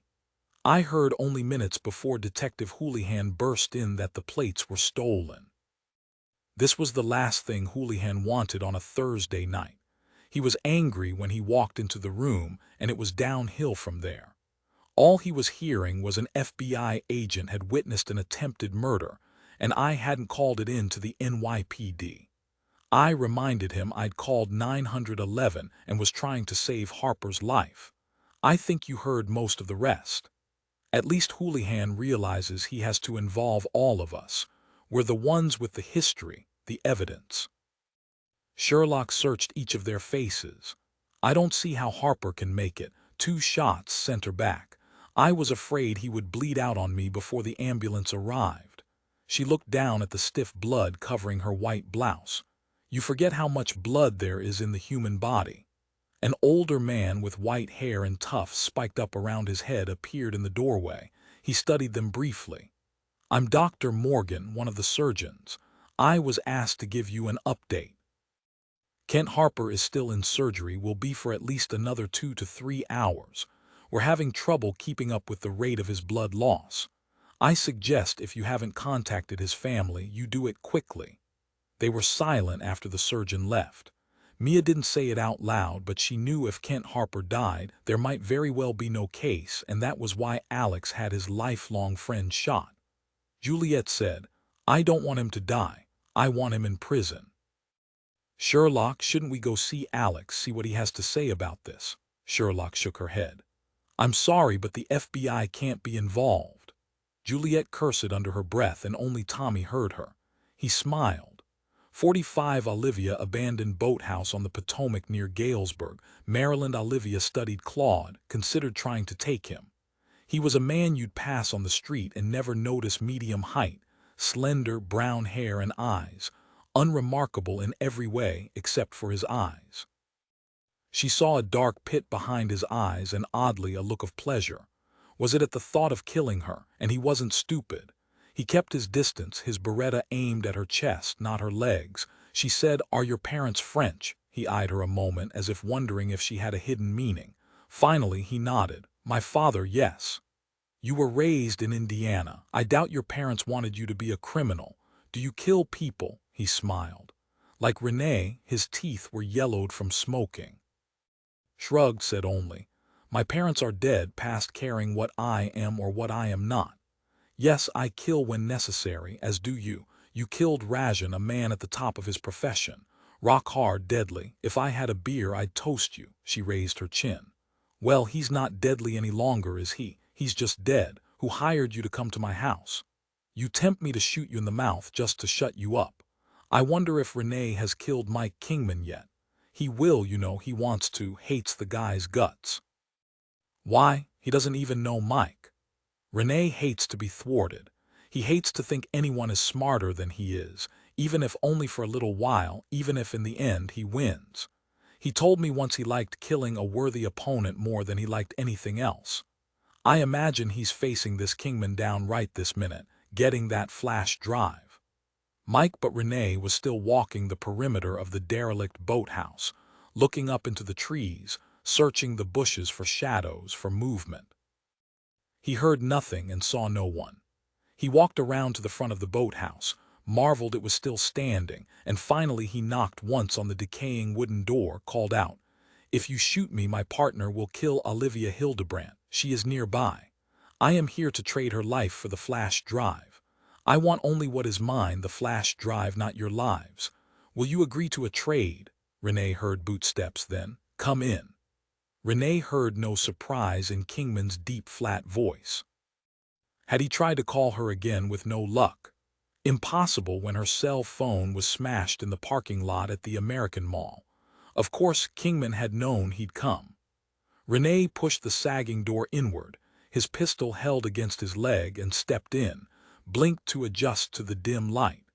He saw Mike Kingman standing silent and still in the middle of the room, a Glock in his left hand pointed at Renee's head. He'd seen photos of Kingman at least 10 years younger than he, tall with blue eyes, shaggy dark hair, a hard, handsome face.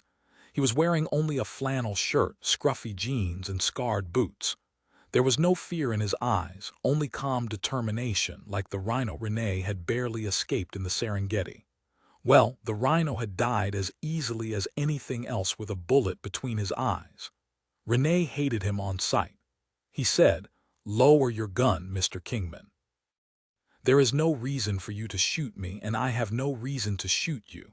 A gentleman's trade, that is all I want. Mike lowered his Glock to his side. What's your name? You may call me Renee. Are you alone? Mike waved a hand around him. Do you see anyone else? Renee looked about the long, narrow room, perfect for a large boat, he supposed. 3 windows on each side covered with cardboard. Boat hooks and chains hung down overhead like ancient torture devices. The floor was a dirty green linoleum, cracked and chipped, the wooden floor beneath it rotting. A fortune-teller's beaded curtain closed off a bed, he supposed, another a toilet at the back of the room. There wasn't a kitchen, only a rough wooden plank laid over drawers. On top stood a small refrigerator and a microwave. There was an ancient, sagging blue sofa, the material ripped and worn, stuffing poking out. There was a small folding table, 2 chairs. A small generator rested beside the table. Pull back the beads, show me no one hides there. Mike kept his eyes on Renee as he lifted the beads, showed him a narrow cot with 2 blankets stacked on top, 2 boxes on the floor, clothes flopping over the sides. Now the other, show me. Mike pulled back the beads to show a narrow shower and a toilet. He dropped the beads and they chittered together. Mike studied the Frenchman. He was in his early 40s and well-built, his face lean, carved in stone, his eyes onyx, filled with a killer's knowledge, a killer's lack of empathy for his fellow man. He looked watchful, he looked relentless. Mike wouldn't underestimate him. He said, "Prove to me you have Olivia. I want to speak to her before we make the trade." Renee said, "Very well. I pull out my cell phone now. I do not reach for another weapon." 2 fingers. Slowly, Renee pulled out his cell, dialed a number. "Claude, tell Olivia to say hello to Mike." "Mike, be careful, don't believe him, he's a killer, he's—" Renee tapped off, slipped his cell back into his coat pocket. "How is it you say? Proof of life. Now you have it." He shook his head. "It always amazes me how a man will do anything for a woman he believes he loves. You went a grand trouble to hide the flash drive, to keep it out of my hands, yet all I have to do is take your woman, and you have the willingness to hand it over gladly. You are a common fool like most men. It is time for you to show me the flash drive." Mike said, "You must know it cannot be decrypted without the key." "I have no wish to decrypt it. I wish only to make certain it is the flash drive given to you by your CIA agent in Iran. I know your boss is French, just as you are. Is he afraid Hashem names him on the drive?" Renee said, "Do not waste my time with your stupid questions. Show me the flash drive, prove to me it is legitimate." Mike stepped to the ancient blue sofa, pulled the flash drive out from under a tear in the fabric. "Show me."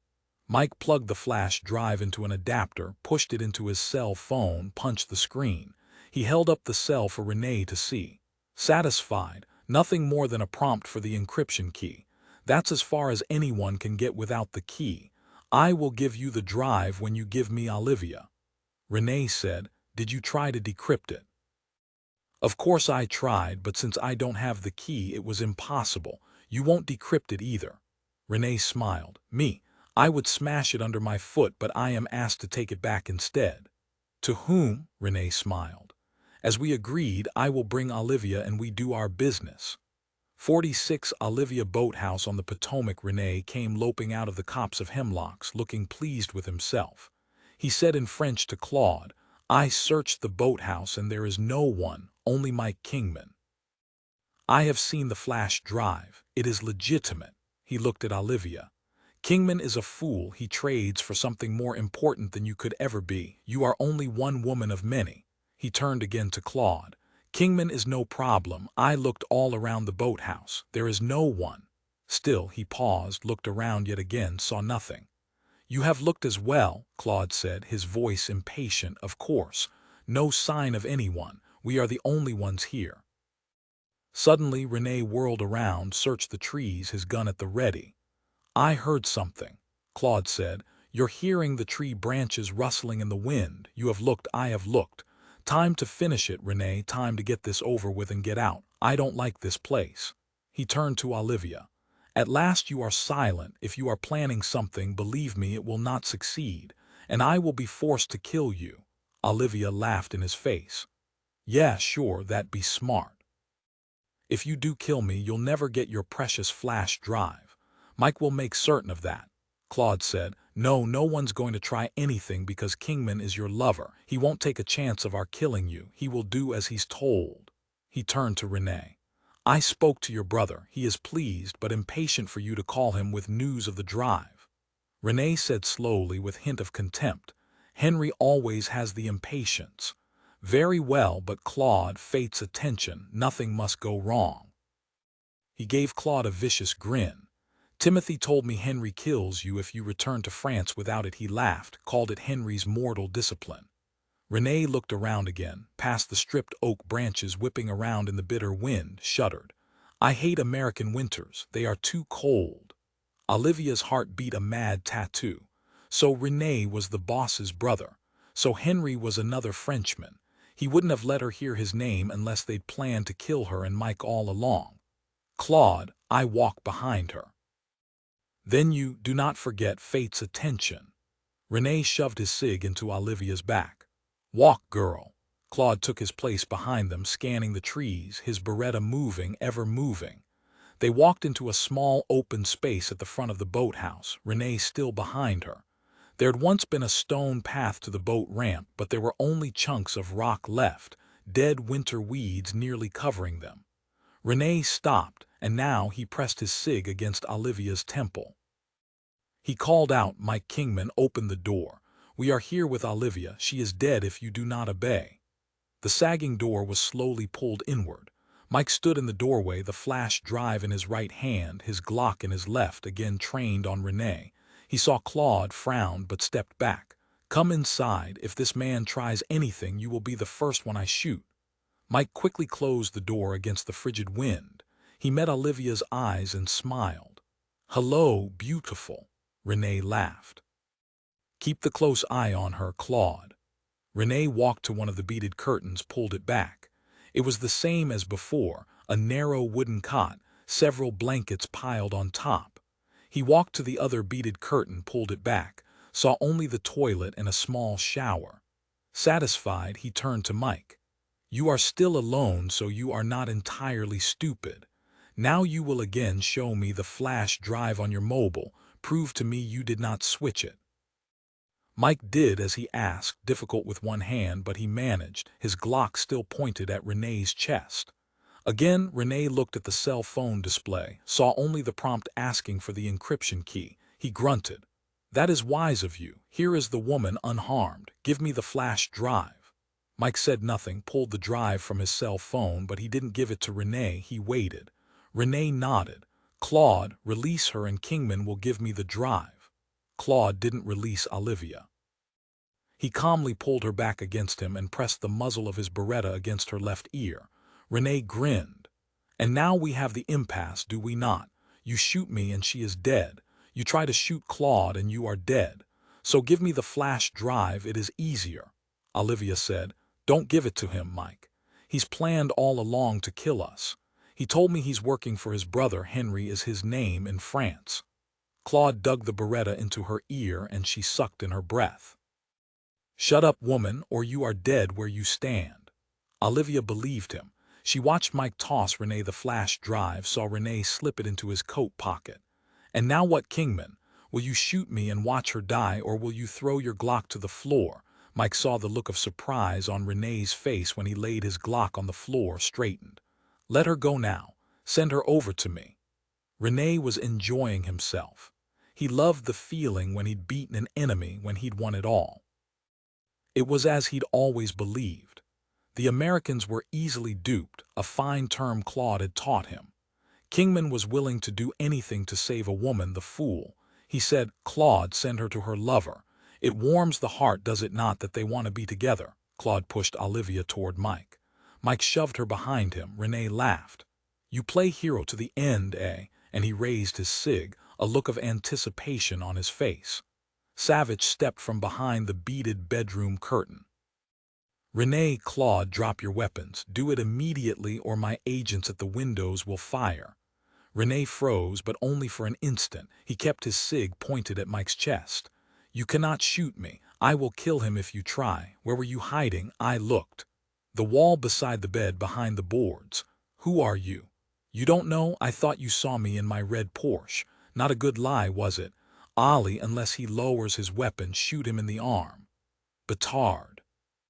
Renee whirled about to fire, not at Mike but at Savich. A shot rang out and Renee's cig fell from his fingers. He gasped, grabbed his arm, felt blood ooze out between his fingers.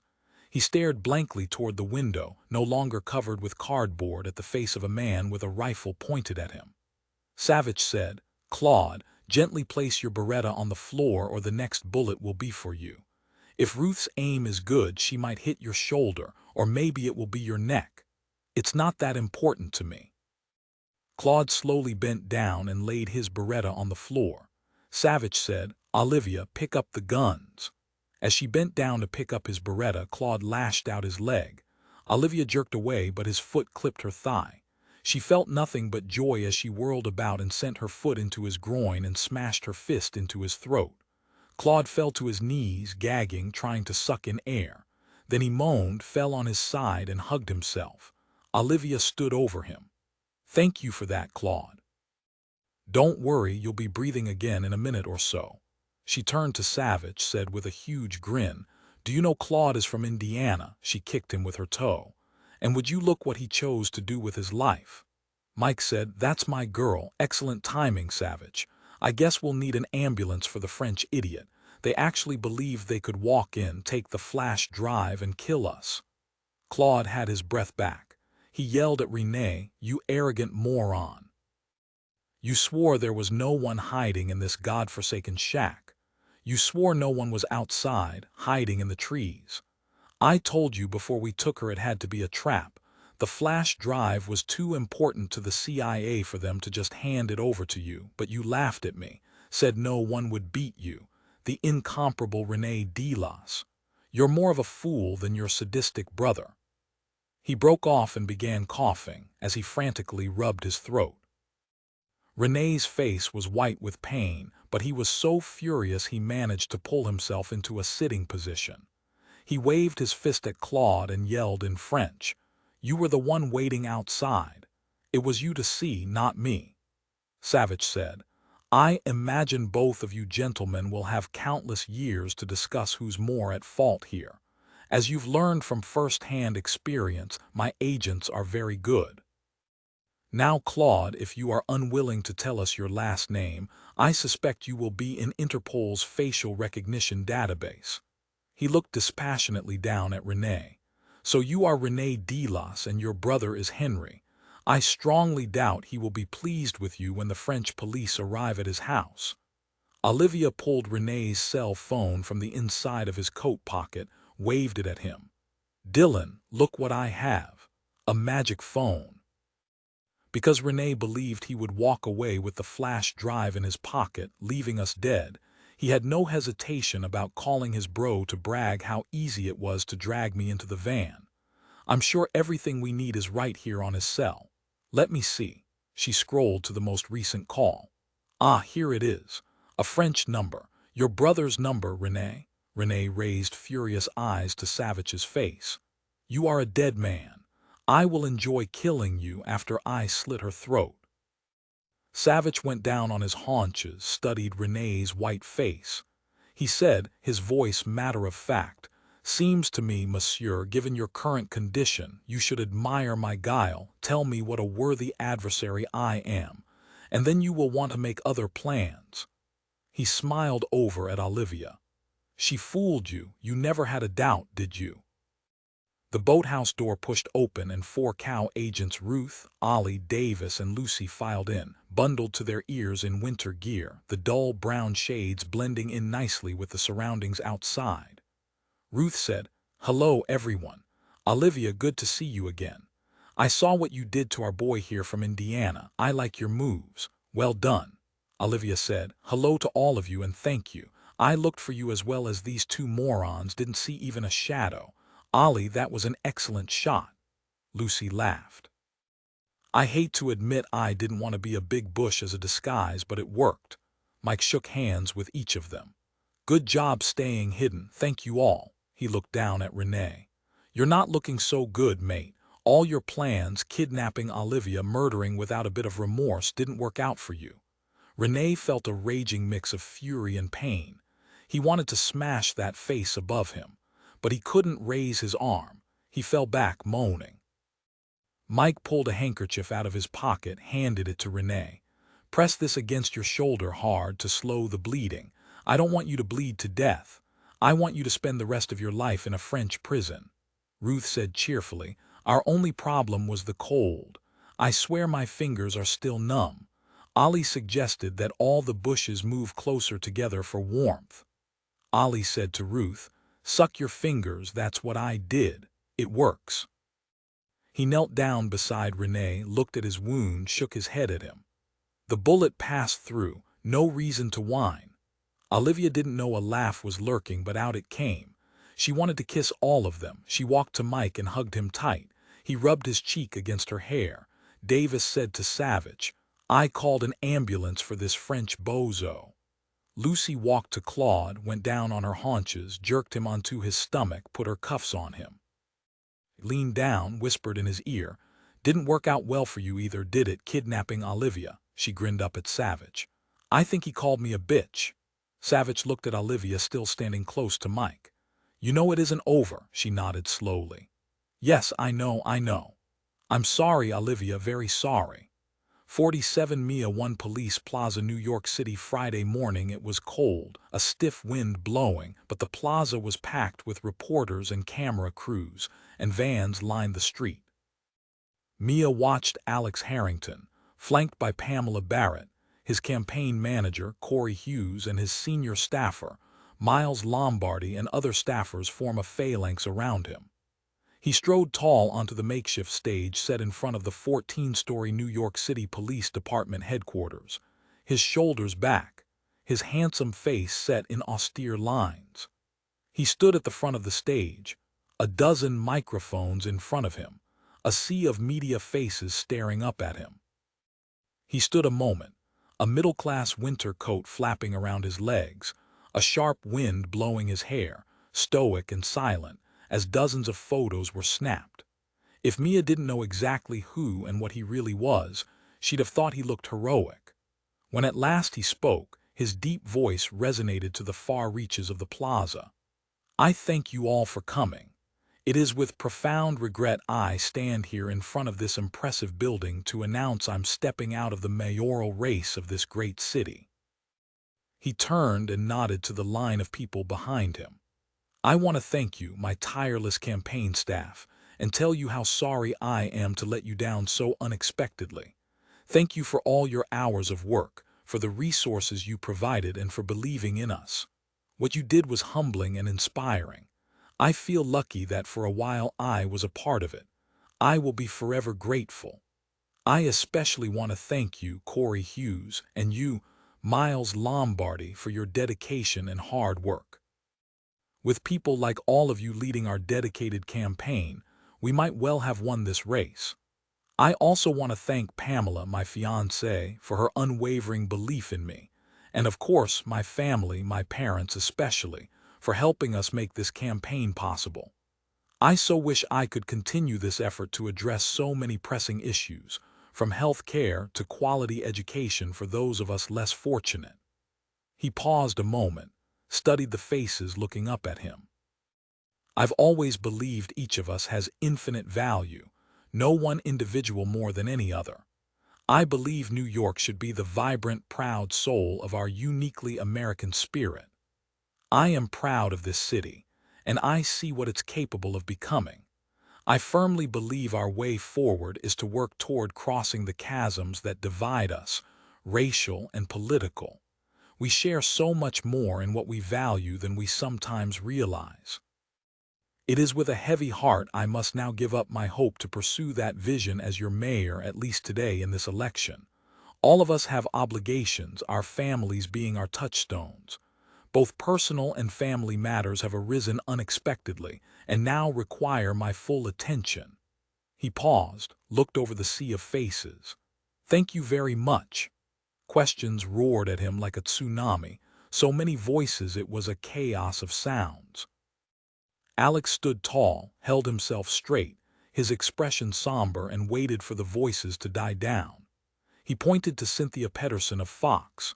She called out, full volume, Is there a connection between your quitting the race and your lifelong friend, Kent Harper, being shot last night at his home?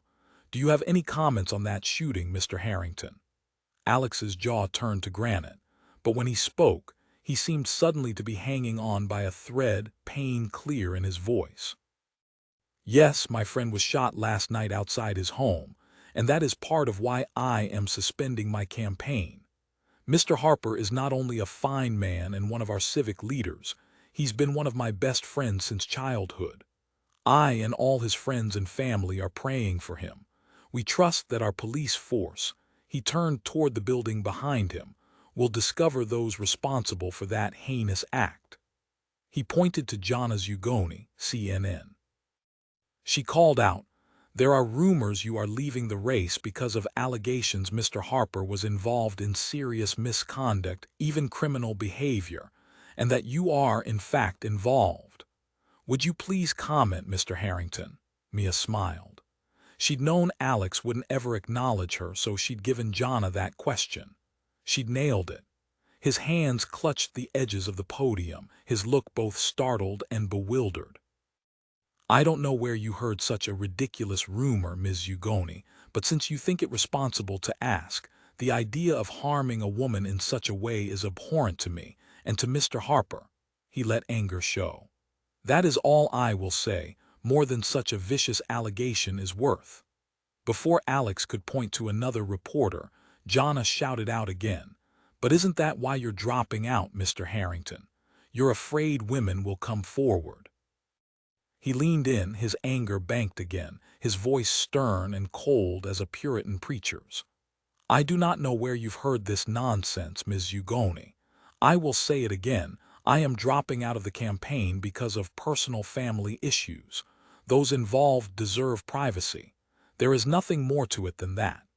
Jana shouted back, "I'm told the allegations stem back to the years you and Mr. Harper attended Bennington Prep together. Would you care to comment?" Mia saw no trace of guilt in Alex's expression, only honest puzzlement and insult, and the controlled anger of the righteous man. He really was very good. He glanced back toward Pamela, whose expression was not as controlled, fury clear on her face. Alex gave a slight shake of his head, but she ignored him, strode forward like a force of nature, and placed her gloved hand on his sleeve, ready to leap into the fray. She stared out over the sea of faces in front of her, and slowly the voices died until there was only the sound of the traffic. When she spoke, Pamela's voice was filled with pain mixed with fury, a potent combination and very effective. "Kent Harper is also one of my own lifelong friends. He is at this moment fighting for his life, so I will answer for him.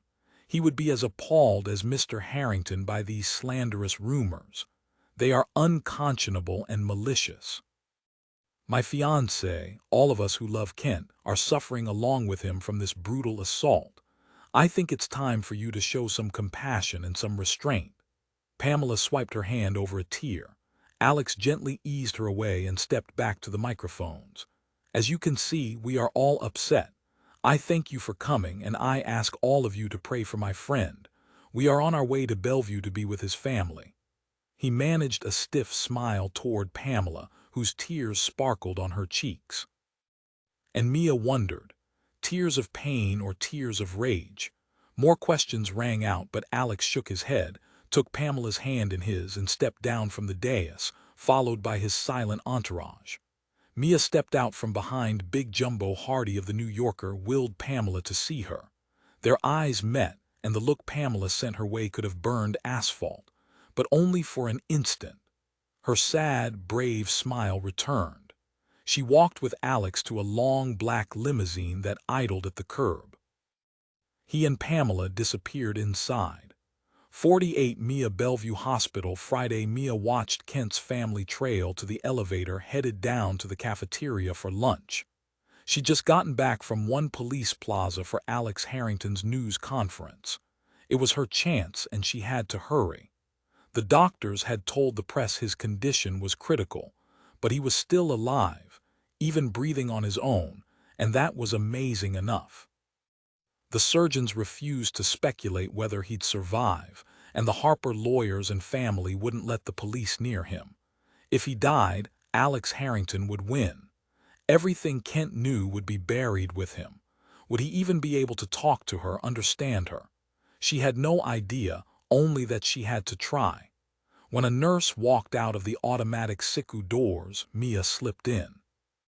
She walked purposefully, as if it was natural for her to be there, as if she belonged, directly to his cubicle, and pulled the curtains closed behind her. The small space was dim, utterly still and quiet except for the faint hiss of his oxygen. He lay on his back on the bed, white as the sheet pulled up to his neck, a clear plastic half-shell oxygen mask over the bottom half his face, loose enough for him to speak. He looked diminished, a shell of himself, insubstantial as a ghost. He looked like a man who was dying. His arms lay exposed on top of the sheet, intravenous lines running to his wrists and to his neck.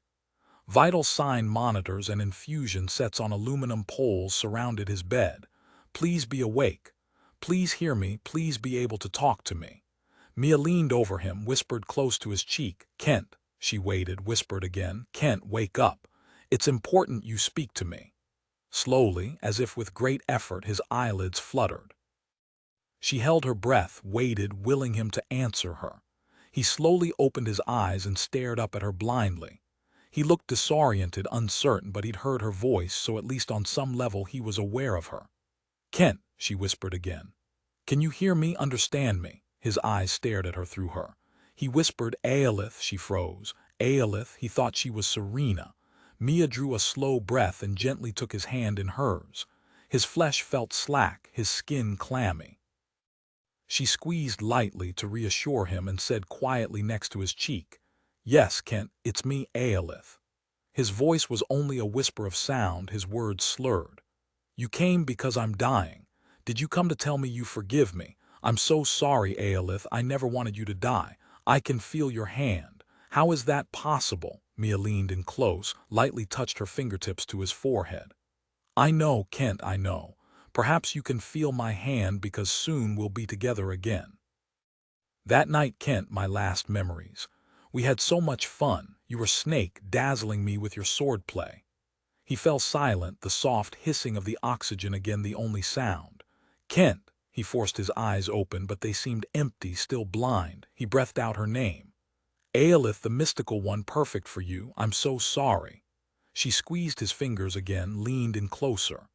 I was in a void, floating, just floating, no one to talk to. Then suddenly I was here with you and I knew why. I need you to tell me where you and Alex buried me. Am I dying? I don't know, Kent, but maybe that's why I'm here. I know you didn't kill me, Alex did. You saw Alex put something in your drink and he was really mad, so he hit you with his fist against your head too hard and you were just dead. He jerked at the memory. Mia kept stroking his fingers, prayed for all she was worth. I know you didn't want me to die. Please, Kent, tell me where I'm buried. I can't bear this not knowing. I'll be trapped in this void until I know. Tears slipped out of his eyes, trailed over his cheeks. Mia wiped his tears away with her fingertip. It's all right, Kent. I forgive you. It was Alex, not you. Why did Alex start the fire? So we could get you out. Aelith, I hated that you died. I hated burying you, leaving you alone. I never forgot you. I know you didn't. You're not like Alex. He forgot me as if I'd never existed, as if he'd never killed me. But Kent, I know you're different. Please help me. He blinked, his eyes still sheened with tears. She wiped away another tear before it slipped under the oxygen mask. She said in a soft voice, Remember that night at the rave, how we were laughing? I enjoyed that so much. I thought we were so much alike, but then I saw what Alex did, and then I was afraid and felt this great pain, then nothing at all. Kent, please tell me where I am. No one knows what happened to me, where I'm buried. My parents grieve for me. Please tell me, Kent, tell me where I am. You're in a beautiful place, Aelith, in Valley Forge National Park, near Polly's farm. He was fading again, his eyelashes fluttering, his breathing slowing. We're near Polly's farm. His voice was dreamy, as if he was seeing the place again. Not far off the dirt road by that huge old oak tree that stands alone. In the summer I knew its leaves would cover your grave, shade it. It would be nice. Where Kent? She was losing him. He leaned close, her warm breath on his cheek, willing him to speak, and he whispered, his voice insubstantial.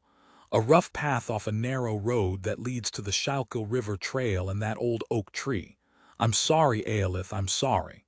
She leaned down, kissed him on the cheek, whispered, Thank you, Kent, I hope you won't die. One of his monitors began to beep. The curtain flew back and a nurse stepped in. Who are you? Why are you here? Mia jumped out of her way. I'm his sister. He was awake and we were talking. Please help him. 49 Whistler Wild Oaks Motel, Fort Lee, New Jersey, Friday. Only his mom and his sister called him Oliver. His father didn't call him anything. He liked what everyone called him, now better, Whistler. With that name, he enjoyed being both feared and admired by those in the profession. He even called himself Whistler when he finished a job and always smiled into a mirror and whispered, Well done, Whistler. But he couldn't say that this time. He sat on the side of the crappy bed, his hands clasped between his knees, an empty pizza box beside him. For the first time in his professional life, he'd failed. Not once, but twice. It burned deep. He hadn't wanted to run down that damned woman reporter. It was too uncertain, like shoving rich Aunt Mildred down the stairs. No broken neck guaranteed. It was his agent who'd told Whistler the person he worked for wanted it done that way. He could have finished it if not for that idiot kid shouting at him, even with the reporter scooting behind those overstuffed garbage cans. How was he to know garbage was picked up the next morning in that neighborhood?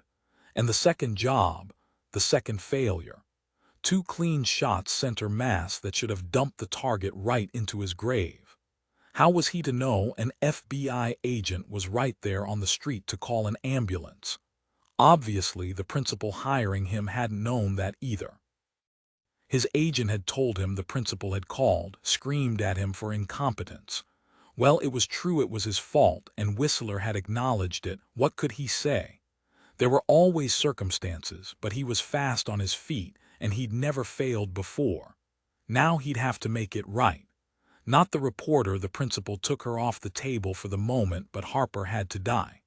There was still a good possibility he would, everyone said so. If he did live, Whistler would have to find a way into the hospital and pull his plug once and for all, without getting caught. Well, he'd managed harder jobs. He looked over at the crappy TV sitting on top of an equally crappy dresser, the picture wavering enough to give him a headache. He saw a news report with that Harrington dude up on a dais, looking like a regular tragic hero, giving his withdrawal speech. He listened with half an ear to the garbage flowing like smooth honey out of Harrington's mouth when he heard Harrington say the target's name, Kent Harper, and he straightened like a shot. What was going on here? What was that all about? His agent had told him Harper had to die because he knew some things that couldn't get out, but that was all. A reporter shouted out something about Harper and misconduct. What a stupid way of saying he liked to fool around. He wouldn't be much of a man if he didn't, would he? And it was Harper and Harrington together. Was Harper blackmailing Harrington? Or maybe Harper had wronged the wrong man's wife. Whistler decided he didn't really care what it was all about. In his experience, everyone was always messing around on everyone else, trying to gain an advantage, no matter what it took. He'd get his $100,000. If it looked like Harper would live, he'd just have to kill him before the doctors let the cops question him. He took a deep breath, upended his Coors can, swallowed the warm beer.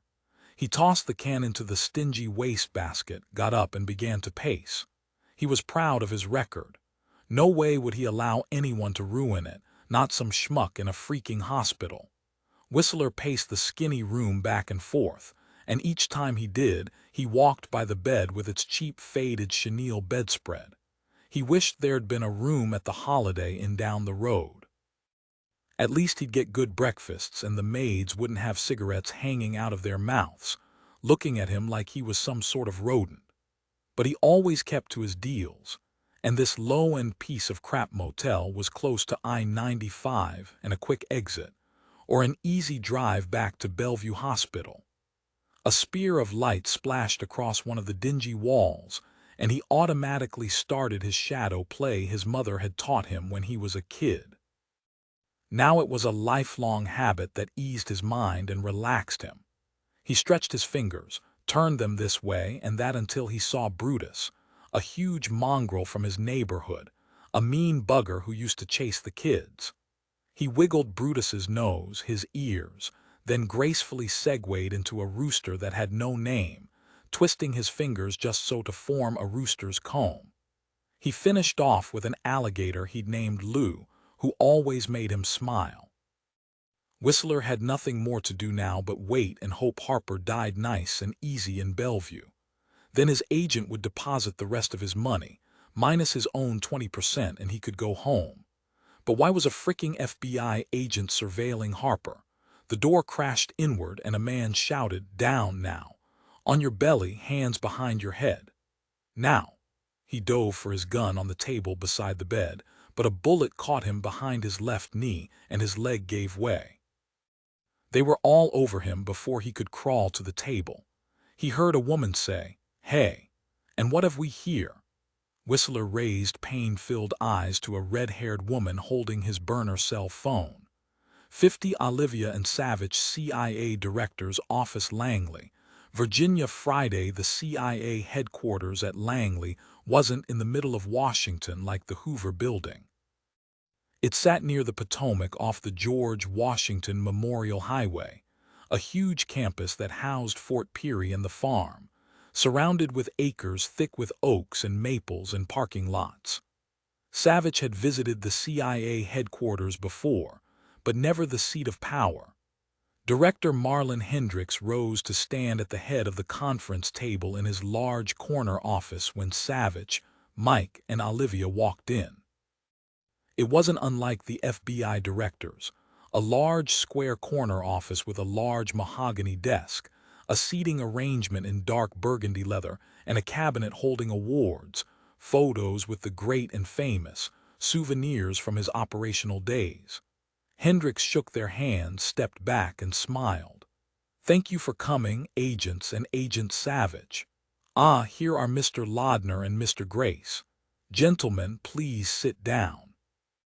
Rose Jefferson Lee, a tough, grizzled 30-year veteran, walked in behind them carrying a fresh pot of coffee. She set it down, raised a gray eyebrow at the director. "Everyone can serve himself, Rose, thank you." Olivia hadn't said a word. Savich saw her face was set and pale, Mike's hand on her shoulder. Director of Intelligence Fulton Lodner stared at Savich. "What is the FBI doing here? Agent Savich only came into this situation on Tuesday. I thought this was an operational meeting." Hendricks said, "Calm yourself, Fulton. All will be revealed. Have a cup of coffee." Agent Carlton Grace smiled at Mike and Olivia, nodded toward Savich.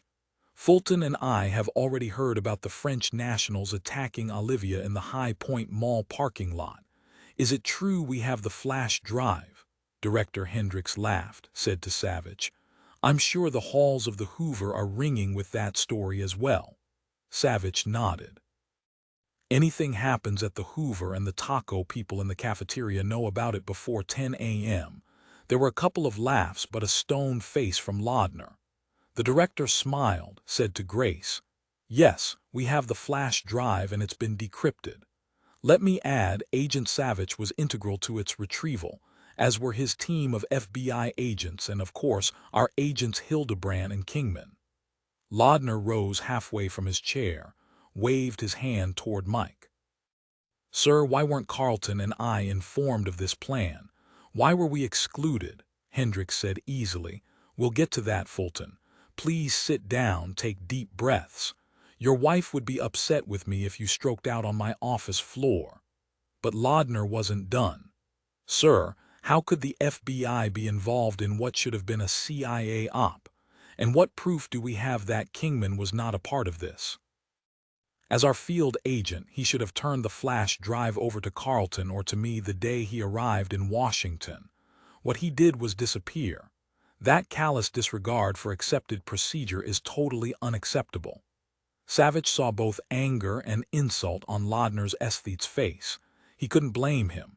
He wondered what he'd think if a CIA agent waltzed into his unit, took over, and used his own people. A tough pill to swallow. Enough, Fulton. There was a bite to the director's voice, a touch of the spurs. Drink your coffee. Hendricks waited until Laudner took an unwilling drink of his coffee, not that it appeared to calm him, before he nodded to Mike. Agent, explain to Mr. Laudner and Mr. Grace why you did not follow protocol. Tell them what happened when you landed in Washington. Mike sat forward, his hands clasped in front of him. I spotted 2 men following me in the airport terminal. I've had enough experience to recognize they were foreign operatives. I know the airport very well and managed to elude them. Since they knew exactly when and how I'd be arriving in Washington, I realized they wanted the flash drive. He glanced toward Grace and Laudner, then at the director. Sir, I also realized only someone here at Langley could have told them, someone I'd trusted, and that included, and I'm very sorry to have to say this, you gentlemen, so I stayed out of sight in an old abandoned boathouse that belongs to my uncle, who occasionally hangs out there to escape his wife. Mike cleared his throat, studied Laudner's set face, then looked at Carlton Grace. Was that a faint smile he saw? Carlton kept things so close to his vest, you never knew what he was thinking. I knew the information on the flash drive had to be critical, but of course, I couldn't access it. There was no need to mention his computer friend at the NSA. I hadn't contacted any of my team yet because I was afraid whoever was compromised at Langley would find out, and I didn't want to risk involving them. But after the attack on Olivia Monday night, and then again on Wednesday evening, I was afraid for her and called her. Olivia told me about meeting an FBI special agent she trusted. It was Agent Savich, and he was in charge of the shooting at Olivia's house. Mike paused a moment. I called him. He convinced me we had to contact Director Hendricks. Savich continued. Olivia's kidnapping at the High Point Mall, yes, what you heard is true. It was part of a plan we agreed on to lure the men who'd already attacked her into believing she knew where Mike was hiding and giving us proof of who'd hired them. Hendricks added formally, and that joint FBI/CIA operation led by these 3 led to the retrieval of the flash drive intact and the capture of 2 internationally known criminals who work for Henry Delas, the CEO of Armament Major, a leading French weapons manufacturer headquartered in Lyon, France. Both men are in FBI custody. Savich picked it up. One of the men is René Delas, the younger brother of the CEO of Armament Major and a known assassin, and the other is Claude Dumont, an American with a French father who moved his family back to France when he was a teenager. Both men were problem solvers for Henry Delas. Claude Dumont was one of the 2 men who attacked Agent Hildebrand at her house Monday night. Let me add, it was my privilege to work with Mike and Olivia. Both of them put their lives on the line. He grinned at Hendricks. I asked them if they'd come into the light to the FBI, but they told me they're CIA to the core. It's no surprise Claude and René aren't cooperating, but it's hardly necessary. We've found all the information we need on René Delas's cell phone and the flash drive. French authorities and Interpol have already arrested Henry Delas on charges of crimes against the state, and a lifetime's worth of others: theft, bank and wire fraud, money laundering, and tax evasion. For a start, tax evasion probably the offense to carry the most prison time. Carlton Grace smiled. As it doubtless would be here as well. There is still, however, the big question. Who betrayed my agent's mission in Iran? Who led Delas to Olivia? Olivia closed her eyes a moment, placed the cell phone on the table. I'm very sorry, sir. She punched up the recorder, hit play. Andy's voice filled the room. I am so sorry, Olivia, for everything that's happened. I ended up betraying you, my dearest friend, and everyone else I've loved and admired. I never meant for you and Mike to be in danger of losing your lives. They told me they would never contact me again if I helped them get the flash drive, swore no one else would be hurt. Yes, I was a fool to believe them. I suppose I didn't really, but it was easier to pretend. There were reasons, of course, there are always reasons, but the fact remains I betrayed you. On our mission to rescue Hashem, we weren't supposed to be attacked. The Iranian captain was under strict orders to apprehend Hashem and retrieve the flash drive and not to engage us, but he arrived late, panicked, and disobeyed. As I said, his orders were meant to keep all of us out of harm's way, at least that's what I was told his instructions were. A lie? I don't know. As it was, we could all have been killed. We were all very lucky to escape, except for poor Hashem. I tried to get the flash drive from him, but we were under heavy fire and I couldn't move. I saw him give it to Mike, saw you, Olivia, close by, trying to help Hashem. Then it was mayhem and you were wounded by the RPG and unconscious. Mike picked you up and Higgs grabbed Hashem and we ran for it. We got to the helicopter and were flown to Balad. The three of us stayed with you until we made it to the hospital. I was so worried about you, Olivia. Please don't ever doubt that. But I also tried my best to steal the flash drive from Mike, and I failed.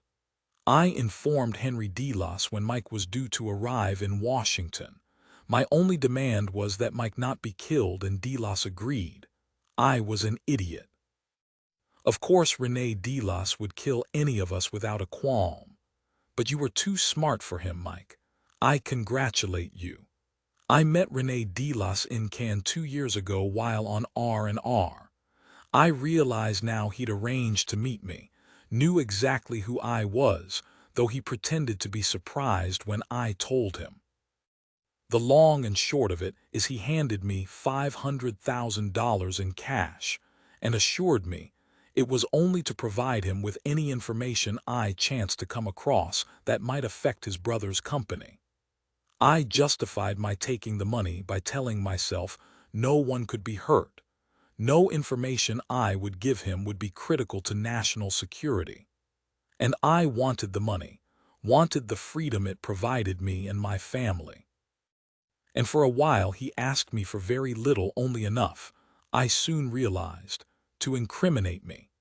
Then Henry Delos himself suddenly contacted me as we were preparing for our mission, surprised me by knowing exactly what team I was on and where I was assigned. I realized later, of course, my cell phone had been compromised. Delos wanted to know whether I knew anything about where Hashem was headed, where he could find him. When I refused to tell him anything, he said he would release the information I'd already given him to the CIA, ruin my career, and I would be sent to jail, disgraced. Still, I balked. He threatened my family, said he would send his brother Rene to visit them, that all of them would die if I refused. Of course, as I told you, Delos assured me none of my team would be hurt, that the retrieval of the flash drive was his only aim. Olivia, I know you're thinking I'm great at making excuses, at justifying what I did, and you're right. I know you can't forgive me, but you and we've known each other from the beginning. You have to know I've very pleased you and Mike survived, and that Delos and his vicious brother will end their lives in prison. I do know French prisons will be worse than anything we can imagine. As for Rene, rather than prison, I would prefer he be shot like a rabid dog. I will have to live the rest of my life with what I've done, with what could have happened to you and Mike. I have severed ties with my family, but at least they will be safe. By the time you listen to this recording, I will have left the United States. You will not find me. If nothing else, I know how to disappear. Goodbye, Olivia. I wish you and Mike great happiness. Savich heard a sharp intake of breath from Laudner, saw his expression was cold, hard, his hand fisted around his coffee mug. He saw tears pool in Carlton Grace's eyes and he looked away. Hendricks said quietly, I'd say we're all very sorry, Olivia, At least Agent Creamer's recording clears the air for us. There need be no more suspicions. Carlton Fulton, I'm charging you with finding Agent Creamer, though I doubt it will be easy." He paused a moment. "No, it won't be easy at all, very probably impossible." The director studied Fulton Lardner's face. "I need hardly say there will be no reprimands for either Agent Kingman or Agent Hildebrand. In fact, I will see to it they both receive commendations for their valor. Mike, Olivia, don't underestimate the importance of what you accomplished. I thank you. The CIA thanks you." Hendricks paused a moment, smiled. "Agent Savich, it's been a pleasure to work with you and your team. Perhaps you should consider coming over to the CIA." Savich smiled as he slowly shook his head. 51 Mia Valley Forge National Park near Paulie's farm, Saturday morning. Dooley, the 3-year-old beagle cadaver dog from the Philadelphia field office, whined softly, his body quivering as he slinked over a low mound of bare winter earth. The sound was heartrending. His person, Special Agent Gil Payne, knelt down and hugged Dooley against him. "You did good, Dooley. You did really good. Come away now, come away." A disparate group of people surrounded the grave of Serena Winters as the forensics team began carefully digging. "Agent Payne tells me Dooley's never wrong," Creighton's police chief Mosley said. NYPD Detective Houlihan, a born doubter, said, "Well, he must have smelled something. There are a bunch of old graves around here from the Revolution." Mia stood beside Tommy, squeezing his hand tightly. "This is where Kent Harper said Serena was buried, so we'll find her." He wouldn't lie with death sitting on his shoulder. He was heavily drugged, but still it was obvious he regretted what happened to Serena. She paused a moment, swallowed. "He cried," Tommy said calmly. "Doesn't matter. Both he and Harrington deserve to rot in hell for what they did to Serena. I want them in a cell where they'll have years to think about it every single day, and will know they'll never have the chance to hurt another woman in their miserable lives." He swallowed, stopped talking. Mia squeezed his hand tighter. Detective Houlihan said, "Amazing, Kent Harper's still alive. His surgeon is even hopeful now he'll make it. The DA actually smiled, I'm told." He looked at Mia. "But what really surprises me is Harper believed he was talking to Serena, who called herself a gaming character Aelith and gave himself and his puppet master away. You must be some actress, Ms. Briscoe." Sherlock said, "Puppet master. That sounds right, detective." Harrington was Kent Svengali, a man born without a moral compass, a classic psychopath, and he made sure he damaged Kent Harper's compass enough to manipulate him. Juliet pointed. "Look." The circle around the grave tightened. They saw a swatch of black hair spilling out of a rotten, molding tarp. One of the forensics team looked directly at Sherlock and nodded. "I think we found her," Sherlock said. "Tommy, Mia, Juliet, all of you walk away now." Mia choked on a sob, but she didn't move. "I'm not going anywhere." She turned to Tommy, saw tears shining in his eyes, and pulled him to her. Juliet gathered them both in her arms, squeezed tight. "You found her, Tommy, Mia. You guys did it, you did it." Mia whispered, her voice liquid with tears. "It wasn't a week ago Gail Rixey sent me those photos. Less than a week when it all started." Sherlock said quietly, "And now, because of you, it's over, Mia." Mia, Tommy, and Juliet stood silent, holding one another's hands as the tarp was lifted carefully out of the ground. Mia felt so many things at once: relief they'd found Serena, fury at the men who'd put her here, and relentless grief. Beside her, Tommy seemed frozen, no expression on his face, barely breathing. How could she comfort him when she wanted to curl up and sob? Juliet leaned into Mia and pulled her closer. Mia was grateful Juliet had asked to come, said it was important to her to see it through. The wind had died down, but the air was cold and damp. Detective Houlihan had stood beside too many graves in his 32-year career. None of them had ever been easy, some, like this one, a punch to the heart.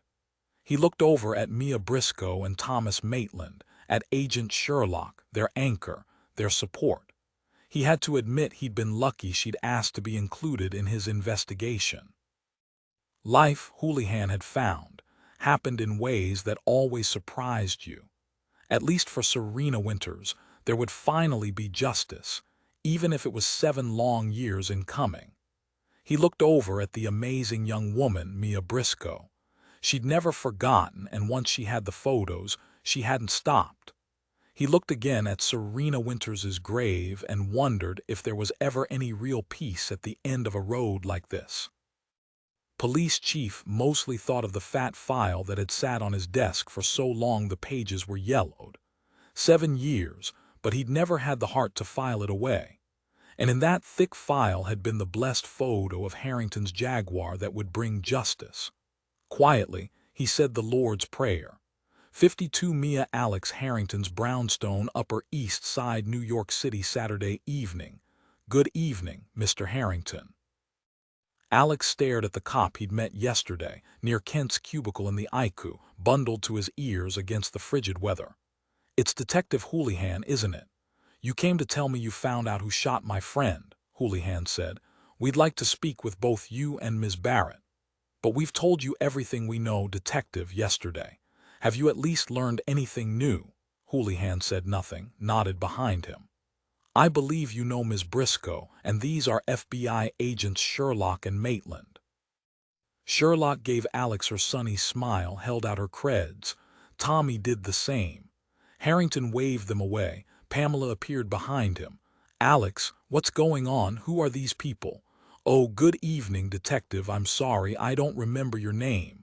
Alex said, Pam, it's Detective Houlihan. We spoke to him yesterday about Kent. Yes, of course, Detective Houlihan.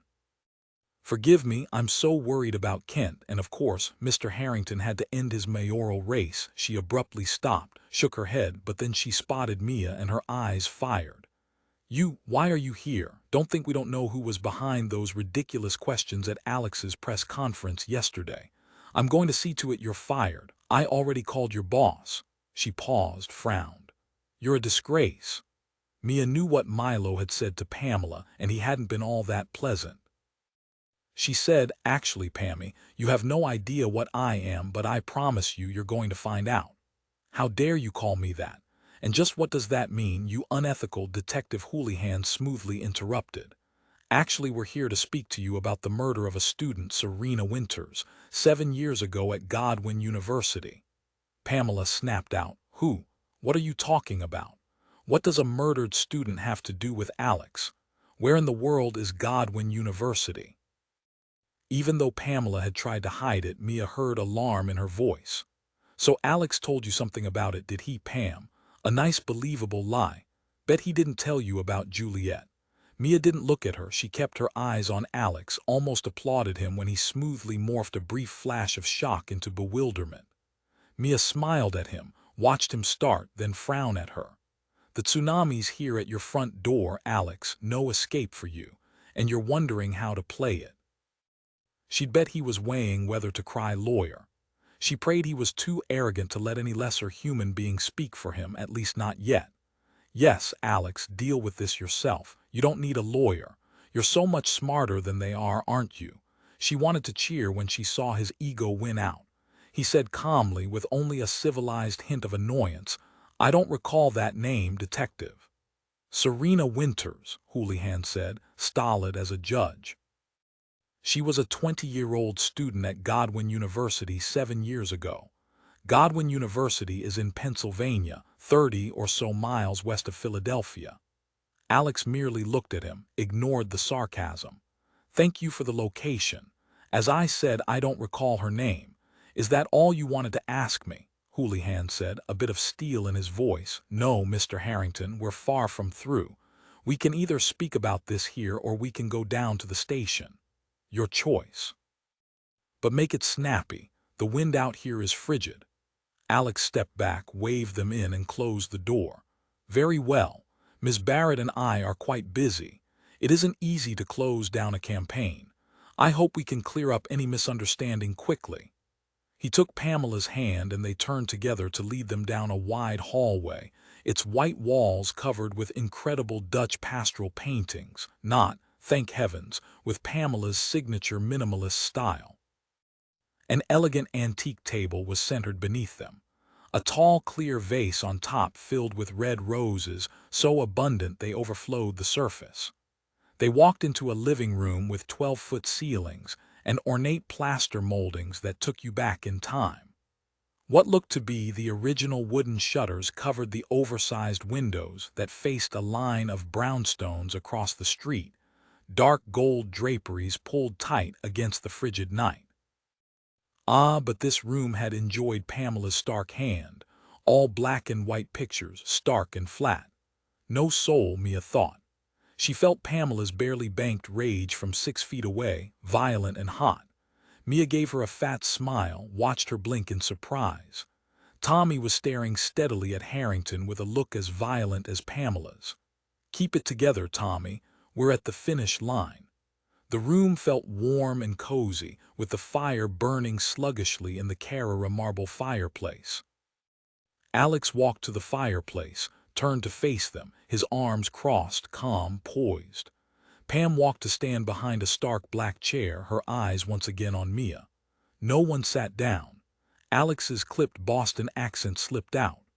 "Detective, let me say I am perfectly willing to cooperate with you, whatever it is you wish to know about this student at Godwin University. I would ask you to understand, though, that my fiancé and I are not only busy, we're grieving. My best friend, Kent Harper, is fighting for his life. This is hardly the time to discuss another investigation." Mia said, "Isn't it lucky for us we found both of you at home, and not at Bellevue at your best friend's bedside?" Alex ignored her, said to Houlihan, his eyes tortured, pain-filled, "We would be happy to give you more information about Kent, but I doubt it will help catch who shot him. We are still at a loss as to why anyone would shoot a man who was well-liked and respected. I think it must have been a drive-by, some kind of mistake. Nothing else makes sense." He paused, as if waiting for the supplicant cop to offer to polish his Ferragamos, and looked discreetly at his watch, like an important man being harried unjustly. "Very well, detective, I will say it for you.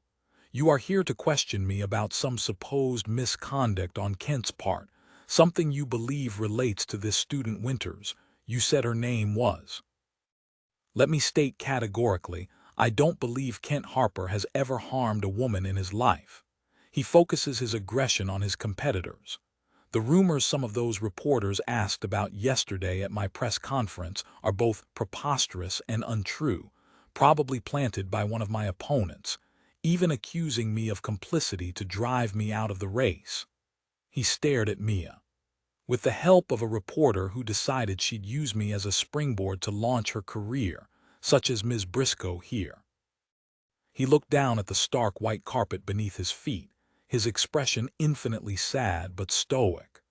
"That vicious ploy succeeded enough to destroy my campaign, and now I am left to pick up the pieces of my life. I am the victim here, detective, as is Kent, who can't even defend himself. So if you're here about those absurd rumors to try to dig up dirt, then I want you to leave. I will give you my lawyer's number. I will say it again, this has been a very difficult time for both Pamela and me." "We want to be left in peace," Mia said. "We found Serena." Alex cocked his head at her. "What are you talking about? If you found this girl, then why are you here?" Mia wanted to confront him, she wanted to expose him. She felt Tommy's big hand tighten around her arm, and she took a deep breath. "We found Serena this morning, exactly where Kent told me the two of you buried her after you killed her at the Godwin frat rave." Stone silence. Mia added, "If you've forgotten, you buried her near Paulie's farm in Valley Forge National Park." Pamela lunged toward Mia, her fists raised. "That's a lie, you vicious woman, a hateful, ridiculous lie." Tommy quickly stepped in front of her. He said, "You don't want to touch her, Miss Barrett, or I will arrest you. Try me." Mia wanted to pull away from Tommy, but Tommy said softly, "You too, Mia, get hold of yourself." Alex caught Pamela's arm, pulled her back against him. She whispered to him, "Why is she saying these things, Alex?" Mia said, "Because they're true, Pam. You got something out of him about Serena, didn't you? But not the truth, not what really happened that night." No, that isn't what happened. Houlihan took back control, said in his calm way, Mr. Harrington, this morning, as Ms. Briscoe said, we recovered the remains of Serena Winters in a grave in Valley Forge National Park. Sherlock said, we'd never have found her if Kent Harper hadn't told us exactly where you'd buried her. Alex stood straight, shaking his head back and forth. Tommy stared at the monster who had killed the girl he'd thought he'd marry. The rage he felt for what he'd done, for the grief he'd brought to everyone else, was a violent brew, but he held himself in check. He said in his deep, calm FBI voice, the Jaguar you drove 7 years ago. We matched it to a photo taken by a student outside the fraternity house the night of the fire, the night Serena disappeared, with your old license plate. It appears you know quite a bit about Godwin University. Alex said nothing, looked mildly bored, but Mia knew he couldn't be. Tommy continued. The autopsy showed Serena was struck hard at the base of her skull, hard enough to kill her. The odds are good we'll find traces of your DNA on her clothes and on the tarp you wrapped her in. Mia sent a questioning look to Detective Houlihan, who nodded. She said, you and Kent drove from Boston to Godwin to find a girl to drug and assault.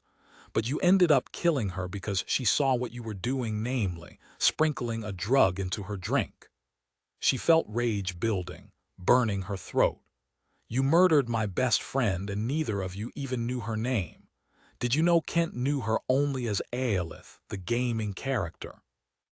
You hit her, Alex, killed her, set the fire so you could get her out without being noticed. You and Kent wrapped her in a tarp and threw her into a hole. Mia felt herself beginning to spin out of control, but she managed to dial it back. There was too much at stake.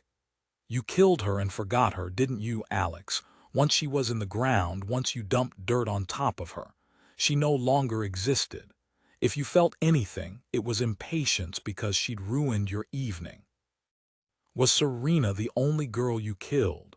Alex Harrington stood silent and stoic, the innocent man in the dock. Mia wondered if the others could see the calculation in his eyes.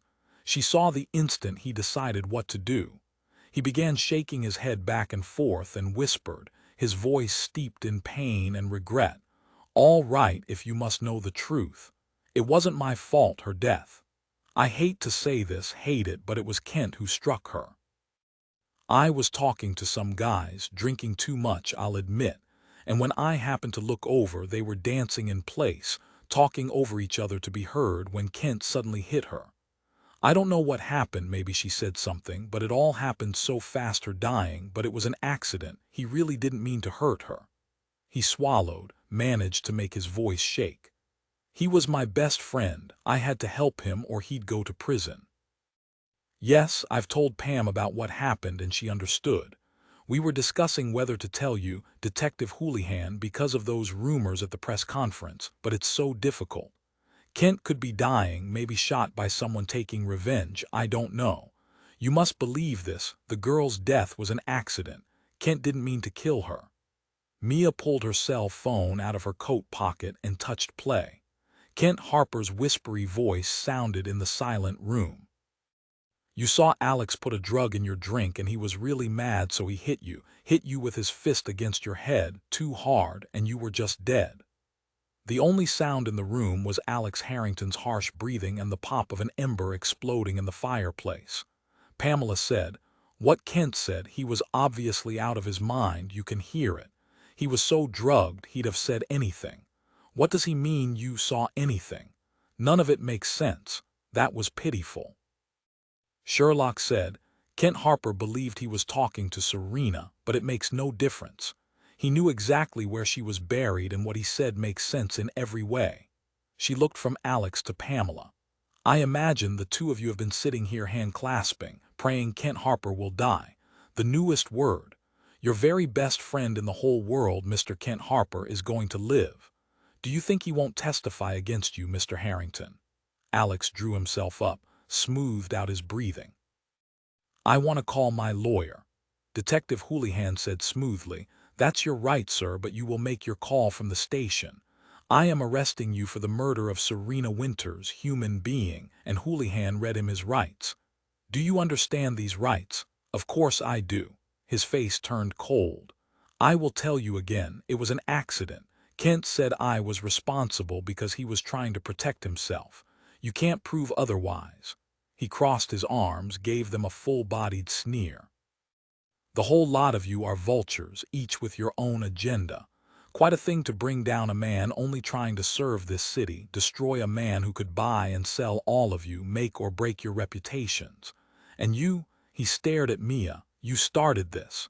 Your whole purpose was to create some tacky rumors, turn them into a front-page investigation, and you picked me to go after.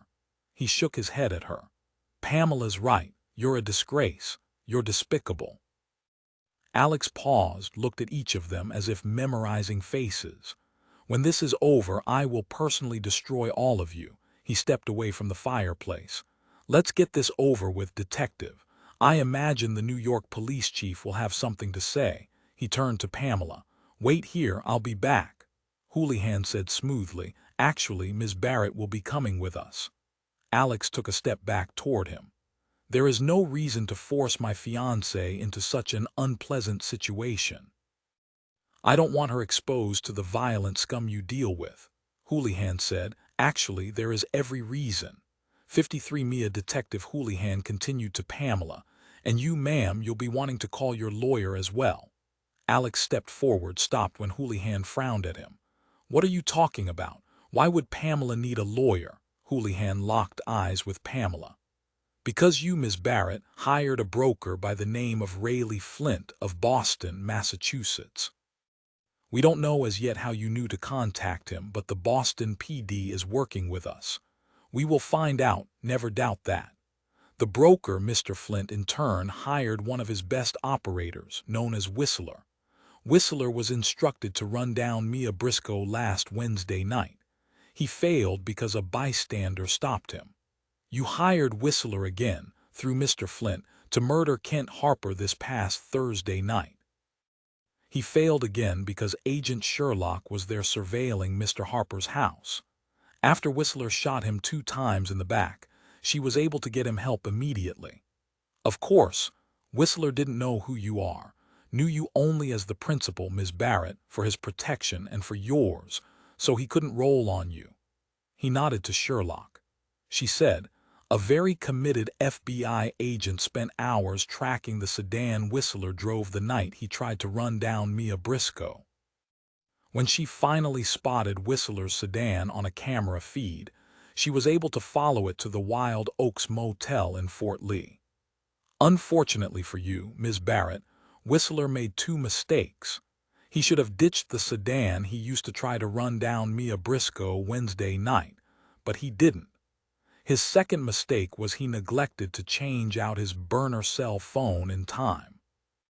That's how we found Mr. Flint and records of your 4 calls to him, both before and after the attempted murders, including, I imagine, your screaming matches when Whistler failed to kill Ms. Briscoe and Kent Harper. We also know about your $200,000 withdrawal from your private accounts. We are confident that with the right incentive, Mr. Flint will give us full details, including evidence of the $200,000 deposit into his own account. Houlihan shook his head at Pamela.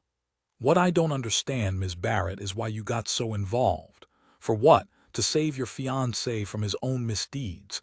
You were willing to commit murder. Alex Harrington stood white and shaken, staring at Houlihan and then at Pamela. His voice was barely above a whisper. Pammy, that can't be true. You didn't hire some professional. That's crazy. All of it's crazy. Why would you do that? Pamela shouted. I didn't. It's absurd. For heaven's sake, I'm Pamela Raines Barrett of the Boston Barretts, she whirled on Mia. All these lies are your fault. You do whatever you had to do for your precious career. Ruin Alex, ruin me. She took a step toward Mia, paused when Mia smiled and beckoned with her fingers. Come on ahead, Pammy, just try it, you murderer. Houlihan said, that's enough from both of you. Pamela whirled about. Alex, don't believe them.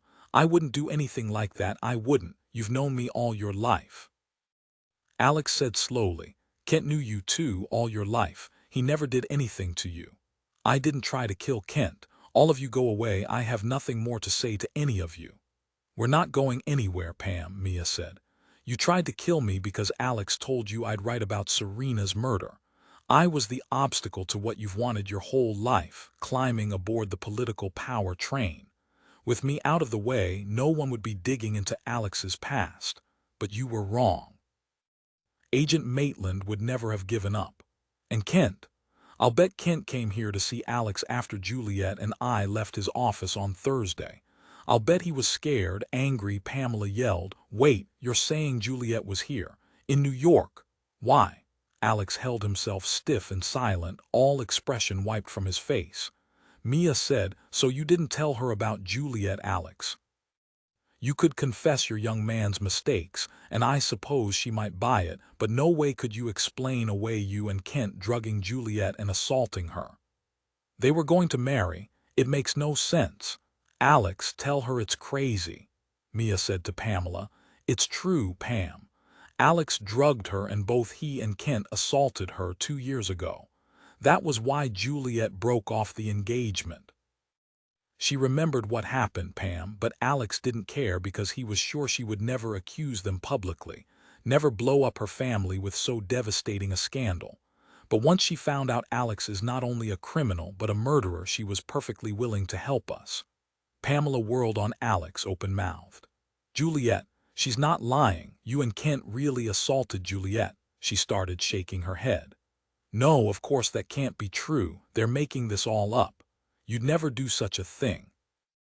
Yes, when you were young, you told me Kent talked you into some foolish mistakes, but Juliet. Kent couldn't have talked you into assaulting Juliet. Alex, tell them you didn't do that. Alex said between clenched teeth. Of course it's not true. Juliet made it up as revenge because I dumped her 2 years ago. And now she wanted to ruin my career and she helped them do it. He fell silent. Another ember popped in the fireplace. No one moved. Alex whispered to Pamela, I knew how badly you wanted to be the New York mayor's wife, and that's why I trusted you, told you as much as I did. He stared at her with new eyes. So you tried to kill me, to keep her away from me, but why Kent? Damn you, why Kent? Pamela drew herself up. Even though Houlihan still towered over her, she managed to look down her nose at him. I am innocent. You detective, I will see you hounded out of the police force. I will sue this wretched city. I want to speak to my lawyer. Houlihan nodded, said, Pamela Raines Barrett, I'm arresting you for the attempted murder of Mia Briscoe and Kent Harper. He read her rights, his deep professional voice the only sound in the living room.